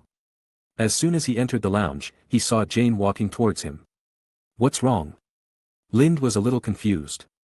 Another incident. Jane said with a frightened face. What happened? Flint from Slytherin, the senior who always troubles you, was found fainted on the 3rd floor, and next to him was written in blood, who will be taught a lesson next. Linda looked at Jane, with unprecedented seriousness in his words, are you sure? Well, I saw it at the scene. His knee was broken, and his collarbone was broken. Even through the skin, you can clearly see the broken bones under his skin. Huh, interesting, Linda laughed. This is too interesting. Is this interesting? Don't you think it's scary? The nearest Hogwarts. It's okay, isn't it just 2 people with broken bones? No, didn't you notice it? The nearest Hogwarts. Notice what? Linda was a little puzzled. Jane slapped her forehead helplessly. Okay, it seems that you really don't understand. Please don't say such imaginative words. Don't you know? Since Christmas, everything has been abnormal. Linda spread his palms to her. Tell me in detail. Sleepwalking incident. Monk murder incident. Secret room incident. The unpleasant piano sound on the 8th floor at night. Ghost. Don't you know any of these? I know about the secret room, and what the hell is that unpleasant piano sound on the 8th floor? Jane slowed down his speech, deliberately trying to create a terrifying atmosphere. Legend has it that in the middle of the night, in the corridor on the 8th floor, a hoarse and unpleasant piano sound will echo. It is the devil's voice like nails scratching glass. What's wrong? Why do I feel that the expression on your face is speechless? Jane looked at Linda's expression. Now his brows were frowned, looking a little serious and a little helpless. I didn't expect you to be such a person. Linda slammed the table. Have you ever heard it with your own ears? You believe in the so-called horror legend. No. I actually listened to it, it was really unpleasant. It's really hard to hear. Jane looked at Lind, wondering what he was thinking. What's wrong with you? I've heard that voice too. That voice is so beautiful, like the sound of nature. I don't understand how it turned into a devil's whisper in your mouth. Linda shook his head helplessly. Forget it, I don't blame you, it's just that your aesthetics still need to be improved. No. I'm not the only one who says it's difficult. Okay, let's stop this. You can continue talking about other things. What the hell is sleepwalking? It's Christmas time. There are a few students who are staying in school. Every day they wake up and find themselves in a different place, by the Black Lake, the Owl House, etc. Did it really happen? Lind became interested. He did hear Harry tell them these things when he first came back. You mean, Hogwarts is not peaceful recently? Linda looked at Jane. Yes. A decisive voice sounded from his mouth. You better not go out to play anymore. I'm sorry, I can't do that at all. Linda smiled, stood up from the chair, and looked towards the door of the lounge. At this time, a little wizard was walking over from there. I have something else to do, let's talk about it later. With that said, Linda sat in the corner. Sure enough, after a while, Anderson flew back from the window. How's it going? Did you find anything? Anderson stood on his shoulder, muttering quietly. Take out a suitcase from under the cabinet. There are some manuscripts in it. Are you sure this was the first thing he looked at? Anderson nodded, extremely sure. Is there a picture of me in it? No. Then he must have given my photo to someone else, or used it for other purposes. Linda nodded, which was what he expected. That's interesting. Then he must have changed positions afterwards. Did you see this? They didn't change the place. And he seemed to regard the thieves as ardent fans. Why are there such fans again? Interesting. Do you think of me as a perverted bastard? There is indeed something wrong with this person's brain circuitry. Thinking about it, Linda put his hand into his pocket and fumbled for a while before taking out the ball of paper. He didn't give any hope, but this ball of paper was the most likely thing to contain information in the trash can search point.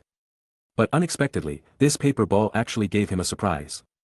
This was a scrapped draft of a letter. Only the first 2 sentences were written. The third sentence may have seemed inappropriate to Lockhart, so he crossed it out, then drafted it again and wrote another letter. This is the same as the reply letter to his fans that Lynn saw in Lockhart's cabinet before. He seems to have an inexplicable obsession with writing this thing. Perhaps in his opinion, a nice and decent reply coupled with his photo is the best gift to those fans. The content of the letter made Linda decide to take Lockhart seriously. Mr. Quirrell. Regarding the academic club you invited me to join last time, I think we need to discuss it more.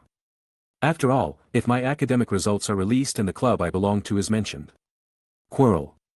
I got you. The moment he saw this name, Linda began to tremble uncontrollably. He was so excited that he even scratched the parchment in his hand. After a while, he calmed down. In the British wizarding world, how many people have the surname Quirrell, and how many are related to him? Lind. Finally caught you. Anderson, go immediately and continue to monitor Lockhart, Lind hurriedly ordered. If the photo you want of me involves Quirrell, then you can see if there is a photo of me in the letter he sent. Anderson nodded and flew out again. Obviously Lockhart and Quirrell communicated through letters, so this means that Anderson had a chance to find Quirrell through the letters he sent. After Anderson left, Linda glanced at the lounge. Indeed, just as Jane said, there seemed to be an inexplicable atmosphere spreading over this group of people, making people panic. Even if Flint was a Slytherin, they wouldn't be happy, in their opinion. If even Slytherin will be punished, then who among the students will not be attacked? There are no guarantees. Linda didn't really care, he was going to prepare the medicine tonight. As for that devilish piano sound, that was the sound he made while practicing in the room of requirement. TSK, a bunch of guys with no aesthetic standards. Linda shook his head and continued to do his own thing. The next day, evening. As soon as Lind came out of the library, he was stopped. Hey, little guy. A voice called out to Lind from the side. When he turned around, he saw that Principal Delise Derwent was standing in the portrait nearby calling him. Oh, Principal, what can I do? Linda walked over and asked. Dumbledore wants you to go to the office, Headmaster Derwent. Oh, okay, I'll go now, Lind nodded, and then went downstairs immediately. He didn't ask what happened, he just went anyway. He didn't worry about whether he would be caught by Dumbledore and others because of seriously injuring Flint, and then attacked. First of all, he did hurt Flint, but he was in self-defense. Second, since the words Chamber of Secrets appeared there, it means that the mysterious man has done the aftermath for him. After arriving at the office, Dumbledore stood in front of the table, playing with the crown in his hand. Lind, you really did a great job. Dumbledore said with a smile. Is this really the crown of Ravenclaw? Yes, after consulting Ms. Grey, she told me with certainty that this was her mother's crown. She wants to thank you in person for finding this crown. But I'm going to delay this matter for a while, you should go to her yourself in 2 days. Dumbledore smiled, and it can be seen that he is in a good mood now. Well, forget it. It's not necessary. My personal suggestion is that you should take the initiative to find her and accept her gratitude. You know, Ms. Grey did not die in Hogwarts. The reason why she became a ghost and came to Hogwarts was her obsession with the crown. Think about it, if you don't let her vent her gratitude, she will be uncomfortable. Dumbledore smiled and explained, just think of it as helping her. Well, okay, Linda nodded. Dumbledore's words made sense, but Linda himself was not that kind of person. But Dumbledore had spoken, and it was not a big deal, so just go. Hearing Linda's nod, Dumbledore couldn't help but laugh happily, with a sense of satisfaction that, it seems that what I, an old man, say still works for you. It is true that Dumbledore's words are effective wherever he goes, but he and Lind have always been getting along with a kind of pure respect. So now that Lind agreed because of his words, he was even happier. And Lind, you found this crown, not only Ms. Gray should thank you, but the whole Hogwarts should thank you, so. Don't report any reward points or anything like that, Lind waved his hands hurriedly. It will definitely not be like this. What if Voldemort finds out and troubles you? Dumbledore looked as if it was a matter of course, making Lind look like a retard. Right. This matter cannot be reported and rewarded, so the reward must be given privately. Does that mean? No, Lind shook his head. To be honest. Dumbledore has been good enough to him, and he made the request not long ago. Maybe Dumbledore thinks these things are not important. But Lind himself does not accept such greedy behavior and continues to ask for the so-called reward. I don't need any reward, Professor, you have done enough for me. Chapter 148. Hearing Lind's answer, Dumbledore was a little surprised, but then he felt it was natural. Is a good boy. Okay, then, Dumbledore was mid-sentence when he saw a silver cat suddenly rush in and rub against Dumbledore. Dumbledore's expression suddenly became serious. Sorry Linda, it seems something happened again. You wait for me here, you can take a look at the candies on the table and the books over there. After saying that, Dumbledore hurried out of the office. A confused Linda was left behind. That was Professor McGonagall's patron saint just now. In other words, there are some troublesome things happening in the school. Something happened in a secret room again. Well, he didn't really care. As long as it has nothing to do with him, he doesn't care. Lind walked slowly to the cabinet Dumbledore mentioned, and kept scanning the spines of the books inside. Comparison table of free translation of ancient magic texts. The origin of runes. The magical world, ancient African witchcraft outside Egypt, Vodou. These are all unique copies. Linda carefully stroked the spines of the books. He was afraid that he might accidentally injure these books that had fallen off pages, turned yellow, and had a musty smell. The decline of Indian witchcraft. The origin and development of contemporary charms. This is an interesting book. I currently lack knowledge in this area. Linda immediately selected the book. The origin and development of contemporary charms. Moreover, this book was quite new, so he was not worried about damaging it. The spells they now learn in school are all modern spells that have been optimized and updated over several generations. They are short spells and a simple wave of a wand. The previous spells were long and complicated, and consumed a lot of magic power, which was far from comparable to contemporary spells. But that's in terms of use. If you want to learn and really understand the magic spells, you have to trace the source of them one by one. As far as Linda knows, there is no one in the Magic Spells Club who doesn't understand the ancient magic texts at all. Thinking about it, Linda opened the book and took a look. How could a modern book be found only in Dumbledore's office but not in the library? If this is the case, there is generally only one possibility, and that is that the book was not released. Sure enough, when I opened it, I found that the content inside was not only handwritten, but also unsigned. Solitary copy. Although it is an only copy, Linda feels that there are no rubbish books that can stay here. Linda didn't waste any more time, turned directly to the first chapter, and quickly immersed himself in it. The content of the book was really good, so he simply squatted down next to the bookcase. After reading 2 pages, Linda was hooked, and then his reading speed suddenly accelerated. He turned the pages every few seconds. He had to use occlumency to photograph each page, and then rewrite it afterwards. Copy it and savor it slowly. Who is this master? This is too strong. These arguments are so crazy, but I can't refute it. I thought about telling Professor Flitwick the arguments in this book next time and see what he said. The book is not thick, and it only took about 10 minutes for Linda to record the entire book. The moment he closed the book, he suddenly heard a familiar rustling sound in his ears. Oh, yes, your position is particularly difficult to pinpoint, but I still stick to my original statement, you will be very suitable in Slytherin.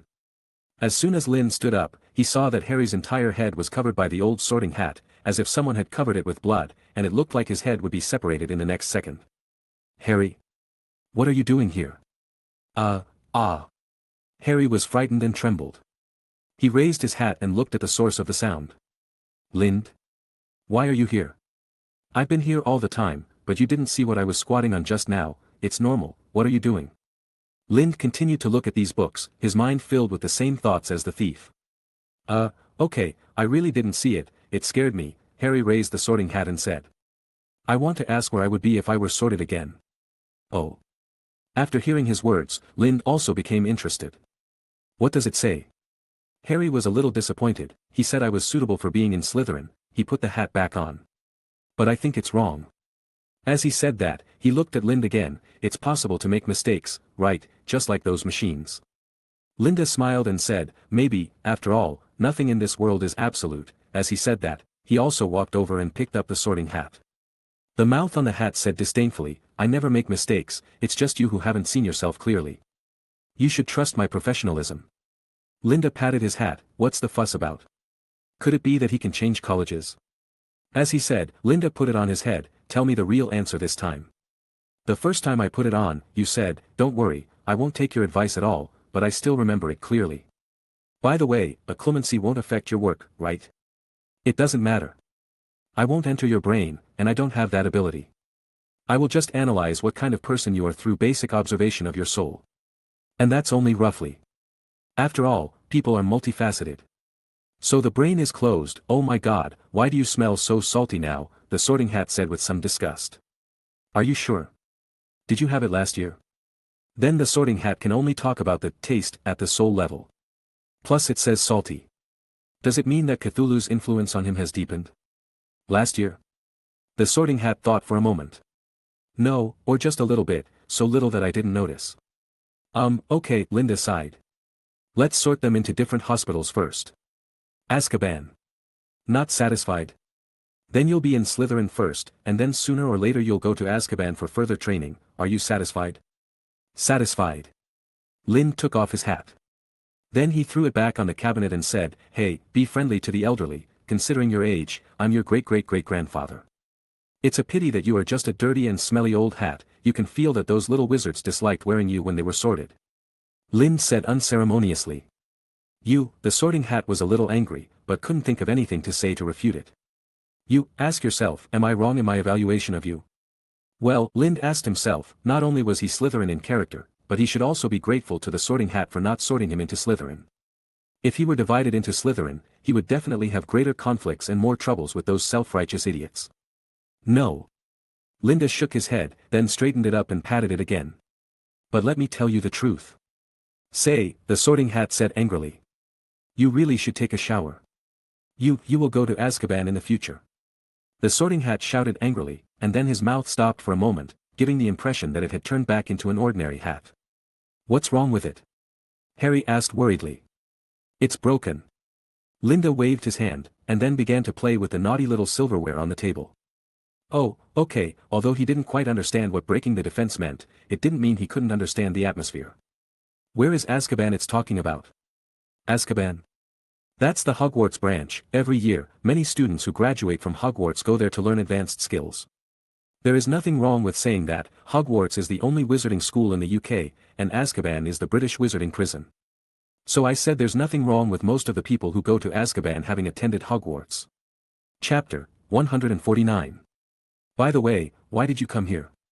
Lind suddenly thought of this, and Harry hadn't answered him just now. I found it in an underground classroom, as he said, he looked at Linda. Don't be afraid if I tell you. Lind looked at his serious look and felt a little strange, I won't be afraid. In the underground classroom, another person discovered the victim of the secret room. Harry said slowly. The principals hanging on the wall looked sideways when they heard his words, and exchanged glances with each other, but did not speak. Come out again. What does that have to do with you? Are you the first witness? Yes, I was the first to see it. Harry said sadly. At this moment, the office door opened, and Dumbledore walked in with a very solemn expression. As soon as he walked in, he walked to the chair behind the desk and sat down. Harry, fortunately you were here and we were able to treat Miss Lovegood in time, otherwise, it would have become a big deal. Lovegood? Lind and Harry repeated in a low voice, with questions in their voices. That's right, the name of the girl you found, Dumbledore answered Harry first, and then looked at Lind with his blue eyes. Lind, do you know her? It's not acquaintance, I just know this person, I heard that he is not welcome in Ravenclaw because of his unusual thinking. Linda smiled. Now that Luna has been enrolled in school for more than half a year, Linda has already heard that some people started calling her a crazy girl. Broad thinking is a good thing, it allows us to see things that others cannot see, Dumbledore smiled and said gently. This is not something everyone can do. I think so too, I like characters who are not willing to be buried among the general public. Linda also smiled, indicating that he did not have any malice in his previous evaluation of Luna. Like teaching you. Thank you for your compliment, but let's solve the matter at hand first. Do you want to stay and listen? Well, forget it. I won't interrupt your conversation. How dare he refuse Dumbledore?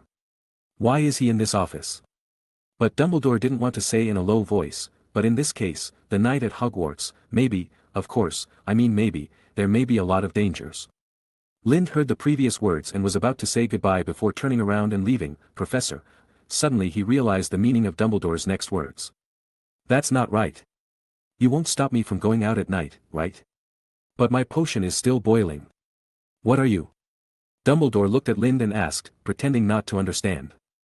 I think I still really want to observe this matter. I hope the professor will let me stay here, Linda said decisively, with determination on his face. Dumbledore didn't say anything else. He put his 10 slender fingers together, his face regained its solemn look, and looked at Harry. Harry, can you tell me everything you know in detail? Oh, okay. When he heard Dumbledore calling him, he came back to his senses from the conversation between Lind and Dumbledore. He was just thinking about why Lind suddenly changed his mind. Harry had memories on his face. I went back to the lounge to play for a while after dinner in the evening, and then I wanted to do my homework, but I found that I left my book in the potions classroom. Then I ran to the classroom to get the books. I met many people on the way, and also met Hagrid on the first floor. Professor, he can vouch for me. Harry became a little excited. Harry, go on. I believe you. After chatting with Hagrid for a few words, I went to the underground classroom and found the girl lying on the ground in the classroom, the half-written blood letter next to her read, "No need for Hogwarts." Halfway through writing. Then the blood hadn't solidified when you went there, right? He could tell, Dumbledore even less so. He could definitely tell that Harry was hiding something. Yes, I only saw half of it when I arrived. Didn't you find anyone else? No. Harry said firmly. When I saw it, I screamed and tried to call for help, then Professor Lockhart came. After that, more professors and students came to the scene. Professor McGonagall also rushed to the scene, straightened out the discipline, and immediately notified Professor Dumbledore. Well, it seems that's it. Linda, do you have any doubts? Dumbledore looked at Linda. The one you mentioned can do it for you. Bang! The office door was suddenly pushed open. Hagrid rushed in with anger in his eyes, a helmet on his dark and unkempt head. And a handful of fodder in his hand. It seemed that he was about to feed some kind of small animal, and then hearing the news, he rushed over. Not Harry, Professor Dumbledore. Hagrid said urgently. I was talking to the kid just seconds before he was found. He never had time, sir. Dumbledore tried to say something, but Hagrid just yelled and waved his fodder anxiously. It can't be him. If necessary, I can swear in front of the Ministry of Magic. Hagrid, You have arrested the wrong person, sir. I know that Harry has never. Hagrid. Dumbledore raised his voice. I don't think it was Harry who attacked the girl. Oh, Hagrid was a little depressed because of his reckless behavior, but he was also happy because of Harry. Okay, I'll wait for orders outside, Principal. He stomped out and looked embarrassed. And he was indeed so excited that he never noticed Linda being here. Of course, it could also be because he is too tall. It seems that many people have misunderstood you. Why? Linda couldn't hide the smile on his face. This thing is so interesting. It's just a misunderstanding. Harry smiled awkwardly and did not answer Lind. Linda nodded. After that, they walked out of the office. Once on the third floor, the two of them saw Hagrid standing next to the stone beast, looking at the door with a worried look on his face. When he saw Harry coming out, he was overjoyed. He didn't look as irritable as he had in the office just now. Are you okay? He walked over and patted Harry's shoulder hard, as if he was going to knock him to the ground. At the same time, he also saw Linda. Hey, Linda, why are you here too? I was in the office just now. Linda smiled. Huh? Hagrid screamed. Oh, I'm sorry, I didn't even see you. How are you doing? I haven't seen you for a long time. It's been the Bowtruckle's breeding season recently. Do you want to go and have a look? Hagrid also patted him on the shoulder.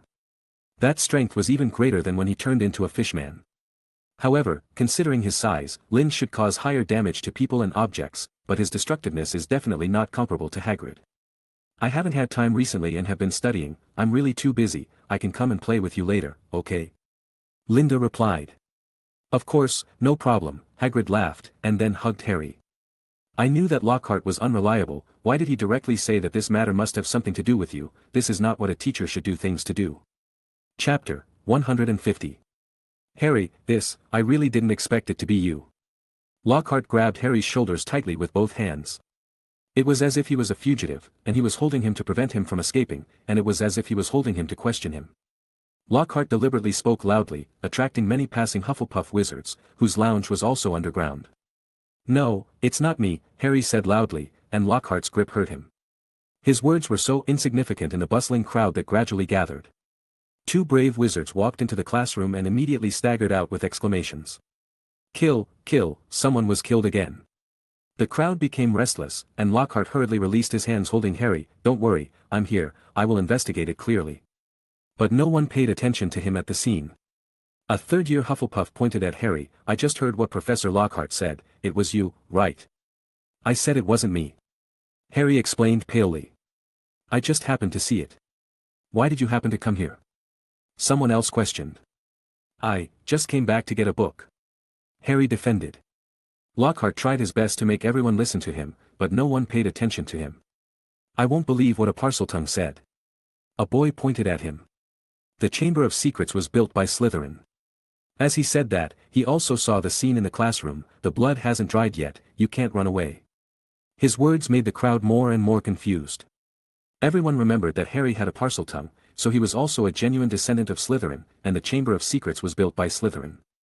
And now he was caught red-handed. Harry felt the eyes around him and felt that he had no way to defend himself. Peeves was also there. It was very arrogant and directly penetrated the upper and lower floors, and spread the things here throughout the castle in an instant. Now the corridor was already full of people, not only Hufflepuff, but basically every college. Harry wished that Lind was here. He found that Peeves never dared to be arrogant in places where Lind was. A bang suddenly spread throughout the underground corridor. Harry couldn't help but cover his ears, but the next second, he let go again, and he heard the voice of his savior. Why are you all crowded here? Why don't you go back to the lounge? Looking at the sound, Professor McGonagall was standing on one side of the corridor. It was too crowded and she couldn't get through at all. At this time, her wand was against her throat, and the tip of the wand emitted a faint fluorescence. Her stern voice resounded throughout the corridor. The sound was so deafening, but Harry thought it was the sound of nature. A few minutes later, the crowd finally dispersed. Everyone felt that Professor McGonagall was very angry now, and no one dared to offend her. Professor McGonagall came over, and Harry wanted to go over, but was grabbed by Lockhart. Harry could see Professor McGonagall's pale face. The last time he saw this expression was last year when Quirrell put the troll in the school. At that time, the 5 little wizards of Gryffindor did not abide by the discipline and almost got into trouble. Professor McGonagall, please look, I think we have caught the guy who has been causing trouble in Hogwarts recently, Lockhart said with a smug look on his face. He held Harry's collar from behind, feeling like he was holding a stupid animal. Professor McGonagall was obviously very dissatisfied with Lockhart's behavior. She used her wand to pick up Lockhart's hand that was holding Harry. I think we need to know more about the situation. After that, Professor McGonagall walked into the classroom and saw Luna lying on the ground at a glance. She rushed over at once, her face pale, her lips trembling, and she kept releasing healing spells that Harry had never heard of. After doing this, Professor McGonagall waved her wand again. Expecto Patronus. A silver-white cat jumped out from the tip of her wand. Go find Professor Dumbledore. Harry looked at the cat. It was exactly the same as the one in Professor McGonagall's animagus. But it was silver-white all over, and looked much more ethereal. After receiving Professor McGonagall's instructions, the cat rushed out along the corridor, and Harry watched it go farther and farther. At the same time, Professor Sprout also came out in the corridor. She was still covered in mud, obviously she had just come out of the greenhouse. Oh, Pomona, you're here. Harry could hear that Professor McGonagall was obviously relieved. What happened, Minerva? It doesn't look like a good thing. Professor Sprout's expression was very serious. Another victim, Professor McGonagall said. I would like to ask you, and Professor Lockhart to take the child to the school infirmary as soon as possible.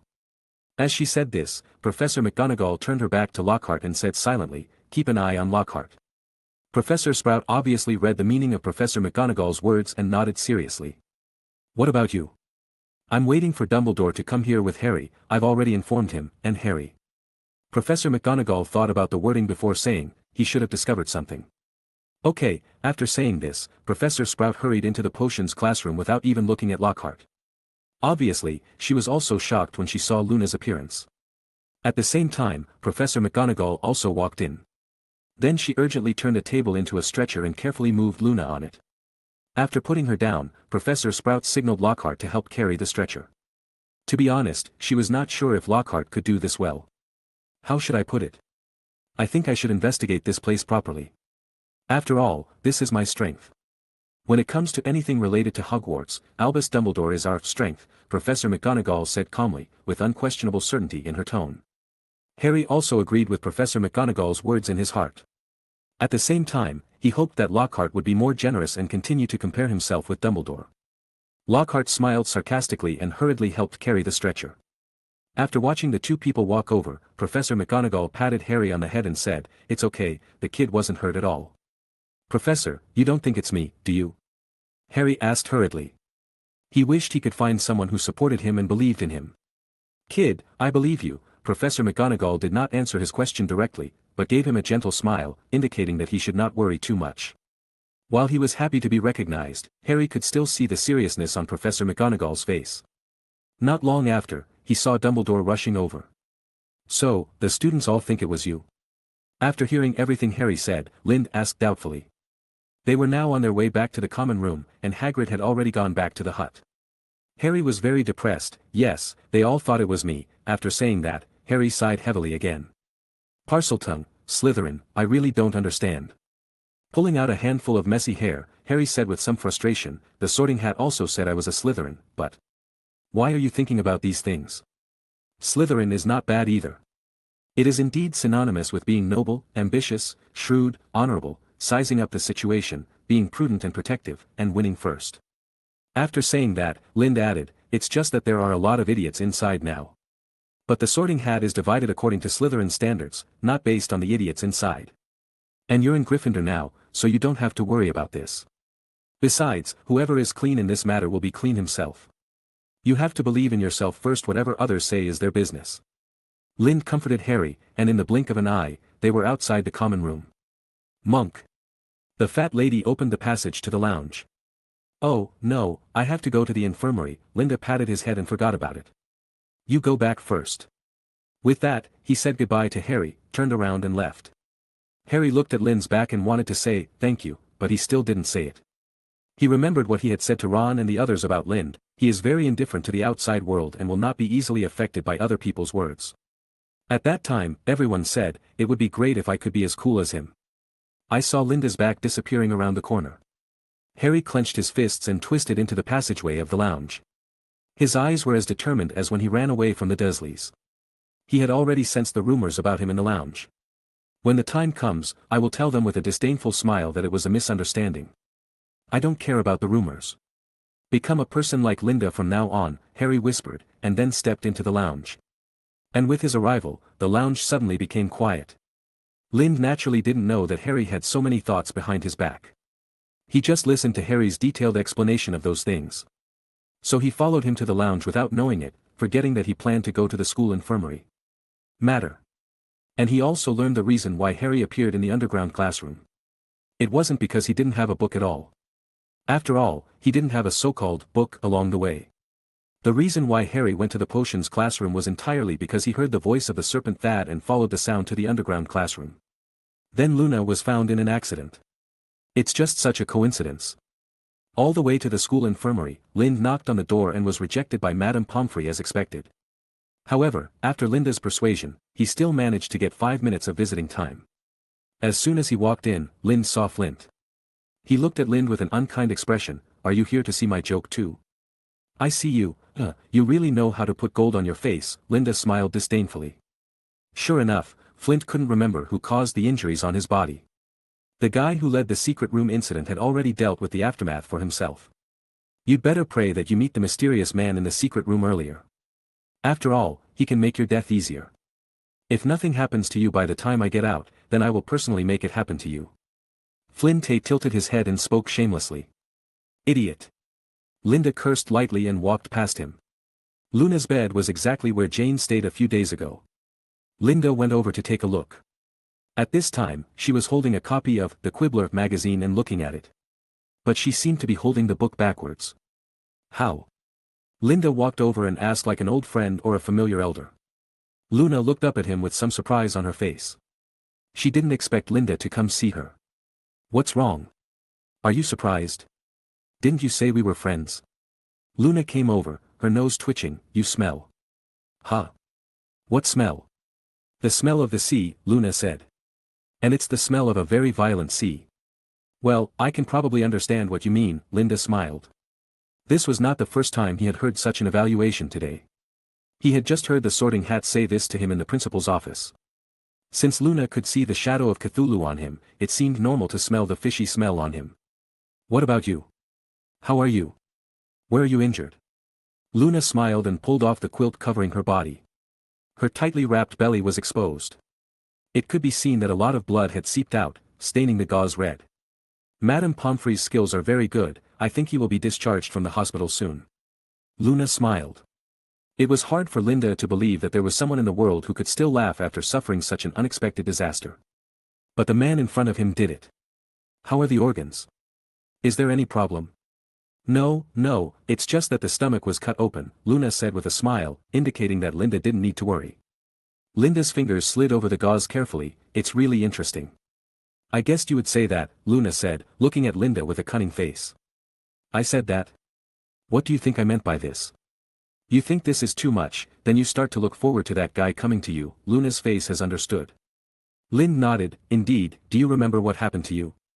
Luna shook her head blankly. I don't remember, I just remember that I had just finished my meal, then I took the letter to the owl's shed and mailed it. I can't remember anything after that. Sure enough, as expected, Lynn sighed helplessly. This guy was very clean. To be honest, his behavior was something that even a guy like Lynn couldn't stand. He was just selfish, not a psychopath who cut open other people's stomachs. You still have the octopus monster I saw last time. Luna suddenly said, and at this time, Madame Pomfrey was also urging him to leave. Lynn stood up and tidied his clothes. I think your little head is really hot. Is this your secret? Luna ignored him and looked at Lynn with empty eyes, as if she was staring at him in a daze. Lynn pretended not to hear and walked out. Maybe you should try to trust others. Don't worry, I won't tell anyone. Lynn didn't even turn his head, as if he was deaf. He didn't come back to his senses until he walked out of the school infirmary. Learn to trust others. Lynn rubbed his temple. The only thing I can trust now is a bird that swore not to betray me. Chapter 151. Inside the room, Lynn raised a small bottle and breathed a sigh of relief. It's done. The glass bottle in Lynn's hand was shaped like a test tube, with an oak cork on top. In the bottle, the thick black and red liquids kept entangled with each other, splitting and ejecting. Sticky threads. That kept climbing and sliding on the inner wall, as if they had life. It was very similar to the original form of the symbiote in a certain American superhero movie. Will this thing really not crawl out of my throat after I drink it? Lynn said solemnly. But he could not deny that the bottle of potion in his hand was indeed in the form recorded in the book. Anyway, it's done. As he said this, Lynn threw the bottle into a larger round-mouthed jar, which was filled with sea water, which was considered a means of preserving the potion. Now the potion is also there, everything is ready, only a suitable environment is missing. He glanced at the time, 3:55. He could still practice the piano for a while. Thinking about it, Lynn packed up. Then he took out the piano and began to play it slowly. At first, because the potion was finally brewed, he was too excited to enter the state, and the melody he played was unbearable even for himself. Finally, after a long time, he entered the state. With the continuous cooperation of his fingers. The strings vibrated rhythmically, slowly passing through the suitcase room, passing through the room of requirement, and echoing softly on the 8th floor of the castle. Lynn squinted his eyes slightly, and his body began to sway with the music involuntarily, tapping his toes from time to time, or slightly turning his head and shaking his face. This crisp and graceful piano sound was like the evil chirping of monsters, and like the sound of flesh being gnawed and torn, and the teeth of the eater knocking on the bones. March is here, and time always passes so quickly. It has been almost a week since Lynn called Anderson to monitor Lockhart. On Saturday, Lynn stayed alone in the dormitory, and Anderson stood next to him. At this time, he opened his huge tentacle mouth and stuffed a large piece of beef ridge into it. I didn't see him send anything, Lind murmured in a low voice. Or maybe he did it very secretly. Lind said one by one. Anderson, let's find him something to do. Lind smiled. Break into his office again. Gugugugu. Let me think about it. Lind covered his head and lay on the bed. When Lockhart found out that he had been robbed that day, he did not make a fuss. Instead, he quietly cleaned up the office, as if it had never happened. To be honest, it would be a good thing if he shouted that he was robbed, but he not only did not publicize it, but concealed it. Could it mean that there is a trick here? Lind rubbed his chin. Goo. Yes, maybe he is waiting for me to go over. Lind smiled. But even if there is a fraud, I will go. Ha. Linda patted Anderson's head, feeling a little disappointed, as if he felt that with Anderson's brain, he shouldn't say these words. This matter, I still want to do it myself, and Dumbledore doesn't owe me anything. How can I go to him for big and small things? What can Lockhart be interested in? Tell me, Linda smiled. Does he want to be needed? Linda recalled Lockhart's performance in Hogwarts during this period. Gilderoy Lockhart, Professor of Defense Against the Dark Arts, is a fame-seeking and swindling person who has never had even a moment of highlight in Hogwarts. But he is just like a peacock, who likes to find a sense of existence for himself and shows his extremely high honors all the time. Regardless of whether he is really such a person, as long as he is still in Hogwarts for a day, he must wear this mask and maintain this personality. This is both his mask and his shackles. Thinking of this, Linda stood up at once. I've got a good idea. As he said that, he took Anderson to the lounge. First of all, his plan could not be done by him and Anderson alone. Then he had to find some helpers. Cedric? Probably not. Cedric probably wouldn't accept the act of cheating. Colin? I can consider it, but this person has too many small ideas. Harry? If I tell him that I want to mess with Lockhart, he will definitely not refuse, but Lind feels that he is not too familiar with him.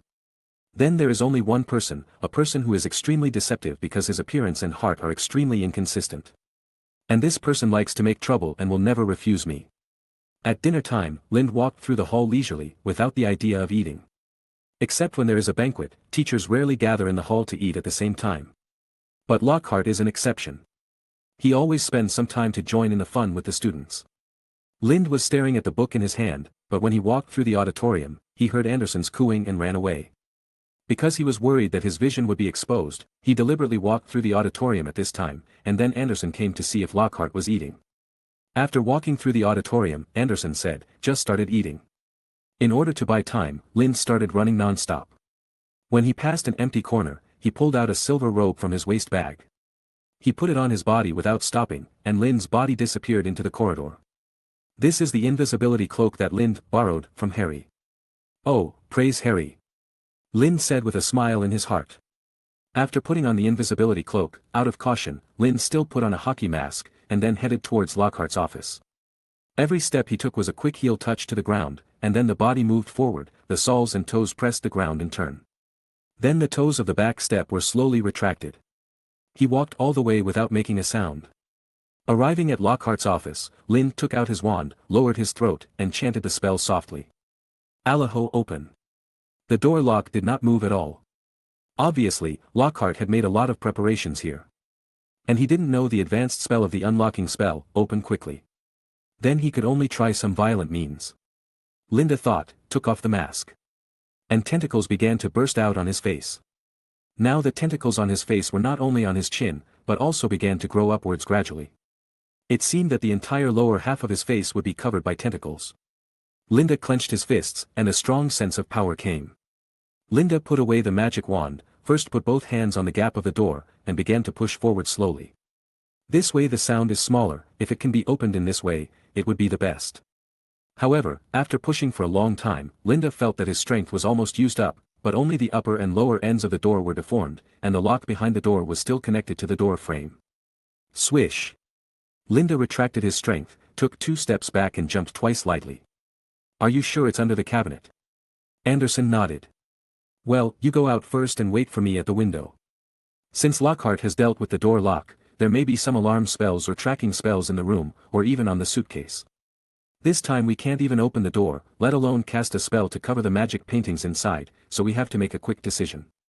After I break in, I will take the box and leave directly through the window. Anderson nodded, then crawled out from under the invisibility cloak, just like a crow appeared out of thin air. Linda tensed his body and was ready to go. In an instant, he took 2 steps forward, and a right foot appeared out of thin air in the air, kicking the door hard like a spring compressed to the extreme. Bang! A violent sound exploded in the entire corridor on the 3rd floor. The 2 magic paintings on the same wall as the door were even shaken to the ground, making the people inside dizzy. Chapter 152. Linda rushed into the house quickly, glanced around, and saw the cabinet at a glance. Linda also looked through the cabinet at that time.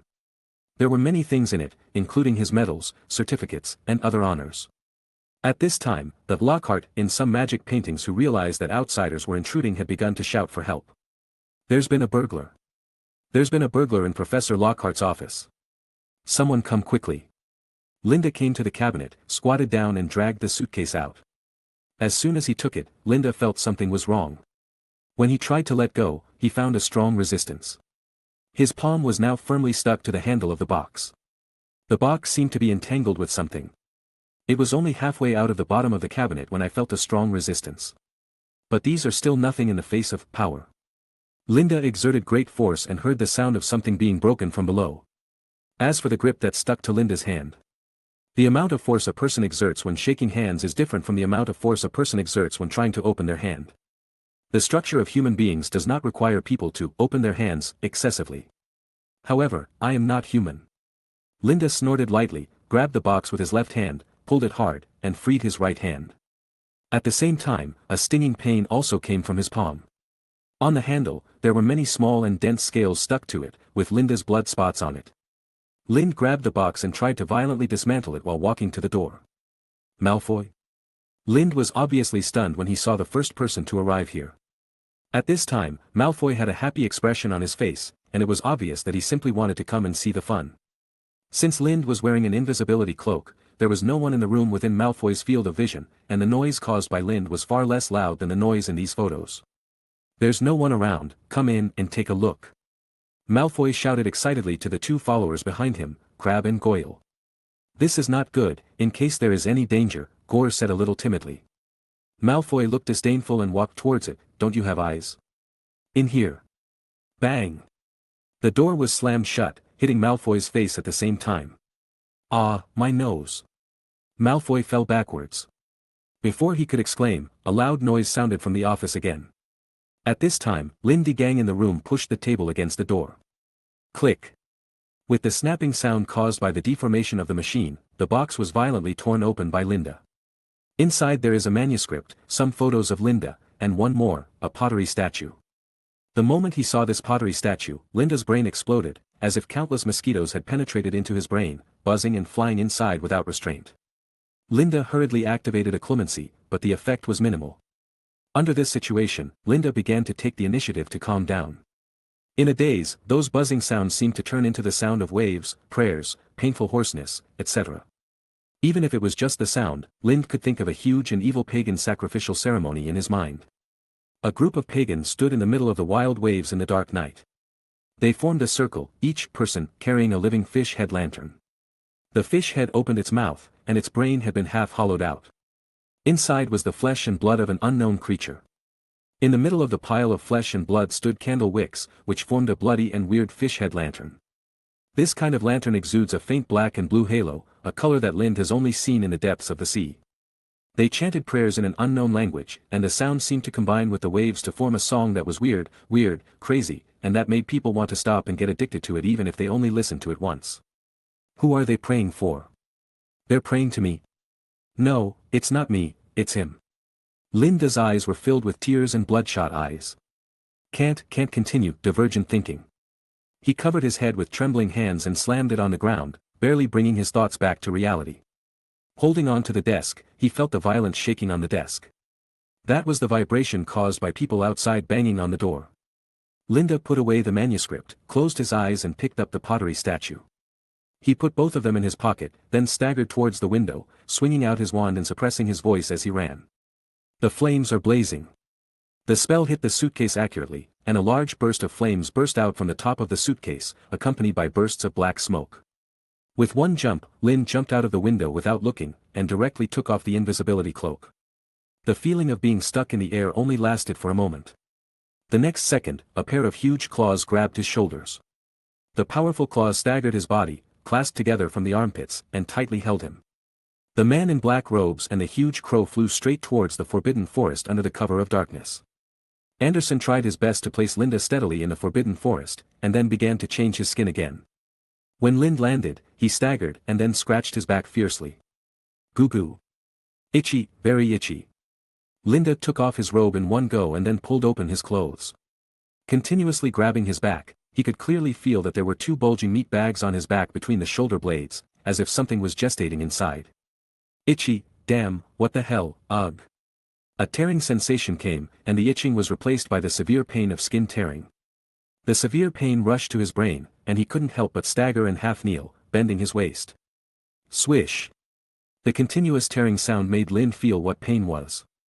He could clearly feel that there were two hideous vertical wounds on his back, just like Anderson's mouth. With a bang, Lind's tearing sensation reached its peak. After that, there was a warm feeling, and he could clearly feel that the wound on his back was recovering. At the same time, there was something else on his back, a new limb. Just like when he first discovered that he had gills, the nerve bundles in his body that connected to the gills had automatically connected to the brain, and the brain automatically added new instincts to him. This time was the same. From the moment the new limb appeared, Lind clearly felt its existence. Lind flapped gently, feeling the surging air flow from the skin on his back. Linda was sure, this is a pair of wings. Linda tried his best to touch his back with his hands, and the wings behind him also felt the touch of his hands. 1 joint, 2 joints, 3 joints. Linda counted while touching. The wings behind him were about 15 feet long when folded, which is about 40 centimeters. The wingspan was about 25 feet. Each wing has 3 joints, and there is a thin membrane between the joints. Just like the wings of a bat. Linda tried his best to flap, but the wings couldn't let him fly. As expected, Linda is now 13 years old and is almost 6 meters tall. How could these small wings carry him? I don't know if they will grow longer in the future. He stood up and smiled bitterly. Anderson also saw his wings and kept quacking since just now, but he might be too excited, and Linda couldn't understand what he wanted to express. He didn't think much about the fact that he had wings, and he was not happy or disappointed. It was just that his body was further transformed by him, and neither Lind nor Dumbledore had any solution to this problem. I just don't know if it will hurt this much every time, Lind thought, and then suddenly changed back to the form of an ordinary person. The wings entered Lind's body just like a person jumping into a pool. After that, he fully unfolded his fishman form. The expected severe pain did not come, which made him feel relieved. It was like the person who jumped into the book swam out of the water again. The wings also slowly floated out of the skin. When they floated out, under Lind's intentional control, they were in a folded state, forming a narrow joint attached to his back. Like the wipers of a car. At the same time, Lind's entire lower face was covered with tentacles, and they were much longer than before. In the past, the tentacles on the chin reached the chest at most. Now the longest tentacle reaches the navel. In addition, even if Lind became like this, his body was still thin. Thinking about it, Lind put on his robe. He wrapped himself in a black robe, and then put on a hood, covering the upper half of his face. He held a book in his left hand, and the slender pale fingers of his right hand pinched a dark green magic wand. His face was covered in the hood, and only his eyes emitting a faint blue color were visible. At the same time, dense and terrifying tentacles emerged from the hood and hung in front of him.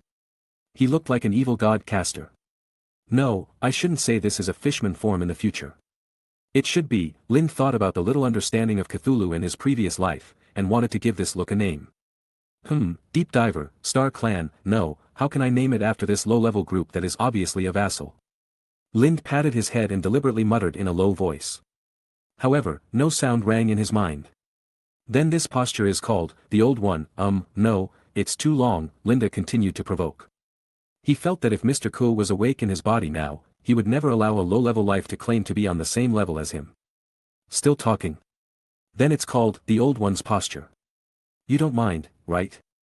Mr. K's voice still didn't ring in his mind. Then he should still be asleep. Linda breathed a sigh of relief. After finishing these, Linda turned back into a human. Linda called Anderson, and hurried back to the castle under the moonlight. He was not in a hurry to see what he got. The first thing to do now is to prove his absence. Well, although it's a little late, it's still good to show up early. It would be best if he got out of bed. Appeared in the lounge with sleepy eyes, heard what happened from others, and then shouted awesome. I deliberately damaged the faucet in the bathroom, and asked him to deal with it. He must have agreed confidently. There were no portraits in the bathroom, and there was a sizzling sound of water, and many people didn't know he was in the bathroom. It wasn't until the fire in his office that they realized something was wrong. Jane said with a worried look on her face. Linda and she were sitting in the corner of the lounge at this time. Linda was wearing a robe at this time, but it could be seen that there were pajamas underneath. At this time, his face was sleepy and he was yawning constantly. Harry's invisibility cloak had been returned to its original owner, and even Harry himself didn't realize that his invisibility cloak had been taken by someone else not long ago. At this time, everyone in the entire lounge was discussing this matter loudly. What on earth did you do? Didn't you say you took something? Why did you set fire to it? It's nothing, the fire has nothing to do with me. Linda smiled and said lazily. Don't worry, this matter has nothing to do with you. Ah, yes, I helped you drag Lockhart, but after it was done, you said it had nothing to do with me, so you thought I did it and in the end you didn't even know what you had done. Jane grinned, a sinister look on his face. Isn't this inappropriate to say? But I am certain that you will definitely know one day in the future. The future? Jane muttered dissatisfiedly. Linda's perfunctory tone was too strong. You will know when the time comes, Linda waved his hand. It won't be long, I promise. After saying that, Linda stood up and stretched. If there's nothing wrong, I'll go back to sleep, you go and play with them. After returning to the dormitory, Linda burrowed under the bed, opened the suitcase, and crawled into the box room like a maggot. This is the room where he rests. Hammocks, tables, lanterns and more. Lynn took off his robe, threw it on the back of the chair, and then took out the pottery statue from his waist bag. This pottery statue is less likely to affect him after he grows back to his old form, and Linda doesn't know the specific reason. But this should have something to do with the pottery statue. This pottery statue is also related to Linda. The pottery statues are 7 to 8 inches tall and are made with fine and artistic craftsmanship. Its image is that of a vaguely humanoid monster. It has a head like an octopus, a face with tentacles, a rubber-like torso covered with scales, huge claws on its front and rear feet, and a pair of claws on its back. Epiphytes have long and narrow wings. This thing seemed to be filled with an unnatural and terrifying malice. Its slightly bloated body squatted evilly on a rectangular stone or base, and the stone was engraved with the inscription. Lynn's opinion. The symbolic text that I passed was not runes, ancient magic script, or Greek. There is not much difference between him and Linda's old appearance, but Linda still has hair, which he does not have. And Linda's body is not fat, but rather thin. Linda's wings are not as big as his. Of course, these are all in terms of relative proportions. This image is the guy in Lynn's body, Cthulhu. It's hard to believe that such a statue would suddenly appear in this world. You know, the person in the world who has the most detailed understanding of Mr. K's image is probably Linda. But why did he find this pottery statue in Lockhart's box? And Lockhart is related to Quirrell. What the hell is this? Linda shook his head solemnly and kept this matter in his heart. Then he took out the manuscript again. Linda unfolded the first page of the manuscript and began to read it. Considering that he had just suffered the loss of the White Ship last year, his eyes became the same as before, exuding a faint blue light, and slowly looked at it. I have found a super good way. It will not violate the deal between me and Dumbledore, nor will it delay my future. It will even become a big help for me to realize my dream. Chapter 153. Forgery, calculation, detective, solving crimes. In the end, the omnipotent Lockhart cracked the secret of the Chamber of Secrets and resolved the huge crisis in Hogwarts. Lind closed the manuscript and threw it casually on the table. Then he leaned back in the chair and breathed a sigh of relief. I didn't expect it. The things recorded in this manuscript are so simple that even Anderson's buttocks can understand them. But without reading this manuscript, it would be difficult for Linda to connect the two things. The so-called secret room wounding incidents that occurred recently were all directed and performed by Gilderoy Lockhart.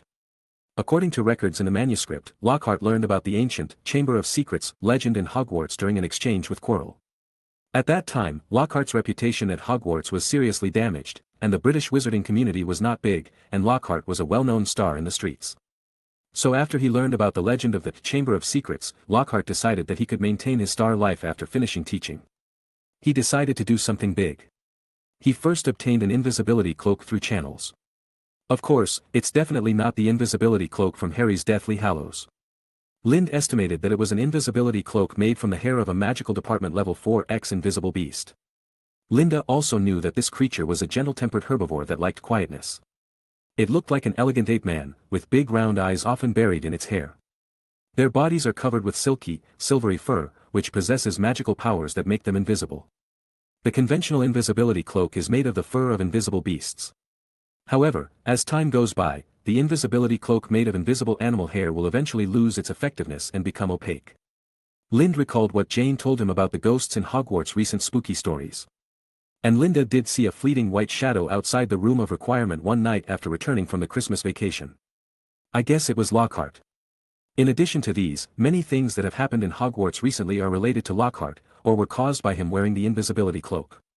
The various incidents that have frightened the entire castle in recent times, except for the unpleasant music in the corridor on the 8th floor, which was caused by Lind. Other sleepwalking incidents, the murder of monks, secret rooms, and ghosts were all led by Lockhart alone.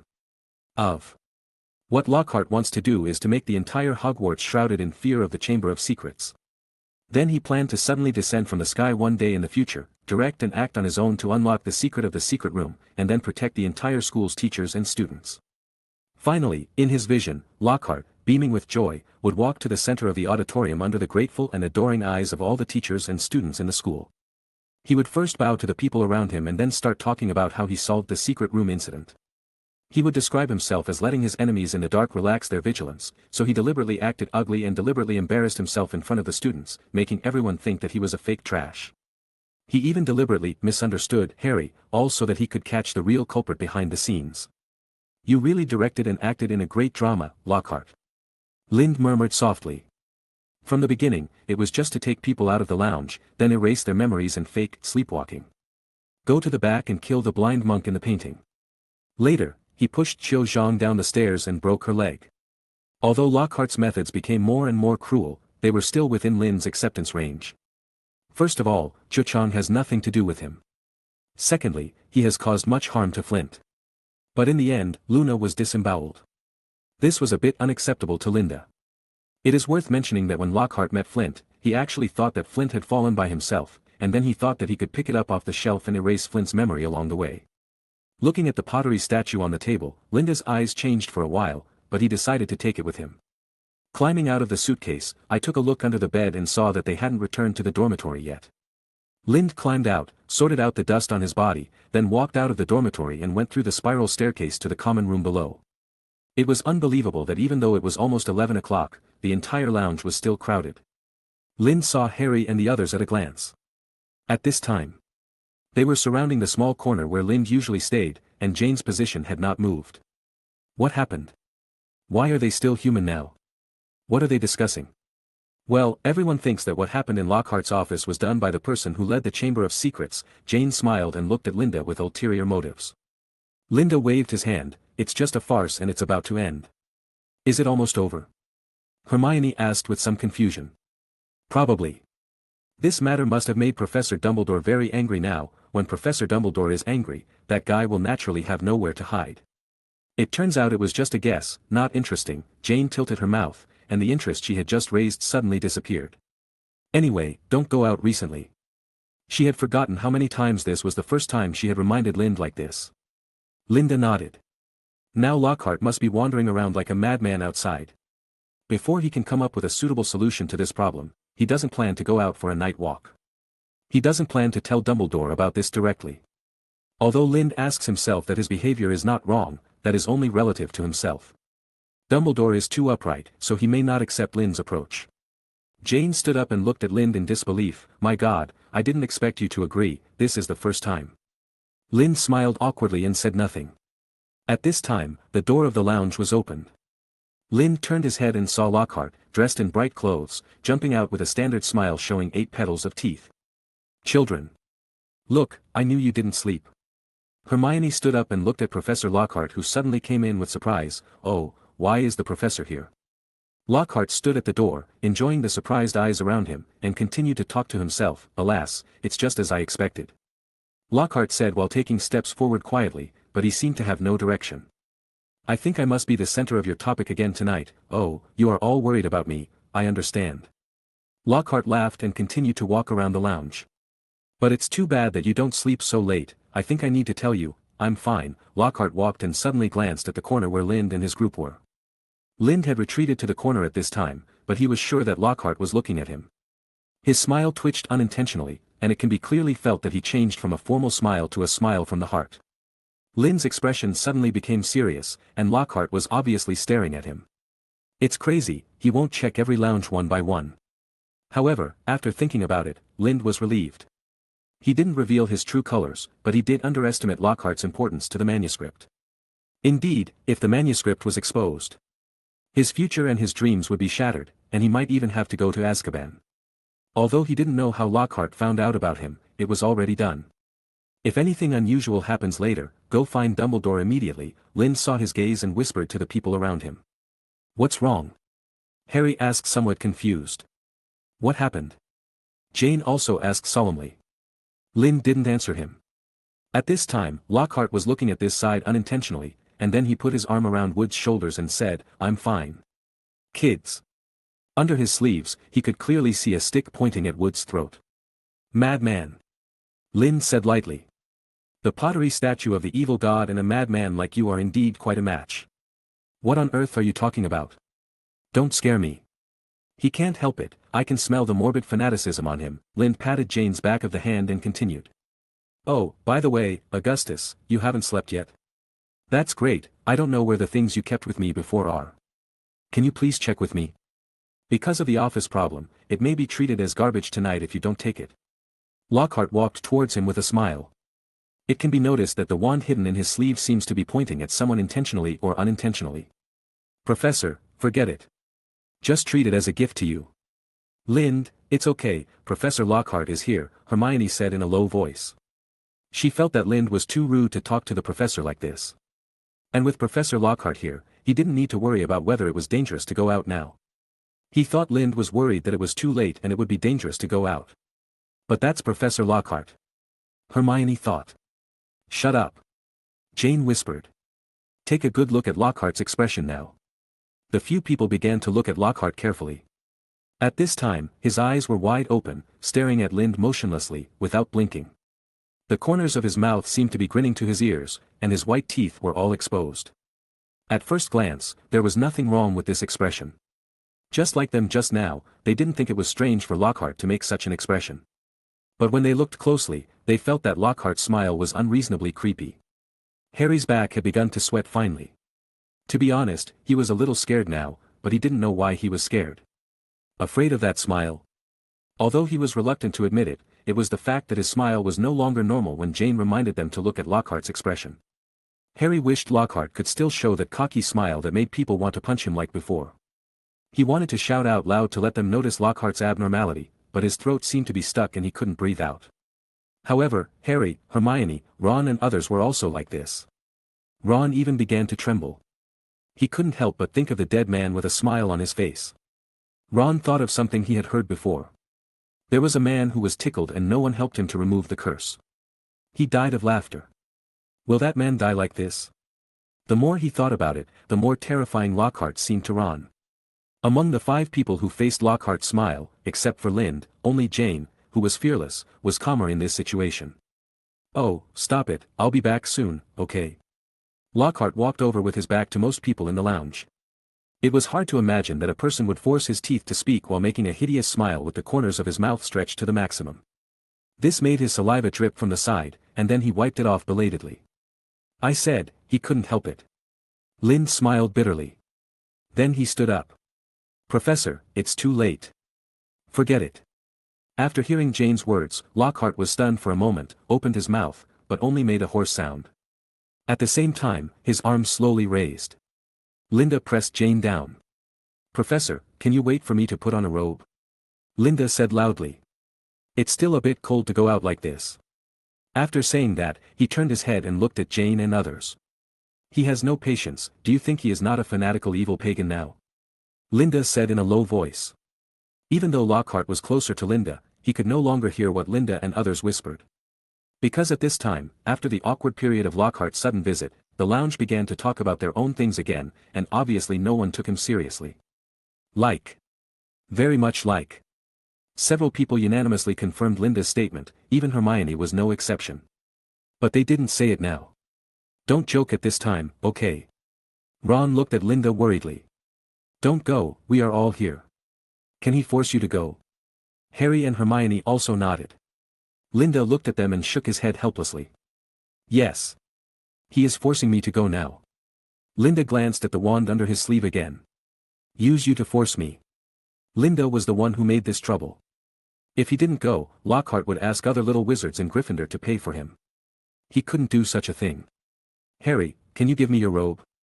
Linda said loudly. Harry was a little reluctant, but he didn't expect Linda to come up and pull his robe. Give it to me. Linda said loudly, and then quickly whispered. He is the first person you ran into. Under Harry's confused eyes, Linda took off Harry's robe and began to put it on himself. First, I'm not kidding. He is really a fanatic of some alien god now. Second. Linda glanced at Lockhart's feet. He was stepping on a black and purple feather, which was what Linda just noticed. Anderson is not a normal bird. His feathers that normally fall off will naturally melt into a pool of water. So the feathers that are stuck to Lockhart's feet now are not normal feathers. Are you using it to confirm me? Linda's face was dark, and he put on his robe under Lockhart's impatient eyes. Second, I'm just going to pick up a friend of mine. Linda finally put on his robe slowly. Let's go, Professor. Chapter 154. Where are my things? As soon as he walked out, Lockhart grabbed Lynn's collar like crazy and pushed him against the wall. What? Lynn tilted his head and looked at Lockhart expressionlessly. My manuscript, my holy icon. Lockhart's face turned red as he almost squeezed the words out of his throat. Give them back to me and I can act like nothing happened. You pretend that nothing has happened? What about those people who were injured because of you? What about me? Assume that nothing has happened. Does your dream allow it? You also want to forget about it for me? Shut up, where is my icon? Lockhart growled, grabbing his collar. Linda put down his hand and took out the pottery statue from his pocket. Is this the holy icon you are talking about? As soon as Lockhart saw the black figure, he immediately let go of Lynn's hand and tried to snatch the pottery statue away. Wait. Linda took several steps to the side. Don't move, otherwise, I will smash it. Lockhart's body froze. The frenzy on his face also calmed down a little. Where is my bird? How did you find me? Lockhart looked at Lynn with an impatient look on his face. I had a lot of spells in my office at that time, and your little crow accidentally triggered the spells I set. As he said that, Lockhart changed. Very excited. But it ran away and flew away. Even then, I didn't associate the crow with you, just a little black sparrow. Linda nodded and breathed a sigh of relief. Fortunately, no one else has seen Anderson in other states. Anderson's usual state is just that of an ordinary-sized crow. And Linda asked him to use that sparrow-sized form when he usually monitors people. The way I identify you is because you have the smell of a special potion I made. This potion comes from the Congo and has a pungent smell that can only be smelled under special circumstances. I put this potion on my book. If you touch the book, you will naturally have that smell on your hands.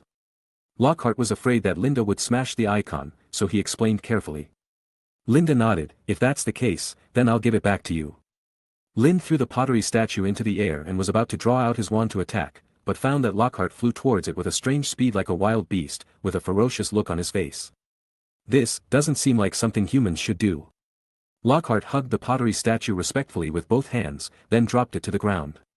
Tears actually falling. His eyes seemed to be looking at his father. No.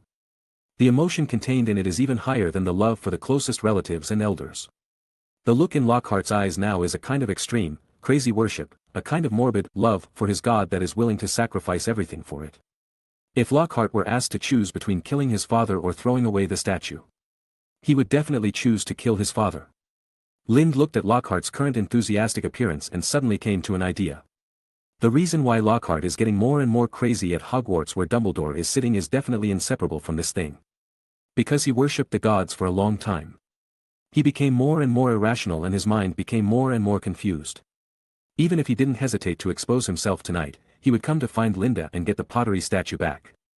Lockhart put away the statue and looked at Lind. His face looked obviously much normal.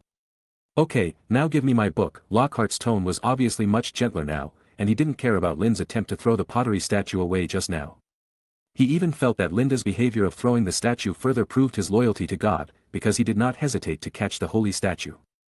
Give them to me and then just cast a little magic spell, that's it for tonight, okay? Not good, Linda smiled. Then he swung his wand suddenly. Collapse. The curse flew out of the tip of Lynn's staff in the blink of an eye and shot towards Lockhart. With a flick of Lockhart's wand, the spell bounced away and flew to the wall on the side, directly causing a crack in a stone statue. I didn't expect you to be in your second year, Lockhart shook his trembling hand.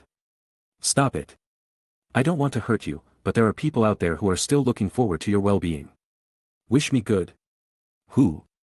Linda laughed. The flames are blazing. Another spell was cast by him. Lockhart took a leisurely step sideways to avoid the spell. I'm really not as useless as you think. Linda twitched the corners of his lips, looking down on him too much. Although I don't know who he is to you. But he does care about you every day, at the same time, he is also the leader of my belief in the supreme God. Can't you fucking say the name? Lind looked at Lockhart. At this time, he had a vague idea of who Lockhart wanted to say. Quirrell, he should care about you very much, otherwise why would he want me to keep an eye on you, Lockhart said, and then added in an elder's tone. So I hope you can return my things to me honestly, I don't want to hurt you and affect the relationship between me and Quirrell. Kaluo, I know what you are doing with him, forget it, let's talk about it then. Lind looked at Lockhart and waved his wand slowly, but did not say a spell. A large amount of mist gushes out from between his staff and slowly floats upward into the sky. Lockhart saw that Lind still didn't obey, and was obviously a little impatient. He pulled out his wand. Faint. His spell was much faster than Lind's. In just a moment, Lind flew backwards and hit the wall. It's like this again, Lind crawled on the ground, hunched over, his back ached, and he held the wand tightly. Quirrell was like this at that time. Don't you know yet? The gap between you and me. How can you say such a thing to a second-year student so openly? Lind, who was crawling on the ground, slowly stood up. It seems that there will be another victim in the secret room tonight, Lockhart said with a smile, but the next second, he was suddenly startled. Looking up, he saw that the large fog that Lind had just released was gathering in the sky. Snap! A drop of water suddenly hit his face. This is... Then no one answered him, and the next second, continuous rain fell. He came back to his senses and looked at the wall. There was no one on the side where Lind was just now. At the same time, the rain was getting heavier. Lockhart's vision became blurred, and there was only the sound of rain in his ears. Want to run? The moment Lockhart had this thought, a sharp pain came from his lower back. He flew forward uncontrollably, and then fell heavily to the ground. When he looked back, he saw only a black shadow disappearing in the rain. Armor protection. Lockhart hurriedly cast a spell on himself, and his body seemed to be molded with a layer of film with flowing light. Just as he cast the armor spell, he heard the sound of chanting from the front. Shattered into pieces.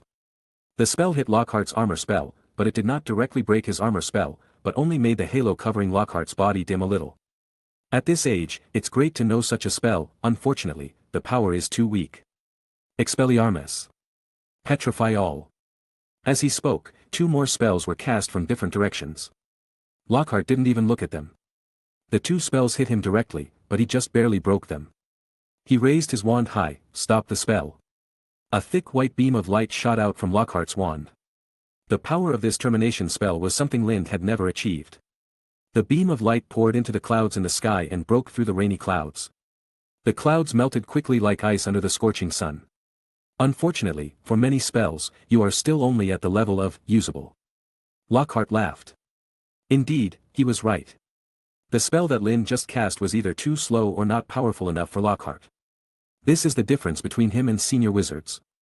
Even though Lind practiced day and night, he had to admit that he was far behind Lockhart.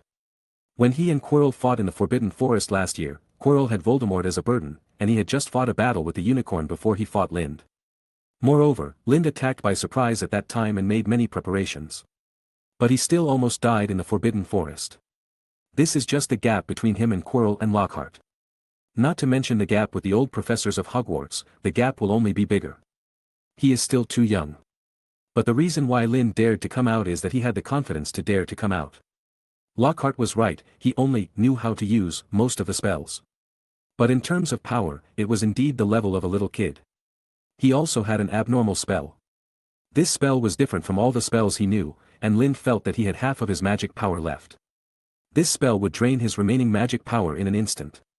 The consumption of this spell alone is comparable to the consumption of most of the spells he just released. It's a pity that since you are unwilling to be honest, there will be one more death in the Chamber of Secrets tonight, Lockhart laughed. Do you really dare to kill people in Hogwarts? Lind asked in surprise. You don't take Dumbledore seriously. God will protect me, Lockhart laughed. Did he catch me for what I did the last few times? It turns out that worshipping God messed up his brain. Cthulhu is not a good thing. Do you really pray that he will protect you? You are just an ant in his eyes. Lind no longer hesitated, as if he had lost his confidence after hearing that Lockhart really dared to commit a crime in Hogwarts. He put his hand into his waist bag, timidly, his face pale and trembling, and said, Okay, I'll give it to you, I was wrong, please don't kill me, Professor Lockhart. Lockhart seemed extremely satisfied with his current expression. Linda always looked down on him before, which made him very unhappy. Why are you not calm? Is it because Dumbledore will no longer protect you? Linda took out the manuscript and handed it to Lockhart. Professor, I'm sorry, I was too stupid before and moved something that shouldn't be moved, torrent gushing.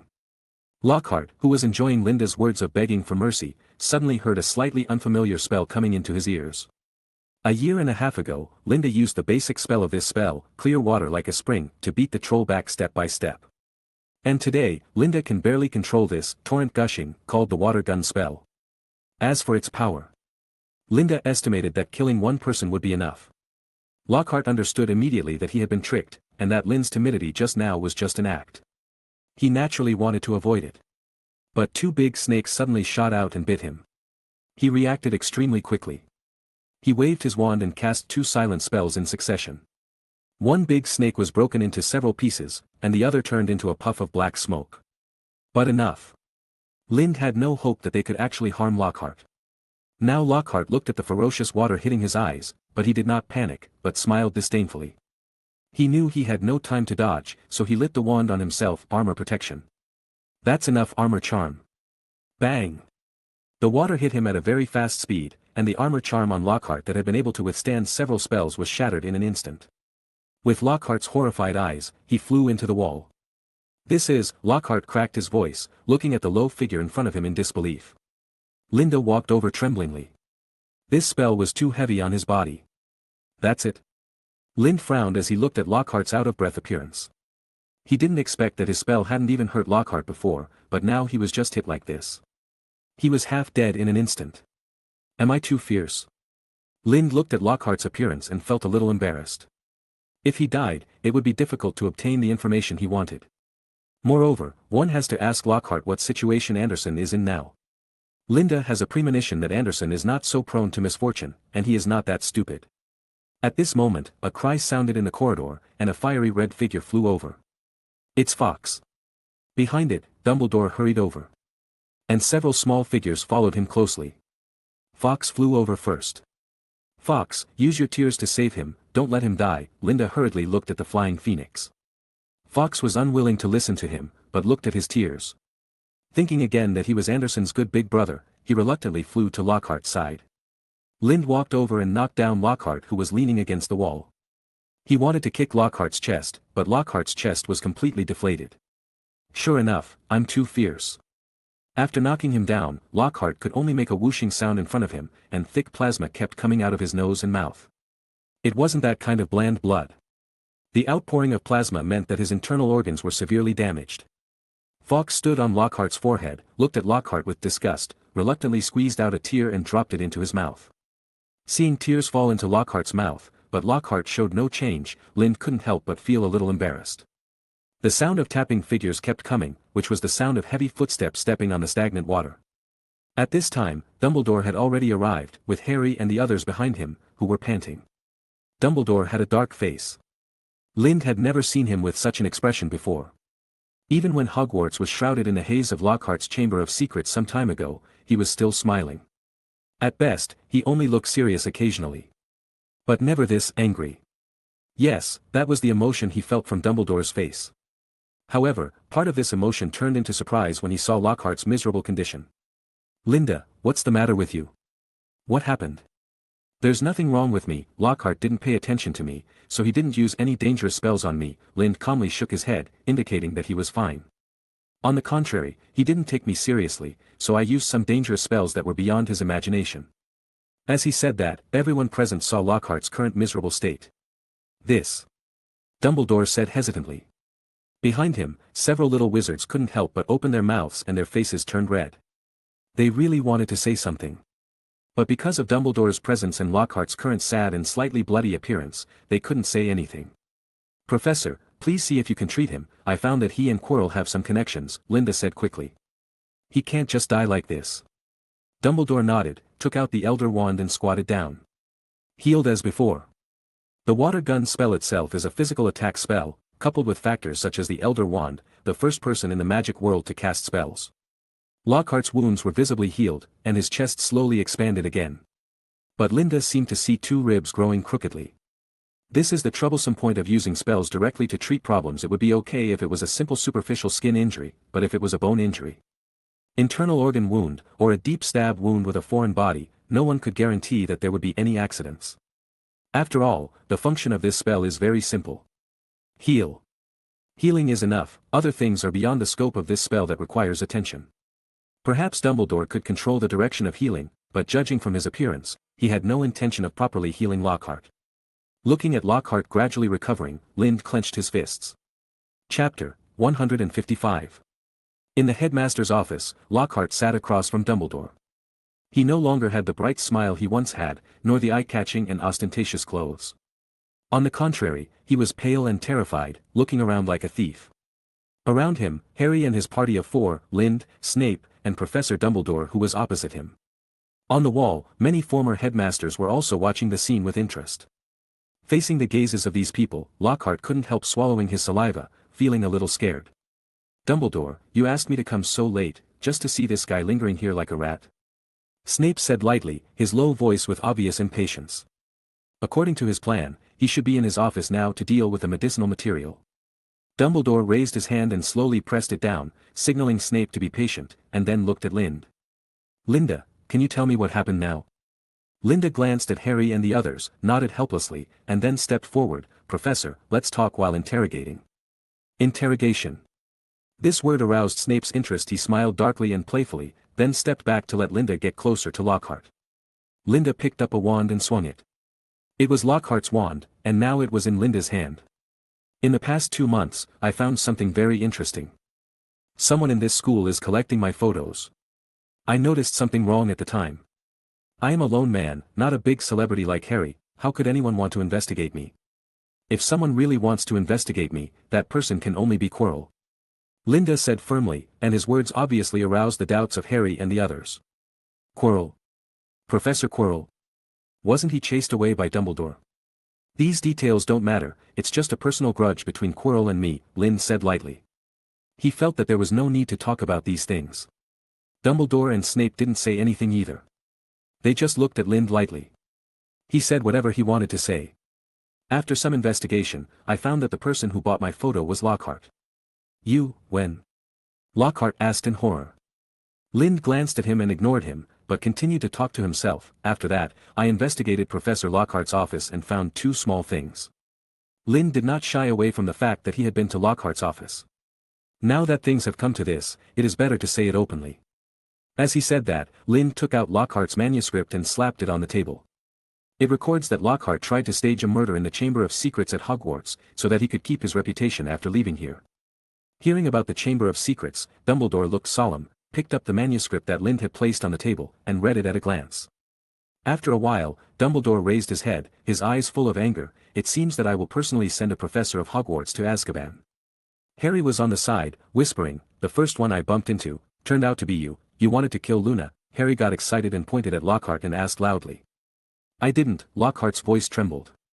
He was already in a bad condition and didn't want to be accused of attempted murder. I didn't want to kill anyone, they were just some insignificant injuries, and I wasn't the only one who committed the crime in school. There's another person. Hermione shouted. Flint. I beat him.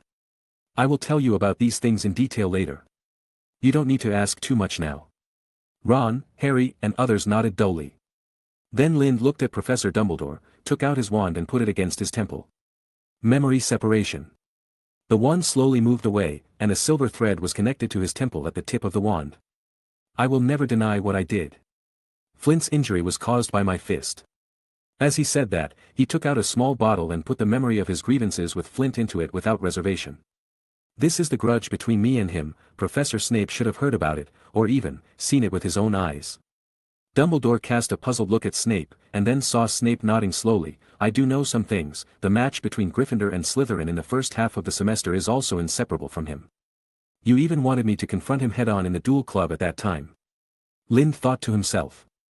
After getting a positive answer from Snape, Dumbledore raised his wand and pushed the bottle that Lind had placed on the table back. I believe you, and I believe Professor Snape. Hearing his words, Lind smiled from the bottom of his heart. The feeling of being trusted is always indescribably happy. Then he opened the bottle and put it under his nose, and took a deep breath to suck back the memory. Dumbledore and the others did not think that the Flint incident was a big deal, because they knew very well that if Lind was the weaker party, it would only be worse. Dumbledore, the headmaster of Hogwarts, and Snape, the dean of Slytherin, were very clear about this.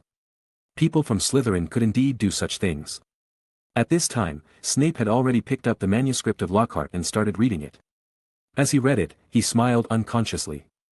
For him, most of the students in this college did not care. On the contrary, Lockhart's self-directed and self-acted storyline made him feel good. If he really succeeded, Hogwarts would be really unreasonable. Next, I will ask, and you answer. Lind looked at Lockhart. If you have any tendency to lie, then, Lind gestured to Professor Snape who was still reading his manuscript behind him. Then one of the best potion masters in the UK will tell you what the art of potions is.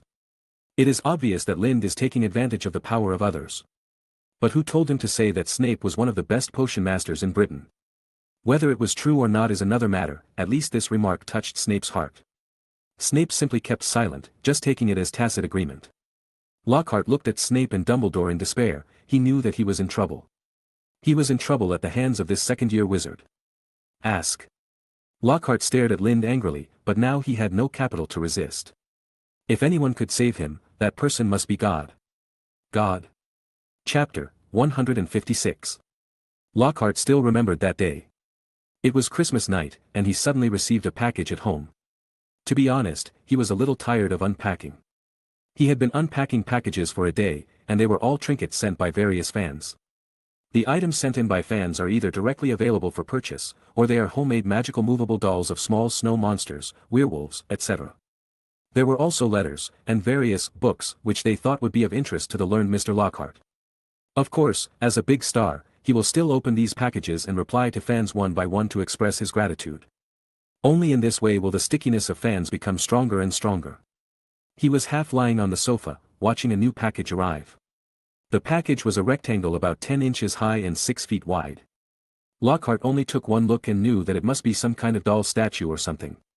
Out of habit, he first looked at the gift giver. Quirinus Quirrell. It turned out to be a gift from that mysterious partner. Lockhart suddenly became interested and quickly opened the package. Inside was a wooden box of equal volume. There was a letter sandwiched between the wooden box and the package. Lockhart did not rush to open the wooden box. He opened the letter first and read it. Gilderoy Lockhart. My dear friend, I hope he can guide you when you are confused. If you don't know what to call him, please remember to call him Father Cthulhu. Quirinus Chilo. The content of the letter was very short. Lockhart glanced at it and shook it off. What kind of guidance was there? It couldn't be a book of prophecy or a prophecy ball with some weird magic attached to it. Lockhart twitched the corner of his mouth. He had learned a lot of those painful things. After opening the wooden box, I saw a pottery statue inside. Pottery statue? Lockhart was confused. Then he carefully took out the pottery statue. This.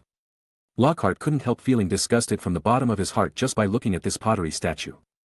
The pottery statue is about 7 to 8 inches tall and resembles a vaguely humanoid monster.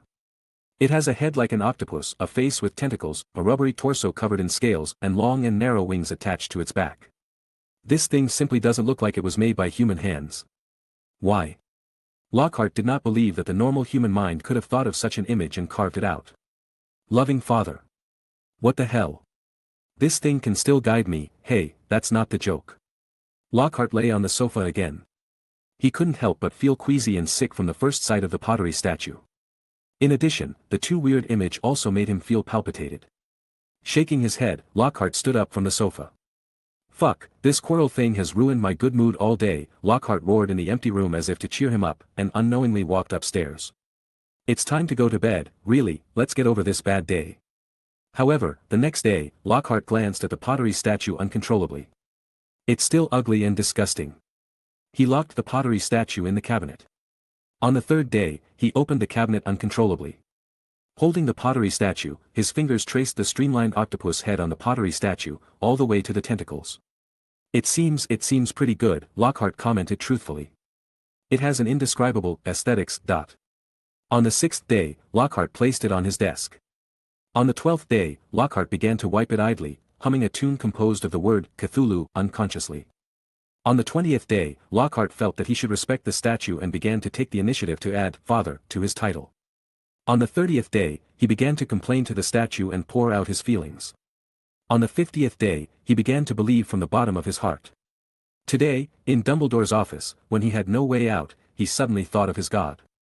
Yes. Only God can save me. Ask whatever you want. Lockhart slumped in his chair, despair on his face. First of all, where is my bird? Lind asked this question again. Until now, Anderson has not shown up, saying that he is not worried, which is a lie. It flew away. Lockhart said irritably. You have already asked this question once, if you don't want to believe me, then do we still need to ask this question in the future? Besides, why should I lie to you? Could it be that I want to be given truth serum? Lind looked at Lockhart's irritable appearance and remained unmoved. Instead, he looked left and right at Dumbledore and Snape. Neither of them reacted. Then there should be no lies. What is your relationship with Quirrell? Lockhart said helplessly, for a deal, just provide him with some of your information, as he said. Lockhart stretched his hand to his waist. I still have the letter he gave me here. Lind looked at Lockhart's action of putting his hand into his pocket, which was inexplicably strange. Doesn't he like to keep all his important things in the office? For example, the previous manuscripts, the pottery statue of Mr. C, etc. Pottery statue? He still doesn't know what effect the pottery statue of Mr. C will have on ordinary people. Linda's eyes were stern, and he wanted to pounce on him, stop him, he is related to C. Lockhart's obviously weak body suddenly surged with unreasonable power, and he jumped away, leaving Linda empty-handed. At the same time, his right hand took out the pottery statue from his waist bag. Great Father, Cthulhu, please guide me. What should I do? Everyone was shocked by the scene in front of them. Dumbledore and Snape reacted quickly and immediately raised their wands to cast a binding spell. But they were still a step late. There was such a universe, which was created by the dream of the supreme god, the god of blindness and stupidity, Azathoth. In this universe born from the dream, one supreme life form after another appeared. If you want to find a general name for them, you can call them, God. But the gods of this world are very different from the gods we usually understand. The gods of this world never care about low-level life forms like human beings. Since ancient times, the gods favoring the world, in myths and legends are all human beings' self-willingness. In the eyes of gods, humans are just a bug, no. More than that, it should be said that they are just a speck of dust. God does not care how a speck of dust worships him. Correspondingly, if a speck of human dust wants to understand a god that transcends its concept, then he will definitely fall into death or madness. There are only two possibilities for Lockhart's behavior in that universe. Either nothing will happen, or it will bring unspeakable horror. But in this world, Lockhart's behavior seems to have some effect. Because the god he worships and one of his followers in this world stand beside him. Chapter 157. In the Forbidden Forest, the Centaur Tribe. The slightly empty grassland, with wooden and thatched houses built on thick tree trunks scattered among them. At this time, on this crisscrossing mud road, a centaur ran quickly towards a gray stone house in the center of the tribe. This is the only stone house in the entire tribe. It is usually not inhabited by people. It is used for sacrifices, stargazing and storage of important materials. Firenze rushed into the stone house and kept searching. His expression was enthusiastic and eager. Just now, he inexplicably felt that he had to do a proper divination tonight. Stargazing and divination have been completely integrated into the daily life of the centaurs, and proper divination is the conscious subjective formal divination of the centaurs, which usually requires bathing, dancing, and the help of external objects, etc. And mandrake is a very suitable thing for proper divination. All the mandrakes that Lin traded with him before were processed into a ginseng-like appearance and stored in this stone house. The human-shaped roots were also dehydrated, just like a baby corpse with hay leaves on its head. Only half of these mandrakes have been used up. This is a long-term consumable, which is why Firenze proposed a deal after seeing Lind planting mandrakes. Firenze had already bathed today. He was one of the few horsemen in the tribe who bathed regularly. He quickly took a dry and yellow mandrake leaf and held it in his mouth, then ran out of the stone house and came to a hill on the side of the tribe. When his hooves stepped on the hill, he began to dance with his hands and feet, and his four hooves jumped back and forth. It seemed that he would lose balance and fall to the ground in the next moment, but he got back to his right body. After a dance, Firenze took out the mandrake leaf in his mouth.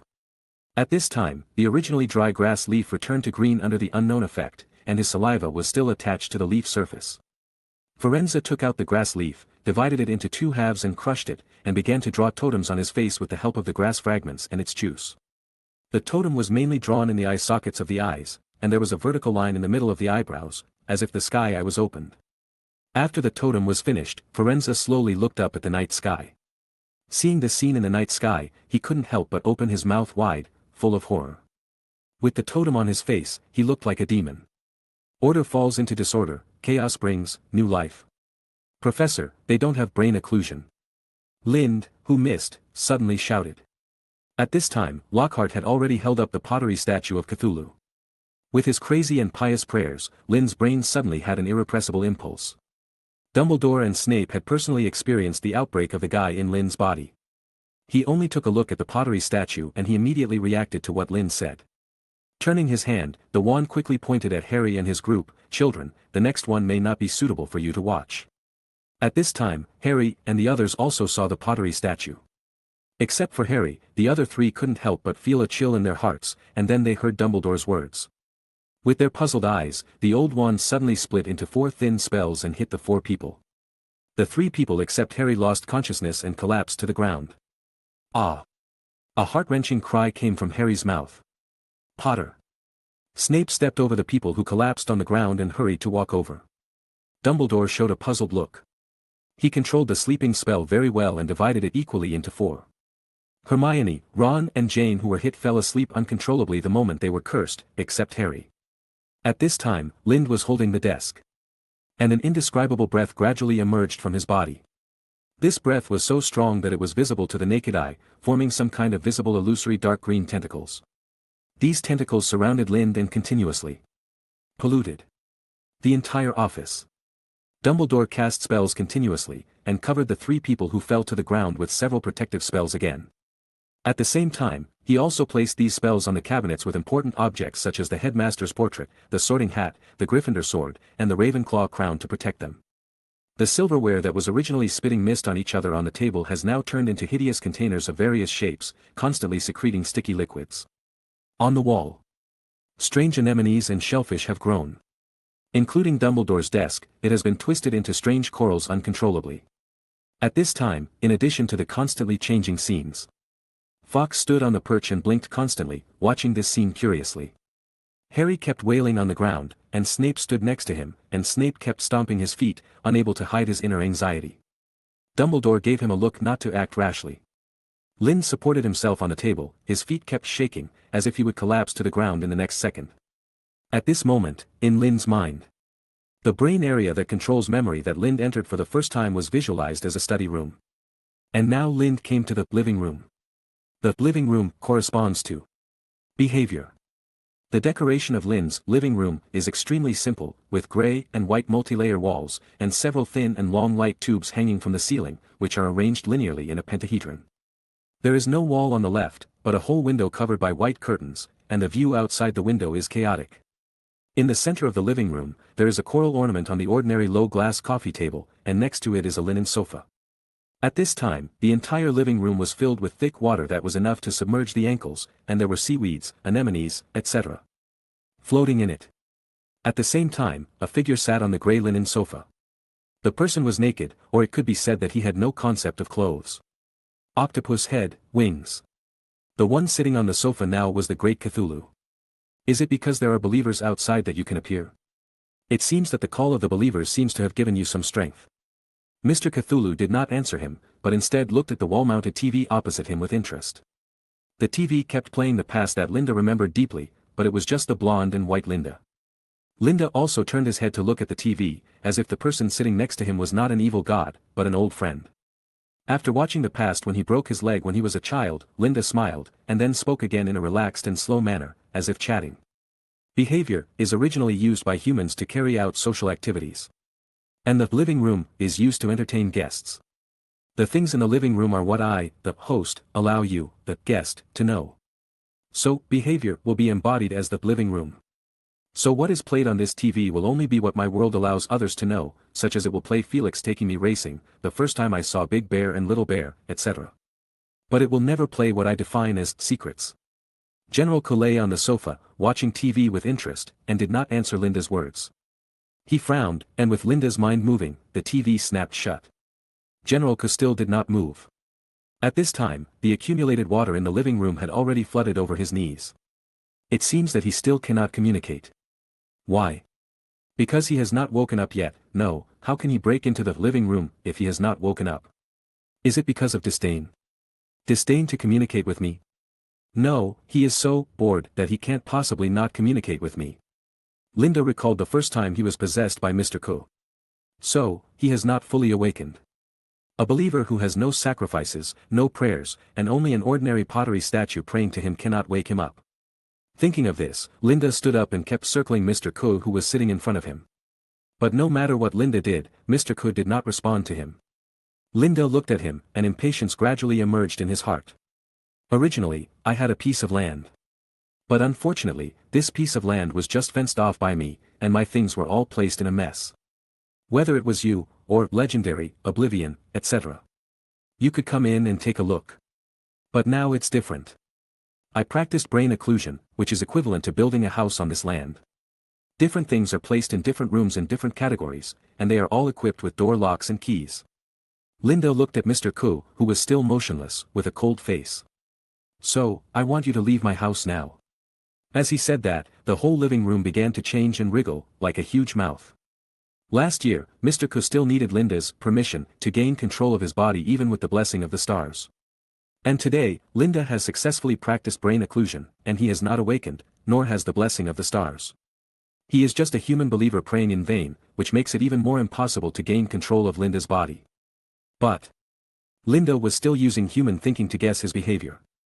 The body of Mr. Ko, who was lying on the sofa, suddenly turned into a puff of green smoke and went into Linda's ears, mouth and nose. Linda wanted to wave his hand to stop it, but at this time he was just a consciousness-like existence, and there was no way to stop the smoke without a specific image. Linda's body suddenly turned into his old appearance, and severe pain came from his body. He couldn't help but kneel on the ground, and as he was eroded by the smoke that Mr. Ko turned into, the whole living room was also undergoing drastic changes. The originally gray and white minimalist wall began to wriggle, and flesh and blood continued to flow out, as if it wanted to form a wall of flesh and blood, and there was a faint relief on it. The sofa kept changing, turning into a huge coral, and then changing back. The water in the living room rose and fell. These were the manifestations of the two souls of Mr. Ko and Linda fighting for this body. I have been practicing the brain occlusion technique for a year, Linda panted anxiously, his face flushed and roared. I don't let you do anything to me. Since you, the guest, are so rude, don't leave, stay here. As he spoke, the water in the living room surged up quickly, covering the coffee table, the TV, and finally, reaching the ceiling, turning this place into an underwater world. In an instant, the shape of the entire living room stabilized. There were still long light tubes hanging on the ceiling, but this time they were no longer arranged in a pentahedral shape, but in a spiral circle, as if they were going to suck people into a whirlpool in the deep sea. These light tubes still emit light even underwater, but it is no longer a blazing white light, but a dark blue light, which is filled with a gloomy feeling with the water that fills the entire room. On the main wall of the living room, tentacles and various flesh reliefs replaced the original large wall-mounted TV, and various barnacles and shellfish were used as embellishments. The other side walls and windows disappeared and turned into hard leather membranes. The coffee table, sofa, etc. disappeared, leaving only a throne composed of intertwined corals and tentacles. Linda, who looked like the old man, slowly stood up and sat on the throne. The throne began to automatically adapt to Lin's body, pressing against his skin. Near the back of the neck, there are 3 pairs of 6 black and purple wings, the same as Anderson's. A pair of wings covered his eyes. A pair of wings staggered to cover his mouth beneath his tentacles. A pair of wings covers his fin ears. Not hearing, not seeing. But this is just an appearance. At the moment when the wings covered these three people, the whole room leisurely opened countless eyes, ears and mouths. Densely packed mouths, eyes, and ears of different sizes appeared on the surrounding walls. Linda on the throne side. This was the first time that he actively absorbed Mr. K's soul. Even though it was only a tiny wisp, it still changed him a lot. I remember last year when Quirrell absorbed the remnant soul of Voldemort, he also said that doing so would pollute himself. I never thought that one day he would do something like this. No matter how fierce the confrontation between him and Mr. K was in his mind, in reality it only lasted for a while. In the office, Linda slowly opened his eyes. At this time, he was holding on to his desk as his consciousness sank into his mind. At this time, his hands had opened their webs, and then he felt the tentacles on his lower face and the wings covered by the robe on his back. Harry was on the side, screaming in agony as he endured unknown pain. Snape stood next to him, his eyes constantly changing. Looking up, he saw Dumbledore's eyes.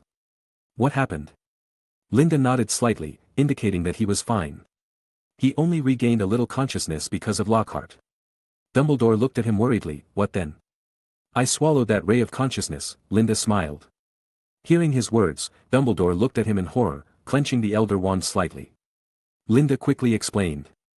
It's just a small ray of consciousness, relying on a clemency, I can now decompose and digest it. Quirrell's situation will not happen. The tip of Dumbledore's nose twitched, as if he was thinking about something. Lynn saw his eyes and vaguely noticed something. He quickly said, Professor, please don't enter my brain now. I don't have a living room. Yet. There is no living room? Dumbledore asked doubtfully. How could someone not have the living room that represents behavior? Linda bowed slightly. Due to the problem of soul devouring, the original living room has been merged into the basement, so I don't have a living room now. Hearing his words, Dumbledore was a little distracted and muttered, incorporated directly into the basement. A clemency is essentially the concretization of abstract personal consciousness, and this concretization is usually expressed in the form of a house. Because in human thinking, house represents a place of residence and personal space. Corresponding to the different types of houses, each room expresses different places in human thinking. Study, memory. Living room, behavior, represents a person's behavior and behavior patterns in life and communication. Linda's living room is spacious but minimalist, which represents his orderly, simple, and orderly daily behavior. Bedroom. Identity. In the bedroom, people take off their masks and show their true selves. Lynn's bedroom is filled with photos from the past and Anderson's action figures. There is a large soft spring water bed with many spell books scattered on it. Studio, ideal, everyone dreams of doing a job that they like. So the studio represents one's ideal goal. Linda's studio is extremely simple, with a table, a pile of books, and countless pens and papers.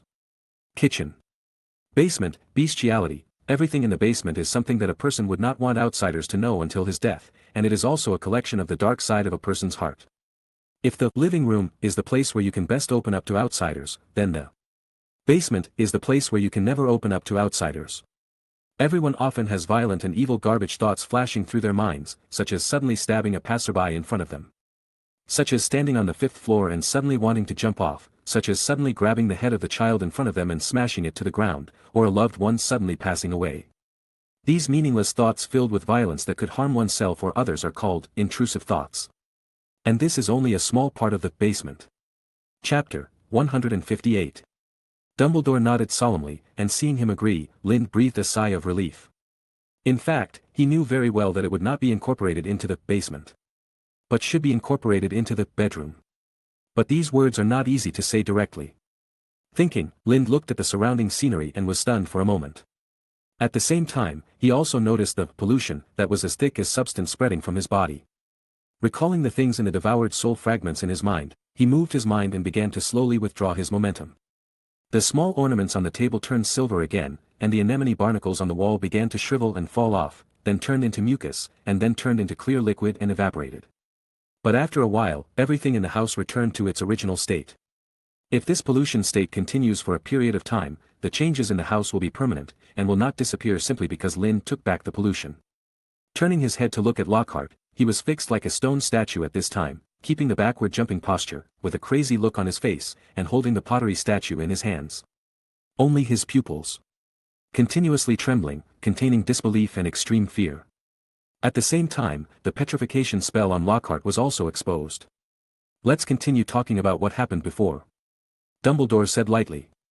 As soon as he finished speaking, Harry's wailing disappeared. Linda turned his head and took a look. Harry had now turned into a blue-red fish man and collapsed on the ground. Moreover, Linda inexplicably felt that there seemed to be something strange about him. Let's talk about it later. Look at Lockhart again. Lockhart fell to the ground and kept backing away. His mouth opened and opened again, but it was difficult to say a word. What's wrong? Don't you worship me and pray to me every day? Looking at Lockhart's terrified eyes, Linda smiled. Have you never really believed in me, Gilderoy Lockhart? Lockhart looked at his eyes and sank into them unconsciously. Beautiful. So beautiful. At this time, his initial shock had gradually turned into fanatical worship. He stepped back and then knelt. Is it you? Great being, you descended on this nobody to guide me, right? Hearing his words, Lind was stunned for a moment. What? How did you think of this? Considering that you didn't hear what Dumbledore and I said just now. Oh, Harry screamed so miserably, so it seems normal that you didn't hear it. Thinking about it, Lind didn't mind and was too lazy to correct him. And maybe it's better for Lockhart to think this way. I ask you answer. Lind said lightly, and his face began to become emotionless. Seeing him like this, Lockhart became more fanatical. Yes, this is the God in his heart. God is so much higher than humans, how could he pretend to pity humans? And since God came down, Dumbledore was so scared that he didn't move. Ha ha ha. Even the strongest in the wizarding world is just like this in front of God. At this time, he had already begun to think about what to do after God rescued him. I will give everything to God, and my soul to him. You ask, I answer. Lockhart repeated Lind's words frantically. How did you get my statue? It was given to me by Quirrell, he said you could guide me. Lockhart answered as fast as a mouth. What is your relationship with Quirrell? Trading relationship. I collected information about Lind Green Augustus, the human child you possessed, for him, and he provided me with a new spell that has never been published. This spell can make a sensation in the magic world, improve my reputation, and fulfill my dream of going down in history. Tell me everything between you, Quirrell and Lind. That was in August last year, before I was about to take up my post at the school.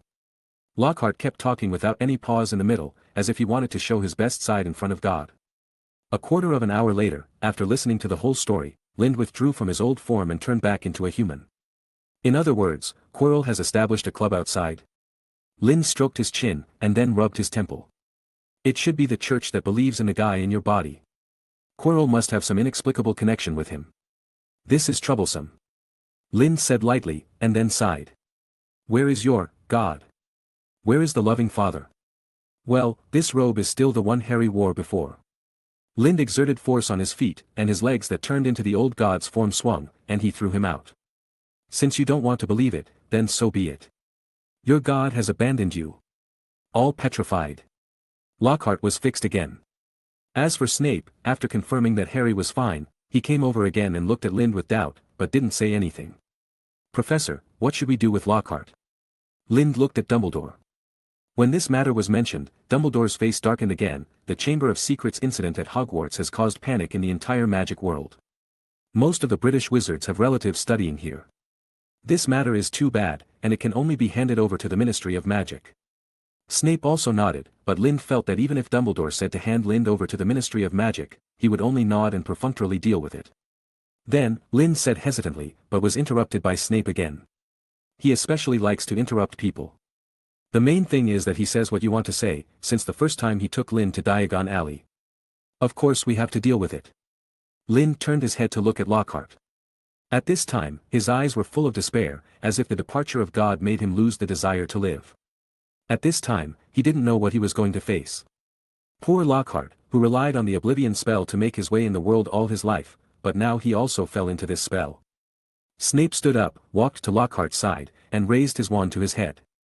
Lind walked over, picked up the clay statue and smashed it. This thing was made of ordinary clay, hollow inside, and it broke into pieces in an instant. Dumbledore looked at Lockhart, smiled and peeled a candy and put it in his mouth. The Chamber of Secrets incident was over. He suddenly asked Lind, do you think Lockhart's crazy belief is like the merger of the basement and the bedroom?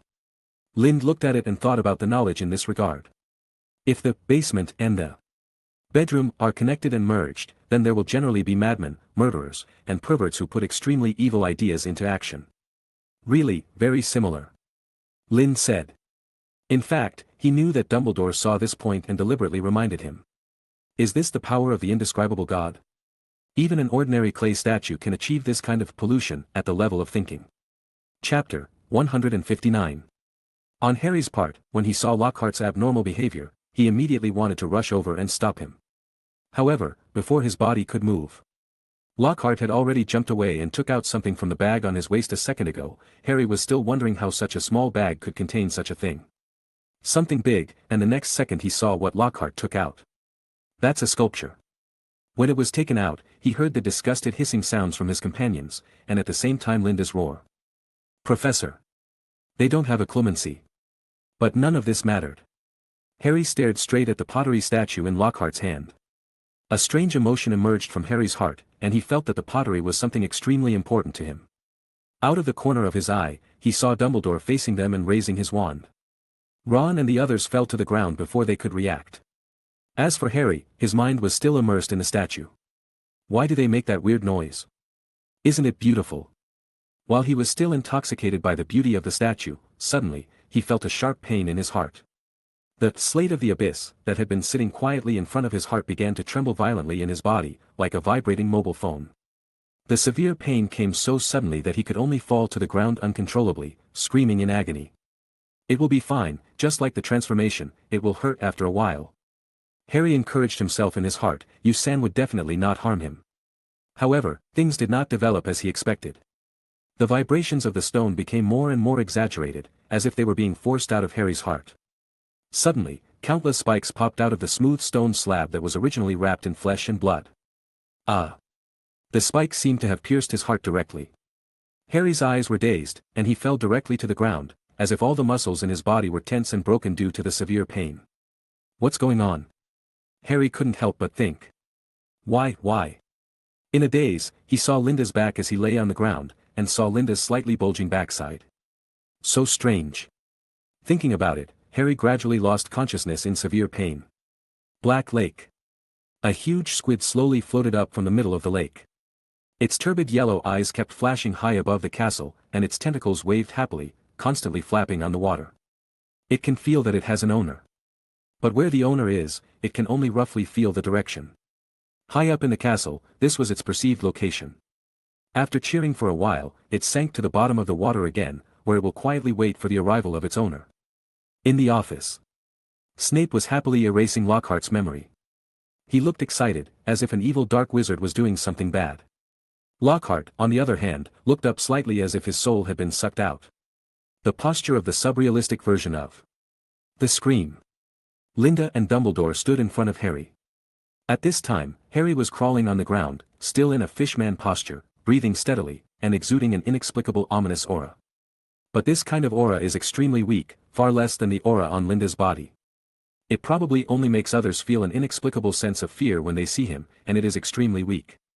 As for wanting to pollute reality, it is still far from being achieved. Maybe we can achieve it in the future. Professor, is it really okay for him to be like this? Lynn said hesitantly. It was undeniable that it was almost his fault that Harry would become what he is today. It's okay, Harry's soul is not affected, there is a force protecting him. Dumbledore smiled and signaled to Lynn not to worry too much. Protecting him? Is it you?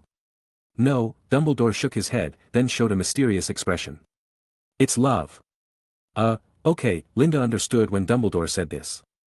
What he should have said was that 12 years ago, Lily gave her life before she died to cast a protective spell for Harry that would protect him until he reached adulthood at the age of 17. Dumbledore also always called this the power of love in the original novel. Maybe the release of this spell really requires love. Who knows? Anyway, that's not something he can touch now. That professor, his body. I can't do anything about his body, Dumbledore shook his head solemnly.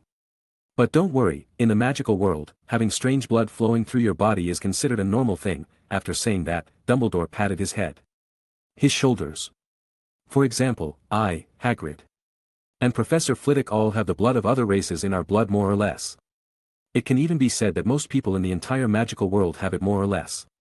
It's just that on the surface most of us have it, it's just that you can't tell. Hearing this, Linda nodded clearly.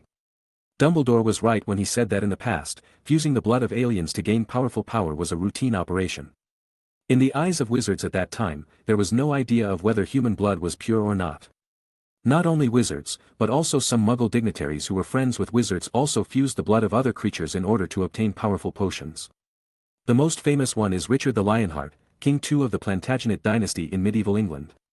He is a typical Muggle who combines the blood of other creatures. This really enlightened Lind. Blood fusion is an unreasonable heresy in the eyes of Muggles, but it is a normal thing in the eyes of wizards. Of course, Slytherins are an exception. Most of them only think about pure blood in their minds, and the rest are garbage and inferior to them. After knowing this, Lind studied Harry lying on the ground again, poking his wand here and there. He lost interest after watching for a while. Harry's current appearance is basically the same as when he didn't grow tentacles and wings. As for whether he can grow tentacles and wings in the future, it is still unknown. He did know that Harry was directly injected with a tentacle by Mr. K. But he didn't know to what extent this tentacle would cause transformation. At this time, Lind had come to the cabinet. He looked at a golden trident that was taller than him and showed a puzzled expression. "Professor, what is this?" Dumbledore also walked over, and then found that the trident was placed in the cabinet and kept shaking. "This is someone else's stuff, I don't know the details," Dumbledore said. When Lind heard Dumbledore say it was someone else's stuff, he felt a little disappointed. He wanted to try it out, but it turned out that it was not Dumbledore's stuff, so he gave up. Now this trident is a little strange. If it wasn't Dumbledore's stuff, and he took it and something went wrong, Dumbledore would be in a difficult position. Just when he wanted to take a look at the others, he heard Dumbledore say, "But I don't think he would mind you taking a look." Lind was a little surprised. "Does he know me?" "Yes, that person knows you," Dumbledore smiled and deliberately blinked at Lind. "Could it be that I know that person too?" Lind thought to himself, Dumbledore's expression clearly had something to say. After thinking for a while, Lind still couldn't figure it out. He knew him, so his stuff was qualified to be placed in Dumbledore's cabinet. Then he must be a very powerful person. Second, he has a good relationship with Dumbledore. Third, he also knows Lind and knows him well, so Dumbledore can say for sure that he won't mind. He thought about the people he knew but couldn't think of one. But this didn't stop Lind from opening the glass door of the cabinet and taking out the trident. Lind felt its heaviness as soon as he took it in his hand, and he barely stabilized the trident with both hands. Boom! Lind smashed the bottom of it on the ground, and then stood it up with one hand. "Good guy, so handsome." Lind sighed. After carefully feeling the halberd, Lind suddenly felt a little strange and looked at Dumbledore. "Professor, it is a spellcasting prop." "Oh. Really? Then try it. Is it okay?" Lind confirmed it, and then saw Dumbledore nod. Luminescent flash. Linda raised the trident high, as if it were a huge magic wand, and began to wave it towards the sky. A white light began to shine at the tip of the spike in the middle of the trident, but this white light was no different from that emitted by Linda's wand. It was just a strange-looking spellcasting tool, and it could also be used for close combat. Linda suddenly thought of a wizard who was very similar to Dumbledore in his previous life. He liked to chop monsters with a knife directly, and was called the White-Robed God of War and a close combat wizard. Thinking of this, Linda smiled and removed the fluorescent spell. In fact, he could feel that this trident had a tendency. It seemed that it was not suitable for casting the usual spells, but there were other spells suitable for it. And it was still shaking, and I didn't know what it was shaking. Thinking of this, Linda put it back in the cabinet, and then looked at Lockhart again. At this time, Snape's memory erasure was also completed. Lockhart was leaning against the wall with a dull face, obviously not recovering yet. "Professor, there is nothing else to do after that, right?" Lind asked. Dumbledore sighed and nodded. After that, Lind looked at Harry and the others lying on the ground again. He had no intention of taking them away, because he still had to find Anderson and reorganize his inner world. After saying goodbye to Snape and Dumbledore, he walked out of the office. "There will be classes every Saturday night in the future." Snape's voice faintly reached Lind's ears. Lind was overjoyed. He could finally start learning the magic that turned into black mist that he had mentioned earlier. After leaving the office, Lind first ran to Lockhart's office to check it out, then ran back to the lounge, and then saw the tired Anderson in the corner of the dormitory. Lind checked it out, and after learning about the situation from him, he felt relieved. At that time, Anderson broke free from a small binding spell of Lockhart. Then, because he was worried that Lockhart had some tracking spell on him, he did not go directly to Lind, but flew directly to the depths of the forbidden forest in front of Lockhart, hoping to mislead Lockhart. There was nothing wrong with his approach, but it was a pity that Lockhart had set up tracking methods in his book. After finding Anderson, Lind ran to the room of requirement and entered the pool house. After sinking to the bottom of the water, Linda felt the comfort brought by the water on his body, slowly closed his eyes and entered the intracranial world. Although half a week had passed since what happened that night, the young wizards at Hogwarts still couldn't believe that Professor Lockhart, who seemed weak and incompetent, was actually the leader of the Chamber of Secrets incident. As for why he was caught, it was because he decided to attack a young Gryffindor wizard named Lind that night. Brother Augustus. During lunchtime, Colin ran to Linda and squatted down next to him. He called Linda with a trembling voice, and his face was full of worry and fear. Lind peeled a shrimp carefully and put it into his mouth. He turned to look at him and said, "What's wrong?" "Professor Lockhart's matter," Colin whispered, but his words became smaller and smaller, and Lind couldn't hear what happened next. But he did know what Colin was going to say next. Linda waved his hand and said softly with an indifferent expression, "It has nothing to do with you, just pretend that what happened before didn't happen, I don't know you either." Colin was relieved to hear his words. Then he thanked her profusely and ran away. Lind didn't quite understand why Colin had to talk about this in the auditorium, during lunchtime, when there were so many people. "You obviously have enough time to find me alone, and I won't refuse." Linda shook his head with a wry smile, then forked a piece of fried fish and put it on the plate in front of him. But who can understand Colin? He no longer dared to stay alone with Lind. It had been 3 days since Lockhart's incident. During this period, Colin had also given himself 2 days of fuel, motivating himself to face the devil bravely and find the devil. Linda said this and begged him to spare his life. He was afraid that Lockhart and Lind would reveal his affair, and then he would go to jail as an accomplice. Harry and the others were sitting around Lind at this time, and they were the same. Although 3 days had passed, they still couldn't forget what happened that night. The first thing that happened when Lind defeated Lockhart was an exaggeration, because they learned that Lockhart had just been hiding his strength in Hogwarts. There was also Linda and Dumbledore chatting, and they felt like they were at home in Dumbledore's office. They still remember that night. Linda asked them to find Dumbledore and tell the stone beast his name if he didn't know the password. "What does that little bastard want to do? He let me go several times and he doesn't dare to face me anymore." This scene was so shocking that they turned to stone on the spot. They had previously thought that this stone beast would only assume a fierce posture and ask for passwords in a dull manner. After they emphasized that it was really important and dangerous, the stone beast actually told them the password. Then they were able to find Dumbledore, who was about to sleep. Ron slumped down on the chair, chewing bacon in his mouth. "To be honest, it's hard for me to believe that we are the same age." Lind thought back to the scene that night. A 13-year-old brat with no hair at all was actually interrogating Lockhart, who was in his 30s, in Dumbledore's office. "It's really against the rules, but it really happened. I understand your mood very well." Lind comforted Ron. Jane suddenly patted Lind, and then pointed to the right, "I'm here to find you again." After saying that, she looked at Lind's face that suddenly darkened, and then forced a smile on his face, and laughed. Chapter 160. As expected. They wanted to know the details of what happened. Linda took a long time to tell them that the process of the incident was no different from what the teacher said, and there was no other supernatural things. The secret room incident was really done by Lockhart. They were not the only ones who came to ask Linda. During this period of time, Linda was asked the same question by more than 10 groups of people. After that, he hurriedly finished his food and left. Before Dumbledore officially announced this series of things in the school, he planned to bury himself in the corner of the lounge that belonged to him, and not come out to find things for himself. On the way back to the lounge, Linda happened to bump into Luna. Since she heard that Linda exposed Lockhart's conspiracy, she has been staying in the lounge for the past few days and wanted to make a gift for Linda. Because she herself was also a victim of the secret room incident, Linda could be regarded as helping her revenge. Luna took out a hair tie from her pocket, which was decorated with shells, pebbles, etc. And there was also a metal bird head in it. "I actually made several, but I think this one is more suitable for you. It has a crow head, and your friends will definitely be happy to see it." After Luna showed it to Linda, she did not hand it to Linda directly, but walked behind him and wanted to help him tie up his hair. "Ah. If you don't like it, there are several more, all for you," Luna said, while taking out several more from her pocket and began to put them on Linda's hair. "Damn, you won't tie it into something weird for me.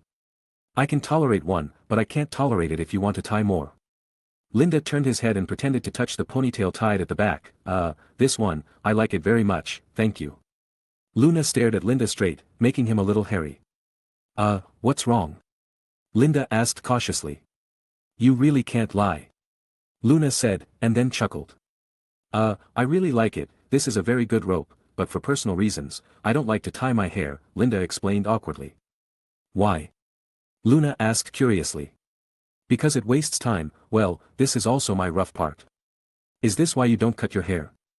Linda nodded. But washing your hair wastes more time. There is a curse. Linda smiled. After that, Linda hurriedly found an excuse that Anderson was going to lay eggs to say goodbye to Luna, and then ran back to the common room. The matter of the Chamber of Secrets and Lockhart came to an end. Linda took out the parchment and began to write the homework that he had not done in time before. I don't know who will be the teacher of defense against the dark arts in the future. Linda thought to himself. Since Lockhart was sent to the Ministry of Magic for questioning, the defense against the dark arts classes of all grades have been suspended in the past few days. Did Lupin appear early? Linda couldn't help but think. Then how is this curse calculated? Will he leave at this time next year due to a special accident? Or will other teachers come to teach? Snape? Snape is impossible. He has no way out. As long as Dumbledore is still there, he can't be the teacher. Why? Lynn didn't know. Maybe he was worried about the curse, or Dumbledore thought that this position was not suitable for Snape. After all, Snape's personality and knowledge would be a good fit for defense against the dark arts, and his talent would be greatly blossomed. The degree of blossoming is estimated to be unbearable for students, and they would be made to live a life worse than death by him. And no one can replace his potion learning. In the original book, Slughorn, Harry's 6th grade potion teacher, was indeed very good at potion learning, but Lynn felt that he was not as good as Snape. Slughorn, the old bitch, had a bad atmosphere, formed a small group, and flattered the powerful. He kept talking about who he knew, which could easily lead the children astray.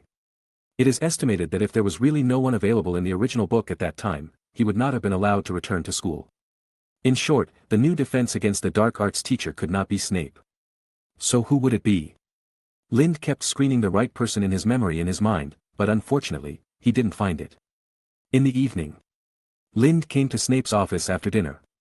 The great hero of Hogwarts is here, Snape mocked him the first time he saw him. He was walking out of the inner room at this time, and the gloves on his hands were still stained with blood. What is the great hero doing here? Snape asked in confusion. Linda was stunned for a moment, and then confirmed in his mind again and again that today was Saturday. Professor, didn't you say, however, he was interrupted by Snape before he finished speaking. Since you are here, help me deal with these frogs. As he said, Snape walked into the inner room again. Linda listened to the gurgling bubbles coming from inside. It was obvious that he was still brewing some potion. Good guy, it was intentional. It was estimated that he complained in the lounge this afternoon that he couldn't be a defense against the dark arts teacher, and now he is suffering retribution. Damn.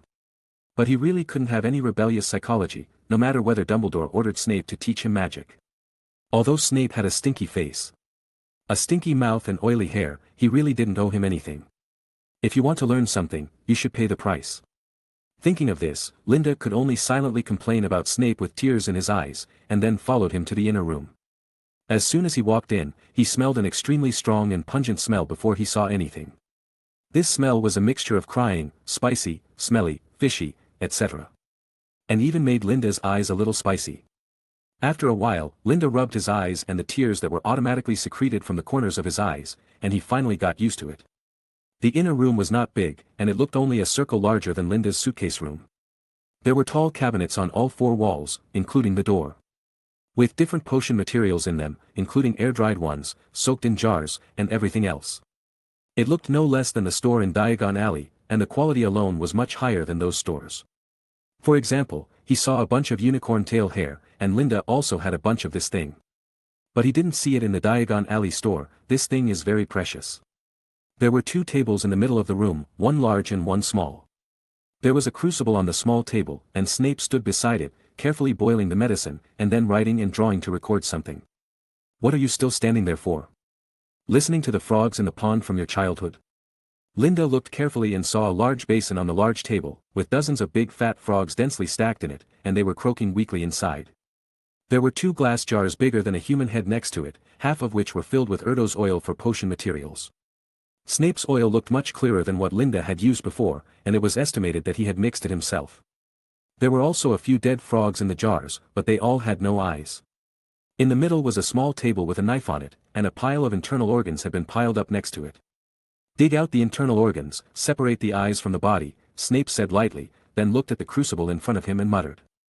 You can try to reduce the amount of Lingding grass. Linda walked over, immediately took out his dragon leather gloves from his waist bag and put them on, then grabbed a fat frog and stabbed it in the throat with a knife. Warm blood flowed on his hands, and a stench rushed to his nose. The fat frog kicked its legs weakly twice and died completely. Lin's face remained unchanged. His method had already made the frog die quickly. As for the smell and blood, he didn't care at all. Cut open the abdomen and pull out the internal organs. Use a small razor to dig out the eyes and tear off the connecting nerve bundles. In just 1 minute, a frog was processed. Snape looked at Lin's method, which was a bit awkward but decisive and direct, and nodded calmly, then turned his attention to the potion in front of him. This was a new potion, and Snape was trying to improve it. Chapter 161. After working continuously for more than an hour, Linda finally cleaned up all the frogs in the pot. The frog carcasses were full of frogs soaked in the pot, and the pot with eyes was half full. There was a thick layer of blood on the gloves, and there was an unpleasant fishy smell on it. It was the smell of blood mixed with various organ wastes, which could be called a biochemical weapon. However, these smells have no effect on him at all, they are just unpleasant. Snape's potion brewing seemed to have entered a new stage at this time. He also turned his attention away from the crucible, walked to Linda's long table. Waved his wand, and then removed all the ingredients on the table. The pile of flesh and blood composed of various organs was cleaned. Dumbledore said you wanted to learn a spell that turns your body into a puff of black smoke. And I'm curious, where did you know this spell? I learned about it from old newspapers more than 10 years ago. At that time, Voldemort's followers were really in full swing. They regarded all rules and laws as nothing. And they just flew around the wizarding and muggle worlds all day long. Lin took off his gloves and smell your fingers. There was also a faint fishy smell on the fingers. It seemed that even the gloves made of dragon skin could not completely isolate the penetration of external things on a microscopic level. This spell is much less difficult than a clemency, Snape said calmly, still without a good expression on his face, and walked out as he spoke. Dumbledore actually asked me to spend time teaching you. I think he obviously looks down on you. Is this a compliment to me? No, Snape must be cheating. As he said that, Linda had followed him to the office outside. He sat down on the chair, then took out a piece of parchment and put it on the table. With his fingers facing each other, he looked at Linda. I think you can be completely self-taught. What you think? Lind picked up the parchment, and before he could read the contents on the paper, Snape said at the right time, continue to come here every Saturday night, and if there is anything you don't understand, ask me. If there are no questions to be answered, then. He didn't finish his words, but the expression on his face spoke for itself. If there were no doubts, then just like tonight, do something before leaving. Even though he had brought in free labor. Lind also had a vague feeling that Snape had been short of manpower recently. The frogs he just processed were obviously one of the materials that would be used in subsequent lectures. In addition, there were many materials that had not been processed. House elves can indeed process some materials roughly, but there are some that they can't handle. At this time, Snape usually handles it himself, or he treats it as a kind of punishment and lets those poor children handle it. This is usually enough for potions teaching in 7th years. But now Snape may have other things to do and he has to waste time, and a free labor force like Linda appears at the right time, so it is normal to find an excuse to let Linda do things. Lind nodded. Just like what he said before, it was understandable for Snape to ask him like this. There was nothing to say, just do it. Afterwards, Linda said goodbye to him and left the office. As expected, Harry and Ron were brutally murdered by Snape during the potions class on Monday morning, and they probably had to deal with the potion materials at night. He did it on purpose, Harry shouted in a low voice, inserting the knife into the table. Look at what he looks like now, he looks like a bat. Linda was sitting in the seat in front of him, with a calm face, looking peaceful and beautiful in the world. He took out a water glass and took a sip of water, smiling lightly, like a little old man who looked down upon life. He completely understood what Harry was going through. Who knows that Snape is such a person? And having someone suffer with him made him feel much more comfortable. After class, Lind was behind the crowd. Before he left the classroom, he heard Malfoy's shout from the front. Dad! Linda looked up and saw a man standing on the side of the corridor. He looked about 8 meters tall. His smooth blonde hair was combed back and spread down his back. His face was very clean, his eyes were sunken, and his eyes were sharp and focused. He was also well-dressed and neatly dressed, wearing a windbreaker with a double-row vest underneath, and some small accessories with a unified double-horned Western dragon head logo. He placed his hands on a snake-headed cane in the middle. There was a slit in the handle that could be twisted open to extract his wand. He looks exactly like the movie version of Lucius Malfoy in Lynn's memory. To be honest, when Lynn watched the Harry Potter movies in his previous life, he really felt that Draco and Lucius didn't look like father and son at all. Lucius in the movie really has an aristocratic bearing. He can be said to be the person who Lynn feels has the most Slytherin flavor. He keeps his inner thoughts to himself, is proud and possesses power, and although his actions sometimes feel a bit pretentious, they do make people feel very noble. On the other hand, Draco. If we follow the future storyline, he will indeed become annoying in the future. But at least now, in his second year, he is a little brat who never talks about pure-blood glory or power. Just like those silly children in the previous life who felt that they had seen through life when they were more than 10 years old. Putting these thoughts aside, Linda smiled. In fact, he quite liked future Draco. He is also a young master who learned clemency at a young age. He and his parents care about each other and are willing to do whatever it takes to protect each other. He did not remarry after his wife died. Etc. There are indeed points worth Lynn's appreciation. In the future, he will have a unique charm that belongs only to villains. But now he is hard to describe. After that, he put his mind on the parchment scroll of the mist spell that Snape gave him the day before yesterday. Just as he was thinking, he suddenly felt a unique gaze on him. What is the feeling of being watched suddenly? Lynn couldn't say it. Maybe he felt that the ambient sound around him suddenly decreased, or maybe he suddenly noticed something wrong with the corner of his eye. This is an inexplicable feeling that many people have had. Suddenly feeling something wrong for no reason, and then turning his head to see someone staring at him. This is how Lynn feels now.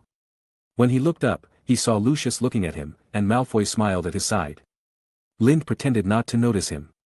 His eyes did not stay in Lucius's direction. He shook to the right, then retracted his eyes and walked towards the corridor as if he didn't feel anything. Obviously, Draco just said something to Lucius, and then Lucius noticed him. And it is certain that they have no good intentions towards him. Linda walked over as if nothing happened, but he didn't notice that his disregard was the most abnormal. Whether you know Lucius or not, whether you know the Malfoy family or not, at least in this school, Lucius's power standing there is enough to attract the attention of all the little wizards, and at the same time make these little guys retreat.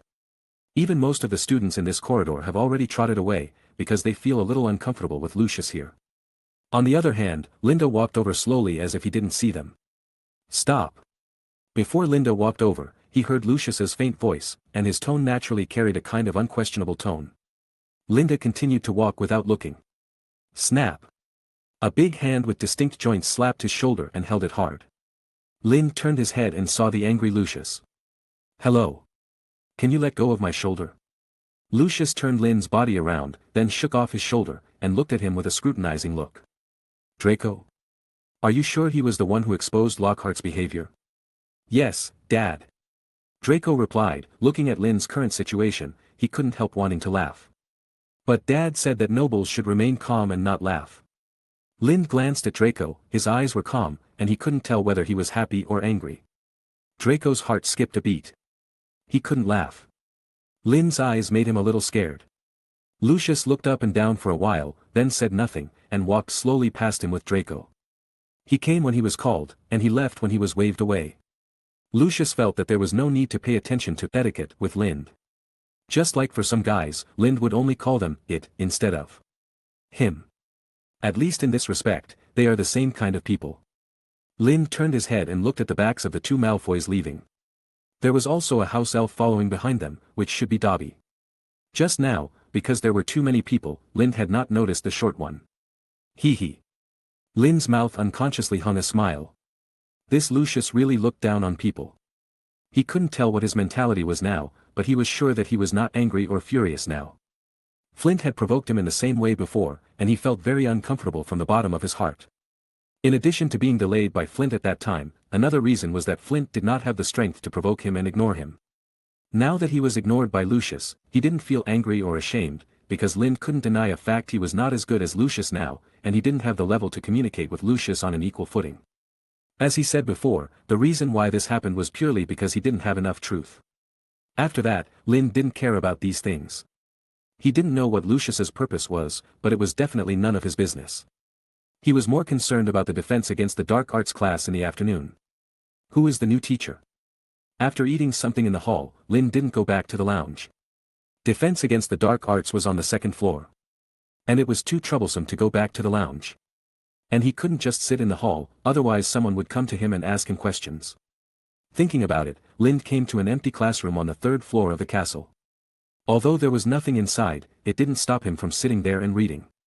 First, he took out the textbook of potions, turned to the part he had studied before, and began to mark and draw on the book. He made a mental draft in his mind, so that he would be much more efficient in doing homework at night. Then he unfolded the parchment scroll again and began to try to practice. Interestingly, this is also a permanent magic like brain occlusion. After learning it, you don't need to chant the spell, you can use it whenever you want. Of course, consumption, transformation speed, etc. are another matter, which depends on the proficiency and understanding of this magic. Imagine yourself turning into nothingness, and your body slowly disintegrating. Oh, it's all thanks to me, how can other little brats understand what nothingness means? Linda put down the parchment roll, then followed the posture of the Taoist priests in the TV series, crossed his legs. And closed his eyes naturally. He had practiced brain occlusion before, and the conditions here were not so good, but he could make do. About half an hour later. Linda slowly opened his eyes. No change, too many distracting thoughts, especially when I closed my eyes and began to feel the changes in my body carefully. Thinking of this, Linda couldn't help but knock his head. I can't immerse myself at all. Although this is definitely not something that can be practiced in a short time, I feel that I haven't even taken the first step. Thinking about it, Linda decided to change a method. Taking out the piano he bought in London from his waist bag, Linda placed it on his thighs while sitting cross-legged, then thought for a while, and stood up to lock the door of this room. After that, when he sat down again, he had returned to his old posture.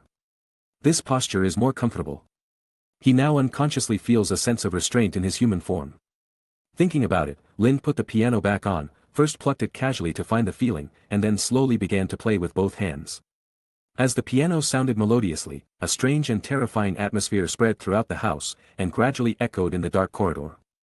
He played Halloween theme. Just looking at the name, you can tell that this is a song with a slightly scary atmosphere. It is an episode in the famous horror series, Halloween, which plays every time the protagonist Michael Myers appears to kill people. Lynn likes this tune, and the name Michael Myers is also used by him as the name of the vest after he drank the aging drug.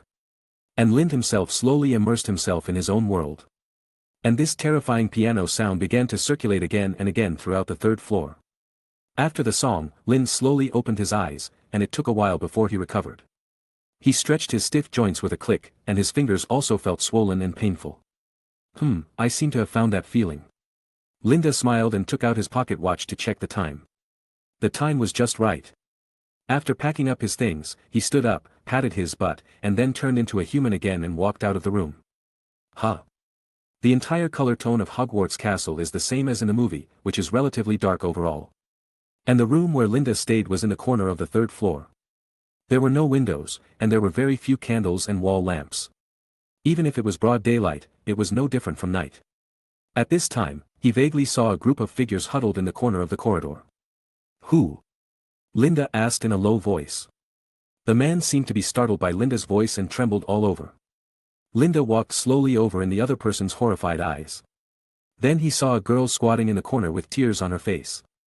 Don't kill me. I will never tell anyone that the devil's voice was made by you. Are you scared like this because of the piano I played? There is no danger in school, child. Linda tried to comfort her as much as possible. As a result, the girl didn't listen to him at all, but just sobbed quietly, looking at Linda's face full of shock. Linda frowned, looked at the girl in front of him, and then thought about the time before his class.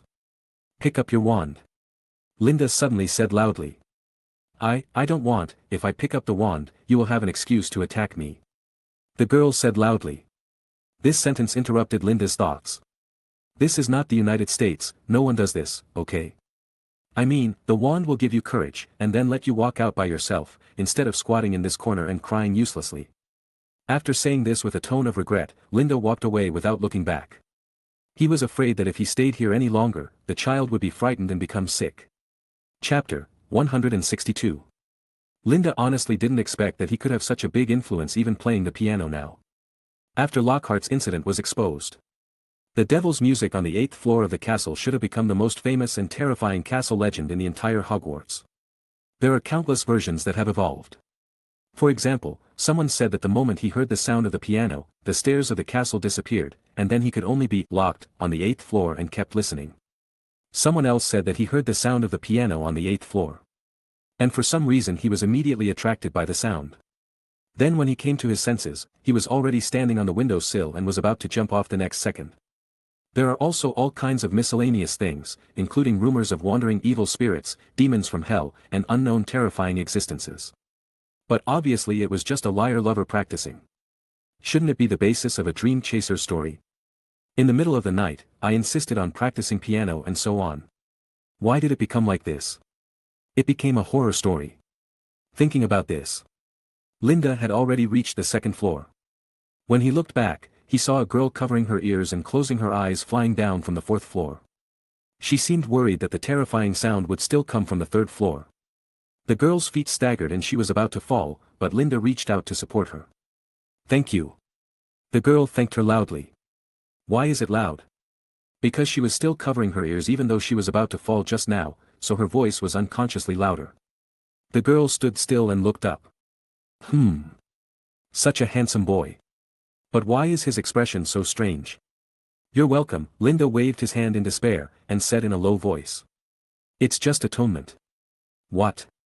She didn't hear clearly and wanted to continue asking, but the boy was already walking away. Linda's heart was broken. "It's all my fault, I'll never play the piano in a crowded place again." Linda was completely silent on this matter at this time, silently accepting that there was really no audience for the piano he played. Slowly walk into the defense against the dark arts classroom. At this time, the teacher has not come yet, and there are still about 5 minutes before class. The children in the entire classroom were intensely discussing with each other who the new teacher would be. Linda found a seat, and as soon as he sat down, he felt someone poking him from behind. Turning around, Harry saw 4 people running over and sitting around him. Ron looked at Linda excitedly and expectantly. "Linda, do you know who the new teacher is?" Linda shook his head. "I don't know, I'm looking forward to it too." Hermione, Harry, and the others showed disbelief on their faces. "Come on, you can enter and leave Professor Dumbledore's office freely. Do you still know this?" Linda stared blankly at Ron who said this. "Do you think he is my father?"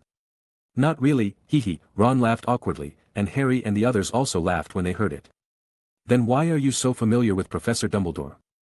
Harry asked curiously. "Well, because I'm dying, Dumbledore often cares about me." "Well, that should be the case." Hearing his words, the atmosphere among several people couldn't help but become awkward. Hermione forced a smile and said, "This is not funny at all, Lind." "Okay." Spreading his hands, Lind turned his head helplessly. He had already heard heavy footsteps entering the classroom. This could not be the footsteps of students. Seeing the person coming, all the little wizards couldn't help but open their mouths and exclaimed.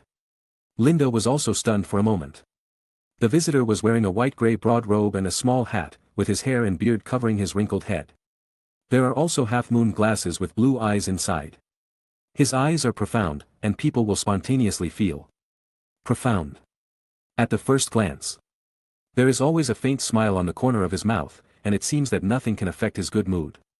It makes people feel that he always has everything firmly in his hands. In fact, this is indeed the case, because he can really control most things firmly in his hands.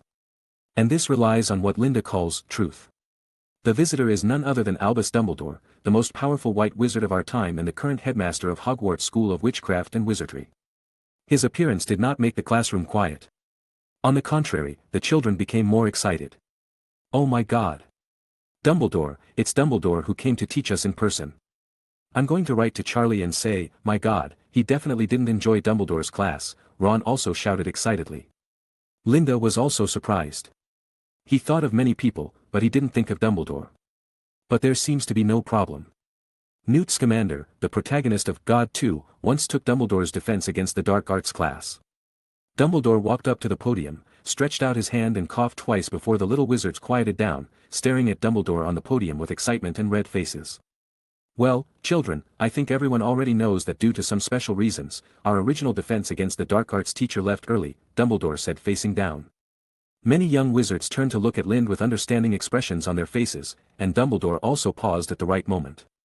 Then the rest of the lessons can only be taken over by me, an old man. I hope you won't dislike it.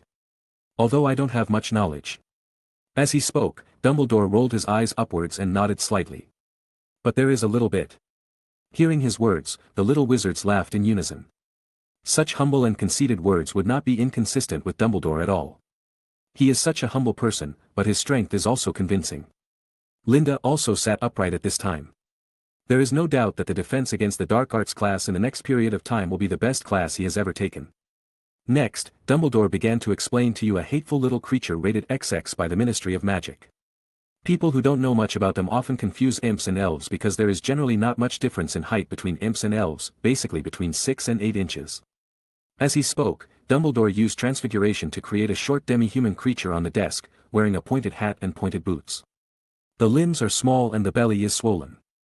Its ears are also pointed, its body is pitch black, only its eyes are red, and there is a slender tail with an underhook behind it. The little devil kept running on the table, and then swooped on Dumbledore's beard, which made everyone laugh. After that, Dumbledore could only grab it directly in his hand. You see, little devils cannot fly like elves, and they are not as colorful as them, they are usually dark brown or black. As he spoke, Dumbledore showed his method of catching the little devil. Look, when I caught the little devil, I pinched both sides of its mouth and twisted its head. Can anyone tell me what this is? Why? Hermione's hand shot out like an ejection. Miss Granger. Hearing her name being called, Hermione stood up with satisfaction, and then said, because the breath they blow from their mouths can wither plants and make people and animals sick. Very good, Miss Granger's answer is very standard. I want to give Gryffindor 3 points. Dumbledore praised without hesitation, making Hermione uncontrollably excited. After all, this came from Dumbledore. Praise for Leto. Chapter 163. Dumbledore's class was easy to understand. He taught theory in the first half of the class, and in the second half he directly conjured up a bunch of little demons for students to observe. Neville still couldn't hold the little demon's face steadily. Not only did his finger get bitten, but he was also blown by several little demons. Just when he was crying and worried that he would get seriously ill, Dumbledore told them that these little guys transformed by transfiguration didn't have the ability to blow out poisonous gas. They just had a little bad breath. Which was hard to accept. Linda pinched the little demon's mouth and watched carefully. The little demon saw Linda actually pointed his face at it. And was about to puff up his face to blow at Linda, and then he saw that the wand in Linda's hand suddenly turned into a sharp knife. Hush hush. A soft whistle came out of its mouth. Linda looked at the expression of the little demon and became interested. It's incredible, vixens, imps, Cornish elves, goblins, these miniature subhuman species, they have their own clothes, their own social system, and they can even speak human language. It's a pity that they are still classified as animals, Jane said, holding her head. The little devil in her hand had been thrown out by her and didn't dare to come back. Yes. It's really interesting, just based on their intelligence, they should be able to serve as assistants to humans. Intelligence? It's okay, just a little better than some dogs. The main thing is that they have no discipline and are evil and chaotic by nature. It's just that many of their body structures are similar to humans, but they just use human language. Oh. What do you mean? They also have the concept of clothing, although most of them are not much different. Even as Dumbledore just introduced, this unique and fixed clothing has become one of their racial appearance characteristics. There is a book that introduces it in detail, but I don't know if Hogwarts has it. What book? Magical Creatures, Demi-Humans. This book is now boycotted and has been discontinued. Because centaurs and merfolk voluntarily joined the animal category. This surprised Lind. He knew about this book. Last year, when he first heard about Atlantis, Cedric told him which books he could learn about it, including this book called Magical Creatures, Demi-Humans. But Lind read Mysterious Atlantis at that time, and the story of the White Ship in it triggered a series of events afterwards. So he didn't read this Magical Creatures, Demi-Humans at that time. So it's this book. Lind nodded in understanding. He can borrow this book to read in the future as a pastime in his spare time. After that, Lind started to play with the little devil in his hand. If it wasn't a creation of Dumbledore's transfiguration, if this wasn't in class, he would have cut the little guy open and studied it carefully. As for why he didn't study Vixen and goblins, because they were too dirty, especially Vixen, even their blood had a strong smell. He could tolerate the smell of Snape's alchemy room, but that was because he needed Snape's help. Unlike Vixen and goblins, Lind wasn't that interested in them. It can only be said that he was a little interested. Soon, amid the laughter of the little wizards, the get out of class was over. Linda was just saying goodbye to Professor Dumbledore, but he didn't expect the professor to stop him. There is a result about Lockhart. He was locked up for attacking students many times. The trial will be held this Saturday, Dumbledore added. Flint's parents put a lot of pressure on the Ministry of Magic. Linda was a little embarrassed. He wanted to take the credit. The whole Hogwarts, including Flint himself, thought it was Lockhart who did it. Dumbledore didn't say anything more about it.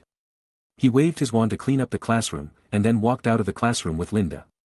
These are all trivial matters. After all, Severus has dealt with Lockhart's memory. You played a role in this matter. The role he played was just a victim who escaped death and a little wizard who accidentally discovered Lockhart's conspiracy. Linda smiled, excluding Quirrell and Flint. This is also true. As he said, Linda suddenly thought of a point. Did they evaluate Quirrell's mental state? Psychological evaluation? Dumbledore raised his lip, then thought for a while. Probably not. As far as I know, the Ministry of Magic has never conducted an investigation in this regard. Usually they can solve the case with physical evidence and some spells, such as the flashback spell. The flashback spell is an investigative spell that uses one wand to force another to play a spell. The forced one will eject the spell and the object of the spell from the end of the wand in the form of flashback. That's great. Lynn smiled and explained. It is said that some countries will reduce the punishment because the perpetrator has a mental illness, and this is also used by many people with ulterior motives. As he said this, Lynn shook his head, as if he was sad that such a good law that clearly protects human rights was used. Dumbledore heard his words and smiled silently. There are many crazy people among wizards, so this article should never happen in the magic world. That's right. You will also go to the jury next Saturday. There should be some questions for you in court. Can I not go? Hearing this, Lynn's first reaction was that it was troublesome and a waste of time. Dumbledore stretched out his index finger and waved. This won't work. They are very tough, and you are indeed the first person involved. Lynn thought about it in his mind, combined with the things he saw in the Daily Prophet. What is there to ask? The evidence is solid. Could it be that they want to add some conspiracy theories to this matter? To reduce the reputation of you and Hogwarts in this matter? As he said, Lynn also added, by the way, the anger of Lockhart's diehard fans can be transferred to you or Hogwarts. Listening to Lynn's words, Dumbledore looked at him in surprise, opening and closing his mouth, not knowing what to say, just like Lynn saw Dumbledore coming to substitute for the class before.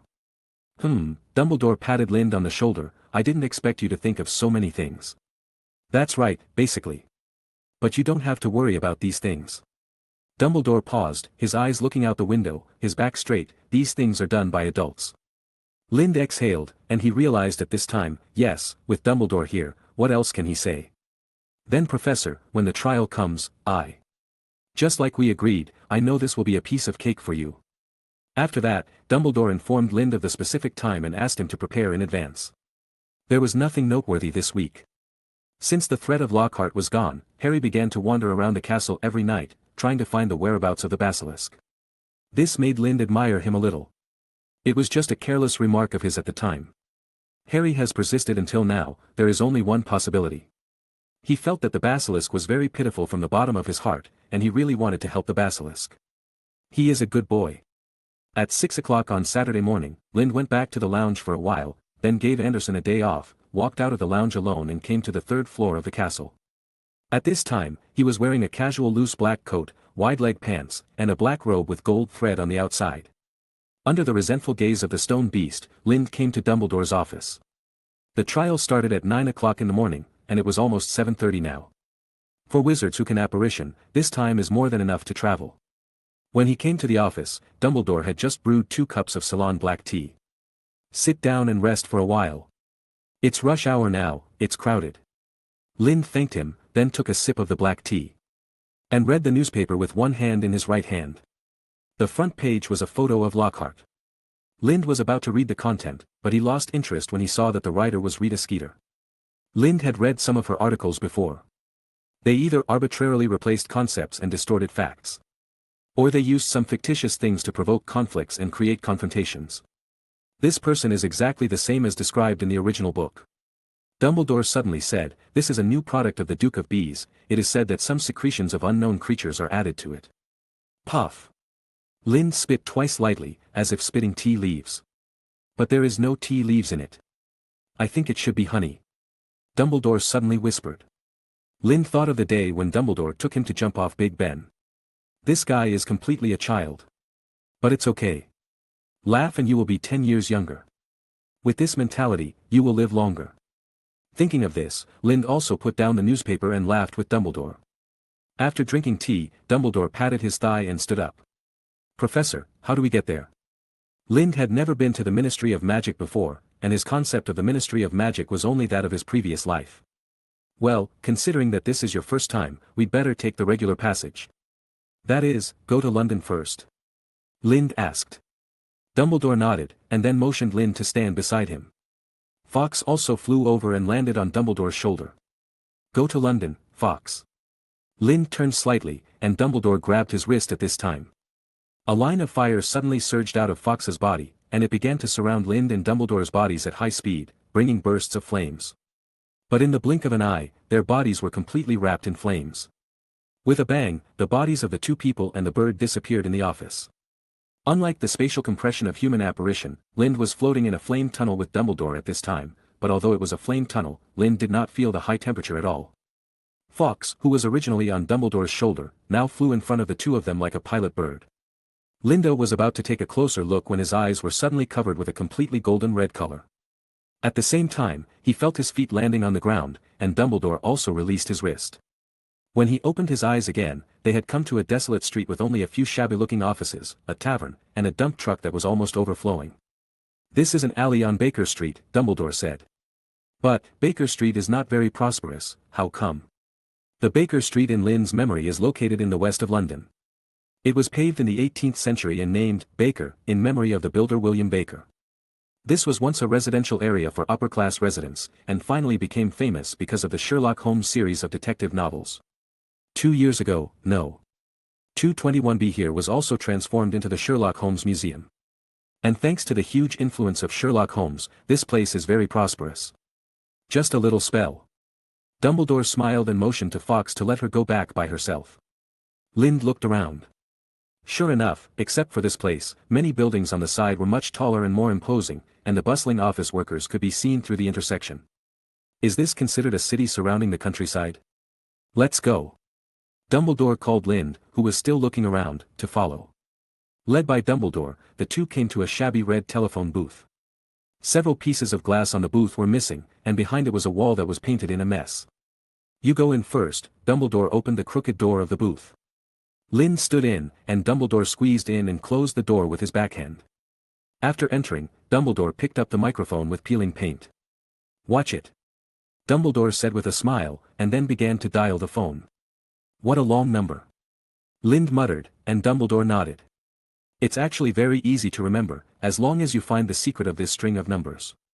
Lind smiled, he had just memorized it, and there was no need to decrypt it. As the dial whirred back to its original position, a woman's cold voice suddenly sounded in the phone booth, which scared Lind and threw out his wand.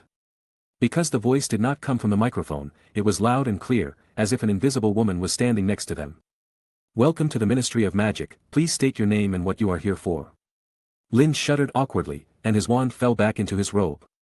Dumbledore saw Lind's actions and felt a little amused, but he still said, Albus Dumbledore, accompanying student Lind Augustus to attend Gilderoy Lockhart's trial this morning. Thank you, the woman said in a cold voice. Guest, please take the badge and pin it on your clothes. Ding dang. Under the large public telephone, a square silver badge slid out of the metal chute used to withdraw coins. Lind picked it up and looked at it. It said, Lind Augustus, witness for the prosecution. Lind took the badge and pinned it on his chest. As a member of the Wizengamot, Dumbledore did not use this badge. Even if he had not led Lind to find the way, he would not have had to walk through this passage. As for what is the Wizengamot? Wizengamot, the Supreme Wizarding Court. The word is, Wizengamot, which is a compound word composed of wizard and Wydnigamot. The Wizengamot is an important political institution in England during the Anglo-Saxon period. It is a high-level meeting chaired by the king with an irregular meeting period and varying number of people. In the wizarding world, it has a new name called Wizengamot. Every trial will have more or less wizards from this organization participating to supervise and ensure the fairness of the trial. Chapter 164. Guest of the Ministry of Magic, you need to be checked at the security checkpoint and register your wand. The security checkpoint is at the end of the main hall.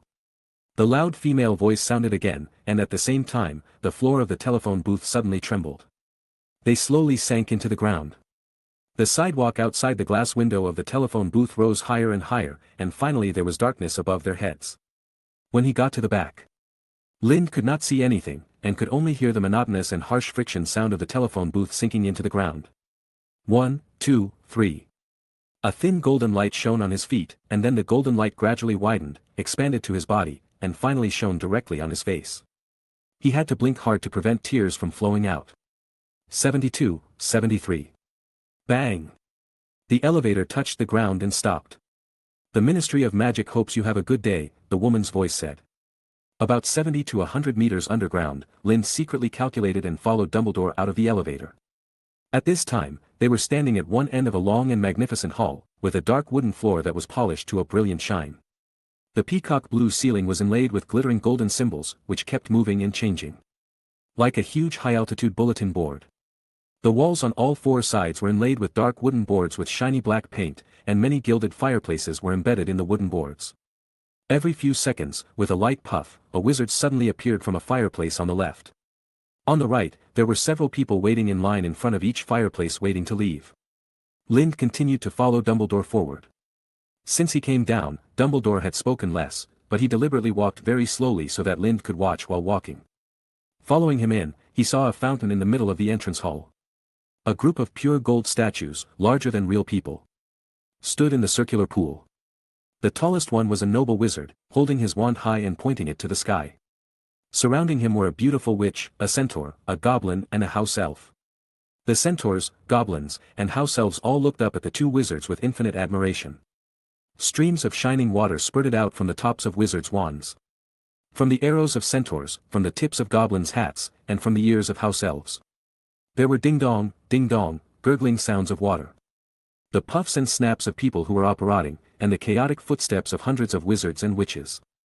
With the deadly expressions that were unique to the morning on their faces, they strode towards a row of golden doors at the end of the hall.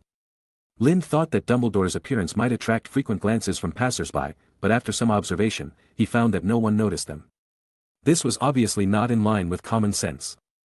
Thinking of this, Lind walked towards a newcomer without dodging or avoiding. Just as they were walking, when they were about to collide, the man set his sights on Lind for the first time. He let out a light, then moved aside a little and walked past without looking back. From beginning to end, he never noticed Dumbledore, even though he was standing next to Lind. Even though Dumbledore was so conspicuous in this hall, he never set his sights on this old man. Obviously, there was a mysterious force that made people ignore the two of them to a large extent. Dumbledore said softly, "Even if we are standing right in front of them now, they only think we are passers-by who appear in the corner of their eyes, unless we are very close like just now." Hearing Dumbledore's explanation, Lind became more curious about Dumbledore's strength. You know, Lind has never seen him pick up the wand, chant the spell, or even raise his hand. It seems that just as he thought about it, such a strange and unknown spell enveloped them, and Lind knew nothing about it. Harry must want to learn this trick so that he can face less harassment. Dumbledore smiled silently when he heard his words. Harry had the star halo since he was a child, and it was inevitable. All he could do was accept it, not use magic to escape. After all, you can escape for a while, but not for a lifetime. When passing the fountain, Harry saw many glittering silver sickles and copper nuts at the bottom of the pool, and a small stained sign next to it read, "All proceeds from the Magic Brotherhood fountain are donated to St. Mungo's Hospital for magical injuries and maladies." This way, when approaching the Golden Gate, Dumbledore led him to the left. There was a table there, and under a sign that read, "Security check," sat a wizard in a peacock blue robe and a badly shaved beard. He was looking down at the Daily Prophet intently, and Lind didn't know if they would detect someone who walked in without a security check. Dumbledore's spell was still working until the two stood opposite him, and he was still looking at the newspaper in his hand. Dong dong. Lind knocked on the table between them. The man perked up when he heard the sound. He looked up and saw a child standing opposite him. "Hello, are you here for a security check?" Lind pinched the badge pinned on his chest. "This is my first time here." Dumbledore didn't say anything, just looked at Lind, like an elder looking at a child doing something for the first time. "First time here? Alone?" "Aha." Lind said vaguely. Whether he came alone depends on whether he saw Dumbledore. "Boy, come here," the wizard said in a listless tone. Lind approached him, and the wizard raised a long golden rod, as thin and flexible as a car's antenna. He used it to sweep Harry's chest and back from top to bottom, just like a metal detector. Linda knew about the security check before, so he didn't bring anything with him except some change and a wand, and he threw his pocket bag directly into the suitcase. Magic wand, the security wizard shouted at Linda, put down the golden thing, and stretched out his hand. Harry handed over his wand. The wizard dropped it on a strange-looking brass machine that looked like a single-plate scale. The machine began to vibrate slightly. A narrow strip of parchment spit out quickly from a slit in the bottom. The wizard tore off the paper and read the words on it. The shell is made of ash wood, and the core is made of kelpie nerve. It's 12 1/3 inches long, is that correct? Yes. Linda nodded. I'll keep this, said the wizard, striking the parchment on a small brass nail. Take this back, he handed the wand back to Lind. Thanks. Go. The wizard waved his hand, and after saying that, without looking at Linda, he sat down again and opened the newspaper. Lind took the wand, and then he and Dumbledore followed the crowd into the golden foyer again. It wasn't until he walked in that Lind understood how wise Dumbledore's choice was. If there was a sparse flow of people outside the foyer, then the foyer could be called a sea of people. Some people were holding piles of crumbling parchment in their arms, some people carrying tattered briefcases were crowded among them. There are many paper airplanes flying above the constantly moving heads of people. They are not children's toys, but tools used to convey messages between departments. At the same time, there is a row of elevators in the foyer, which are blocked by exquisite golden fence doors. Dumbledore asked him to follow closely and then took the lead to squeeze to the side. Fortunately, Dumbledore was tall, and there was always a small vacuum wherever he passed. Linda followed closely behind him and did not feel the pressure of the crowd. At this time, the spell on Dumbledore no longer worked. He kept greeting people one after another, attracting many warm looks. Arriving at the entrance hall, Dumbledore pushed open a door and took Lind in. After entering, Dumbledore wiped the sweat from his forehead. That's why I don't really like coming here, he said. People are always too enthusiastic. Linda smiled and said nothing. This is a somewhat dim spiral staircase that can be accessed up and down. Dumbledore wiped his sweat and walked down with Lind. Although from the outside, we appear to be on the first floor, we are actually on the 8th floor, Dumbledore slowly explained to Lind. Up is the 7th to 1st floor. Down is the 9th or 10th floor. The 7th to 1st floors include the Department of Corresponding Things in the Magical World, large and small, and the 9th floor is the Department of Mysteries. Here we are. With that said, they had already gone down one floor along the spiral staircase, and Dumbledore pointed to the door beside them. This is an old-looking wooden door, with a rusty and discolored iron plate nailed to it that says Department of Mysteries. This is also the place where Harry first confronts Voldemort in Order of the Phoenix, and it is also a place that Lind is particularly interested in. The Time Turner, the Prophecy Sphere, the Curtain of Life and Death that caused serious death, the Brain Chamber, etc. are all here. Thinking about it, Linda couldn't help but feel a little jealous, but unfortunately, this was not the level he could reach now. After that, Dumbledore took him down again. We are going to the 10th floor, the trial room. It is also the only place that cannot be reached directly by the elevator. With that said, they came to the 10th floor. Different from the wooden door on the previous floor. This was a thick black iron door with heavy rust marks on it.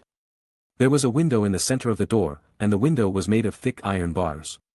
The muscles are separated like a prison door, which makes people feel a little scared when they look at it. Dumbledore slowly pushed open the creaking door and whispered something in his mouth. Here we go. After that, the two of them stepped into this lair, and Lind's expression became colder, his eyes lowered, as if nothing interested him. The 10th floor is very similar to the underground classroom of Hogwarts, with rough stone walls and torches stuck on brackets. There are many different rooms. But there is no light in them. There is only a slight whimpering sound. It sounds like wind, but it doesn't feel like it. Dumbledore said nothing and led him straight down the corridor. After turning right once, Lind saw a gloomy big black door with an iron lock at the end of the corridor. The door leading up the stairs is missing the window. It must be very depressing inside. There is also a 10 on the door. Courtroom 10. Linda took out his pocket watch and took a look. It was 8:42, nearly 20 minutes before the court session. Following the dull sound of footsteps, within a moment, they arrived in front of the big iron gate. Dumbledore paused, as if giving Lind time to prepare.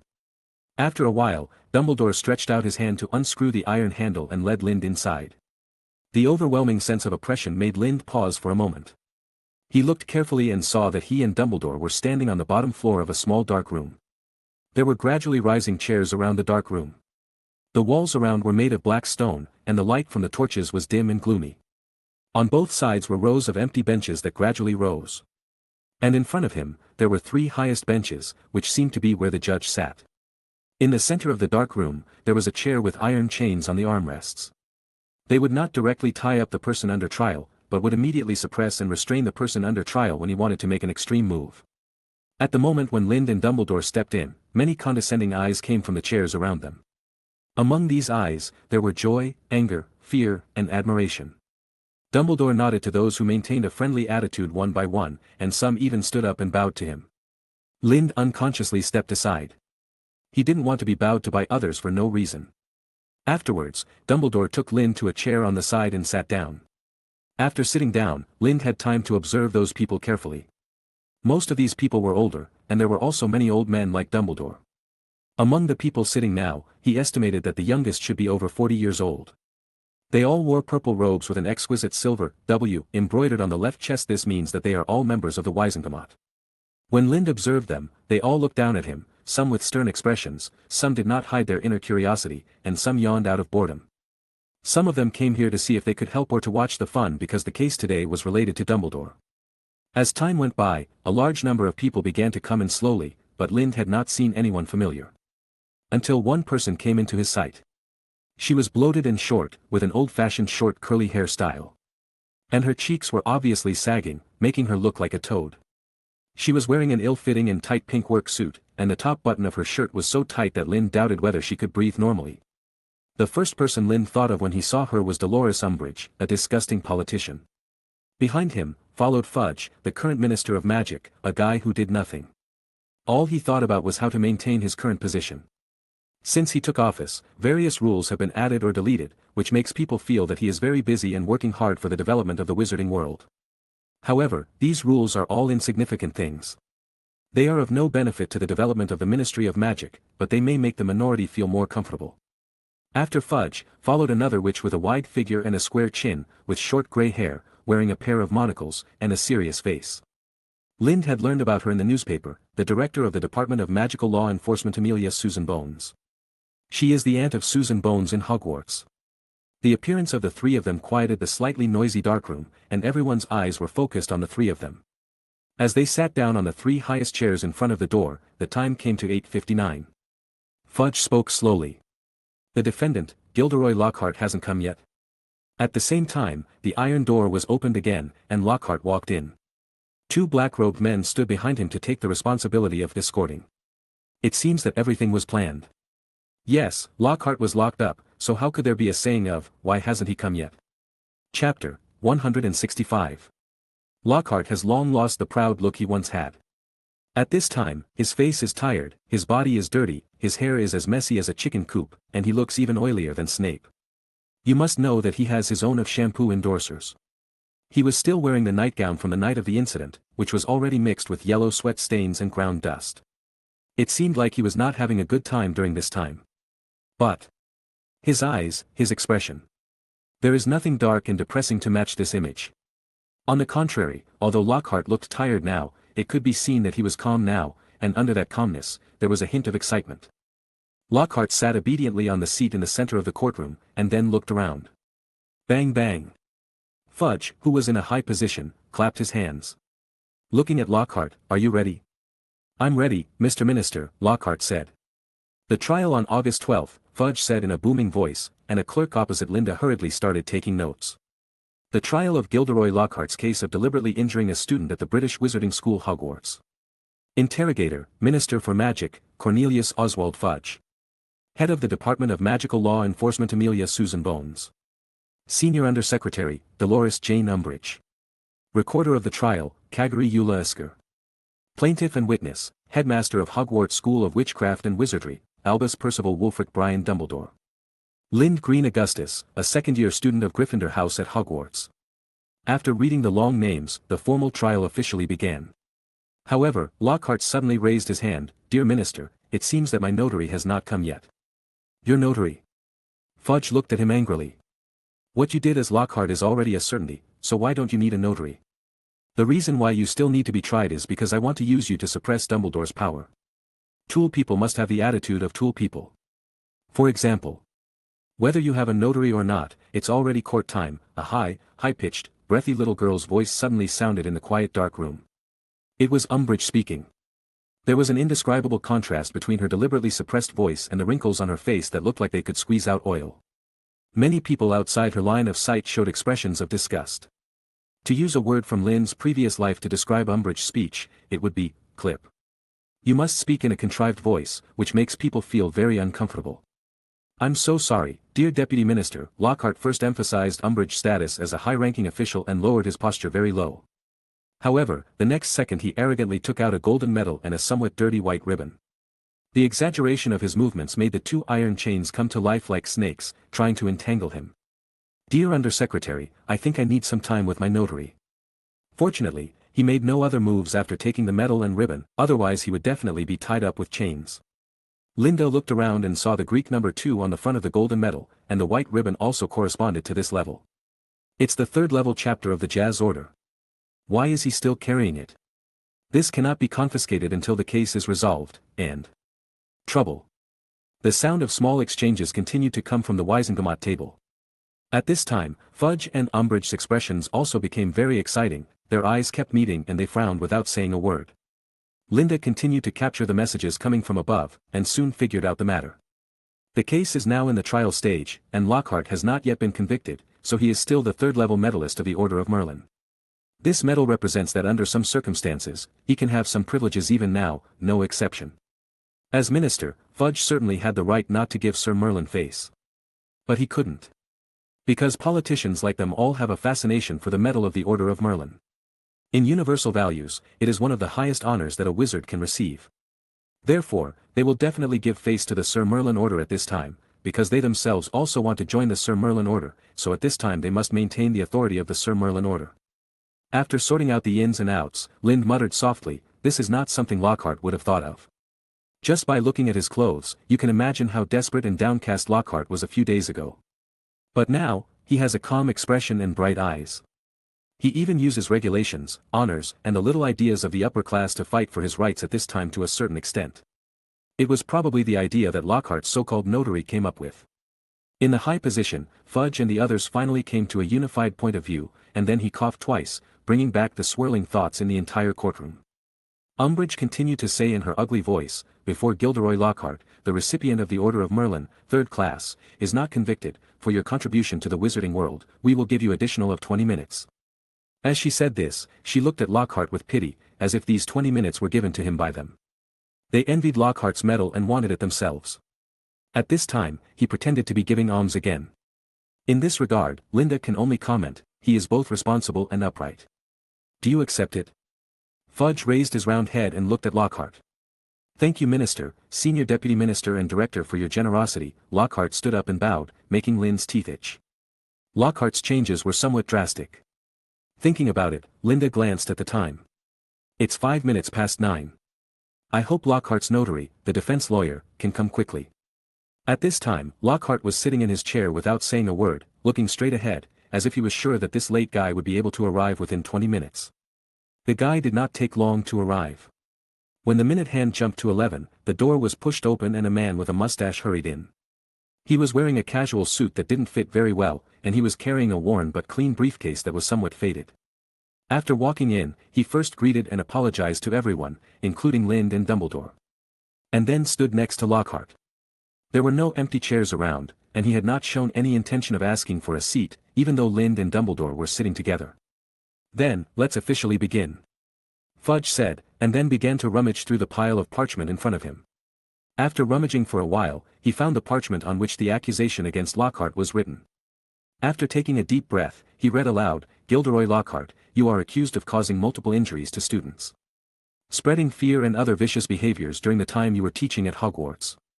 A total of 3. One student was seriously injured, one student was slightly injured, a historical relic and artwork was damaged, rumors were spread to cause panic. After briefly reading Lockhart's crime to the manuscript, Fudge looked down at Lockhart. Do you fully admit to these charges? As he said this, Fudge thought about what he was going to say for a while, and he couldn't help but sweat dripping from his temples. He glanced at Dumbledore below in a daze. Dumbledore still stood there calmly. Chapter 166. We fully admit it. The mustached man named John Hammond said firmly. Dull doubts rang out one after another in the dark room. Everyone, including Linda, was stunned for a moment, feeling puzzled. Why? Is this who Lockhart is determined to wait for? The words Fudge was about to say were stuck in his throat. No one expected that Hammond would directly admit those complaints. Lind looked at Lockhart's expression. The moment Hammond admitted it, Lockhart reached out and grabbed the corner of his clothes, looked up at him in confusion, and moved his mouth. But in the end he remained silent without any rebuttal. Fudge was stunned for a moment, then looked over at Dumbledore and took a deep breath. You admit it, right? Fudge confirmed again. Yes. Hammond responded loudly and affirmatively, then turned his head to look at Lockhart sitting next to him. Lockhart struggled for a long time, then gritted his teeth tremblingly and nodded, yes, I admit it. Very good. Fudge patted the small table in front of him. Then next. Fudge swallowed involuntarily, and Umbridge also laughed softly. After hearing Fudge's words, the members of Wessengamo who were still a little lazy just straightened up their backs and swept away their previous depression. Here we go. According to the information we have collected, your plan to murder the fourth victim, Lynn Green Augustus, went awry, causing your horrific plan to be exposed. What did you think? Did you say that? Fudge read aloud, word for word. Lockhart had a look of confusion on his face when he heard this. We understand that before you attempted to harm Augustus, you had already caused grievous bodily harm to 3 fellow Hogwarts students. This even included a 6th grader, Marcus Flint, but you stumbled when you tried to hurt a 2nd grader, Dolores said slowly while holding her throat. She is not as afraid of Dumbledore as Fudge. Fudge was helped to the stage by Dumbledore, so he knows how powerful Dumbledore is. In Umbridge's eyes, only power is paramount, and even Dumbledore can't do anything to senior officials like them. Lind frowned. Ever since this guy named Hammond appeared, things had gone beyond his expectations. The spell, Forget Nothing, can only delete memories, not fabricate them. In other words, Lockhart knew very well that he was not the one who injured Flint. Lind originally expected that Lockhart would try his best to disassociate himself from Flint's injury so that he could fight for a reduced sentence. After all, the biggest pressure in this case came from the Flint family. The other Cho Zhang, Luna and others are just foils. But now this Hammond actually led him to admit this matter. Once you recognize it, some unexpected things will happen. Lockhart, I hope you can tell me in detail what happened between you and Augustus. This will help us make a correct judgment on the trial of this matter, Fudge said loudly. What would Dumbledore do? Thinking about it, Linda looked up. At this time, Dumbledore's face was still calm. He stretched out his right hand to hold the temples of his glasses and straightened them. Then he slowly opened his mouth. The evidence of this incident is conclusive, I don't quite understand why. Mr. Dumbledore, you have been accused of condoning Gilderoy Lockhart's evil deeds, Umbridge interrupted Dumbledore rudely. In this way, we can solve the problem when things are extremely deteriorating and make society panic, and we can reap fame. I think it is indeed possible. Hammond nodded slightly. What Lockhart did never rose to the level of life-threatening danger. We can wonder whether the headmaster knew that Lockhart would not harm students excessively, and then allowed Lockhart to do so. You. Who are you and who is accusing me? We can have another trial, and then I will stand in the middle, and that unknown friend will stand where I am now and accuse me. Dumbledore stared at Fudge closely, his voice was very cold and emotionless, making people feel that the temperature of the dark room had dropped a bit. That's enough. This is the courtroom, pay attention to your position. In view of the relevance of this incident, we have unanimously agreed to try it at the same time now, everyone's time is limited. Fudge began to shout loudly again, and kept winking to both sides as he spoke, hoping that most people would support him. However, few people paid attention to him and pretended not to see him. Only a few people looked at him and nodded with a flattering smile. Well, Mr. Minister, since you want to join the trial, that's fine. Dumbledore said nonchalantly, and his attitude only made Fudge even more angry. Hammond combed his mustache, then patted the somewhat absent-minded Lockhart, say it. I made an excuse that day and called Augustus out of the lounge at 11 p.m. After leaving the lounge, I planned to attack him. His reaction was unusually fast. Then they started fighting in the corridor. As he spoke, Lockhart was a little reluctant, and then said with an extremely unwilling tone. I lost. Hearing this, the atmosphere in the entire dark room froze, and then a burst of discussion broke out. Lost? Facing a second-year wizard? Impossible. How is this possible? He attacked a 6th year without making any noise, but ended up losing to a 2nd year. All kinds of disturbing voices expressed their huge doubts. Lockhart, do you understand how much influence your words will have on your final judgment? Fudge shouted loudly. I understand.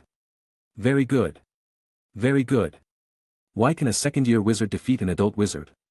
I think everyone has an answer in their hearts. Dark magic. I don't know who said it in a low voice. Linda looked in the direction of the voice, but saw nothing.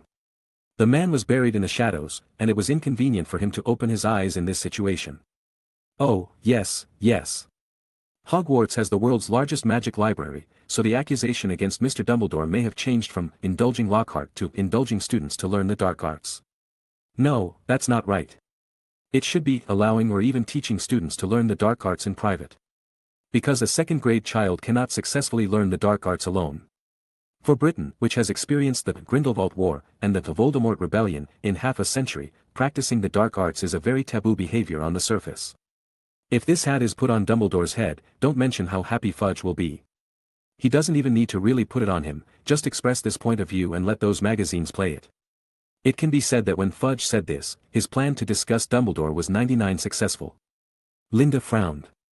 He didn't know what Dumbledore would do, but at least he knew what he should do. He knew how good Dumbledore was to him, and no matter how bad he was, he couldn't ignore such a thing. This accusation is very irresponsible. Lynn stood up and slammed the table. However, the way he slammed the table was a little weird. His left hand was obviously stretched out, making his body a little crooked. Dumbledore wanted to reach out and pull Lynn back, but suddenly stopped. He didn't care about any accusations, because as long as he was alive, no one in the world could influence him, except himself and Grindelwald. But he looked at this child who suddenly stood up and tried to defend himself in this crowd, and he was inexplicably happy. Then let him go. Anyway, no matter what happens, I am here. Fudge looked at the child who suddenly stood up in a daze. He didn't know who this person was until Umbridge beside him whispered in his ear to tell him Lynn's identity. Augustus, then please tell me how you defeated an adult wizard Lockhart head-on. Fudge looked at him with disdain and sneered, with a condescending look on his face. Lynn really hated people looking at him like this. Momentum is something that is hard to explain. People in high positions will naturally have momentum, like Fudge scholars will have momentum, like Dumbledore people who destroy lives will naturally have momentum, like Voldemort. And Lynn, who has an indescribable and incomprehensible god in his body, also has his own momentum. Fudge sneered at the child in adolescence, with disdain on his face. If he was not a notary, Fudge would not allow him to speak. But it was a little strange that the other party did not seem to be in a hurry to speak.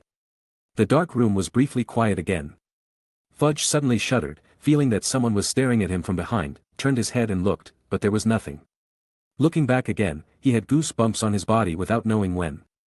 Not only him, almost everyone present felt uncomfortable for some reason. Hammond clenched his fists and looked at the floor blankly. He suddenly felt uncomfortable here. As if there was a monster's abyss under the floor, which would suddenly attack and swallow him. And those Wisengamot members hiding in the darkness seemed to have turned into terrifying monsters, causing him an indescribable mental shock. Bones turned his head and suddenly saw an extremely ugly and terrifying humanoid toad. After another moment of distraction, he realized that it was his colleague Minister Umbridge. Dumbledore was still sitting, with no expression on his face. The answer is very simple. Lynn smiled. A newborn child can kill Voldemort, so why can't I defeat Lockhart? Hearing the word Voldemort, Fudge and many others suddenly seemed to be unable to breathe. The dark room, which had been inexplicably weird and terrifying, became even more uncomfortable because of the appearance of this word. Enough.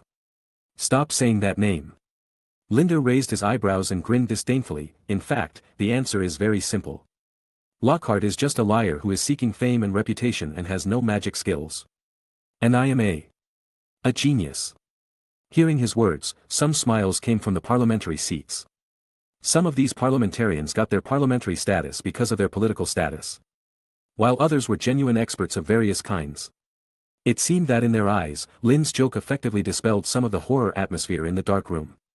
Lynn didn't care. This was what he wanted.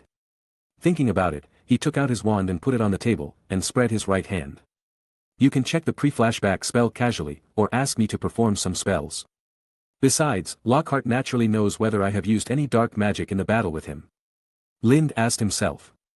He spent almost all his time on spells, transfiguration and see Singer without sleep, just to pretend to be a genius in this situation. Flashback spell, it's not easy to know this spell at this age. It is said that he is a muggle. How long has this kid learned it, and he actually has such knowledge reserves? Enough. This has nothing to do with this case. I think we should continue to discuss Lockhart's guilt. Lind apologized and sat down again. It's better to put a hat of ignorance on me than to put a hat of dark magic on Dumbledore.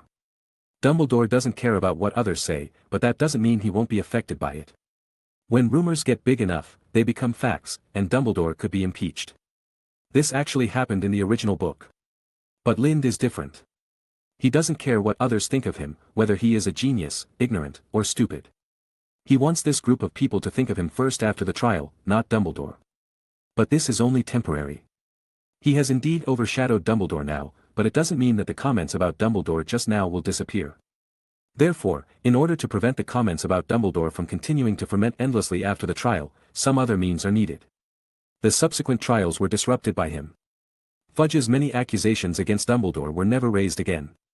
With irrefutable evidence, many of the charges that Lockhart had previously admitted were quickly decided. After a short break, the court continued to try Lockhart for using the Oblivion charm to steal other people's experiences and write books to make money, deceiving the public, and other behaviors. It was not until near noon that the official verdict on Lockhart was officially finalized. Seeing that almost everyone's hands were raised high and agreed to the verdict, Lockhart no longer had the calmness he had just entered. I don't accept it, Lockhart slammed the table, his face crazy, and stood up suddenly. However, the next second, the iron chain felt his behavior and quickly wrapped around him tightly with lightning speed, knocking him tightly against the table. The surface of the iron chain also carried visible electric current. Snap! Fudge slammed the table. Gilderoy Lockhart violated. Caused serious injury to others. Sentenced to 10 years in prison. Serving his sentence in Azkaban Wizard Prison in the UK. This trial ends here. Fudge was no longer interested in him at this time, he was already exhausted. And now he couldn't wait to go out and leak some information about Dumbledore in this trial to a disgusting reporter through someone else. Although Fudge didn't like that woman, it was undeniable that she would be able to achieve satisfactory results in this matter. On Lind's side, he was bored watching Lockhart being pressed on the table. Until now, he didn't understand what Hammond was doing here. Thinking about it, he pinched a beetle on his left hand again. Chapter 167. On the spiral staircase, only Linda and Dumbledore were walking slowly upward, and the rest of the people did not go here.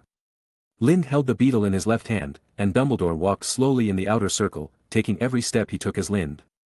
I really didn't expect you to have such an arrogant side. Dumbledore said with a smile, his eyes narrowed into a half-moon shape, which matched his glasses perfectly. I just hope they can stop those baseless slanderous words against you. Lind smiled, then pinched the beetle and showed it to Dumbledore. I hope those rumors will not appear in the newspapers outside. Dumbledore obviously thought it was impossible, that would be difficult. I think there are a lot of things that can be reported. The Lockhart incident is enough for them to follow up the report, analyze the details, etc. For a month. After all, he was a big star who won the award for the most beautiful smile a few days ago, and tomorrow he will be imprisoned. It's over. No matter what happens, write about me in the newspaper, humiliate me, etc. You can write for several days, right? As he spoke, Lind suddenly changed the subject and said to Dumbledore. Professor, could you put some tracking spell on this beetle? Huh? Why? This way you will know where its home is. Put one that is difficult to remove and can be tracked for a long time. It's rare to see you look like a child. Dumbledore was a little surprised, and then took out his wand. At a point on the beetle's back, a burst of red light lit up and then disappeared. Seeing that Dumbledore had finished casting the spell, Lind retracted his hand and pointed the beetle's head at himself. Anyway, I don't want to see negative reports about this incident in any newspaper, Professor, this is just a small hope, a small hope. Linda deliberately lengthened and emphasized the tone of this incident and negative reports. Beetle nodded. Go.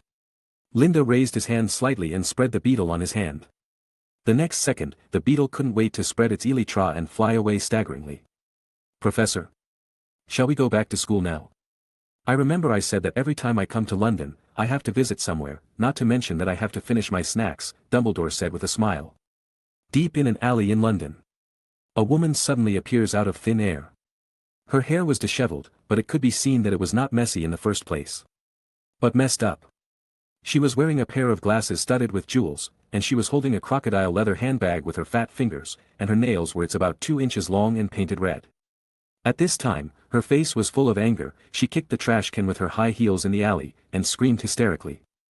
How dare he threaten me, Rita Skeeter yelled. With her crazy movements, her glasses drooped to one side. Born in Ravenclaw, she has been working as a journalist for 20 years. With her cold sense of morality and unusual courage, she has become a famous figure in this industry early on. This is also inseparable from her animagus in beetle form, and it is not registered with the Ministry of Magic. Relying on this spell, she can sneak into countless places to obtain secret information that other reporters cannot get, and polishes it in her own unique style before publishing it, which always gets a lot of applause. Just today, she still relied on her beetle animagus to sneak into the trial room of the famous star Gilderoy Lockhart, hoping to get a lot of shady first-hand information. According to past experience, there is almost no danger in this matter, but I didn't expect. When the boy stood up and covered her with his hands, she angrily scolded him for delaying her. She was a little scared when the child kept pinching her and wouldn't let go. She was afraid that this was a little kid, so she threw herself to the ground and stepped on it hard. It wasn't until they walked out of the courtroom and walked to the spiral staircase that she realized. She fell. She was probably exposed. The child turned his head towards him and told himself in a tone that brooked no resistance, "Don't get any negative press about Dumbledore." She could only nod helplessly. Thinking about it, Rita took out her wand and started cleaning herself with the only little spell she had in her mind. She didn't find any tracking spells on herself, nor any marks or anything like that. But that was the spell Dumbledore cast. It's normal not to be able to discover it yourself, isn't it? Thinking about it, she took her purse and threw it against the wall, not the trash can. The trash can was dirty and the bag was expensive. It wasn't until she smashed again and again that the green shorthand quill broke into 2 pieces and fell out that she calmed down a little. She instinctively wanted to report on Dumbledore's affairs, but although the child didn't say it clearly, she didn't dare to gamble, she couldn't gamble. She writes impactful reports and biographies every day, but she is still alive and well today because she knows what to write and what not to write. That kid is serious, he really can't write. After scolding twice more, she rearranged her hair and clothes. Then he walked out of the alley. Anyway, Lockhart can indeed write a lot, she comforted herself. Go back in time for a moment. At the end of the trial, Lockhart has been escorted to a solitary cell not far from the trial room. He will be sent to Azkaban tomorrow. And his notary Hammond was standing outside the door at this time. There was an iron door between the two of them, and there was a fence in the middle of the iron door. Hammond was standing outside the door at this time, looking at the dark room through the fence with a puzzled look. Lockhart? Lockhart? A hand suddenly stretched out from the fence, and the nails that had not been trimmed for a long time grabbed his face. Bang! The hand suddenly stopped in front of him, and no matter how hard it tried, it could not move forward a little bit, because the other party's face was about to be squeezed by the fence. At the same time, a pair of bloodshot eyes stared at him at the fence, and they also made heavy panting like a beast. Is this what you said, leave everything to you? Lockhart, calm down, this is the plan, believe me, I didn't hurt you. Hammond looked flustered, trying to regain Lockhart's trust in him. You've seen our cooperation with Fudge today, right? Dumbledore's reputation will be ruined in 2 days, I'll appeal again and I'll definitely get you out.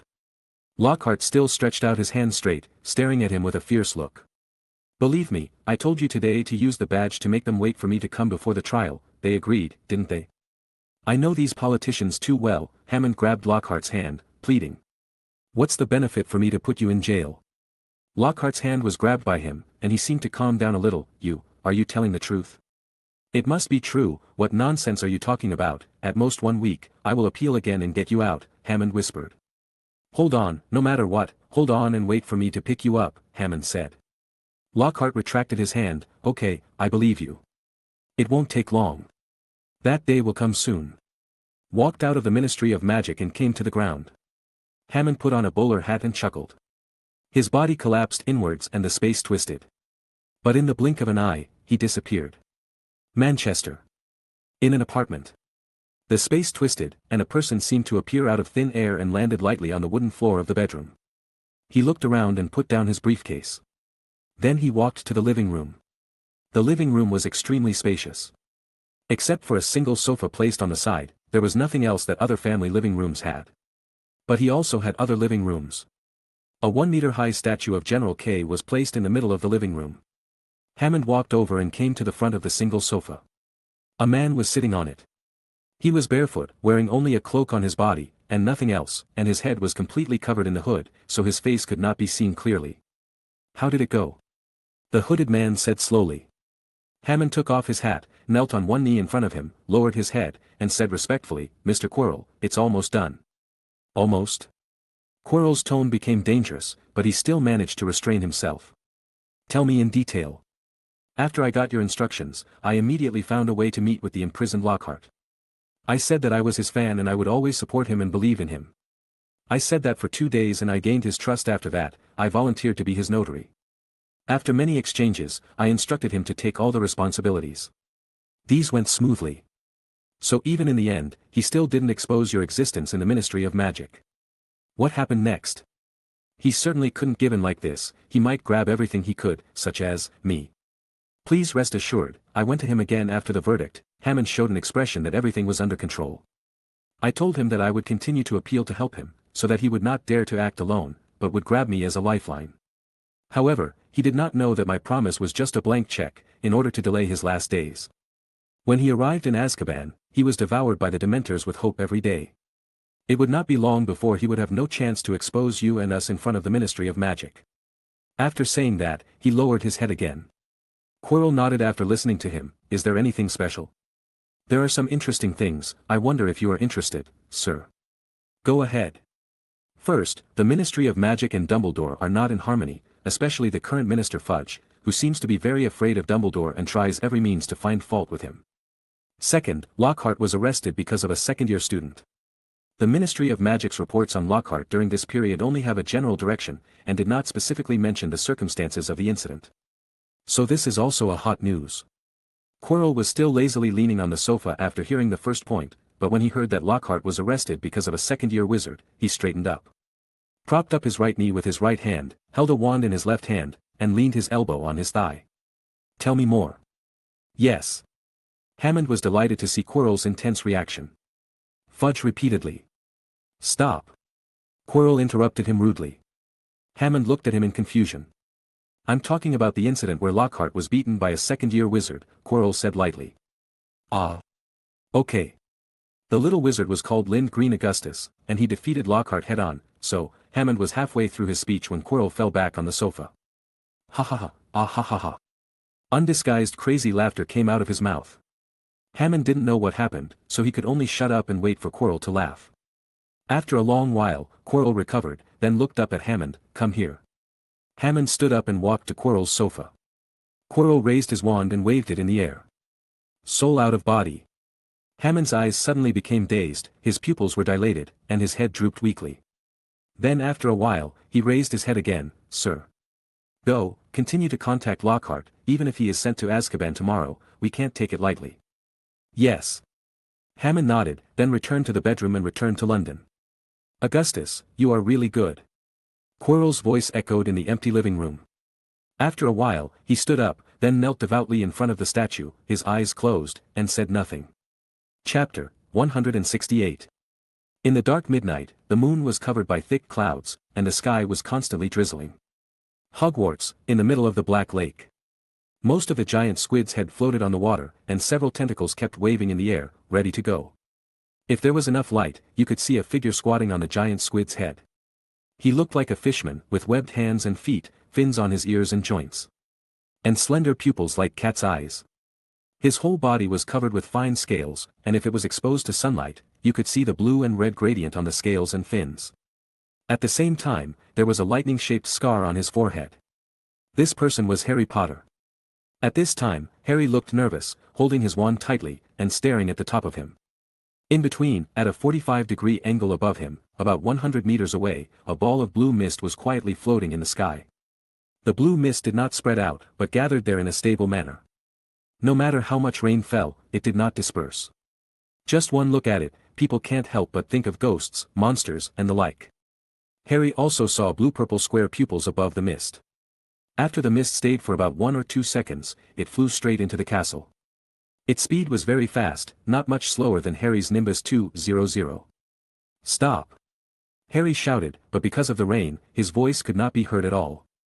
In another blink of an eye, the mist turned into a window on the 5th floor of the castle and rushed in, disappearing from Harry's sight.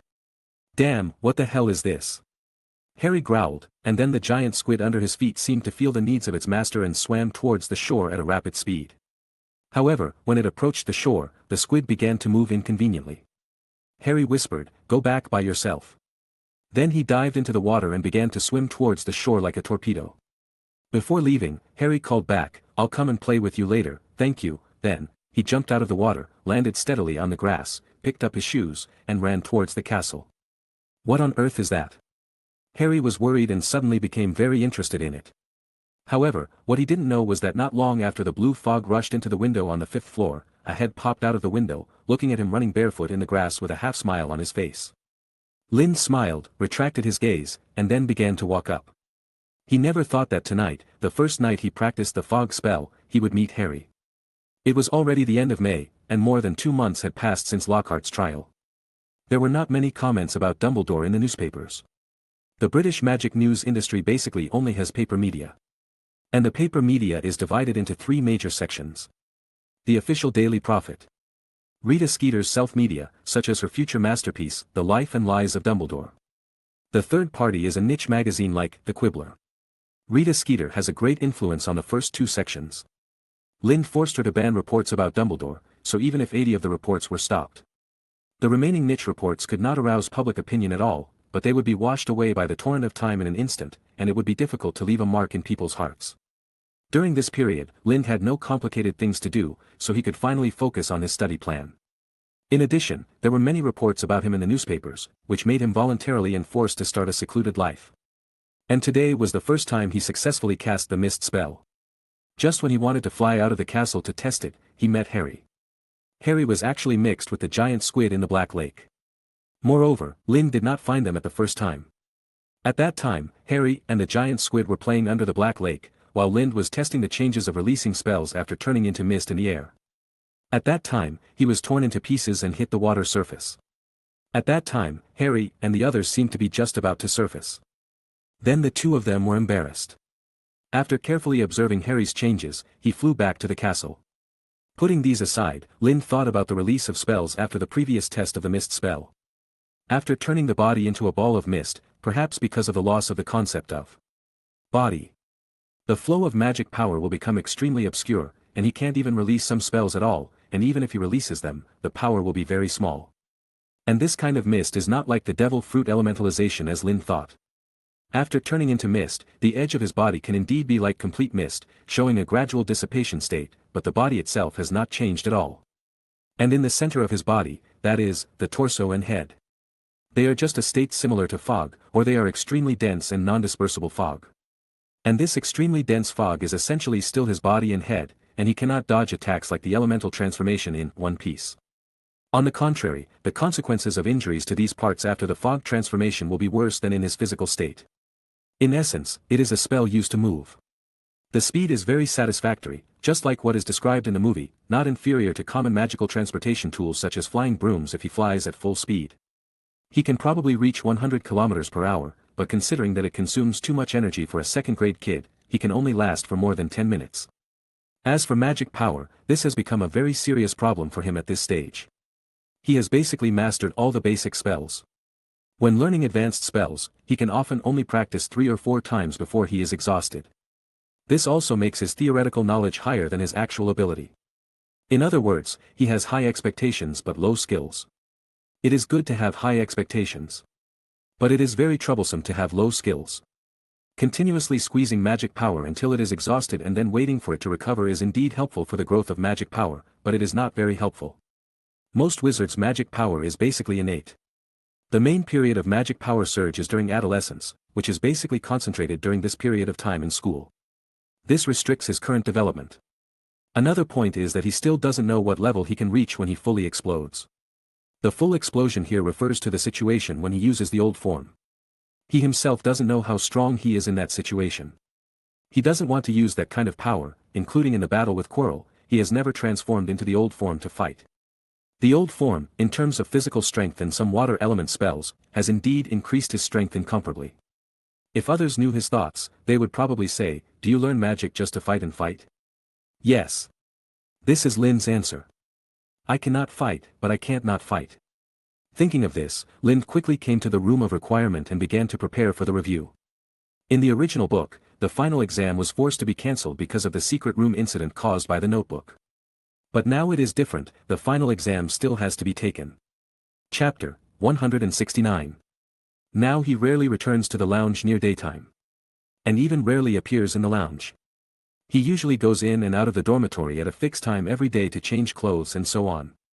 Then sometimes he pulls the quilt to make his roommates look like he goes to bed late and gets up early. After half a night of reviewing knowledge, he estimated that the 5 most important courses were basically able to cope with the exams. Needless to say, Charms and Transfiguration should be able to reach the level of O in the defense against the Dark Arts exam. Potions and Herbology should be a little worse, but not too bad. After all, he has not missed any content. As for the contents of Astronomy, Magical Animals and History of Magic, he usually reads them as leisure books, but after reading them many times, he has remembered them almost, which is more than enough to cope with the exams. But Lin's goal this time is different. He wants all O this year. So that he can naturally choose all elective courses next semester and get the time converter. Regarding the acquisition of the time converter, he currently knows that there are only 3 ways. First, apply for all courses, and the school will apply for the time converter. Percy had used it before, and this is what Lind asked privately. Second, steal from the Department of Magical Things. Third, confess to Dumbledore that he has ideas about time. The second and third points are almost impossible. In the past month, Lind has read all the books related to time in the library from the permitted area to some not-so-deep forbidden areas. He learned about the unknown and uncontrollable nature of time from the few words he had. If I hadn't swallowed that soul of Cthulhu last time and stripped off those knowledge, I guess I wouldn't be able to use the time converter to do that thing, Lind murmured. Lockhart's prayer last time was an unintentional help to him. What if I want to use the future to save the past? What if I want to use the future to save the past? Shut up. Lind gave Anderson a brain slam. The time converter, combined with the high-level knowledge he stripped from Cthulhu, the use of the time converter is not out of reach. The next day, Linda gently twisted a fiery red feather in his hand. The feather was burning from the tip at this time, and it would burn out and disappear in a short time. Anderson's hair would be like this now, and it would fall off and turn into a pool of water in a short time, and then evaporate quickly, leaving no trace. He could also use this feather as a unique and difficult-to-copy, personal symbol, like Dumbledore. Just like this feather fell on his hand from the window, he knew that Dumbledore had something to find him. Quickly stuffing a little dinner into his mouth, Linda hurried to the 3rd floor and walked up the spiral staircase again under the resentful eyes of the stone beast. Walking into the office, the headmasters on the wall were no longer pretending to sleep like before. The Sorting Hat was taking a nap instead, and the sword and crown were placed together. Linda was a little confused as to whether Dumbledore had cleaned up the residual soul of Voldemort in the crown. Because until now, the crown looks intact, and the Horcruxes cannot be destroyed by conventional means in the original book. Harry destroyed the Horcruxes using high-risk items such as Gryffindor Sword, Fiend Fire, and Basilisk Fang. Linda is not very clear about the specific situation. Anyway, the things were handed over to Dumbledore. As for whether they were destroyed or not and how long they were going to be destroyed, Linda believes that Dumbledore has his own considerations. "Oh, Linda, you are here?" Dumbledore asked knowingly. "Professor, I haven't come yet. What you saw is just an illusion." The air became quiet. The next moment, Dumbledore suddenly burst into laughter. "I didn't expect this answer at all." Then he walked to the back of the table and sat down while laughing, spreading his hands and motioning Linda to sit down. What he said just now was just a brain twitch, and he didn't expect Dumbledore to have such a big reaction. But it is true, he can clearly know that there are fewer barriers between him and Dumbledore. So he said this subconsciously.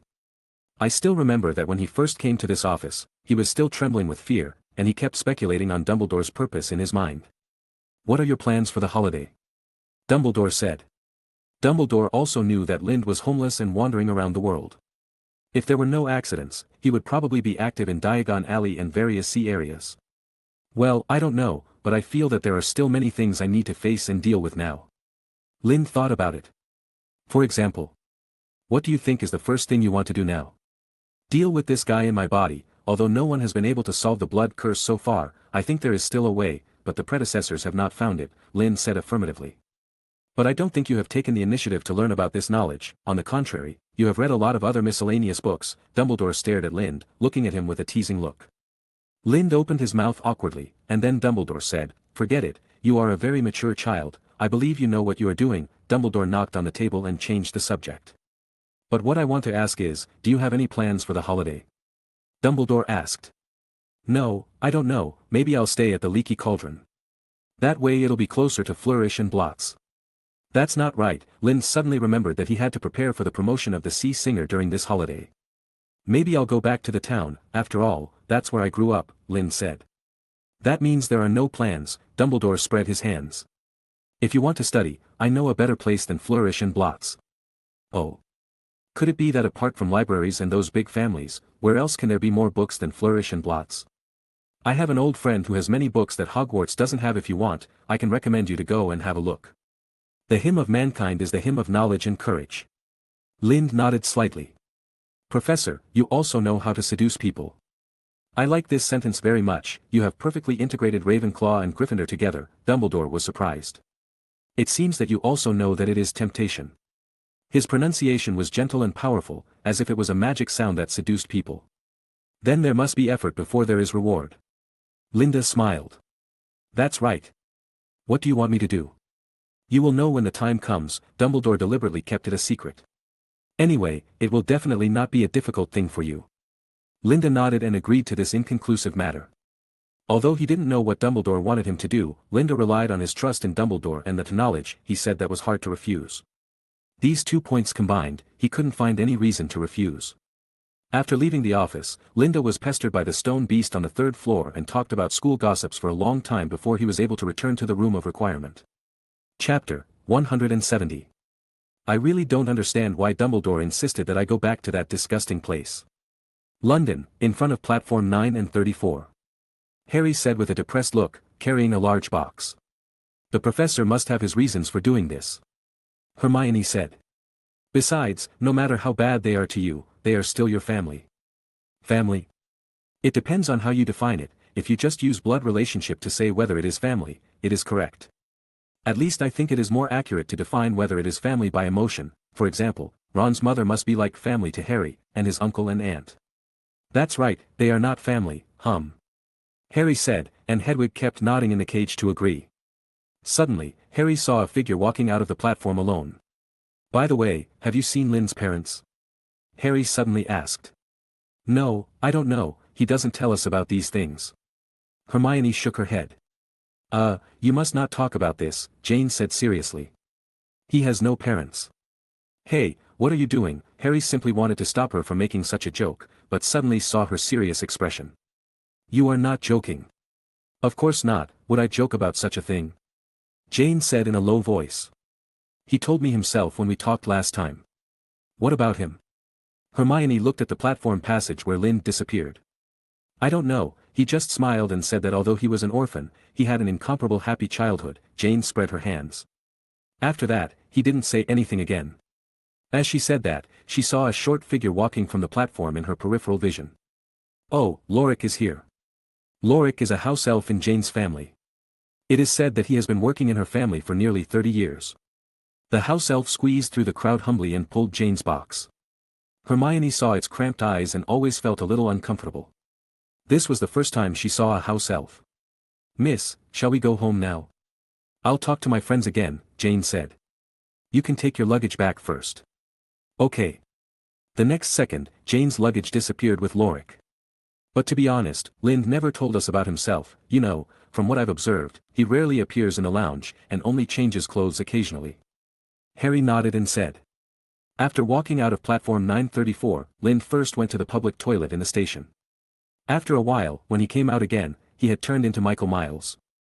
Outside the platform, Lind used the brain block technique to summon the night bus and arrived in Surrey in the afternoon. Not town, cemetery. Lind carefully pulled out a bunch of weeds, muttering to himself. As for grades, I think there should be no problem. I can apply for a time converter next semester. If you want to use the time converter to go back 2 years ago, it is basically impossible, but, he gave me some knowledge. As he spoke, Lind had already cleared the weeds. He gently placed his hand on the tombstone, but Mom, isn't that the knowledge that guy gave me on purpose? Could it be that he saw through my desires and my needs, then he deliberately devoured the soul containing this piece of knowledge for me? As he spoke, Lind's expression flickered. Well, whether it is or not, I think it is necessary to try. My life doesn't matter, but if Felix can't be found, I will never be at peace for the rest of my life. Lind whispered. The latitude of Britain is too high. If you have to wait for a storm that can raise a height of 20 feet at sea, even waiting for a few years is not enough, so. As he spoke, Lynn stood up and looked at the moon rising in the dim sky. This was a crescent moon that was about to be full. Now it is almost mid-June, and it is another full moon. I can't wait, and I can't put all my hopes on the time converter. After saying that, Lynn took Anderson out of the cemetery slowly. He first came to his former home and entered the house in the dark. The first step of the plan is to get a new wand. For this step, Lynn learned from Ron that all wands purchased at Ollivander's must be registered. So he wanted to try and see if he could find some other way. The need to register to buy a wand just proves the strategic nature of this thing. Then correspondingly, there must be someone selling wands in another way. This kind of thing must not be seen in the light, so Lynn has a good place. Nocturne Alley.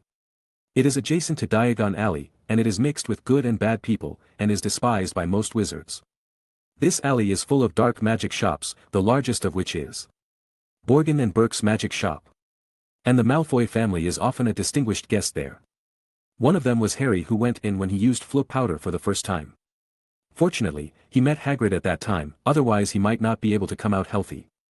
When Snape took Lynn to Diagon Alley for the first time, he pointed out Nocturne Alley to Lynn because he was worried that they would accidentally enter it. Linda hasn't been anywhere yet, but he just glanced at it a few times while passing by.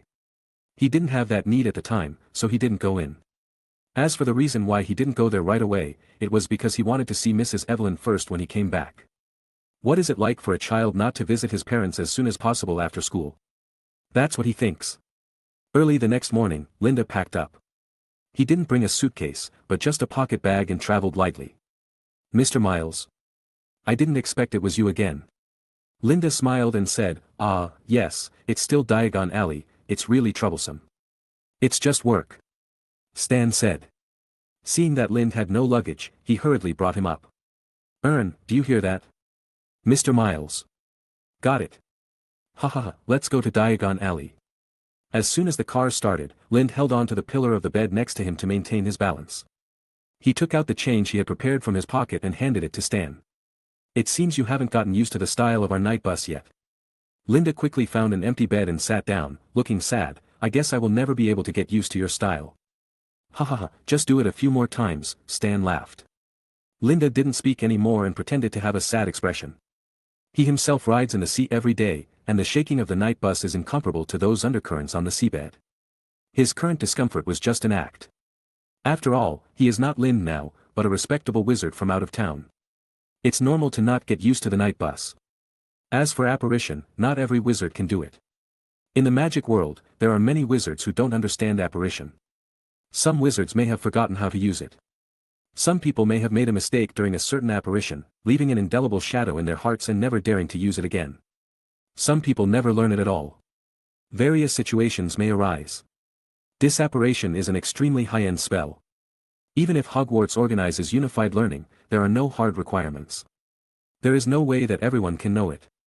Otherwise, the wizarding world would not have derived so many methods of movement. After that, Lin Deqiang made a sad expression and finally came to the leaky cauldron near noon. Mr. Miles, are you going home today? Stan suddenly asked. If there are no accidents, I will still bother you later today. Linda smiled, and then saw Stan's expression as expected. Without even thinking about it, he probably made some kind of bet with her who was driving. Afterwards, Linda walked into the leaky cauldron. Go to the back and enter Diagon Alley. Half a year has passed, and there is still no change in Diagon Alley. Time has still not left any trace on this medieval-style wizarding commercial street. Linda kept walking and walked directly into the depths of the alley. Arriving in front of Gringotts Wizarding Bank. The path leading to Nocturne Alley is directly to the right of the Gringotts Gate. Anderson flew to stand above Gringotts at this time. The moment Linda entered here, he was allowed to move freely. Because his appearance is still very recognizable, especially the claws that don't look like a crow at all. Swelling up his muscles and covering his hood, Lynn slowly stepped inside. Different from the outside, when he stepped into the alley, Linda smelled a vague smell. The ground was full of sewage, black and green moss grew on the corners of the walls, and the walls of many walls had fallen off. There are disorderly bluestone steps under your feet. They may be long or short, protruding or retracted, which always makes it difficult for first-timers to step down. They can only watch the steps go down step by step. After walking no more than 10 meters, the walls on both sides began to have dark and dirty windows. And the field of view was no longer a path, but became wider. 2 wizards in ragged clothes watched him walk in and were stealing. Whispering, she cast a malicious sneer at him without hesitation. The alley is relatively wide. And there are many people like this on the trail. No matter whether the clothes are dirty or neat, no matter whether the appearance is obscene or elegant, no matter whether it is on the trail, in front of the store or in the window. Their eyes were constantly looking at the new guy Linda. An old witch with messy hair was standing on the roadside wearing a tattered robe and carrying a greasy barrel. When she saw Linda approaching, she suddenly reached out and grabbed his wrist. "Young man, how about taking a look at my new arrival?" Her throat was like a rotten toad, her teeth were black, and she was emitting a foul odor. She wanted to drag Linda over without any explanation. Linda stood still, but his body was not affected by the strength of her hand at all, as if she didn't exist. Looking down, there were many shriveled human organs inside, with traces of soil on them. It looked like they had just been dug out of the grave not long ago. "Sorry, I'm not interested in corpses," Linda said lightly. "You've seen it all, if you don't buy it, who can I sell it to?" The witch looked at Linda with a sinister expression, and scratched at Linda's hand with her sharp, yellowed and thickened nails. "Maybe we can get some fresh goods and sell them." Linda's right hand slowly squeezed the hand she held onto him. For example, there should be many people who want fresh manpower." Linda slowly exerted his strength. The woman suddenly realized something was wrong and hurriedly wanted to take her hand out. "Ah!" A heartbreaking voice came from her throat. Because of the severe pain, she knelt on the ground weakly. Sorry, I thought you were. You think I'm a stupid kid who broke in by mistake." Linda smiled, shook her hand away, and then walked in without looking at her. At this time, the old witch touched her already purple wrist fiercely and kept howling. I have been stuck here every day to collect tolls, I finally got my comeuppance." Unfamiliar face. "Are you so vicious?" "A tough guy, it's just my first time here, I've probably been around in other places, so just keep your caution in mind." Linda felt the eyes of the people around him gradually turning away from him, and listened to what they said, and couldn't help but feel a sense of relief. Sure enough, after living a lawful life for too long, the chaotic way of doing things in this place makes me feel comfortable, he. Linda kept looking up, not shying away from the fact that he was a newcomer. The British wizarding world is not big. And the circle that belongs to Knockturn Alley is even smaller. Whether he is a newbie can be seen at a glance, and there is no need to avoid it. "What are you looking for?" asked a wizard squatting on the roadside. His pupils were yellow and cloudy, and his right hand was missing. Looking at him with a smile on his face. "I'm looking for Borgin Burke's store." As expected, the guy sneered, then pointed to Linda. "Most of the new faces come to his house, it's just a little ahead, his house sign is very small, it's blocked from this angle, you can see it if you walk a little further."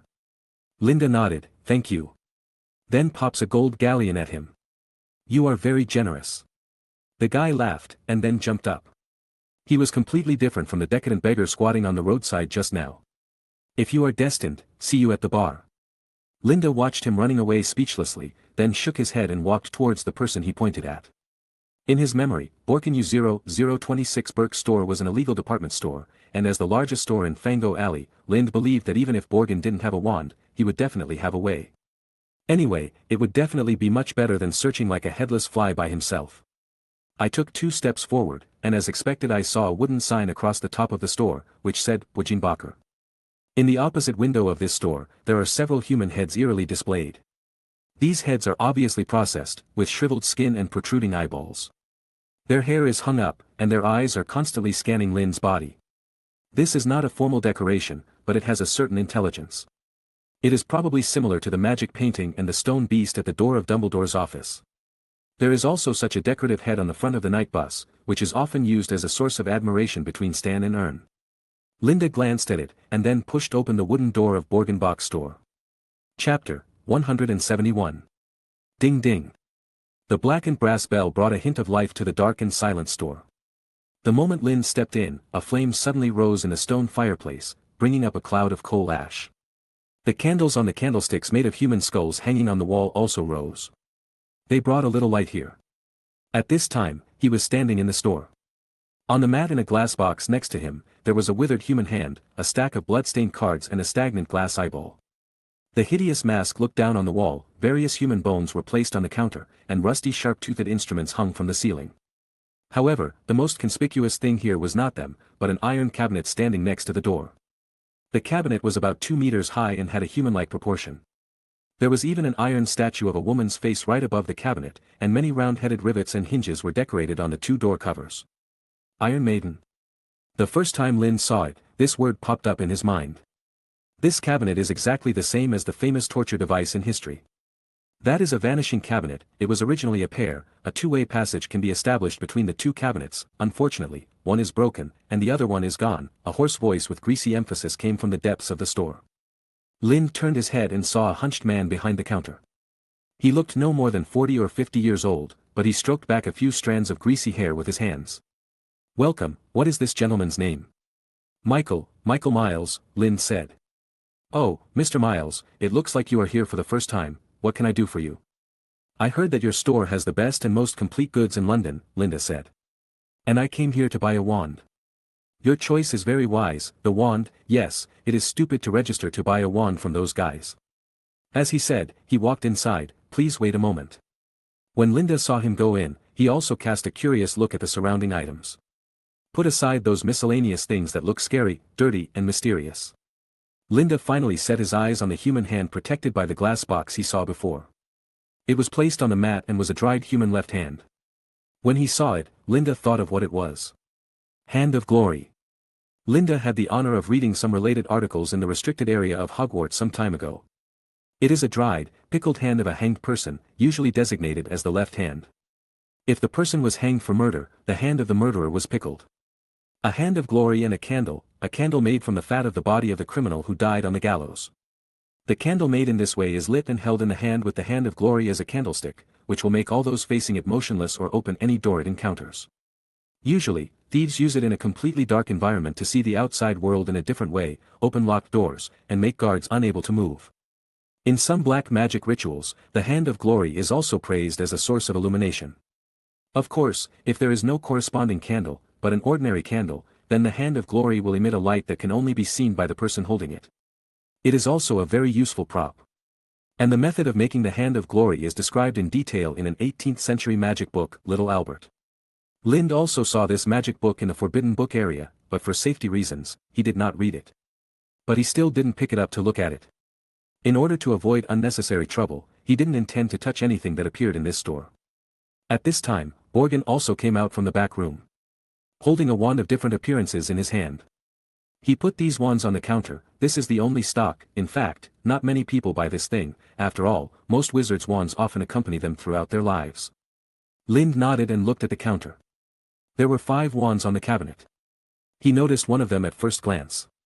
This is a black wand, shaped like a bamboo joint, shorter than his own. After thinking for a while, he still reached out and picked it up. "This is left by a wizard who was torn to pieces by a werewolf some time ago," Borgin said. "The handle of the wand is very smooth, and it looks like it has been with its original owner for a long time." Lind picked it up and brought a stream of light in the air. "It's a bit sluggish," Lind commented lightly. Then he put it down again, and then picked up other wands one by one to try. During this time, no matter what Lind did with the wand, Borgin remained expressionless and showed no signs of defense. It was obvious that this old man from Nocturne Alley had his own support, which was expected. Otherwise, he would have been bought by countless people for free. After Lind tried the 5 wands one by one, he finally picked up the bamboo wand. The other 4 were not as good as it. "How much is it?" 50 galleons. Lind had previously found out from Ron that the subsidy given by Hogwarts for the young wizard's first wand was 2/3, which meant that the cost of buying the wand for the first time was 1/3 of the list price. For example, the wand Ron borrowed money to buy this semester cost 21 galleons. And Bujin has doubled on this basis, which is obviously a big move for the lion. Not to mention, as he said himself, these wands belong to dead people, and selling this thing is obviously a business without capital. Even if he didn't pick up the wand directly, the price he charged would certainly not be much higher. "Sir, it's obvious that we don't want to waste time on asking each other for prices. It's normal for illegal wands to have a premium, but 50 galleons is a bit abnormal." Linda said lightly that he really didn't want to waste time on such meaningless things as bargaining, but it would be even more unacceptable for him to be the stupid scapegoat. "I think 30 galleons is a good price." As he said that, Linda looked at him coldly. "Don't waste any more time on this." 30. A very good price. Linda nodded, and then took out 3 gold galleons from his pocket. In order to facilitate accounting, he collected the galleons in batches of 10. Bo Jean took it and said with a smile, "It's a pleasure to cooperate." Linda nodded, then turned and walked out of the store. People in the alleyway also cast interested glances at him, but no one tried to come up. Facing their gazes, Linda walked straight out of Nocturne Alley without stopping. He returned to the leaky cauldron and looked around, but didn't see anyone familiar. After picking up Anderson, he returned to Knot Town. In the evening, Linda packed up everything and went to the beach. It held the bamboo wand in its hand and looked at Anderson. "Are you sure you can keep up?" "It's a joke." Anderson mumbled twice. "Okay, when you get to the depths, there will be driftwood for you to rest on," Linda nodded. Then he took off his clothes and plunged into the water. Tentacles and wings emerged, webbed feet formed, and an unparalleled sense of power poured into his body. The next moment, the water waves suddenly exploded and moved towards the distance of the sea, but in the blink of an eye, only long waves composed of white foam were left behind. This was his first time trying to swim at full speed. According to his own estimation, this speed was at least more than 80 knots, which translated into more than 15,000 meters per hour. Far exceeding the speed of conventional cars and speedboats. This is also the reason why his evaluation of the mist curse is only average. Even if he is 3 meters below the sea level, the waves caused by his fast swimming can be clearly seen by Anderson flying in the sky. Quick. Too fast. Anderson increased his speed to the extreme, but could only barely keep up with Lin's speed. At this time, Linda was paddling his hands and feet underwater. Although the frequency of paddling was not high, his body naturally felt a push. It was as if all the water was pushing him in the direction he wanted to go. Moreover, a steady stream of power is still pouring into his body, ensuring that he will always be in a peak state. Half an hour later, a distant wave appeared on the empty and calm sea. The waves reached here, and then suddenly a huge wave exploded. After the huge wave dispersed, a figure stood on the surging water. Linda stood on the water and looked back. In the dark sky, a small figure was flying towards this side with wings flapping crookedly. Upon seeing this, Linda took out a wooden board from his pocket and threw it on the sea, "Get bigger quickly." But in the blink of an eye, the plank became like a raft, floating quietly on the calm sea. Anderson flew lower and lower this way, then landed on the wooden board and rolled twice in succession. "Can't keep up. I've been slowing down," Linda said helplessly. He wasn't kidding. He jumped out of the water, circled around like a dolphin, and then fell back into the water.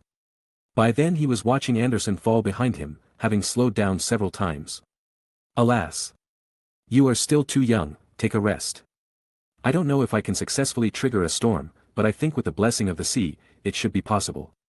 And your role is just in case I go into shock and I need you to take me to a place with the moon." As he spoke, Linda looked at the moon in the sky. "Anyway, we don't need magic potions for this early step, so let's try it first. I think I can do it myself." With that said, Linda swam about a kilometer to the right again, then stood half-length in the sea and raised his bamboo wand toward the sky. He was going to try to cause a storm simply by using a weather spell. Lightning storm. In an instant, a large jet of thick black smoke spurted out from between his staff. Seen from a distance, the smoke is even thicker than the combustion smoke from a chemical plant. This was the first time that he took the initiative to fully activate his magic power. Magic power flowed out of his wand like a flood, and the surrounding seawater continuously restored the consumed magic power for him. This. A hint of surprise flashed through Lin's mind. Even though this was his maximum output, the sea's recovery speed was still much faster than his consumption. He still didn't feel his magic power decreasing. He didn't know whether the sea gave him a buff to quickly recover his magic power or directly replenished his magic power. But she was sure that he would not feel tired even if he cast this spell all day. So, Lind raised his wand and began to cast spells continuously. The sky was gradually shrouded by the mist he released, forming a thick low-pressure dark cloud. There were also continuous lightning. The wind began to blow towards him, and it began to drizzle in the sky. Lind still stood. The sea level gradually surged, and waves began to roll. Lind's body also began to float with the waves, but no matter what, his upper body still stayed on the sea level forever, constantly releasing thick fog into the sky. This lasted for nearly half an hour. Not enough. Lind looked at the dark clouds covering a large area of the sky. At its border, the smoke continued to dissipate. When the thunderclouds he had released reached a considerable size, the naturally dissipated clouds were much more than what he released. It's a pity, I should have bought 2 more wands at that time, unless. Thinking about it, Linda struggled in his heart. Damn it. Do it. Let's talk about it later. At this time, he had forgotten what he said at the beginning, just try it first. His left hand suddenly reached into his waist bag and took out the wand that belonged to him. He began to wave it in the air. Since one is not enough, let's open the dual channel. Thinking about it, Linda began to wave his left hand. Lightning storm. Puff. The wand was like a fart, and a small puff of smoke with the smell of rotten eggs came out. Fortunately, the wind and rain were very strong now, and it was blown away in an instant. I knew that this left hand was really useless. He complained lightly. Snap. A tentacle was blown to his face by the strong wind. He suddenly had a bold idea. Thinking, he took the initiative to manipulate the flexible tentacles and rolled up the magic wand in his left hand. I wonder if it can be done with the tentacles. Swish. A large amount of smoke poured out from the tip of the wand. Even because of the magic wand, it was much more than the bamboo wand. It is estimated to be twice as much as the bamboo wand. From a distance, the smoke he released now was no less than the ash after a volcanic eruption. Boom! A bolt of lightning suddenly struck from the sky, flowing through the water to his body, almost interrupting his spell. At this time, because of the wind, he could only barely keep his body above the water. Sometimes when a high wave hit him, a huge black bubble with thick fog floated out before him. At this time, the thundercloud accumulated on his head had a diameter of more than 2 kilometers. Whoosh! The strong wind vortex continued to engulf and intertwine, gradually forming a small water column that connected the sky, forming a scene of a dragon sucking water. A huge wave hit him. 1, 2, 3. It must be 2 stories high. More than 20 feet. At this time, he also felt a burst of swelling and stabbing pain in his body. It was as if someone was constantly destroying his body with a hammer and a needle. Just like a gun, even if it has an infinite magazine. It is inevitable that the barrel and the gun will overheat if it keeps firing. And this is when he is in the water. If it weren't for the blessing of the water, his body would have collapsed long ago.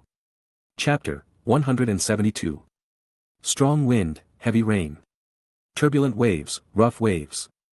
A figure floated in the huge current, his face twitching, as if he was enduring something. The next moment, he jumped into the water, and a towering wave suddenly burst out from his original position. A weather spell of this magnitude could no longer be lifted if he wanted to. If he wanted to bathe in the moonlight again, he had to find another way. He changed positions himself. Anderson was standing on a huge wooden board that was constantly undulating, looking at the thick clouds in front of him that blocked the sky. Blue thunder and lightning flashed continuously in the clouds, and rain curtains and tornadoes connected the clouds and the sea, raging continuously among them. Suddenly, his vision saw a white wave rushing straight towards him, but it passed him in the blink of an eye. A figure suddenly jumped out of the waves. Continue to be vigilant for me, pay attention to the Ministry of Magic. Linda endured the pain in his body and squeezed out these words through his teeth. With that said, he fell back into the water again and continued swimming in the opposite direction of the storm. 2 minutes later, Linda gradually felt that his body had recovered a little. He stopped his forward momentum and then stood halfway on the sea. Looking up, he saw a full moon hanging high above his head, and not far behind was a huge storm created by his own hands. Feeling the moonlight shining like silver gauze on his body, he laughed heartily. The moment he saw the moon, he understood inexplicably from the bottom of his heart that he had succeeded in the first part of the ocean singer ceremony. Handing both wands to Tentacle, he took out a small jar from his pocket. The jar was full of water, and a small test tube was placed in it. Open the jar and take out the test tube. Even though it has been so long, the viscous medicinal liquid that seems to have a life of its own still seems to be full of vitality and is constantly squirming in the test tube. From the moment he took out his wand, he was already at the point where he had no choice but to shoot. He directly pulled out the stopper and poured the potion in the test tube into his mouth. The feeling of this thing in the mouth was really not good. Not to mention the smell of putrid blood, the taste was like a mixture of thick phlegm and popping candy, and it kept squirming in his mouth. Fighting back his nausea, he swallowed the wad of potion. Just when he thought those disgusting and sticky potions would continue to wreak havoc in his stomach and intestines, he didn't expect that the potions would come together all at once, and then suddenly explode. The Big Bang cosmology believes that the universe was formed by the expansion of a dense and hot singularity after a big explosion countless years ago. Linda had never had a corresponding concept of singularity and expansion before, but now, he understands. The swallowed medicine suddenly contracted into a point, just like swallowing a pill. Then, the foreign body feeling in the throat disappeared, and what followed was puff. A faint sound of breathing came from Linda's mouth. At this time, he closed his lips tightly, and his entire mouth bulged like a puffer fish. It was as if a person suddenly wanted to vomit, and a foreign object suddenly swelled inexplicably from his throat and wanted to leave his body. Also swollen at the same time was his belly, which was forcibly stretched open, like a crispy goose that had been inflated. An explosion was occurring in his body. Severe pain was felt, and the skin on the belly and face was gradually stretched open, forming lines like growth lines, and a lot of blood was oozing out. Can't open my mouth. This power must be digested. This was the only thought in his mind. At this time, his belly was bigger than his whole body, and the left and right sides of his face looked like a big squirrel. He felt like Luffy in third gear. The huge size has completely separated the muscle fibers on his belly. At this time, his belly is only supported by a layer of skin. His eyes were red and his blood was rising. At this time, the original white full moon turned crimson, like a strange blood moon hanging in the sky. The pain like peeling skin turned into a stick, constantly stirring in his mind. In a daze, Linda felt an inexplicable familiar feeling. It was death waving to itself. But this time, it was so painful to die. If I could do it again. Do it again. Didn't I already get a chance? But I have been living with an indifferent attitude. Apart from finding Felix, I no longer have any pursuits. It's something I don't cherish, right? Do you have any dreams? Lin's mind suddenly rang with the little blonde witch's question to him. Suddenly, his eyebrows bent involuntarily, as if he was laughing at himself. I was wrong. I've been wrong all along. In my previous life, I died too easily, which made me ignore the weight of life. This is my second life, I should spend my sweat well. Whether it's Voldemort, Dumbledore, or Harry Potter, I should put them down from the position of the characters in the previous life stories. They are all living people around me, either friends, family, or enemies. I should also live more like a living person, rather than always putting myself in the position of a bystander. Except for a few people, I used to just treat them as NPCs, and regard this life as a meaningless game. However, the fact is that they are not NPCs, they are also players. World is not a standalone game. I have always lived in this world with the attitude that everyone will die, living in this magical world that I longed for in my previous life. Compared with them, I am more like a passerby, more like an NPC. I should not be a passerby, I should leave a strong and colorful mark in this world. I had no dreams and no goals before. Linda was a little jealous of Lockhart. At least he had a dream. He could keep the words he said when he was a child on his desk. Although his means were not glorious, he did work hard for his dream. The little witch who wanted to compile History of World Magic tried to submit her paper to a professional magazine in the first grade. Although it was ridiculous, she was still much better than Linda. Linda smiled and looked at the blood moon in the sky. I didn't have a dream before, but now I have one. I don't want to be a bystander anymore. If I can, I will bet everything, achieve the highest. His wings spread out, and the dark green momentum surged from him. Since everyone is a player of this era and this world, why can't I be the first in the server? The pressure on his face and abdomen gradually decreased and contracted, and the gurgling blood continued to flow from his cheeks and stomach to the sea water below. Before he knew it, the storm he created next to him had disappeared. The entire sea surface had returned to calm. Anderson stood on the wooden board and kept looking sideways at himself. The water gradually gathered under his feet and formed a pillar, lifting him up little by little. His vision became higher and wider. Finally, it stopped at a height of more than 20 meters above the sea. This is not the limit, he felt it was enough. He looked around expressionlessly. In addition to the endless sea, there were more than 10 figures. They were men and women, and they looked to be between 20 and 50 years old. They sat on flying brooms and looked at Lind nervously. This is British territory, outsiders, please leave, otherwise we will take compulsory measures. An old fierce man looked at Lind. Lind had no impression of him, but from their words, he could hear that they served the British Ministry of Magic. That should be Auror. His skin began to sting slowly, and he ran his fingers across his arm, leaving a trace of blood. It was time to start shedding scales.